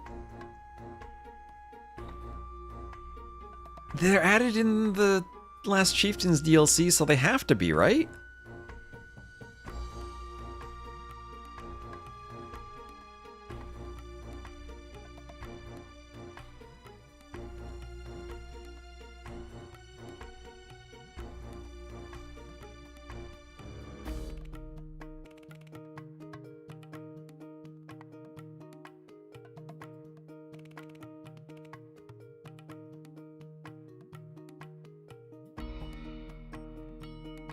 And now Nia's hosting the lobby, getting ready for game 5.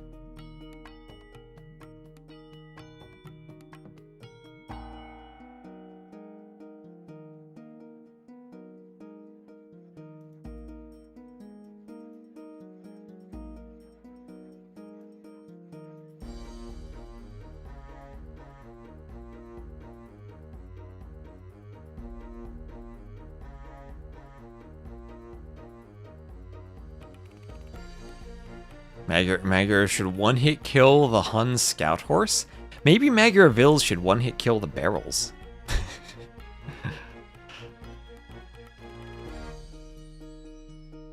It will be Pantanal. Niaz has his pick of civs, although I still think the Hun's probably the best of the options. Cambito for the Portuguese. A Chimera could be an option. Maybe. I wonder if there's a civ like Saracens that could be picked to counter Huns despite the start. I really like the way Leary started against Hatoset earlier, or the other week, is he spread the Vils out to collect the capybaras before the horse came out. And the main advantage of the Huns on that map is the horse. Yeah, not needing houses is nice, but the horse for the capybaras is the main reason you pick Huns. Faster moving Vils for Nomad can be nice too.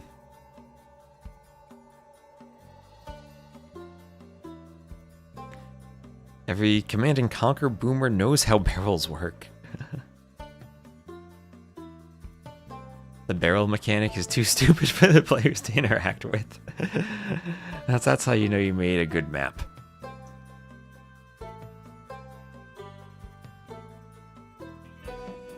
So what do we think of the civs? Is this actually just a civ win for Niaz with the Huns? I mean, the Portuguese should be a great nomad civ too.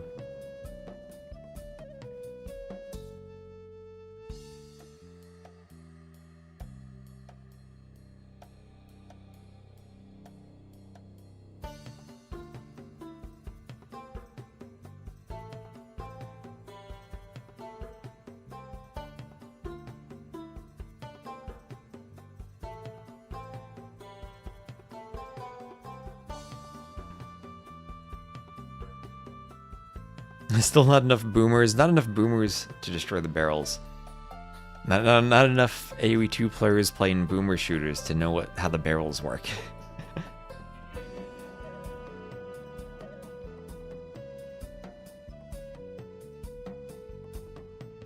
Barrel avoidance was extreme, though.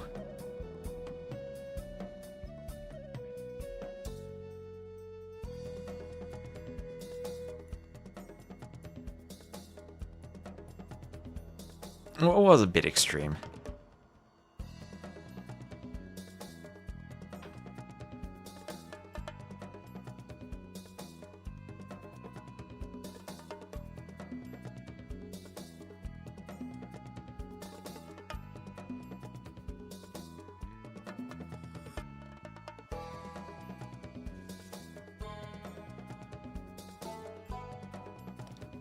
Just waiting for them to launch. They probably need a breather after that last game.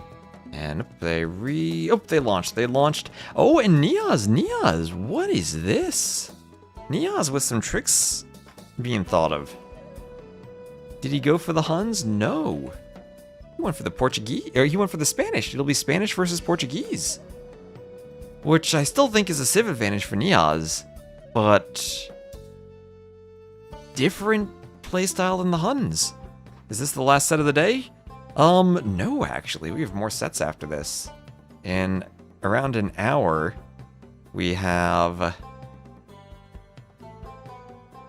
Gali versus Ozone. Then after that, Jubileo versus Nikop. So we might have 2 more sets. We'll see what my stamina's like. I will want to run to the gym after we're done here, but we still got a lot more to go. We might also just cast the Rex of Fire versus Tofu if we need something in between. So 2-2, let's go. Arbase, are you ready for Pantanal? I'm ready for Pantanal. Are you home now, Arbase? Are you still on your drive home? And don't chat and drive at the same time. Arbase, does Arbase have some TTLC matches he needs to play? Can we cast Arbase?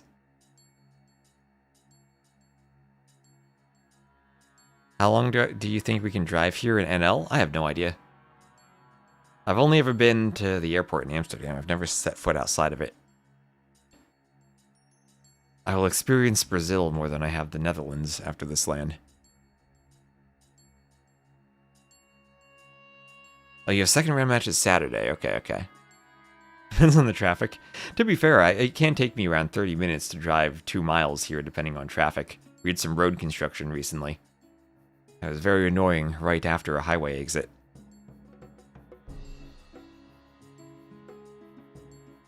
Oh, you're eliminated already. I needed to rig the maps more. So, game number 5. Niaz will be in the blue as the Spanish, Campito in the red as the Portuguese. And they'll TC Niaz heading to the west, Campito to the east, both players sending 9 vills to the TC. Maybe Niaz needing to fan out the vills a bit more to grab the capybaras. And they're heading to the middle rather than to the outside. No mill on the outside. Both players getting the TC up as fast as they can in the middle. Finding a wood line and a gold where they can do the TC.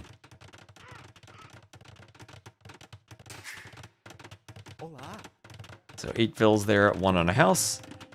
And Niaz will need houses himself. Did 1.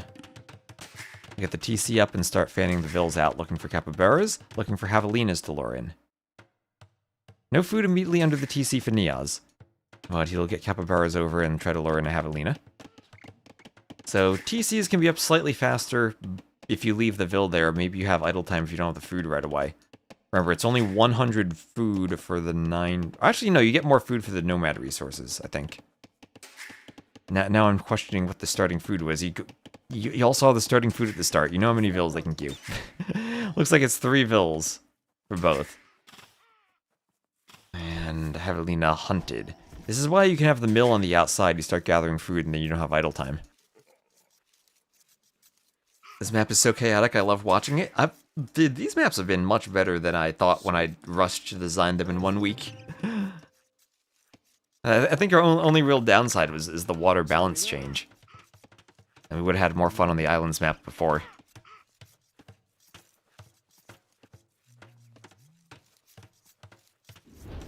So mill on the outside for Niaz, and choosing Spanish. His other civ pick was the Huns. The Huns have the Hunnichorus for picking up all the capybaras. But he opted instead for Conquistadors. And I can't imagine anything other than FC Conquistadors from Niaz. Conquistadors, I think on this map, would be better than organ guns. I think Conquistadors, you end up attacking the outside, while organ guns would push the middle. Yeah, Tato versus Nacho earlier was brutal with the double castle drop. I still think Nacho needed a bit more stone, and if he's prepared for the castle drop, reacts with the Korean guard tower, prepare fletching, and should have been able to deny the castle. I think that was Nacho's best shot in that game.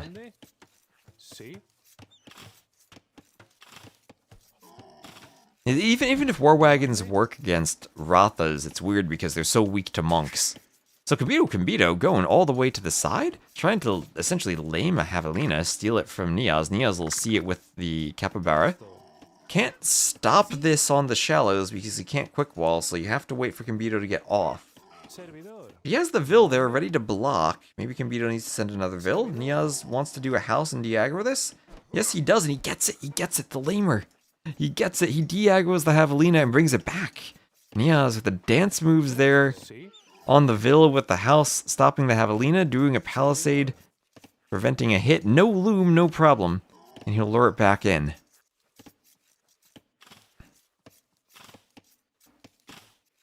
Sea pig, is that what we call a javelina that starts on the shallows? A sea pig on the water? Maybe close to one. Mill on the outside 2 for Campito. Remember, you do need the mill to unlock the market, and with the hunt and the papaya trees, players will be doing mills. Mining camp for Niaz, so yes, it will be Conquistadors, and if he's pushed in feudal, probably a tower defense, faster building towers for the Spanish.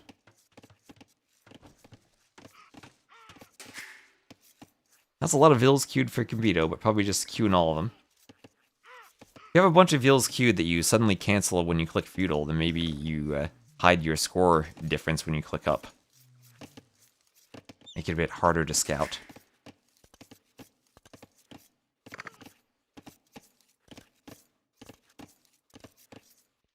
Estou pronto. Another Javelina lore for Compito. Oh, Arbase. What's up, Arbase?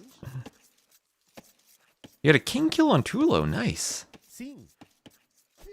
Was it a Treb snipe again? There was a Treb snipe in one of the TTL games. Estou pronto. So Feudal Age for Niaz, as that Javelina attacks the boar.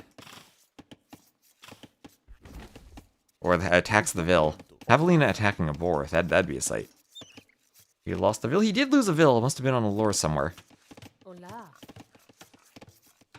-1 Vil for him. Niaz up to Niaz fast feudal. Fast feudal still with a build for stone. Maybe he's relying on capybaras and javelinas for a very fast castle time. And I think conquistadors on this map, you can afford to do a defensive castle and then move forward with them. Ooh, oh, look at that instant ungarrison Sí, mande. Sí, presta. Servidora. upon the javelina corpse. Can't even click it. The Vils are there. There we go. Iron Pores on tournament maps when? Sim. Quais? Overjoyed, don't give me ideas. Quais? I remember, what was that map Smurthy made? Harambe's Jungle, with the Furious the Monkey Boys. That was a fun map for Kami games. Holy, what is Holy Crest? I feel like I've seen that map before, probably in a map contest. Sí. There was like a monk map contest once, I remember, with a bunch of those. Around the time of RMS Cup 2, I remember I saw some overlaps in the submissions there. Iron capybaras. Iron elephants. Those would be scary. Rhinos.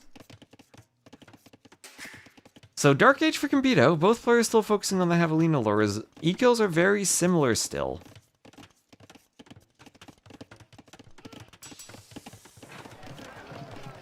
Market Blacksmith both for Niaz. So Fast Castle, is this dueling Fast Castles with Stone for Compito? Organ Gun against Conquistador. Conquistador certainly more mobility. And I'm not sure how they win in a straight up fight. But I think you have a good opportunity to fight, run back and heal. Fight and heal. Oh, Niaz still with 8 capybaras. Conks are stronger.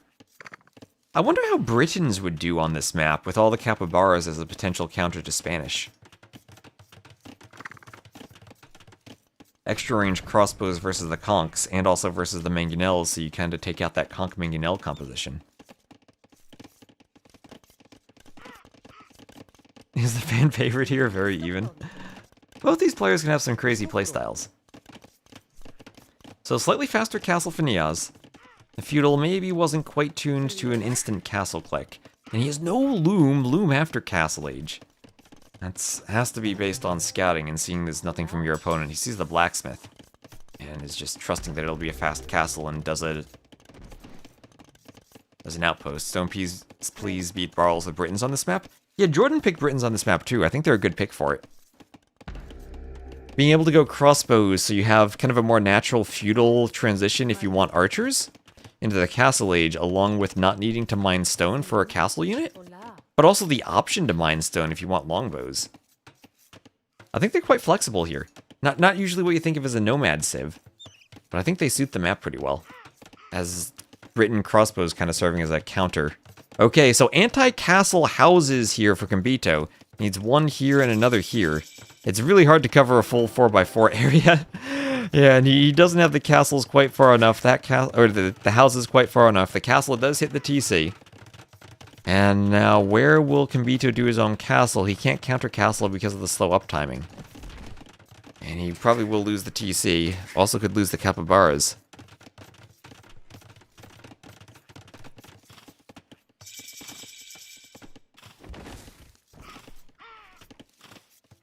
And he'll do his own castle in the back. He'd still do a TC location on a wood and a gold. And bring some of his vills over. This is where I kind of think he's in a rough spot because he needs 2 TCs.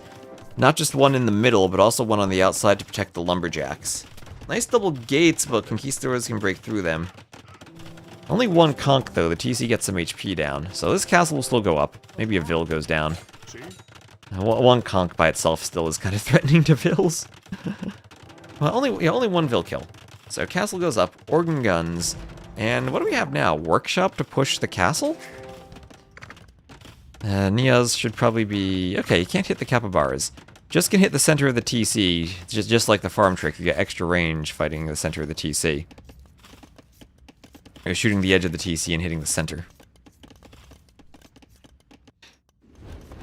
So outside, eco for Niaz. Hard to raid. Niaz now looking for Kambito on the outside, and that's what he finds. That's what he finds with the conks. He gets the lumber camp. That's what I was worried about. I think Kambito needed to bring all the vills back to the middle. And he's going to lose Morris. That'll be now his 5th vill loss, including against that Javelina earlier. 5 vills down. And oh, that TC. That's not where he needs a TC with the conk. He had hoped the other conks would be in the north, but Niaz knew to spread them out. And the organ guns do not have the mobility here. So wait, conks have more attack and HP than organ guns, and that's even before bloodlines. And organ guns are insane. But Niaz with the production bonus up faster, doing armor. Maybe Vills could repair organ guns here? They need repairs, but Kambito not going for it. Doesn't have fletching for his castle either. I think he's dead. Niaz dominating with conquistadors. Castle hits the conch. And armor now. A bit late, but 6 Vil kills. Organ guns for Kambito. Who, to his credit, has really not been idling his TC despite the pressure. Will need to find another TC spot. He wanted it on the outside, but it will be on the inside now. There's some Niaz fans in the chat. And where does he go? That's a lumber camp choice. I guess these ones he thinks the TC is still there and wants the cover of the castle. So 2 lumber camps and a TC should be fairly safe for the moment. Organ guns need to be in a position to defend those vills during the TC. Conks come over. Maybe the weak conk could be sniped by an organ gun. Yes, it can. Yes, it can. 1v1. The conks come over and GG for Kambito. Oh, Niaz with the Spanish. Spanish going to be OP on this map. Kambito, I think, didn't have a civ to fight them all that well. GG. And well done, Niaz. Vikings for Coast Arena. And I think the drafting and being creative with civs paid off for Niaz. Where did he get Vikings with the 2nd pick? Had Huns for the map. Huns are civ I think that can deal with the Spanish. But Pantanal was the home map for Kambito. Thank you, Choots, for the follow. Win for the Spanish over the Portuguese. Whew. And that brings us right to the 9-hour mark of the stream. So thank you, everyone, for tuning in. We have more sets to keep going for today.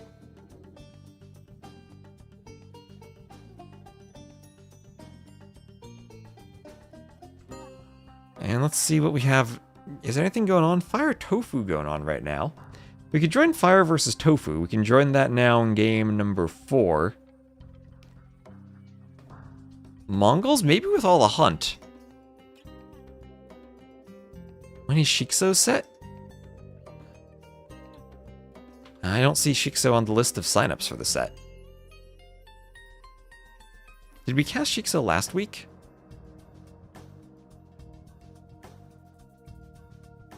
Alright, so we're going to jump into Fire versus Tofu.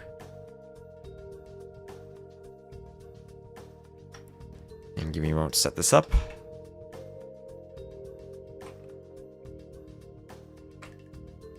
And reset my scoreboard.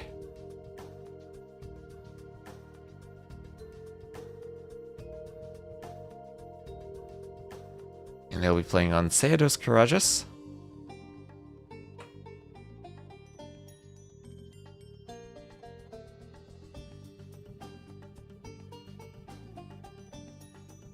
I think I'll go Fire in red, Tofu in blue. Try to join that game. And right now the score is Fire, Fire, Tofu. Let's grab drafts.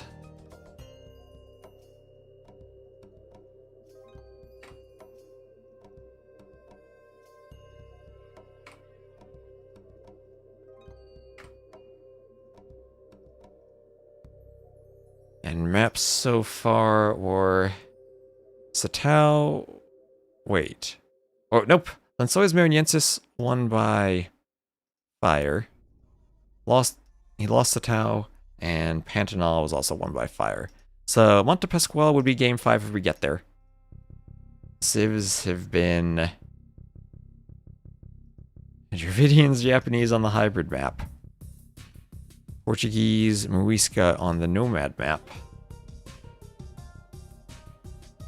Catan's... Oh, this game just ended, maybe. Catan's over Georgians. And now the game that we are spectating. Tofu gets better the crispier you get. So there we are. That's the civs and everything.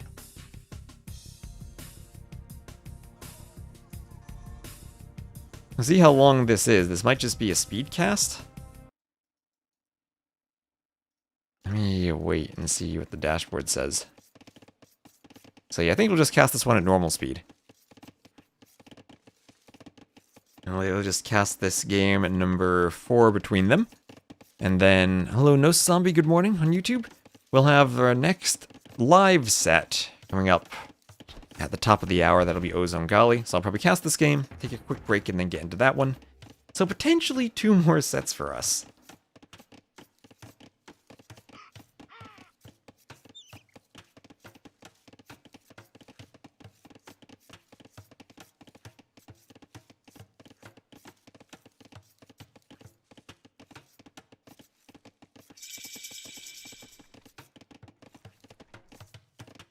I'll give you a moment to stay hydrated as we get started here. We'll have a Scouts opening against Militia into Men-at-Arms that are at home for fire, not moving forward.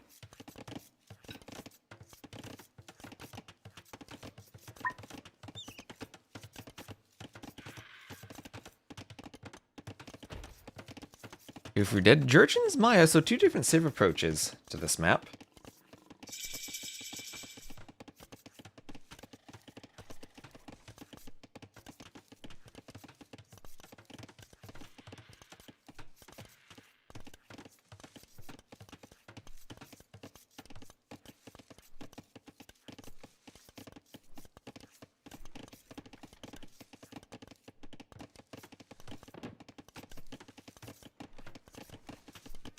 And so Men-at-Arms for fire. Men-at-Arms.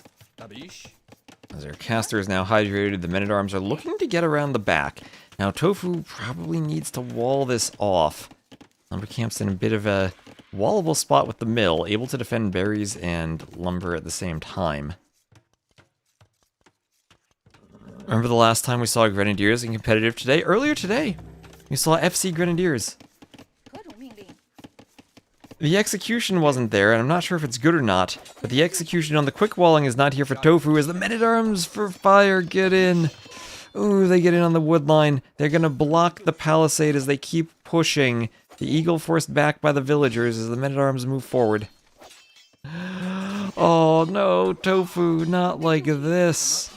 Oh no, the scout comes over. The scout could die to Men-at-Arms too. And Gabo Moritz, thank you for the follow.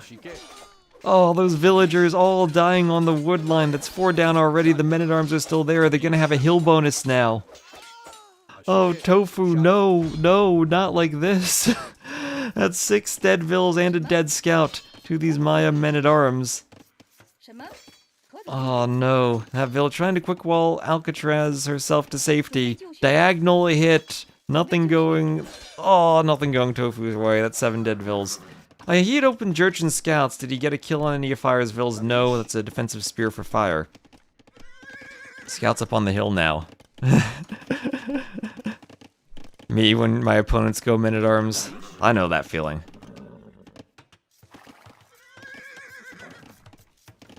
I remember when I was a 1500 on Voobly going against someone who was 1800 with Japanese Men-at-Arms. Oh, I got wrecked by them. 4 Men-at-Arms just walked through, I couldn't wall them, and all the vills died just like that.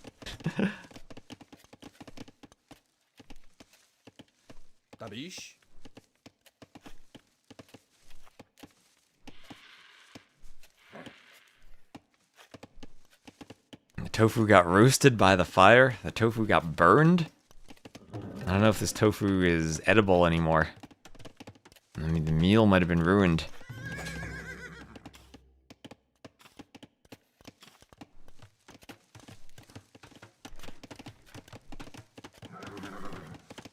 6 scouts still wary of engaging due to the spears. As a tower for fire will defend his wood line. But fight fire with fire, our base, not with tofu.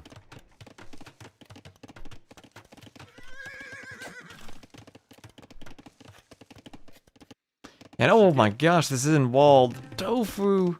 Oh, he got jebaited by the bamboo on the side of the house, maybe. Didn't have that walled, and oh no, not again. There were weak vills on the wood line. Spears and archers there. Oh, we're back here again. And at least the archers don't have fletching, but they still kill the vill. Oh, the poor bamboo on the sides of the houses making you think you're walled when you're not. The scouts still cannot find any damage. The spear is too effective for fire. Smaller circle, smaller radius. The spears have to patrol inside the TC. Those are weak vills too. Oh, this does hurt to watch. This hurts very much to watch. Oh no. Archer's still hoovering around a bit. Fletching for them. And ooh, Jaguar, the Jaguars will be more effective at stopping fire than Tofu's walls are, as they at least get a few bites out of the spear. Spears in the middle going down. Tofu finally getting a fight with the scouts where he finds some army, but loses 3 scouts and an archer and clearing that up. And the pressure from fire relentlessly forward as he tries to go through the palisade, and there is the GG from Tofu. And fire will take that game. Oh, that was painful to watch. That was painful to watch. GG gives me memories of going men-at-arms. Let's go to show Swordsman line OP. Maybe they are. I was hoping we get to see Monte Pasquale, as I really do enjoy that map. The Maya with men-at-arms winning against the Jurchens. That is painful. That is quite painful. So live sets then. I think we're done with live sets. See, Chancellor Heart is done.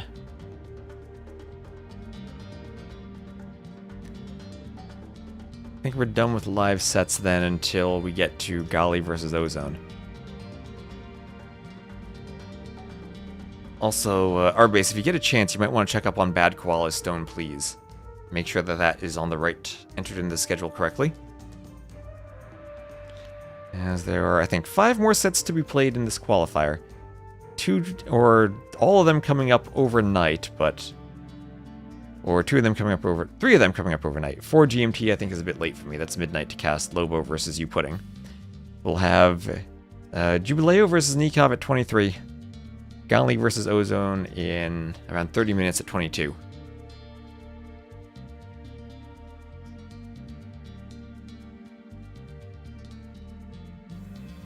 Looks like Tofu won 2 games with the crown. Oh yeah, I gave it wrong. There we go. Or wait, no. Yes. Wait. I did something wrong. Tofu won Satao. Lost his home map. There we go. That fixes it. Thank you, thank you. Oh, you have a second round set. How quickly can we cast the second round set? Who is the second round set, Arbase? We have 40 minutes. Dark Mihai. Can we cast that in 40 minutes? That feels like it might be a long one. Okay, no. What we could do is cast Heart's set. Kind of a stomp, but...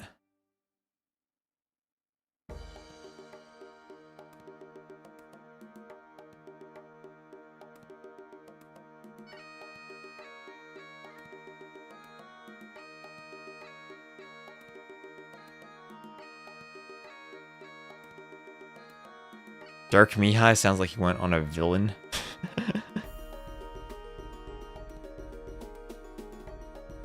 Why don't we do this? Why don't we cast maybe one more game of Pantanologist from Tofu Fire? Then I'll take a quick break.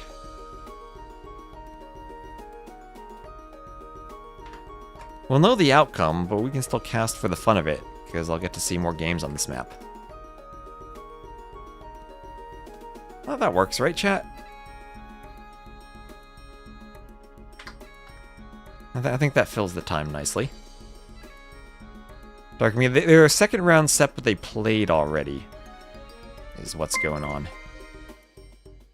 Thank you, Cheaps19, for the follow. Also remember, give a follow to the Onamaru channel. Give them some support. So let's, we'll go back in time. We'll jump back in time. Pretend Fire didn't win. I'll go to Pantanal. It'll be Portuguese against the Muisca.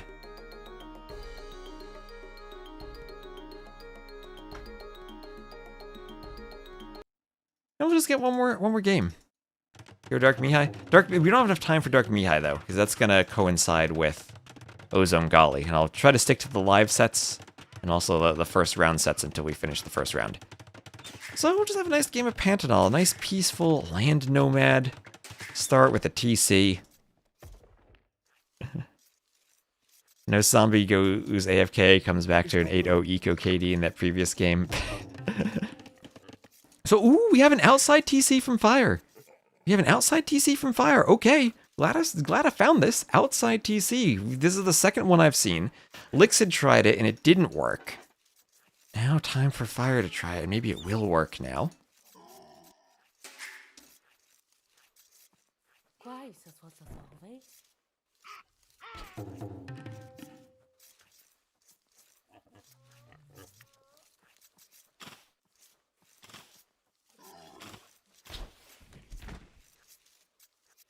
Adelina's taken under the TC. Araya out here. We'll have a middle from Fire. And all the capybaras will be pulled in for Tofu. Tofu grabbing lots of capybaras. We'll have much easier gold access in the middle. What I think would be really interesting is if maybe the TC from Tofu were here in a spot where he could block gold access for Fire. Since Fire has stone, when I saw Lix do this, he towered the middle. Towered the middle and then was okay to get gold.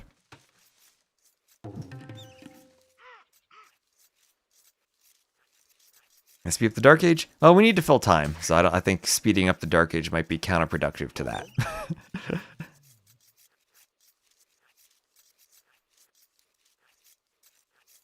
It's 400, 500 ELO, the highest you can be? Well, you start at 1,000.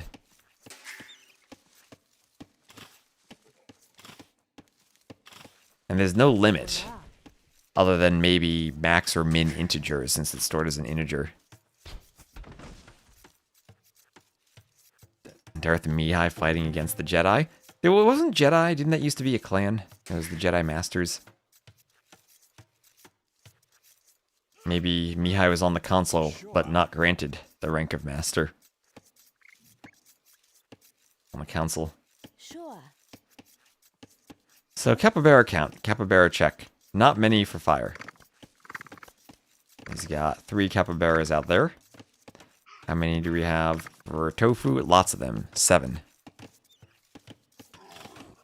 Do you calculate the natural asymptote? I mean, there's no limit. There will be a point where if there aren't enough people, then you might just always get +0 by winning. I guess there is a limit in the sense that if you're so high above the second person, you can't win any points.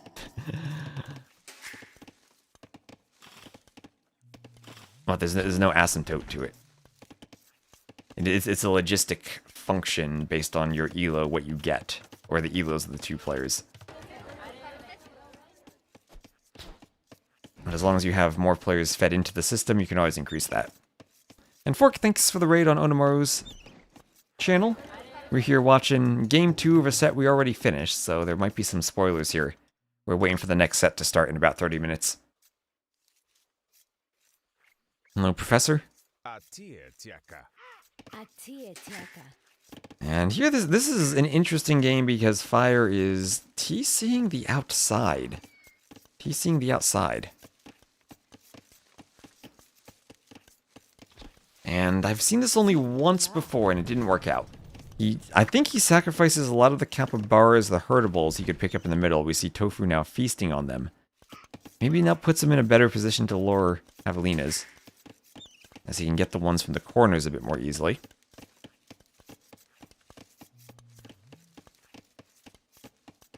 It's a Ponzi scheme, and Hera's at the top, just leeching all the elo. Maybe. I do actually have a... Well, I have an explanation of the elo formula if you want to find it.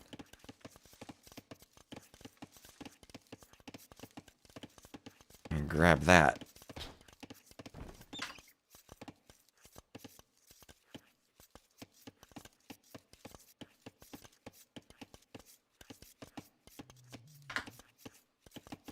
There we go.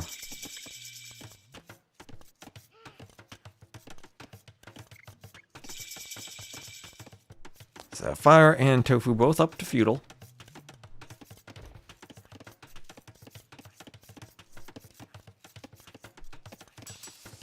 And a blacksmith out here for Fire. Market blacksmith for Tofu as double bit axe is on the way. And Vils will be heading over to the gold.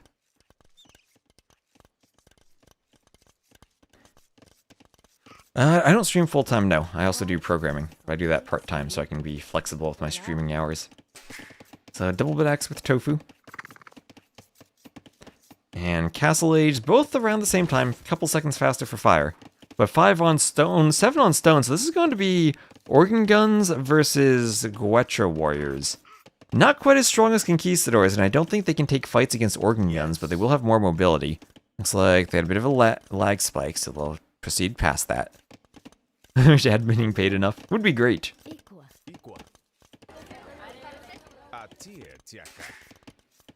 I mean, there comes a point where if I'm just going to do map scripting, I would need to charge a lot more than anyone could reasonably pay with tournament funds.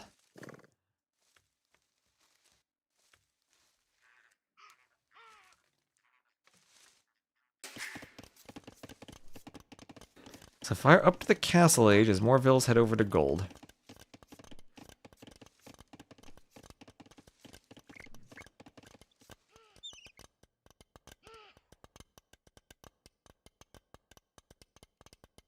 Sim.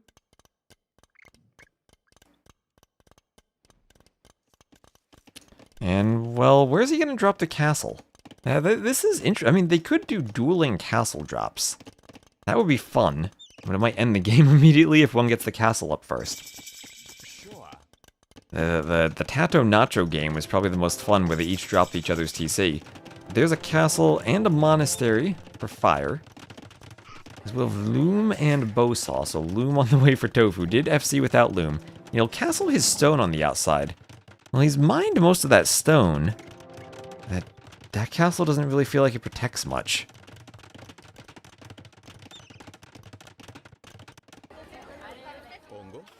Don't seem to be able to pass 500 elo? Oh, you might want to check out Survivalist's YouTube channel then. I think he has some good tutorials. That'll probably help. Yeah, both players very defensive with their castles, but I guess that's what you do when you don't have a scout unit. And maybe they don't quite know exactly where each other is TC'd. I guess Tofu has seen it. But when you're this far apart, maybe it's a bit hard to be certain exactly where you want to do the castle. So Town Watch for Tofu. And the Vils will start popping out. And we'll have another TC here in the south for Tofu as he sends Vils over to start the foundation.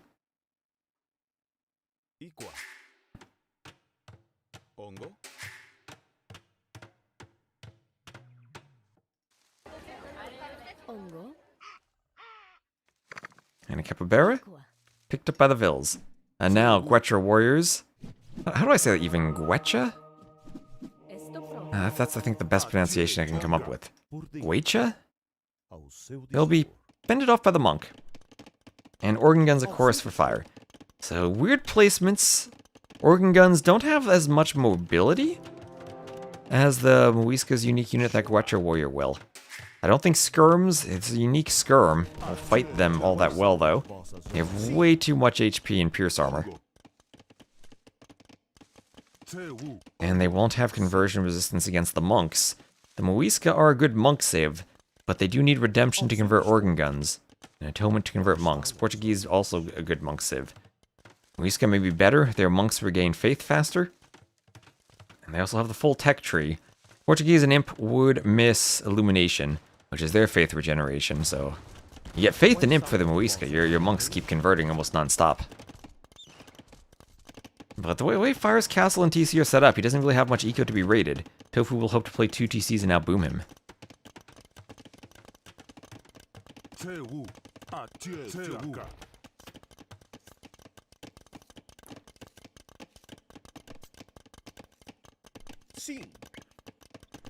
So 8 organ guns now for Fire.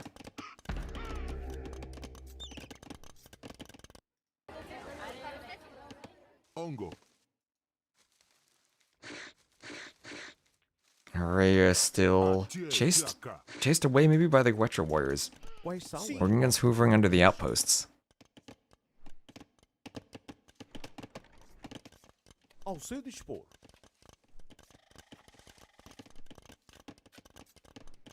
Couple of organs forward.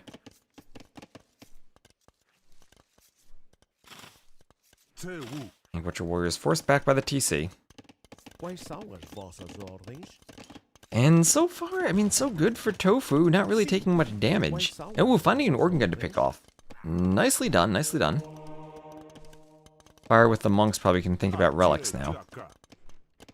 I think monk defense might be an option against the organ guns. Nice mobile unique unit to pick off Fire's monks. Fire losing a couple of vills here. Alright. I don't think the outside TC is mattering too much though because of the castle drop setup.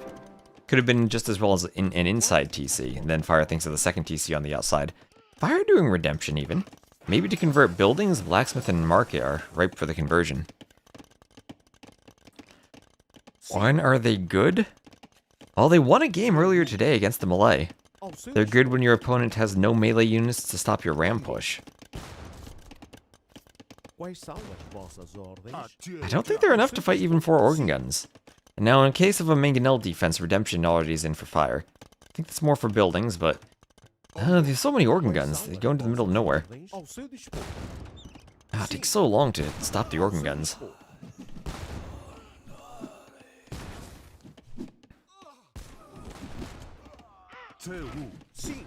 Organs going down. And the organs are going to win this fight, aren't they? Ooh, I think Tofu's throwing a bit here. Can he stop organs with the micro? I mean, the organs have such a large spread, you can't really micro against them. I mean, the units do heal when the nearby ones die. I guess that helps. Sanctity on the way, but I don't like that fight. I think he lost too many. Now he has Mangonel support. And maybe Mangonel plus the Skirm for picking monks could be the way to play it.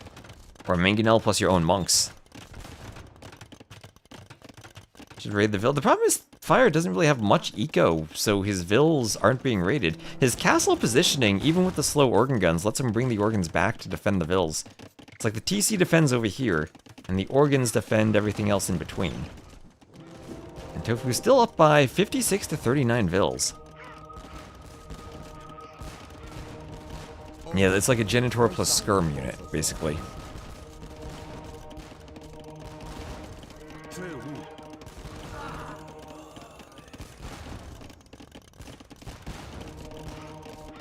And there's the Mangonel. Mangonel needs some hits here, but the monk is immediately there. This is where they need to be picking off the monk. Sanctity and Redemption, although Mangonel's converted already. The Mangonel could ruin everything. Oh no. And then TC not even garrisoned, so the Mangonel gets away on 3 HP and Tofu will call GG. Alright. So that was just a game or two to kill the time. And now we're going to get to the real thing we're going to cast. Gali versus Ozone. Who is the higher seed here, our base Gali Ozone? I'm not actually sure. Let me double check this. Yeah, 20 minutes. Yeah, we don't have time for Dark Mihai. We're going to cast the live set.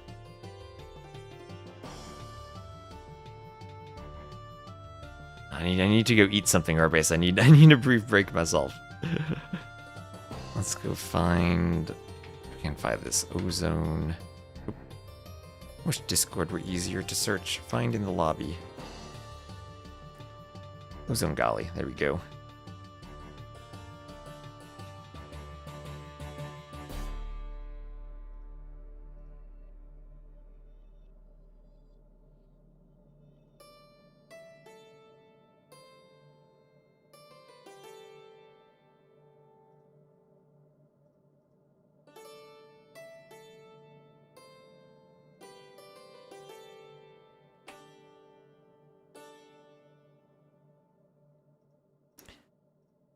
All right, so we're going to take a brief break here.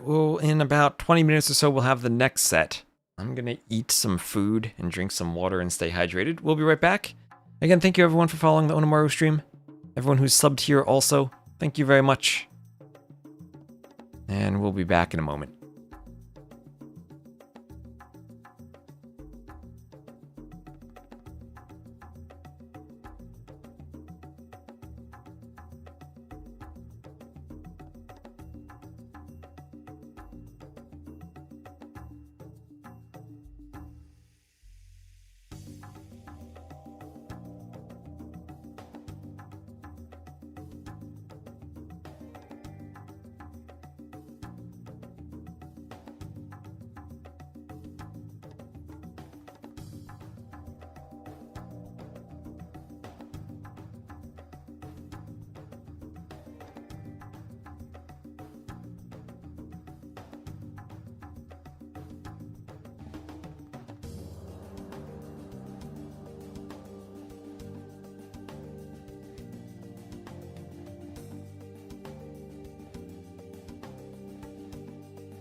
Alright, the game should be started in about 10 minutes, but I have an idea.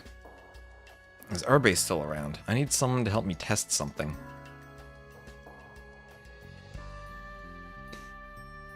I need to host a lobby. Arbase, okay, I'm gonna host a lobby. I just want to test, I'll just name the lobby Arbase. The update I have to Vala de Silva to ensure that it works in multiplayer and that we don't have any weird Gaia sounds. Let me start the lobby.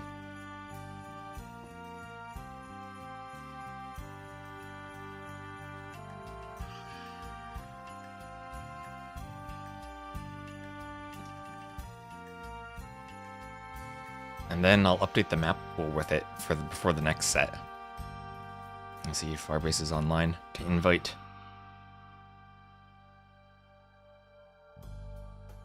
Just finished all the scheduling channels, nice. We need to automate the scheduling channels, to be honest. Tie them into some big database of everything. Do the things we wanted to do with Quiver years ago.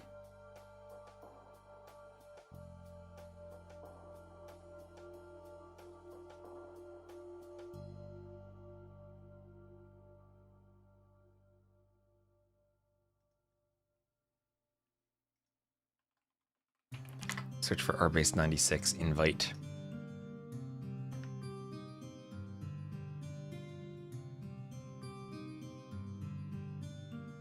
We can show what we're doing with Arbase, opening the game. I have a typo in the scoreboard. What is the typo I have in the scoreboard? Oh, I did spell Gali's name wrong. Yes, I did. Thank you. Do I have that right in my stream title? I don't.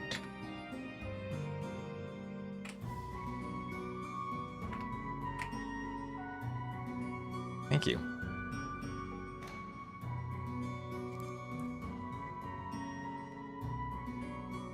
And Lexi, thank you very much for the raid. We're just waiting for a game to get started, so we're going to play a test with Arbase on Val de Selva. 1 Goth 6-7. Is there a context I should know? Alright. Where connection failed. Connection failed. Re-invite. Alright.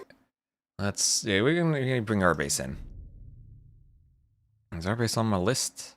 I don't see Arbase here. Okay, get in Arbase.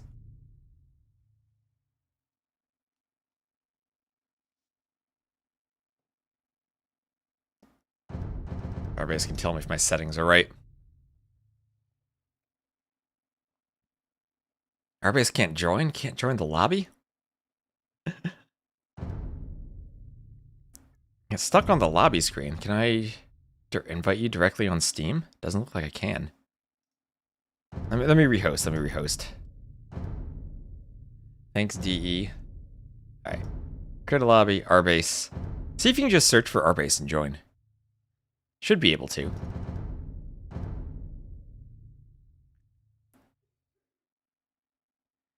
Mod diff. The maps have different names, though, so it shouldn't matter.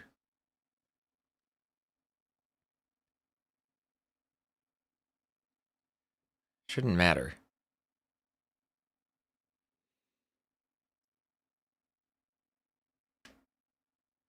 Time limit is wrong?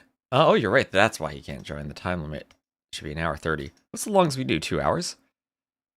25 minutes. That'd be a quick game.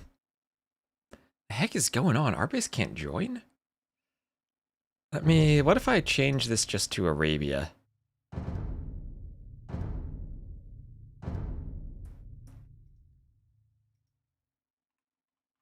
Rbase can join other lobbies. I'm imagining Rbase joining random lobbies just to see if it works. Yeah, Rbase is just stringing us along, not actually joining.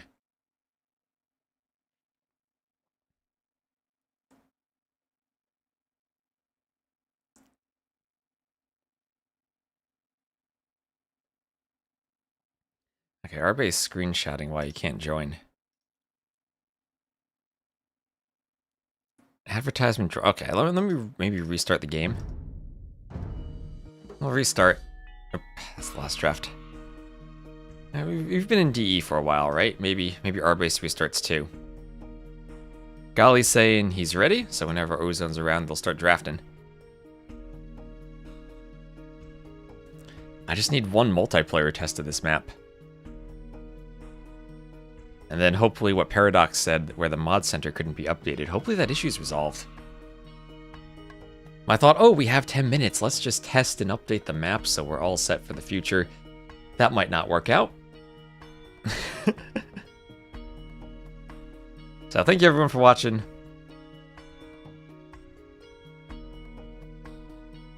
Again on YouTube, Sato. Yeah, Sato 3-0 Winchester last week. Indeed, that was a good set. But couldn't beat ACCM. Okay, my game is restarted. Thank you for streaming. Well, thanks for watching.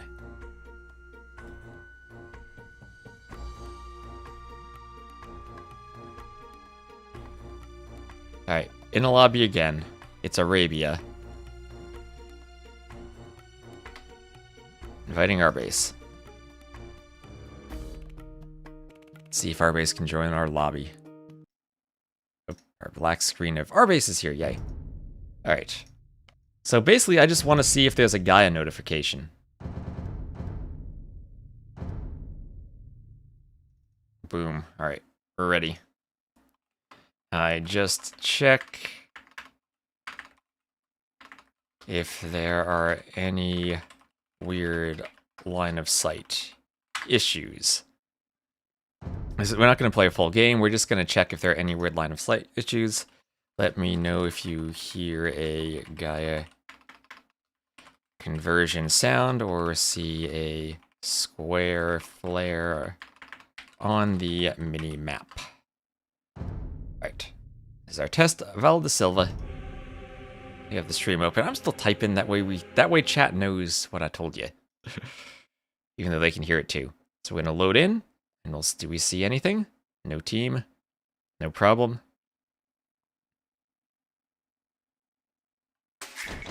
Alright, looks good to me. Didn't hear you. Everything seems good to me.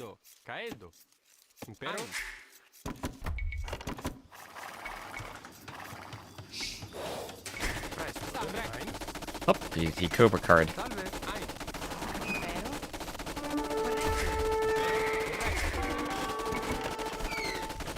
Alright, chat, she's Cobra carring.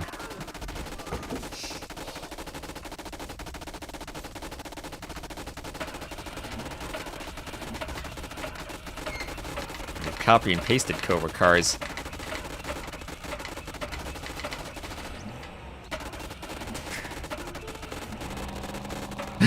That doesn't work. There we go. See, can I Aegis the repairs? Impero. Condo. Presto. Condo. Ein. Sane. Condo. Ein. Quando? Presto. Condo. Impero. Condo. Let me turn that off. Arve's trying to fight me in a cheats game. Who does he think he is? I don't exist. I think I had enough Cobra cars.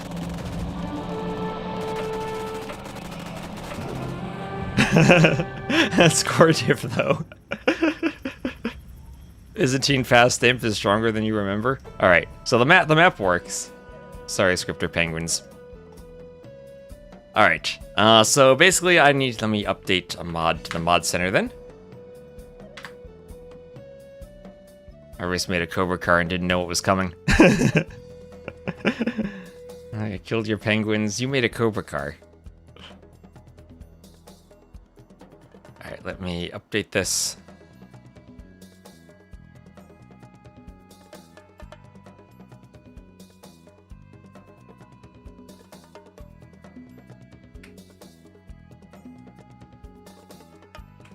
And let me just grab a mod folder. Where are we at?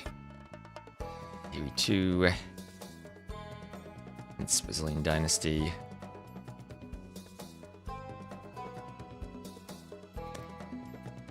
And two maps I want to update. Val de Silva and Monte Pascual. Herbase invited me. Wants another cheats game, maybe. Wants some revenge. So it seems like that map worked. We played a full game. That means it's tested, right? I mean, I made like a one-line change, so I'm confident it works, but I want to have a higher standard of QA testing now that we're in the middle of the event. And yes, Cobra cars meet that standard. Great.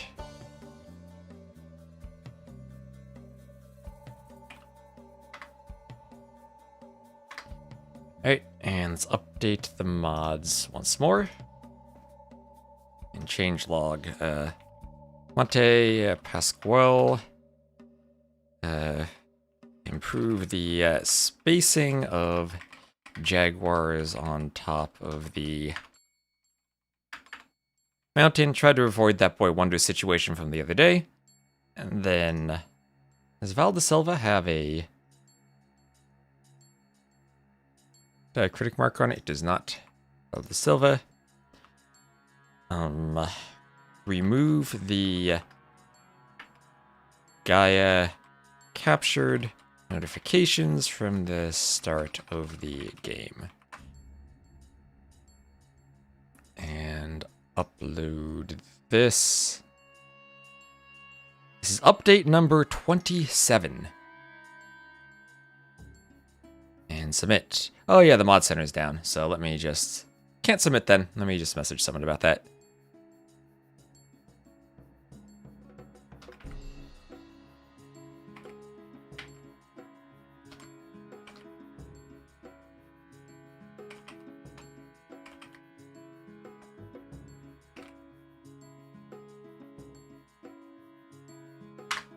Alright, I'll save my change log for whenever it's loggable.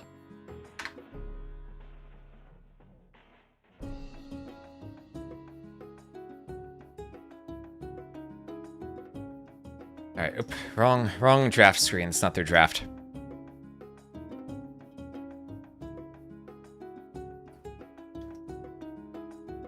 Alright, well thank you, Arbase, for the Cobra cars. And thank you, Lexi, also for the raid earlier. Glad to have everyone around, of course, and we'll be just about to start the draft. Ozone said he's starting his PC and needs a couple minutes. So once they get started, we will have our drafts.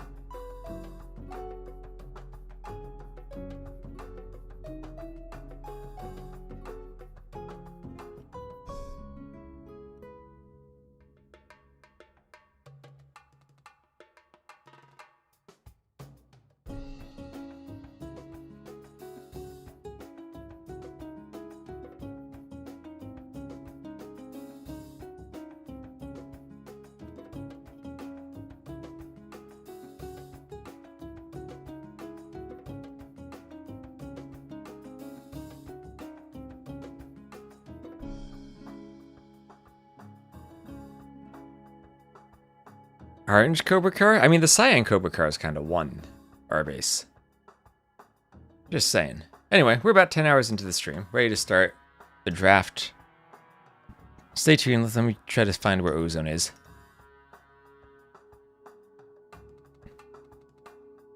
Callie's been ready for a while.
This song is from the AOE1 DE soundtrack. I'm not sure which one it is off the top of my head.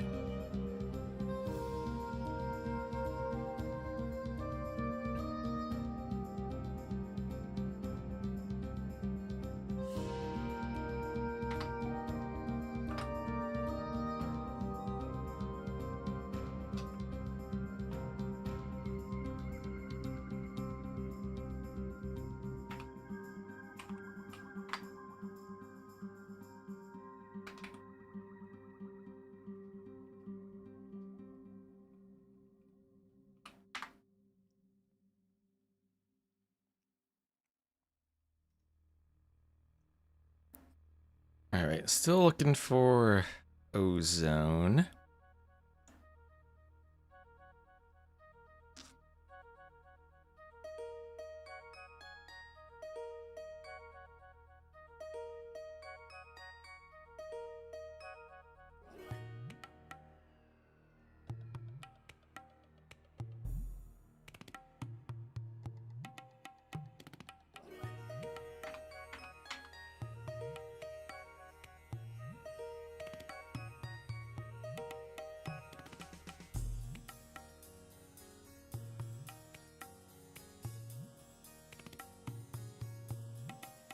Alright, still getting this started. Hopefully Ozone shows up right now, because we need to get the draft going. I think Ozone is the host of the... or can choose. Well, he could choose to be second. Higher seed can choose which side of the draft they're on.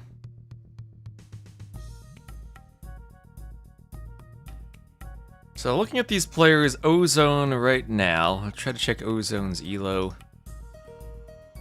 He's on Uxmal, and he right now is 2k4. His highest was 2636. Golly, a bit more of an up-and-coming player.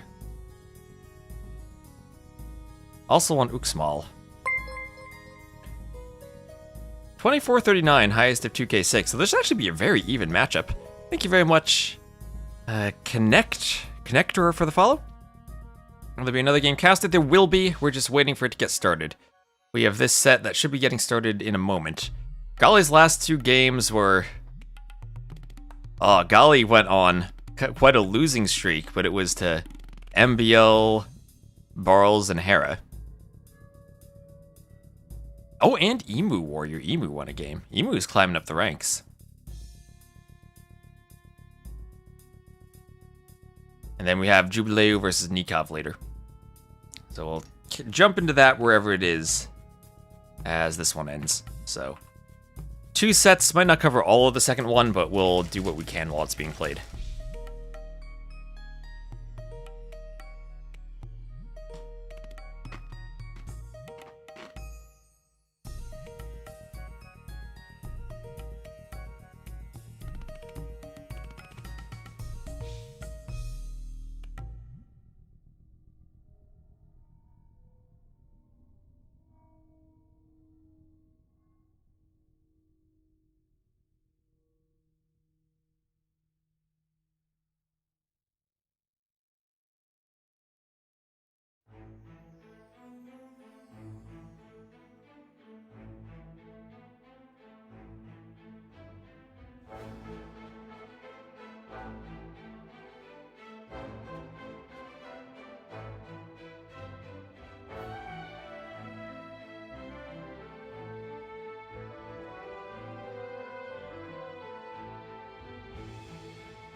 Oh boy, we have Ozo saying his mouse might have died.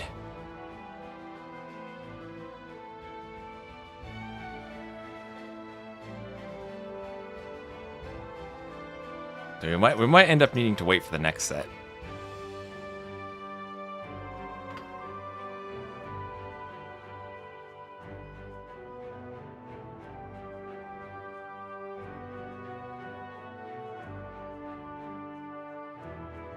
Which, if we're waiting another hour, maybe we do call it here then. Yeah, I do have a backup mouse. It's not as good, but I do have a backup mouse of my own. I once had a set where Margugu was driving in traffic to get home, and then he broke his glasses and couldn't play.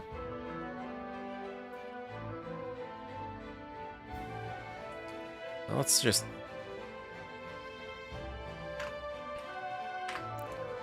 see if we can...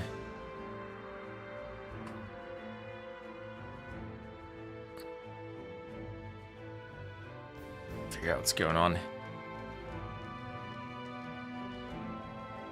Oh, hey, Galley. Yeah, we're just waiting to see if this set will play. We're gonna cast it, but...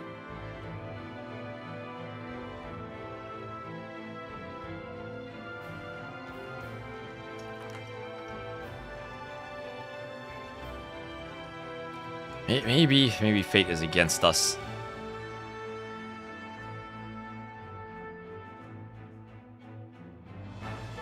At least he just broke his glasses and didn't lose to a doorknob. I don't know which is worse, honestly. I mean, getting locked in your room is pretty bad, but...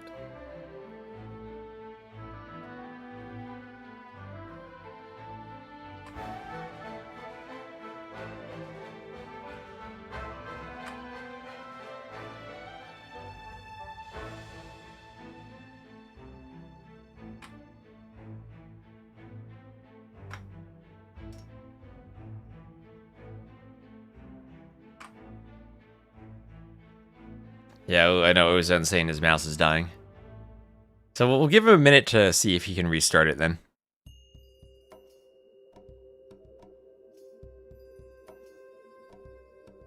Yeah, it always is unfortunate when you have hardware that dies. Oh, and thank you, Doubt, for raiding Timo Tomorrow's channel. Welcome in, everyone. Maybe we should have casted Dark Mihai then. As it looks like we're waiting for Gali Ozone, but Ozone might have had some hardware issues. We have Jubileo Nikov coming up in about 47 minutes.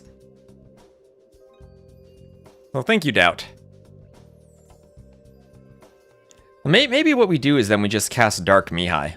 I know I said we were going to try to cast the live sets, but maybe we'll just cast Dark Mihai, which is the next round. But we could cast that anyway. Starbase posted it for us. And so I think that's got to be the plan then. So thank you, Doubt, for the raid. Hope you're preparing well. We're gonna have lots of Doubt casts this weekend. Most likely. Doubt in the same bracket as Jordan, in the same bracket as Barles, and also Sorokuma. So Doubt's got his work cut out ahead of him. Yeah, so I think I will do that. I think we'll just head over to Dark Mihai then, and that'll be our last set for today. Dark versus Mihai. So welcome in, everyone. We've been streaming for a good 10 hours almost. Let me update our scoreboard then. The Darkest Mihai arc. Mihai goes over to the dark side. And let me just grab their drafts and their recs. And everyone who's just joining for the Onomaru channel, please give it a follow. We were at 900 followers the other week. Now we're at 1,645. So if we could hit 2K, like a great ELO value while streaming this, would be great. And the other game? Which other game? So, looks like Ozone Gali might not play because Ozone is having some hardware issues, can't get his mouse working, which is kind of necessary to play AoE 2. Unless he's going to pull out a controller. Maybe Dave could give him some tips. But we're going to swap over and do Dark versus Mihai. Our base is giving me the recs. And the drafts. Our base is organized. Mihai is the host. Okay, let me swap my scoreboard around. Mihai Dark.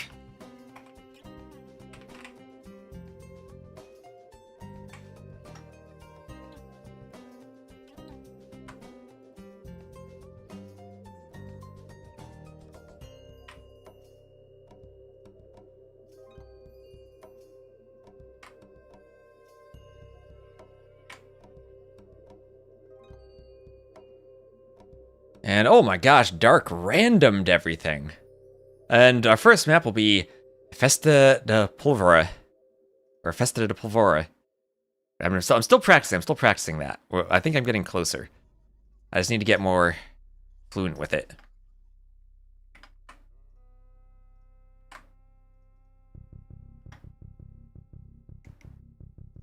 So let me just grab the Rex and then we'll go. Hello, Art of the Troll. Huge flex from Dark. I think Dark's done this too in his previous round. So this is the second round. Dark's saying he doesn't care what maps he plays, he's confident no matter what. Or maybe he just enjoys all the maps equally and just wants to have a good time playing some Age of Empires. Maybe if you don't mentally stress about the draft, you're less mentally tasked for when you get into the games.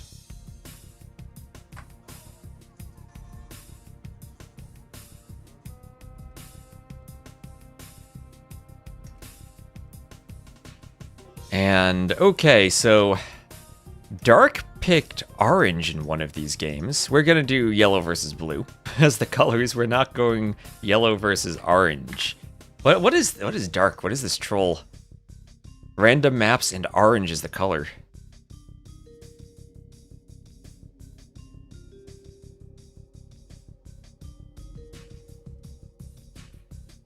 He didn't random the civs, he did random the map. The maps. First map will be Festa de Pulvera, and it'll be Spanish against the Bengalis.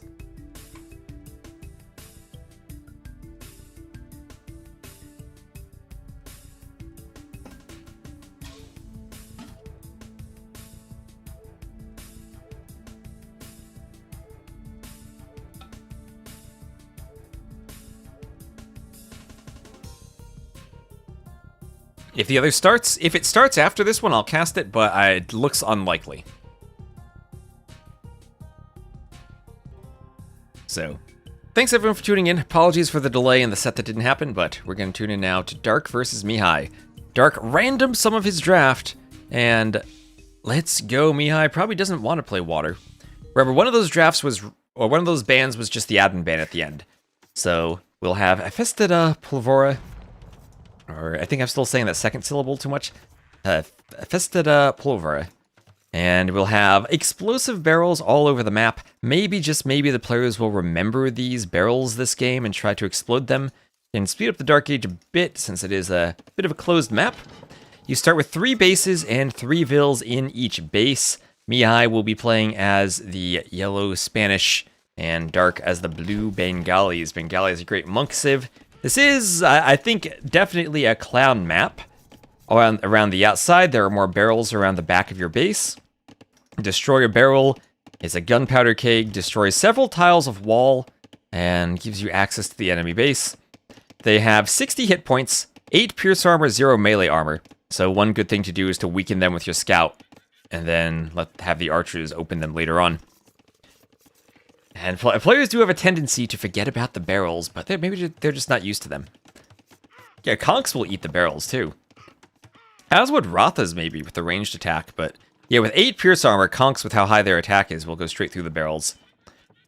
I'm not going to make any balance changes during the qualifiers, but I've been thinking about lowering the pierce armor to 5 for the LAN event. That way crossbows do 2 damage, and you can get through them more in the Castle Age. But we'll see. A lot of the time, players have been deleting their walls to go back and forth between their 2 bases. Dark weakening the gunpowder keg. I'll imagine he just commits and kills it with a scout and 2 vills nearby. Yeah, well, both players up to feudal. And we also do see a lot of this. Players luring javelinas or pushing hunt from one base to the other. And a lot of this, what Dark is doing, walling up between the bases. Fire Archer set it off. Yeah, 1 random barrel is extra strong. Ooh. Also the new asset, the monkey tree in the middle, with some monkeys around it. This is like the panda rock, only with the monkeys, and they jump around the trees. Hop around the rocks a bit, you'll climb up the tree. Oh, look at him go, he's so cute. Hop around the rocks there. Alright, anyway, both players up to the feudal age, and we have seen some men-at-arms rushes on this map, but it can also be played as a fast castle map. Here's the barracks from Mihai in his side base. Gonna delete some walls to go forward. I'll just delete the walls by the barrels, says Mihai. That way if they're destroyed, won't matter. Archery range should survive a barrel explosion. Yeah, our base just saw the message, so we're casting Mihai Dark. Yeah, maybe have a monk with the monkeys to heal. Sounds like an idea. So archery range for Dark. Did the barracks on the side, but not committing to men-at-arms. We'll start queuing some archers. And the men-at-arms from Mihai will try to break into the side base from Dark. One comment I got was someone suggesting to try to centralize these barrels a bit more. So I'll try to do that in an update if I have time. I need the mod center to work, though. Just saw the message? Wait, what's the message? Oh, Ozone's saying he thinks he fixed it. Oh, Ozone fixed it. Alright, maybe... Well, we committed to this now. So, men-at-arms attempting to break through the wall. You can always cast it as Rex later. Attempting to break through the walls, the Vill repairs. Double repairs from Dark. And nice archer play from Mihai to pressure the Vills near the tower.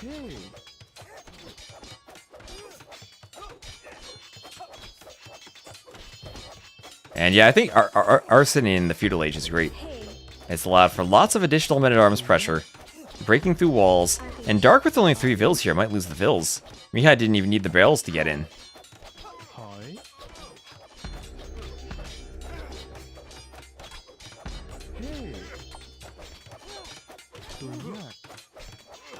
Archers still trying to deny the tower. Vills have to repair. And this is so awkward for Dark, essentially 3 idled Vills. And in the middle, he's trying to bring a skirm over. And Mihai's other archers will find this. The scout still alive, that can help against the skirm. No fletching for either player. And attack the archer, attack the skirm.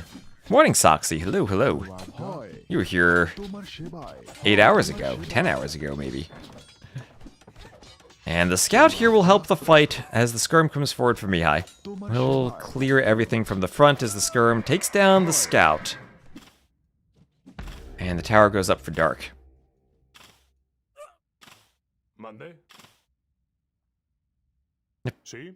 Tower Monday. hitting the men-at-arms and the archer. They'll have to go through the walls the old-fashioned way. Not able to shoot the barrels. Presto. That's maybe the downside, that sometimes it's faster to go through the wall than it is to destroy the barrel. But you do leave the barrels for later. Monday. So archer down. Presto. And now around the back is Mihai. Fortified palisade walls are a bit sturdier than the normal palisade walls. Twice the hit points.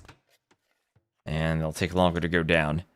Don't think Dark... Well, actually, Dark in a position to defend, maybe. Oh, Mihai, he's gonna use the barrel. He'll attack the barrel, then he'll pull back with the men-at-arms when it gets weak. Doesn't know the exact time to pull back, but he'll get through with the archer. 3, 2, 1, and he's through into the back of Dark's base. Dark now preparing with a wall on his lumber camp, and has a skirm. This archery range being in his base has been great for him. Who's the favorite here? I think it could go either way. I don't think there's a particularly strong favorite. I think they're maybe Dark slightly, but then he randomed his draft, so I don't know. So finally, someone destroying the wall. Men-at-arms, can they get through? Honestly, that archery range here is a great position for Dark since he can get to all of his bases. Oh, on the other side, looks like their Dark was destroying some barrels too. He destroyed some barrels, but Mihai tried to wall behind.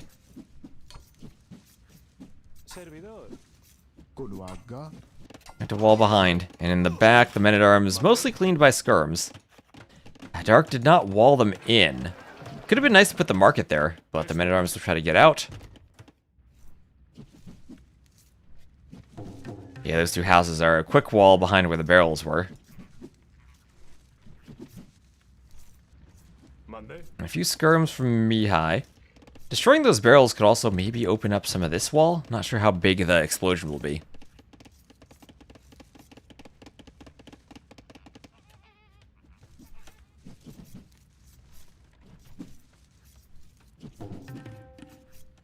So there is Castle Age from both. Mihai will be up a bit faster.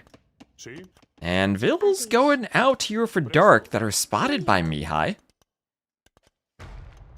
Palisade's deleted. Vil's getting into the middle.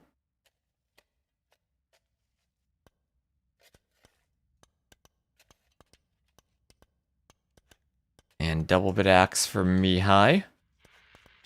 Castle for both. Adesh?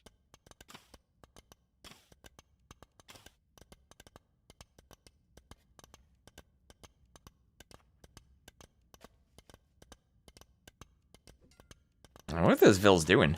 Yeah, they are pathing. Those Vills are all they're going around the house to get to the stone. See? Yeah, those men-at-arms in the back still.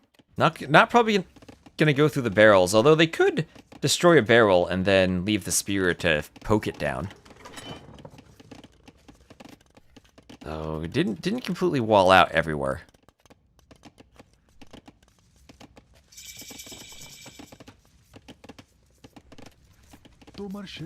And skirms around the outside for Dark, but we will have Vills forward for a castle drop in the middle. Mihai going forward. If he remembers, he can shoot the barrel with the castle and open the wall. Oh, he's attacking with the scout. Don't destroy your own castle foundation, Mihai. Oh, okay, Mihai's sacrificing the scouts. Hi.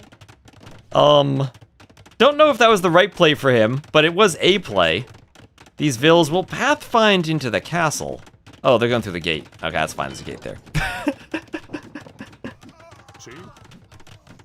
Could have shot the wall with the castle, Mihai. You didn't need to do that. Could have shot the barrel. Alright, I think players really need to learn how the barrels work as some skirms walk into the castle, and it's time for conquistadors.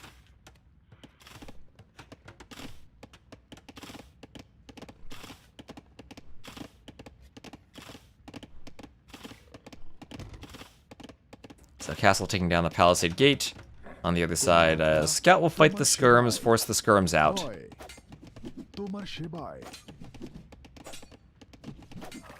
Skirm goes down. Scout will fight another Skirm. Dark already spamming monks. That's what you'd expect from the Bengalis, right? Monk spam. Monks against conquistadors. Oh, the men-at-arms in the back. The men-at-arms came back around from Mihai through that hole. Dark never walled off that exploded hole from the barrels. And the men-at-arms will kill the Vills. Look at them go. Those Spanish men-at-arms. Another Vill could go down. The men-at-arms are weak, but he'll take out another Vill. There he goes. That's a lot of idle time, too. I heard a conversion. And there's a converted conch. Bengali monks may be the best at fighting conchs. Forward monastery for Mihai, too. The counter to monks always, though, is Inquisition. Maybe even donkeys in Inquisition.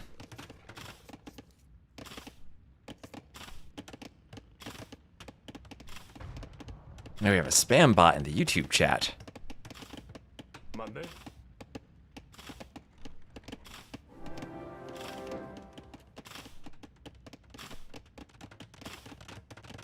So, no, Mihai, not doing donkeys. Well, we'll have Ratha now from Dark. So, Monk and Unique unit from both players. Ratha versus Conquistador, as Dark's trying to pick up relics. There also are relics on the outside, Mihai patrolling that with a scout. So 3 in the middle, 2 on each side. So you don't get all the relics by taking the middle, you can play a bit on the outside. Yeah, missionaries can pick up relics now. And, okay, quick wall from Mihai to keep out Dark's Conquistador. I mean, this is a Civ matchup where we might see Bengali Conquistadors against Spanish Rathas. Mihai wants to convert that conch back, and he gets it. He gets it back. Same time, Dark wants more, and oh, we might get conversions here. Yep, there's that Ratha converted. I'll try to convert it back. While you convert one Ratha, I convert it back. Monks charging on the conchs again. Maybe we could even go for Vill conversions. Now, admin lost for going monks. Our base is joking. Now, we think Ozone got his mouse working, but maybe we'll do Rex of that after this. We'll see how I'm doing. So Monk picks up the relic from Mihai. Monks want conversions on conchs. Yeah, imagine monks could pick up and move the barrels. So, who's ready for a monk fight? Who's ready for some monks chanting at each other? No one going scouts. 3 on food for Dark, so he is committed fully to Monk and Ratha. Doesn't need food for that. Mihai does need food. Conquistadors versus Conquistadors now. More monks want conversions. Vill count, pretty similar. Res a bit ahead in res collected.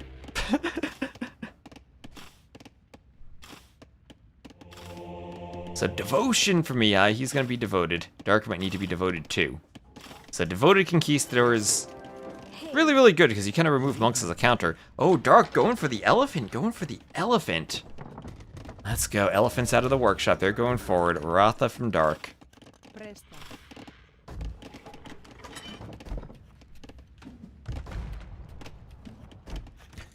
There you go through.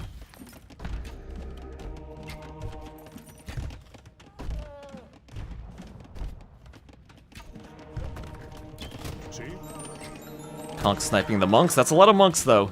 Devoted conchs. Devoted conchs won't go down instantly. Maybe the TC and the market go down instantly, though, as the armored elephants pour in. Losing the market in the monk rush is rough. Another TC from Mihai. Maybe Mihai needed to run to the outside for that. He's getting pushed pretty hard. Maybe 2 TCs to defend is enough for him.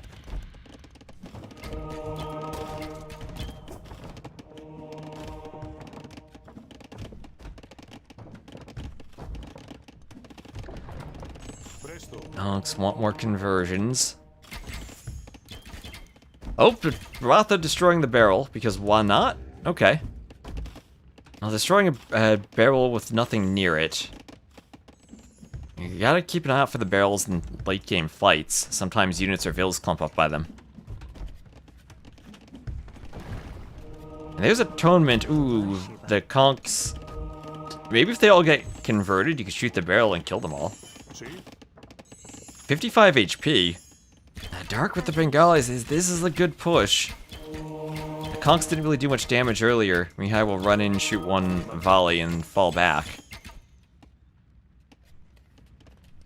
Now, he can go in and out of the gate, which makes mobility a bit easier for him here. Or even delete a house on this side. But the Rothers now pouring in, as are the monks.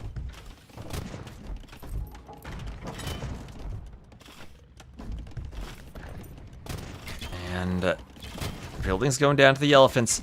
Monks on their way forward. Does Mihai have atonement? He does not.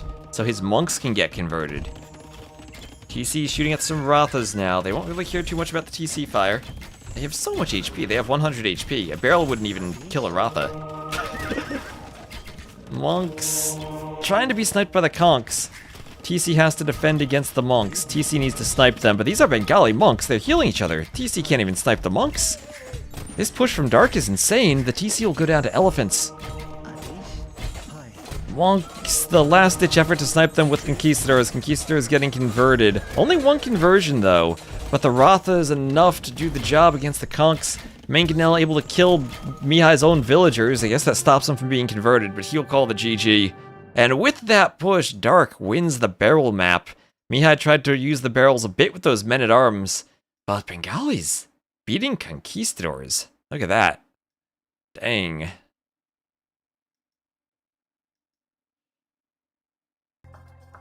No donk, no win. Guess that's the case. Alright, let's go. Give Dark the win.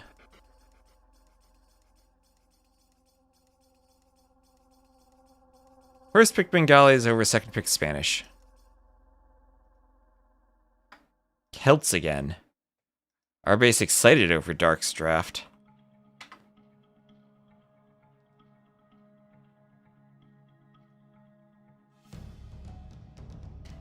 And ooh, this is a good map for game 2. We're gonna have Coast Arena.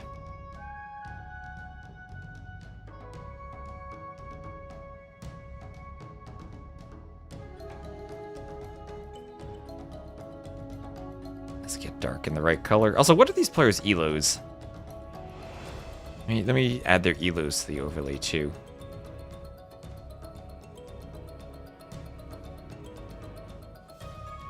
I just finished top 12 in TTL. Where are we at? Capture age. Let me do this without showing capture age so I don't accidentally spoil the Rex. So Dark is 23, 42. He's definitely higher than that. And then Mihai doesn't even have a rank. Yeah, doesn't even have a rank. Let me look up AoE2 insights.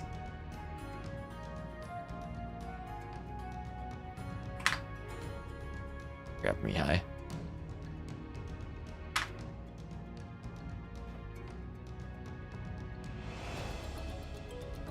Some fake Mihai is unranked. Oh, there, tag Mihai. Mihai is 2602. There we go. I'm gonna look up Dark, because I don't trust that rating for Dark. Dark has to be higher than that. 23, 28, that's what I'm getting. Alright, I guess just Dark doesn't play ranked.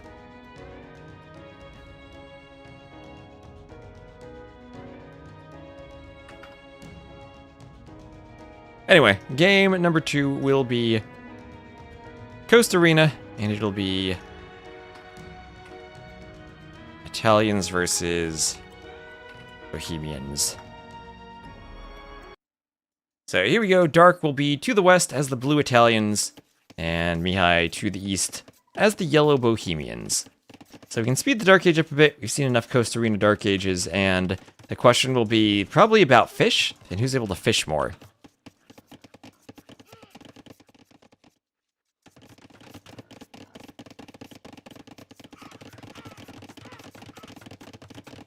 Italians should be much better. Well, Italians have been the favorite pick. We did see Niaz go Vikings and win against the Italians. That was a nice combination of longboats on the water with archers on land, knowing that he couldn't be punished by the faster castle of the Italians due to the dock garrisoning, and he could come back on the water even if he lost initially due to longboats, and then stop the forward castle with archers.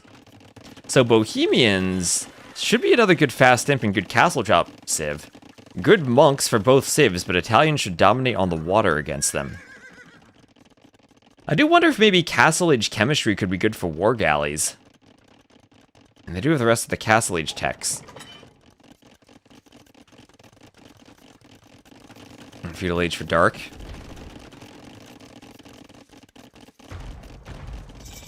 He doesn't like the walls on the outside, apparently. So Mihai up first. No transport ship for him. He's doing loom on the way up, and we'll be moving to stone. So it does look like it'll be Bohemians for a castle drop from him. Monk defense an option for Dark. Castle defense into a faster imp to Treb also an option. He's going to open with a fire galley. Usually I've seen players opening with hulks, and the hulks will counter the fire galleys. Dark will be scouting the hulks. And now as Mihai is just about up, needs 100 more stone for a castle, and maybe soon to go forward. I've kind of been liking the castle drops directly in the center of the map. I think that lets you treb everything with how small the map is. Mihai gonna go for the gold. Monastery on the way forward to start picking up relics. Has to be careful of the scout, but he now will get the castle up. Hulk and loom. Loom for Dark. It does have oysters in the back. Has stone for his own castle. We'll be doing it a bit outside of his walls. I wouldn't even mind seeing a bit more over to the side. That'll help him control some of the relics and not let Mihai get a free 5 relics.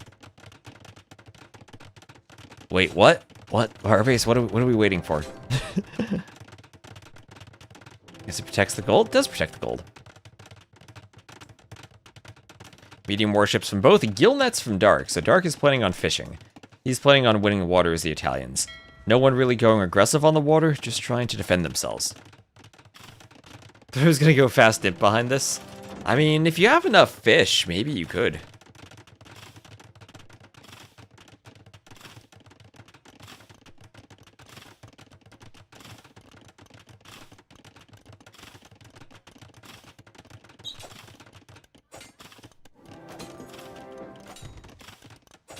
And Dr. K. Pulo, thank you for the follow. Monastery for Dark. As a scout could pick the monk. Ooh, Mia has to be careful here. And we'll get back to the castle. Alright, gets the relic in the middle. That'll be number 2, and he should get 3 easily. 4 and 5 more difficult for him. Dark gets at least 1. You like the Bohemian castle? It's a decent one. This is not my favorite, but it's a decent one. Much better than that Malay castle. So on the water, War Hulks trying to sneak their way in. But Dark's on top of that, moving his own Hulks over, garrisoning his fish. Mihai might win that fight. Dark's got to be careful. Remember, dock techs will be cheaper for the Italians, so if they needed a water investment, should be okay for Dark. Mangonel against the Hussite wagons. That's going to force redemption from Mihai to convert the Mangonel. And we'll give him a brief respite against this aggressive push as redemption is clicked immediately from Mihai. Mihai does actually manage to grab the 4th relic. Scout not protecting it, so it will be 4-1 as Mihai grabs the other relic. So 4-1 relics from Mihai. He's your second favorite. And oh, the Hussite wagons, Mihai, not like this. Not like this, Mihai. He's microing his ships on the water, but losing the Hussite wagons. Okay, 3 Hussite wagons, that is expensive. And honestly, the Mangonel can just hide under the castle now, doesn't need to worry about the conversion. Can just keep it safe. Ducks, best at shooting hulks of all the ships that they would fight.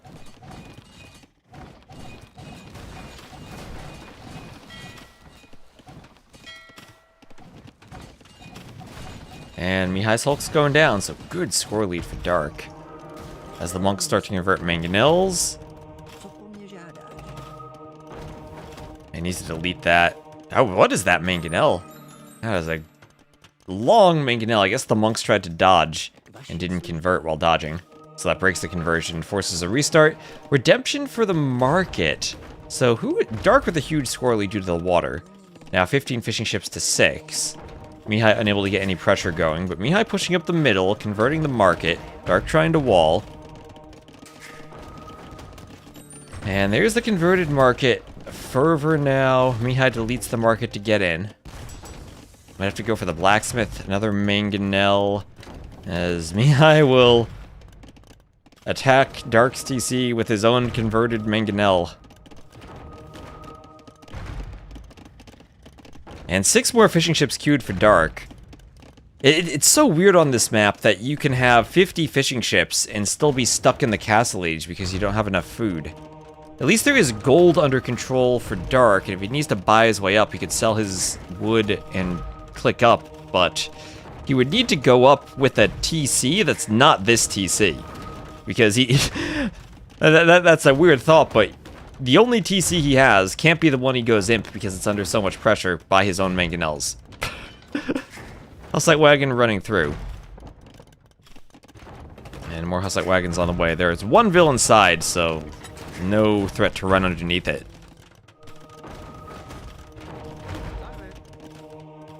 And I still have no idea what's more important. I've seen the water approach win, I've seen the land approach win.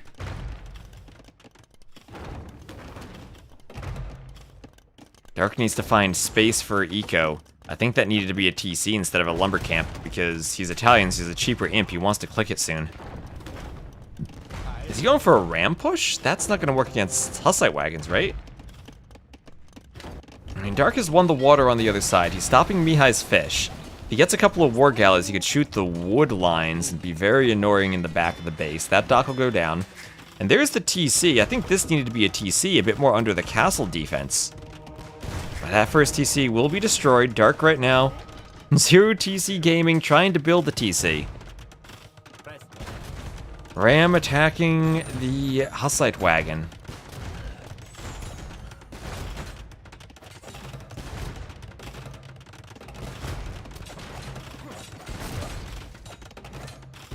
Vill's attacking the Hussite wagons too.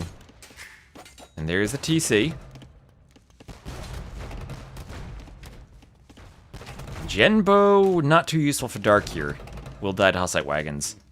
The Siege Workshop converted. Everything being converted from Dark. Do Rams fight Hussite wagons? Is this actually a thing? It is. That does. Oh my gosh! One hit the foundation with a ram. Okay, that's not gonna happen. Okay, Mihai with another castle drop, but Imp is clicked. Imp is clicked for Dark, so he still has a chance to get Imp and treb down 2 castles, and then win with the fish boom. He's got 24 fishing ships to 0. He has food. Where are these vills going? If the vills run, then the Imp TC is abandoned. But does he need another TC somewhere? He's mining stone. He could do a TC. I thought that was too far from the castle. I think it did need to be maybe over here. So, will Dark make it to Imp? Will Dark make it to Imp? And can the TC hit it? The TC cannot be hit by the castle. Dark ran all the vills. I think he needs to run the vills back to repair the TC now because he needs to get Imp. Scores are getting close. Mihai probably about to take the score lead. Maybe Dark needs to transport here, but he can't get to the water anymore. Oh, what is this game? There he's going to repair the TC. If Mihai sees that, he sends in the Hussite wagons. And he's still a minute 20 away. With 2 mangonels, all the Hussite wagons could attack too. Will he make it to Imp? Will he make it to Imp? Monk's still converting everything in the back. Convert another mangonel. The fish boom disrupted now. The fish have to move to the outside, maybe move down here. As that TC repaired 75% of the way there. All the vills that Dark has are repairing the TC. And he needs a treb when he gets up, so he might have to let the TC go down just so he can gather enough wood for the treb. Might have to sell some food. Well, I guess selling food is a... Oh, he has a market. Okay, he rebuilt a market. Selling food kind of a given with the fish boom. So he'll make it. He'll make it to Imp. 0 TC Gaming. He has 29 vills and dropping. Another forward castle from Mihai. Another forward castle from Mihai. Oh, not one stable goes scouts with that food. Scouts would do nothing against this many Hussite wagons, and they'd also have to fight underneath castles. So the tricky thing is, how do you spend the food? Right now he sold 800 food, and there's no way he defends trebs against this many Hussite wagons under the castle. Mihai is gonna do this. As Dark is dead, His vills are being mangonelled. There's not much left that he can do. He's trying to get to the castle as a converted Hussite wagon. He has a treb. His castle is being rammed. Mihai's staying castle age and making it work. So Mangonell's getting destroyed. There are vills up here. And he's trying for a barracks. Also, I don't think he has a barracks for a stable even.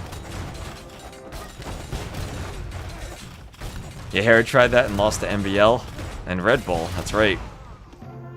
And there's a GG from Dark, and Mihai will tie it up 1-1. Yeah, Coast Arena is always crazy. That's why I love it. You end up with these 1TC crazy imp pushes versus Castle Age. And economy actually ahead for Mihai by the end after, well, Dark didn't have vills for most of the game. GG. And that'll bring us to game number 3.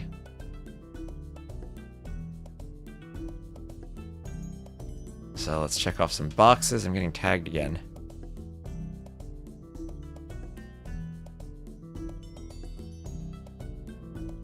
It looks like they did TCs in range on a Nomad map. Ozone and Gali. I'm hoping that's Monte Pasquale. That would be hilarious. Alright, so what do we have here? Coast Arena. OBS is where I check this off rate. And Dark lost his home map. I chose to play that. That's Italians losing to Bohemians.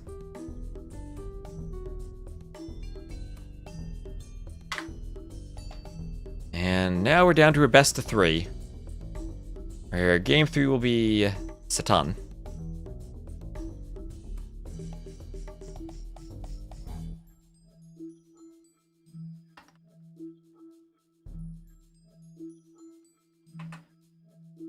Okay, this will be Magyars against Khmer.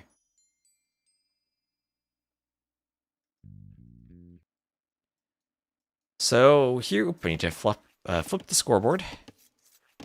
We will have Mihai as the yellow Magyars to the west, Dark as the blue Khmer to the east.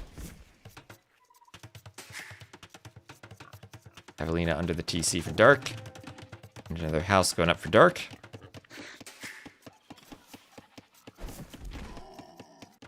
So, Magyars, Khmer, 2 scout civs. I feel like the scouts approach has been losing to the men-at-arms approach, which I guess both these civs could do too. The Khmer are probably going for the skip the mill, just do farms build. Skip the barracks, skip the mill, super greed. But then again, it's a 19 pop-up. 19 pop-up no loom, which is super risky against the Magyars, who are 18 pop-up with loom. If that were 18 pop no loom, then that Magyar scout with forging would shred the loomless vills. But Dark hoping he's walled enough that Mihai won't be able to do anything. Your R-base, we also need to update to test the updated Satan, because I adjusted woodline behavior a bit to try to avoid missing woodlines. But we need to give a very thorough test to the updated map. So there's a stable for Dark, and indeed skipping the mill, skipping the barracks, going stable blacksmith right away. Ooh. Also, wait, did he do loom? He still has not done loom. He could do bloodlines. Wait.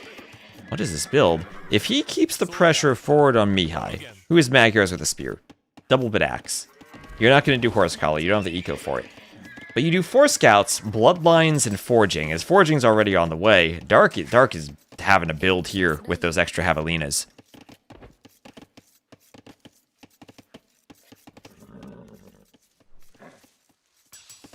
And there is forging for Dark.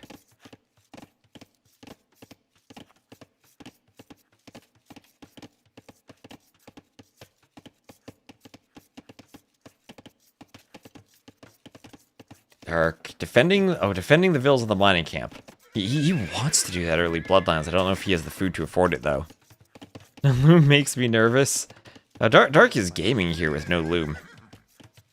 Oh, what the heck is that? Dark doing a clandestine second stable. He's better hope the scouts don't find his loomless vill out here. What? Okay, so he's going double stable scouts. Walling vills. There is a hole in the back of the wood line. With with no loom, so he can afford an early bloodlines. Spears from Mihai. He hasn't added a range yet, just adding farms. Now, full scouts, full feudal, I think I do prefer Magyars. But okay, Dark, he needs to realize this is open. Because of the scout discount. I think a scout discount matters more than the farms if you're going full scouts. So there's loom finally. Oh, he's doing loom. He's just about to have the gold for bloodlines, then he doesn't need more gold. And it'll be full double stable scouts from Dark, hoping that Mihai is caught off guard by not scouting the second stable. So finally he's doing loom. Sadly enough. Oh look, there's a hole in the wall. You can chop through and wall that. So equal scouts, horse collar for Mihai. I think I like Mihai's position more. I think this was super greedy for an early eco for the Chimera that then puts them a bit behind in the long run, especially compared to Magyars. Quite a bit of idle TC time for Mihai, a tiny bit more, only 11 seconds more. Dark trying to take the hill. Mihai will fall back, try to group up with his scouts. And now Mihai doing bloodlines first. Looks like he was long distance mining the gold for bloodlines. He'll add in more farms. Playing super open, but hoping to keep up the pressure on Dark. Neither player with any spears. Mihai doesn't have any spears left. I feel like Mihai goes bloodlines and then takes the fight and wins. Second stable feels a bit early before bloodlines for a double stable scouts build to me. Well, there's bloodlines now for Dark, but Mihai will have the timing advantage. Dark has the fills, but Mihai going to fight right now as bloodlines is in. Right now as bloodlines is in. There he goes. I think it's more important to fight the scouts than the vills. And enough vills on the hill that Mihai is a bit worried about fighting, a bit wary to fight. He needs to find the right engagement, and that might be it. He gets a good surround before bloodlines comes in. And he's fighting before bloodlines. The vills are going to go down.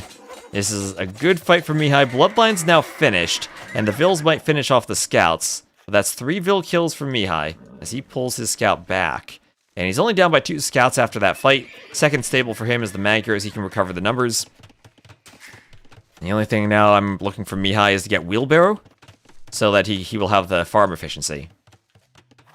And he'll start pumping double stable scouts with eventually getting the armor upgrade. Pineapple bushes, is there a hole? If there is, Dark didn't find it. Both players going forward, Mihai heading right back to the pineapples. But Dark in the house. Garrisoning. Dark fighting vills under their TC, gets 1. Still no armor. Eventually, I guess you need fletching for the TC. I like how Mihai has 0 on gold, though. He is planning on going full feudal scouts. That's something I'd like to see, full feudal scouts.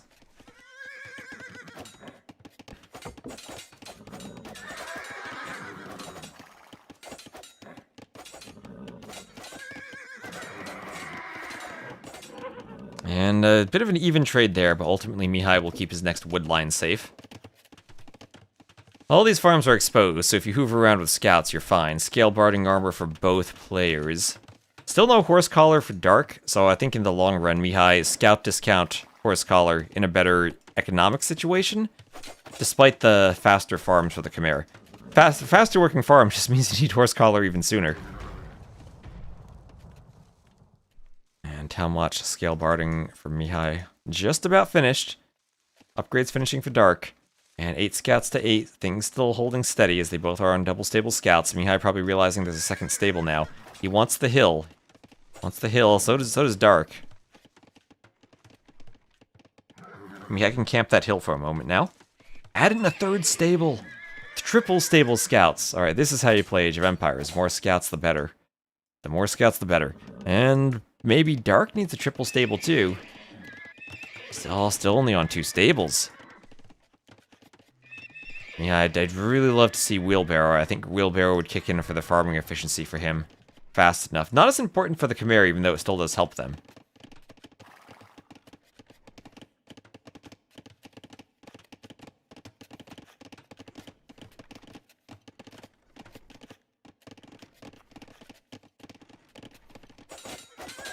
And that's a hill for Dark. Mihai does not want to fight there. And there's the 3rd stable for Dark. Okay, this is Age of Empires. Both players full scouts. They're running on this narrow ridge line between the two pits, trying not to be at a disadvantage on the hills. Oh, this is an awesome use of the map, too, going back and forth down here. Each player has a hill to retreat to. Mihai's hill maybe in a slightly better position. The hill with the acacia tree protects the only access to his town. So what do we have here? 17 to 17, 17 to 18 scouts. Now we're late feudal with all the upgrades. Scouts will be the same. Res collected actually higher for dark, but remember the Magyar scouts are cheaper. So that does even out a bit. It's 12 food per scout cheaper, and someone give me 12 times 20 to tell me the food Mihai's saved. 68 food instead of 80. And Mihai is thinking, oh, I'm going to slip around the side. I'm going to take 3 scouts, go around here. I have a hill to fall back to. We're not going to be fighting. 240. Well, that helps make up about half that res difference. And here come the scouts. Is there town watch? No town watch. Still no wheelbarrow. And there they go. Thank you, Theme Chanik98 for the follow. Oh, but the vills, they'll get in the houses. 1 vill down, but it's Khmer. So vill count's still even. Horse collar now is in for dark. And, oh, positioning for dark, trying to get up and down the hill.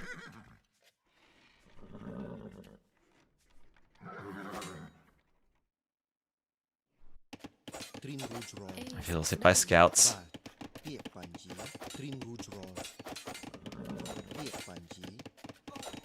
Another vill down. Nice job by Mihai to pick off the scouts like that. Oh, big fight on the hill. Big fight on the hill. And they both lose a ton of scouts. They're both very even. Some scouts slightly downhill. They're finally committing to one big scout fight. One big scout fight. Mihai has the numbers here. Mihai has the numbers. Dark can't really disengage because he'll lose everything when he falls back. And he takes some losses anyway. Good fight from Mihai. He must have started on the hill and taken a great fight from the hill. Dark scouts all fall to the ground. And, well, 33 to 25 KD from Mihai. Starting to come back. Cheaper Magyar scouts now. Maybe easier to keep the stables running. Dark pulling ahead in res collected. I still think I like the Magyar bonus more. And there's wheelbarrow finally from Mihai. Let's go. Boosting the efficiency of his farmers. Yeah, they're both trying hard for a good stand ground patrol. That's what the game can come down to. Who is the better stand ground patrol? Now some vills on the woodline idled for Dark. Dark doesn't have wheelbarrow. Dark has to fall back to the TC. He's adding in a barracks, adding in spears. Ooh. Feels like spears are recognizing that you're losing the scouts war. I see four scouts queued. 5 stables for Mihai. 5 stable Magyar scouts. Oh, there are more scouts on the side. Mihai's got 24 scouts. It's 24 to 14. Dark, desperation spears to try to come back. I don't think that's going to work at this point. Daniela, hello. So scouts everywhere from Mihai. Yellow flooding the base of blue. As even the Khmer houses, the villagers will have to watch from the windows. As all of the scouts were dying. I was not joking, Baron. We're at almost 11 hours now. This is a good set. This will probably be the last set we cast.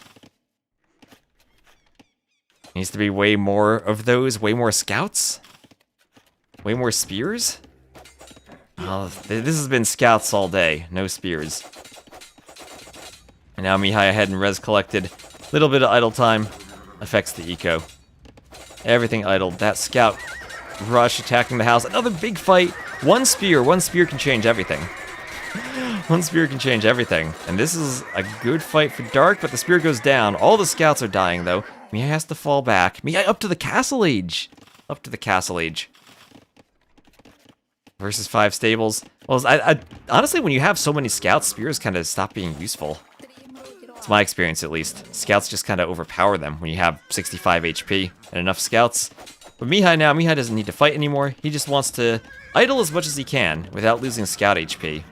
And then light cav, free iron casting, armor, husbandry once he gets up all the clicks he can on those techs, in case Dark doesn't say GG immediately. Earth rotated so much, I'll be T East soon. Jump on the TC. Daniela knows how to play scouts.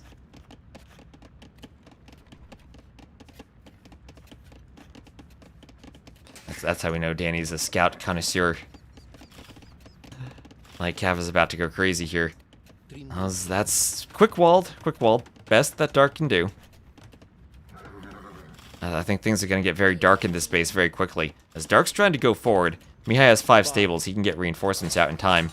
He's going to fight before he's up, but I guess it's worth it when Dark sends the army forward. Mihai all alone in the back, trying to be outside the TC range, and this is an absolute slaughter. That spear doing work.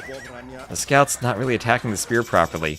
Now Dark's about to get into Mihai's base, but light cav, husbandry, and GG. And Mihai goes up 2-1. Oh, that is how you play Satan. The more scouts, the better. You can see players gradually building up their scout numbers, not wanting to engage until they fight. And that engagement was 27 to 28 population, as even as it can get. But Mihai took one fight that was better. And then all of a sudden, the sun set on Dark. Everything fell into darkness. And Mihai won. Scouts OP. Scouts OP. That's the type of game I want to see. Scouts OP.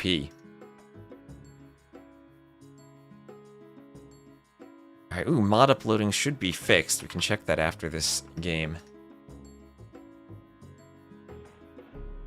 And we'll have game... Oh, let me update the scoreboard. That is Satan lost by Dark. And Mihai's home maps are the remaining ones. There's Magyars over Khmer. And Vela de Silva will be game number 4. And we'll have Mihai as the Ethiopians, Dark as the Shoe.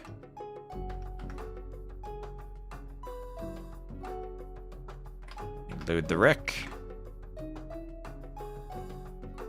And Arukarius will be the final map if it comes to that. And thank you, Deathbones, for the sub. I say Twitch will take a moment for the alert.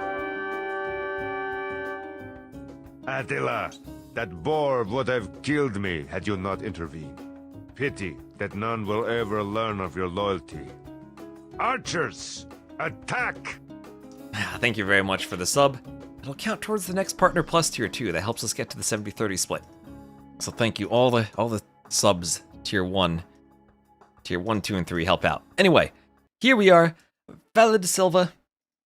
As game number 4, Mihai will be the yellow Ethiopians to the northwest, Dark, the blue shoe to the southeast.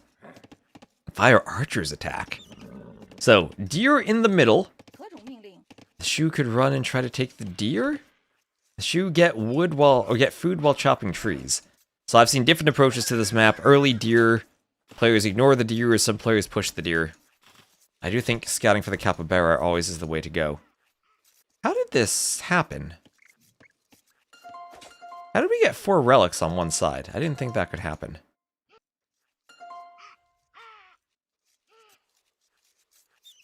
I am perplexed. I hope the map didn't break.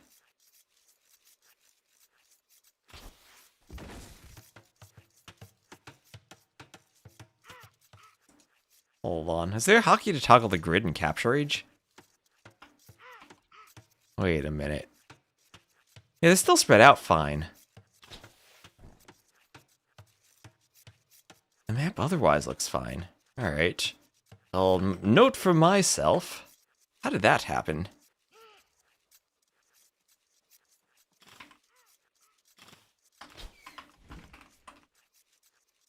Like, I'm fine with it being like that, but I thought that couldn't happen.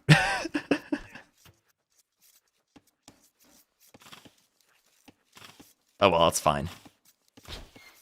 Anyway, deer push from both players. Neither player is scouting for the capybaras. Ethiopian shoe feels like it'll be FC from both of them. We've seen lots of FCs on this map, which is interesting. I'm not sure I expected that. But I guess with Phosphor now, every map's an FC map. I thought this would be more feudal aggression. And not really the case. Now, deer pushed in as Mihai loses the scout. I think losing the scout on this map is horrible. Now Dark will have about 10 million capybaras to his TC. Drush FC, we've seen probably just a Phosphoro FC, I think. Naked FC. We've seen how Dark likes to go without Loom. So he might even FC without Loom. So Mihai doing a barracks, looking to wall up to the back. Some players go for the wall up on both sides using the rock as a gate. Other players simply wall themselves in on one side of the rock. Mihai will have a gold safe to do so. He will do Loom. So Mihai not going to be naked like Dark was last game. Dark will do Loom too. And Scout dies to the Vils. But in terms of Capybara numbers, what do we have here? 5 Capybaras left for Dark. Now Loom FC is nuts when you can be drushed. Oh, when the archers come in. We did have Loom for Dark, though. And he is walling himself up. Yeah, so the two different walling styles on display here. Mihai kind of going for more of the full wall on one side of the TC. Dark using both sides of the TC, but he will be able to run down the rock terrain. And double workshop for Dark.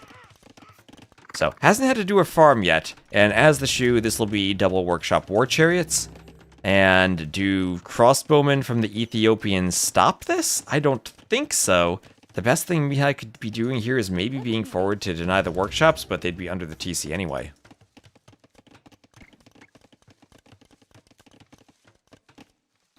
Dark is one of the pros that has gotten coaching from Phosphoro. Okay. Yeah, people make one mangonel and it's over, which is what I don't think this should work against an FC, but Dark adding a mangonel too. So maybe this is the Phosphoro coaching if you see the FC from the other player, add the mangonel. What counters War Chariot? Mangonels, Knights, in some ways even Spearmen. They do count as cav, so camels would do a ton of extra damage to them. Probably just not archers, though, which is what the Ethiopians want to go for, archers. And mangonel will pressure the building. Also, monks counter them hard if you get redemption, but the Ethiopians don't. Range, only 6 range, so since they're kind of slow, only 0.99 speed compared to cav, monks can do well. Oh, that's true, Ethiopians could go camels here. Unless the FC camel would have been nice from Mihai, maybe. Hard to afford, though, when you don't have much farming. Now, Papaya Tree is still taken by these Vils. Ethiopian late game much better? I probably do too, but this is all about the war chariots. This probably isn't going late. FC Pikes as the Ethiopians might actually work. Just FC do a quick Squires in the attack upgrade. Torsion Engine Rams. They do count as siege weapons, so Rams would have bonus attack. What, 3 mangonels for Dark, and this might be over quickly. As this is exactly how you want to execute the War Chariot Rush, and right now Mihai is struggling to find a defense to it. He's trying to counterattack, but he doesn't have the crossbow upgrade. He lost the range so quickly he doesn't have crossbowmen, and this is his home map, but he's not quite prepared to farm on it. So the archers, I guess he has to hope that Dark is paying so much attention to the front that he doesn't pay attention to the archers. But the archers are in on the gold. Immediately the TC is garrisoned. Nice quick wall at the blacksmith so the archers can't get in. I think that was a mistake. I think Mihai actually needed to just hope Dark wasn't paying attention. Like, take some mangonel shots and at that moment run through the TC. But now oh my gosh, the archers are going to run through a mangonel, aren't they? There's crossbow, second range in the back from Mihai. Well, I think he lost too much there to be able to counterattack. With only 6 archers into crossbows, hard to break through palisades fast enough too. And, ooh, nice split. But now there's a war chariot in the back harassing his lumber camp. Crossbow just about finished. Archers are running. Mangonel forward. So Mihai just saying, I can't fight the war chariots, let's just try to attack. And let's win Mangonel micro. Oh, nice coordinated attack from Dark. Yeah, the back woodlines actually make the map kind of crazy. I like how those turned out. I was just doing something kind of fancy to make it look cool, and it worked out really well. In late game, you start chopping wood, but you gotta keep moving horizontally because you hit the rock. So crossbows, taking a mangonel shot. Mihai trying to pick Vils. I think Dark has this, 37 to 29 Vils. Oh, mangonel down. Mangonel picks a Vil. And, oh no, Mihai loses the forward mangonel. And I think that's it. Mihai has no more forward pressure. He's dying at home. The Mangonel micro from Dark has been perfect. Or until then, he loses, but he trades. Yeah, trying to even the Vil difference. One War Chariot in the back. Mihai needs a lumber camp over here. Wouldn't be a good one, though. It's a very thin part of the wood line. Imagine Mihai had, instead of walling here, walled another 2 tiles to the side. You really gotta scout these back wood lines to see how they generate. Oh no, Mihai. Losing more Vils, losing more crossbows. Mid-range of the Mangonels can't get a shot off. Oop, that Vil almost dead. Lots of Vils almost dead. Yeah, no stone at your base. You have to go pretty far away to grab extra stone piles. Gotta scout for them.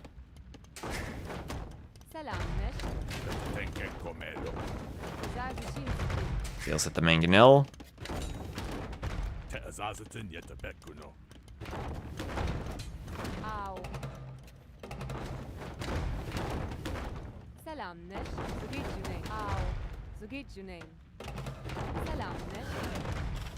Bill hit by the Mangonel. And one last dash with crossbows for Mihai. I think Dark's about to force game 5. Yeah, 6 Mangonels for Dark, 2 more queued. Still with double workshops. And Mihai can occasionally get a Mangonel hit. Oh, Dark. Dark, oh my gosh, can Mihai go 1 for 8? No. I mean, Mihai has a shot if he goes 1 for 8, but Dark will tie that up 2-2.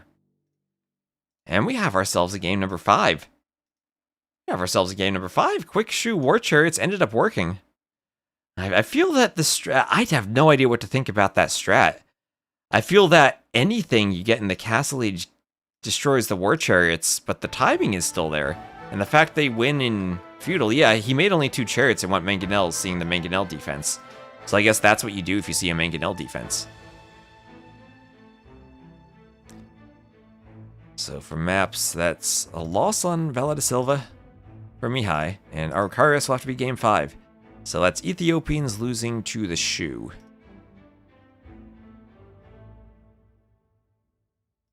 Yeah, Viper converted the chariots, but you do need...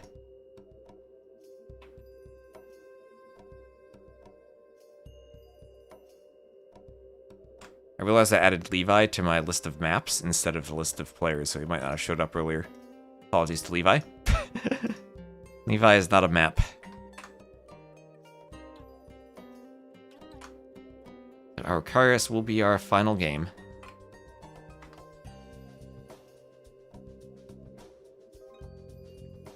And now this is a Civ matchup.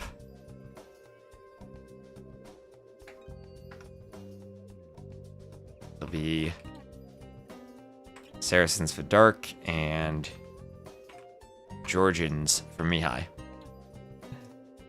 Maya Celts, that would be sick too, Maya Celts.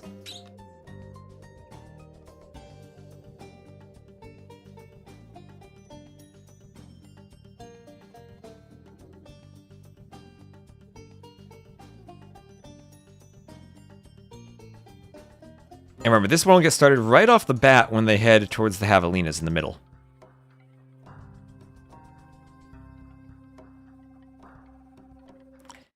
And here we go, game number 5. Dark to the north as the blue Saracens, Mihai to the south as the yellow Georgians. Now, do I have to put Mihai 06 on the scoreboard to get his name? Hold on. That give me his team. Yes, now he's on tag. Oh my gosh, I didn't have the flag of the team proper. Anyway, Dark will grab the 3 Javelinas, take them back to his home base. Mihai not fighting for them. As the Georgians on this map, I've seen them a couple of times. They like to send the mule cart back to the wood line. Oh my gosh, it can't even fit there. But that would be a nice little nook for the mule cart. And then dock. So for the Georgians, it's all about the fish boom. And it can work against all the idle time the Vils will have going for the Javelinas. Camel versus Cav. And I think the Saracens, though, are a really good civ to use against the Georgians.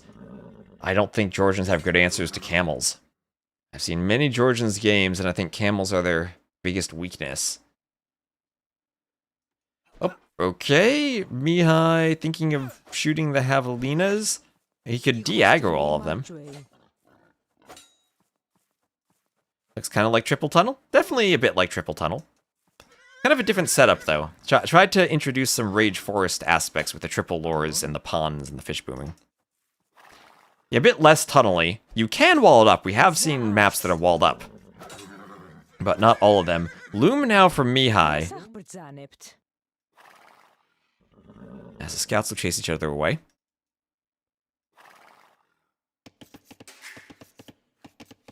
And Loom just finished as Vills keep popping out of the TC. And the scout will turn away.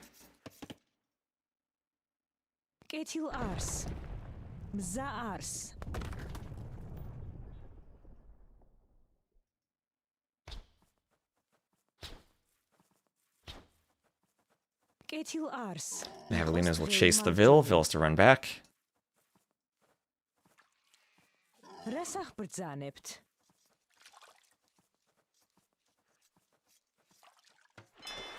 Another dock up for Dark. So Dark will fish boom too. Both fish booms with Dark grabbing all an extra group of Javelinas. So Mihai gets 3, Dark gets 6. And you also have 1 at your home base. So that's like 4 versus 7 if this is successful.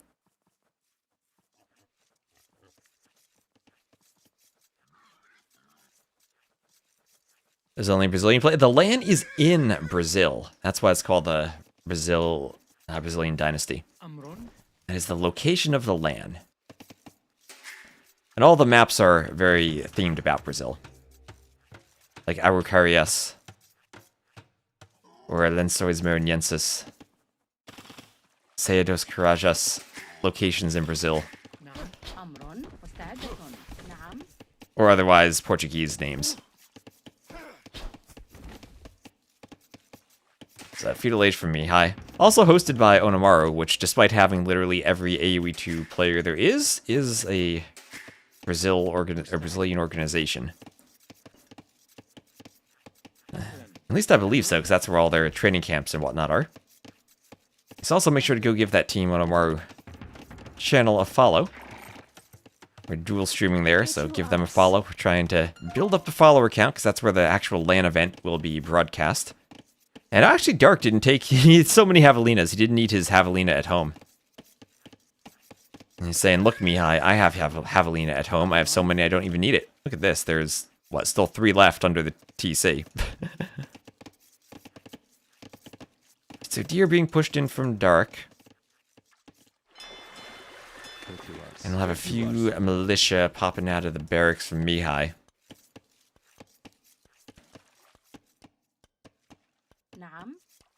Vil forward for Dark. As the militia will find the... Oh, Dark, hello. Just passing? Is Mihai paying attention? Yes, oh, yes, no. The trail militia will find her. Dark, nope, Dark is Russian, Mihai's Romanian. So range in the middle from Mihai. That's why I love this map. I never know what we're going to see. Archery range right in the middle. Forward Vil trying to wall herself. Straggler tree there if she needs to chop out.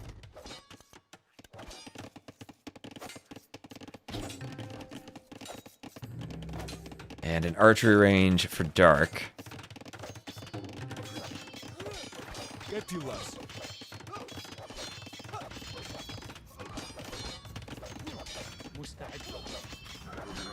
Nope. Scout hit by TC arrows.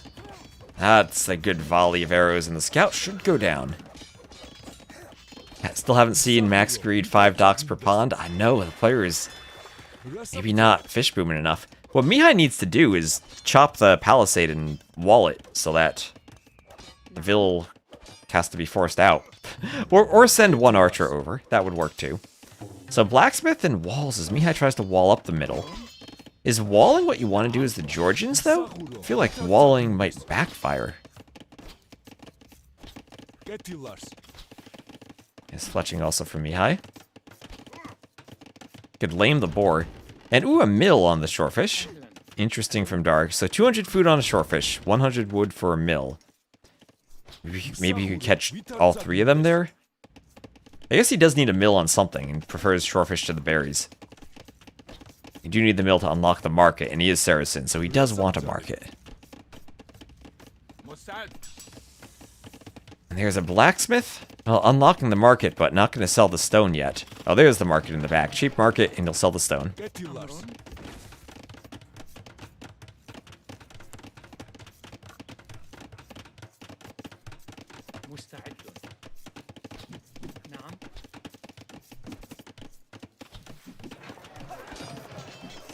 And the men-at-arms will try to get through the house, and his vills are still skirmed and archered down.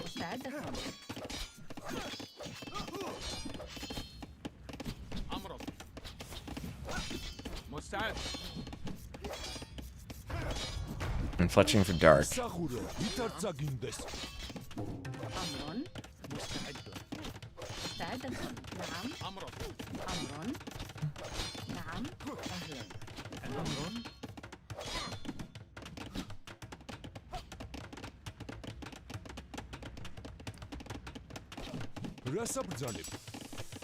And let's see if the skirms and men-at-arms can find their way back. Oh, forward stable from that Vill. Forward stable from the Vill. Spear already poking down the scouts. Spear has to poke them back. And long distance mining gold is dark. Men-at-arms are at the gold in the back.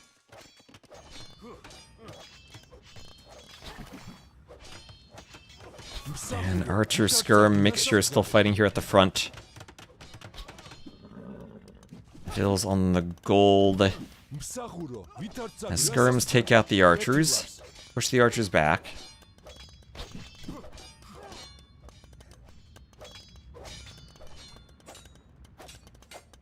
Hearing swords everywhere hitting buildings. Okay, so Mihai not committing to the full wall, just the mostly walled middle. Does not seem as planned by Dark. I don't know why Dark's not mining this gold. Is he wait, is Dark gonna lure that? Second range, and he's probably gonna want more scouts. Dark. There's nothing under the TC to shoot the Javelina. Dark, not like this, Dark, no. No, not like this. You have the better save. Don't be losing vills like this. No. Ah, Dark. Don't lure boars in mid-feudal. That's the lesson. At the front, I think he's taking a fight that he won but idled vills in order to win. This is round 2, yes. This is round 2, but they played it already. And we had some scheduling issues, so we're casting the Rex. Let's...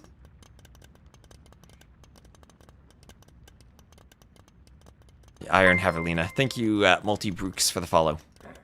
So padded archer armor for Mihai. Yeah, I'm casting all games non-stop. I mean, we had... what, 40 sets today? Or 40 sets in the round of 80? I don't even know how many games we casted today.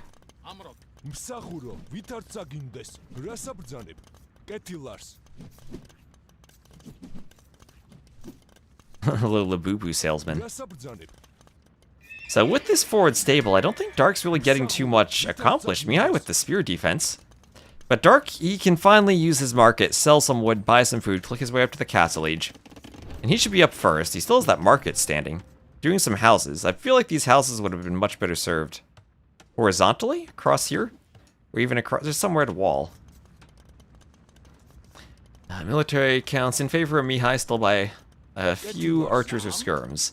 Scout skirm, though, from the Saracens, and then they will have their high HP camels. Yeah, 3 kills from forward scouts are nice. Mihai just mule carting his way into that wood line.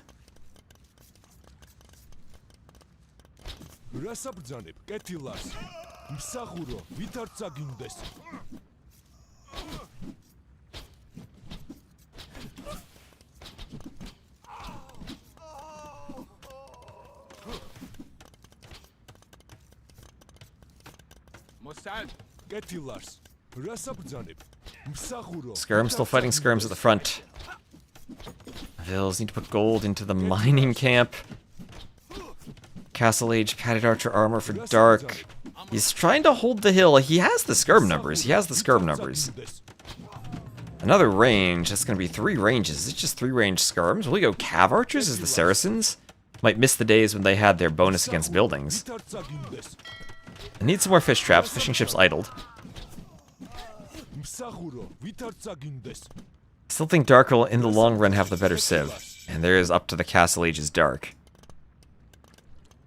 And Elite Skirm for him.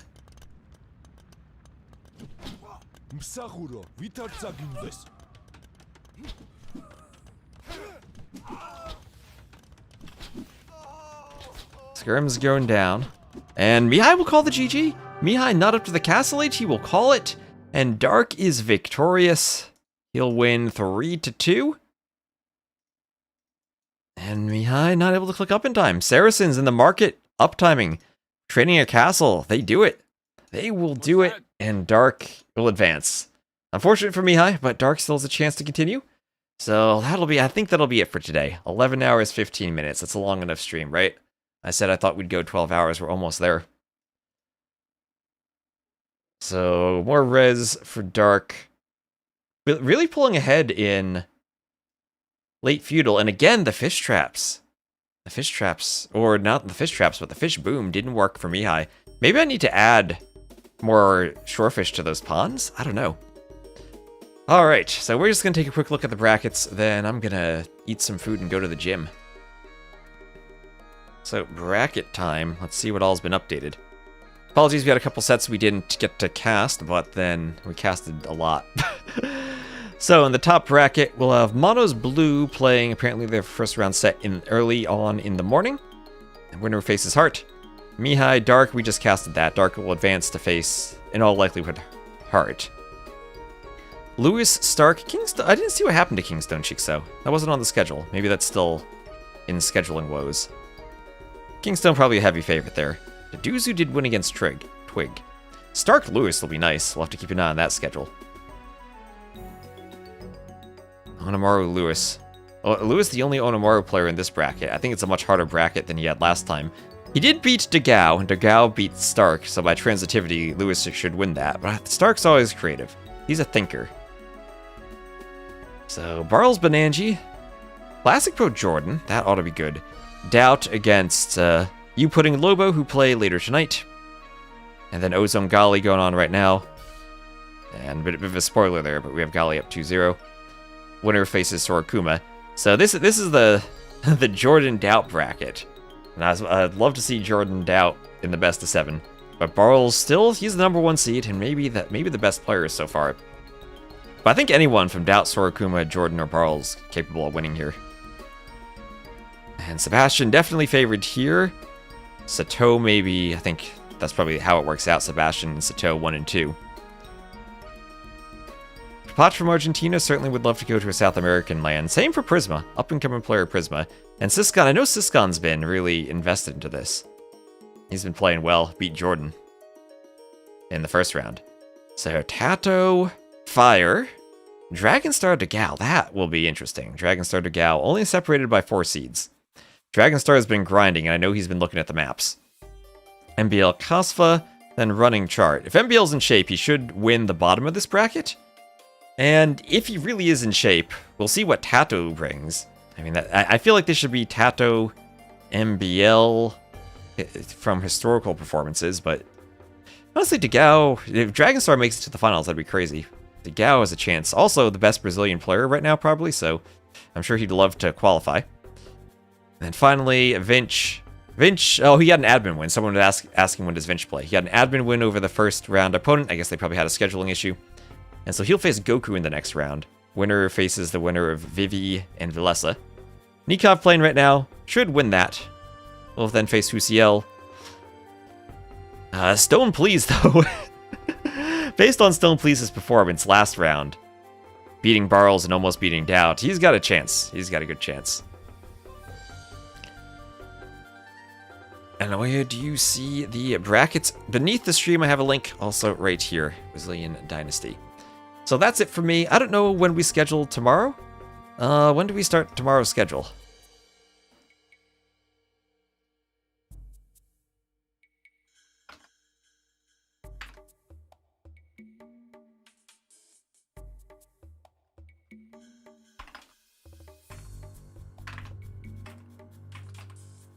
I think everyone needs to schedule. So, Stone Please beat Hera an hour ago. Is that going to be the answer? Is Stone Please going to beat Hera?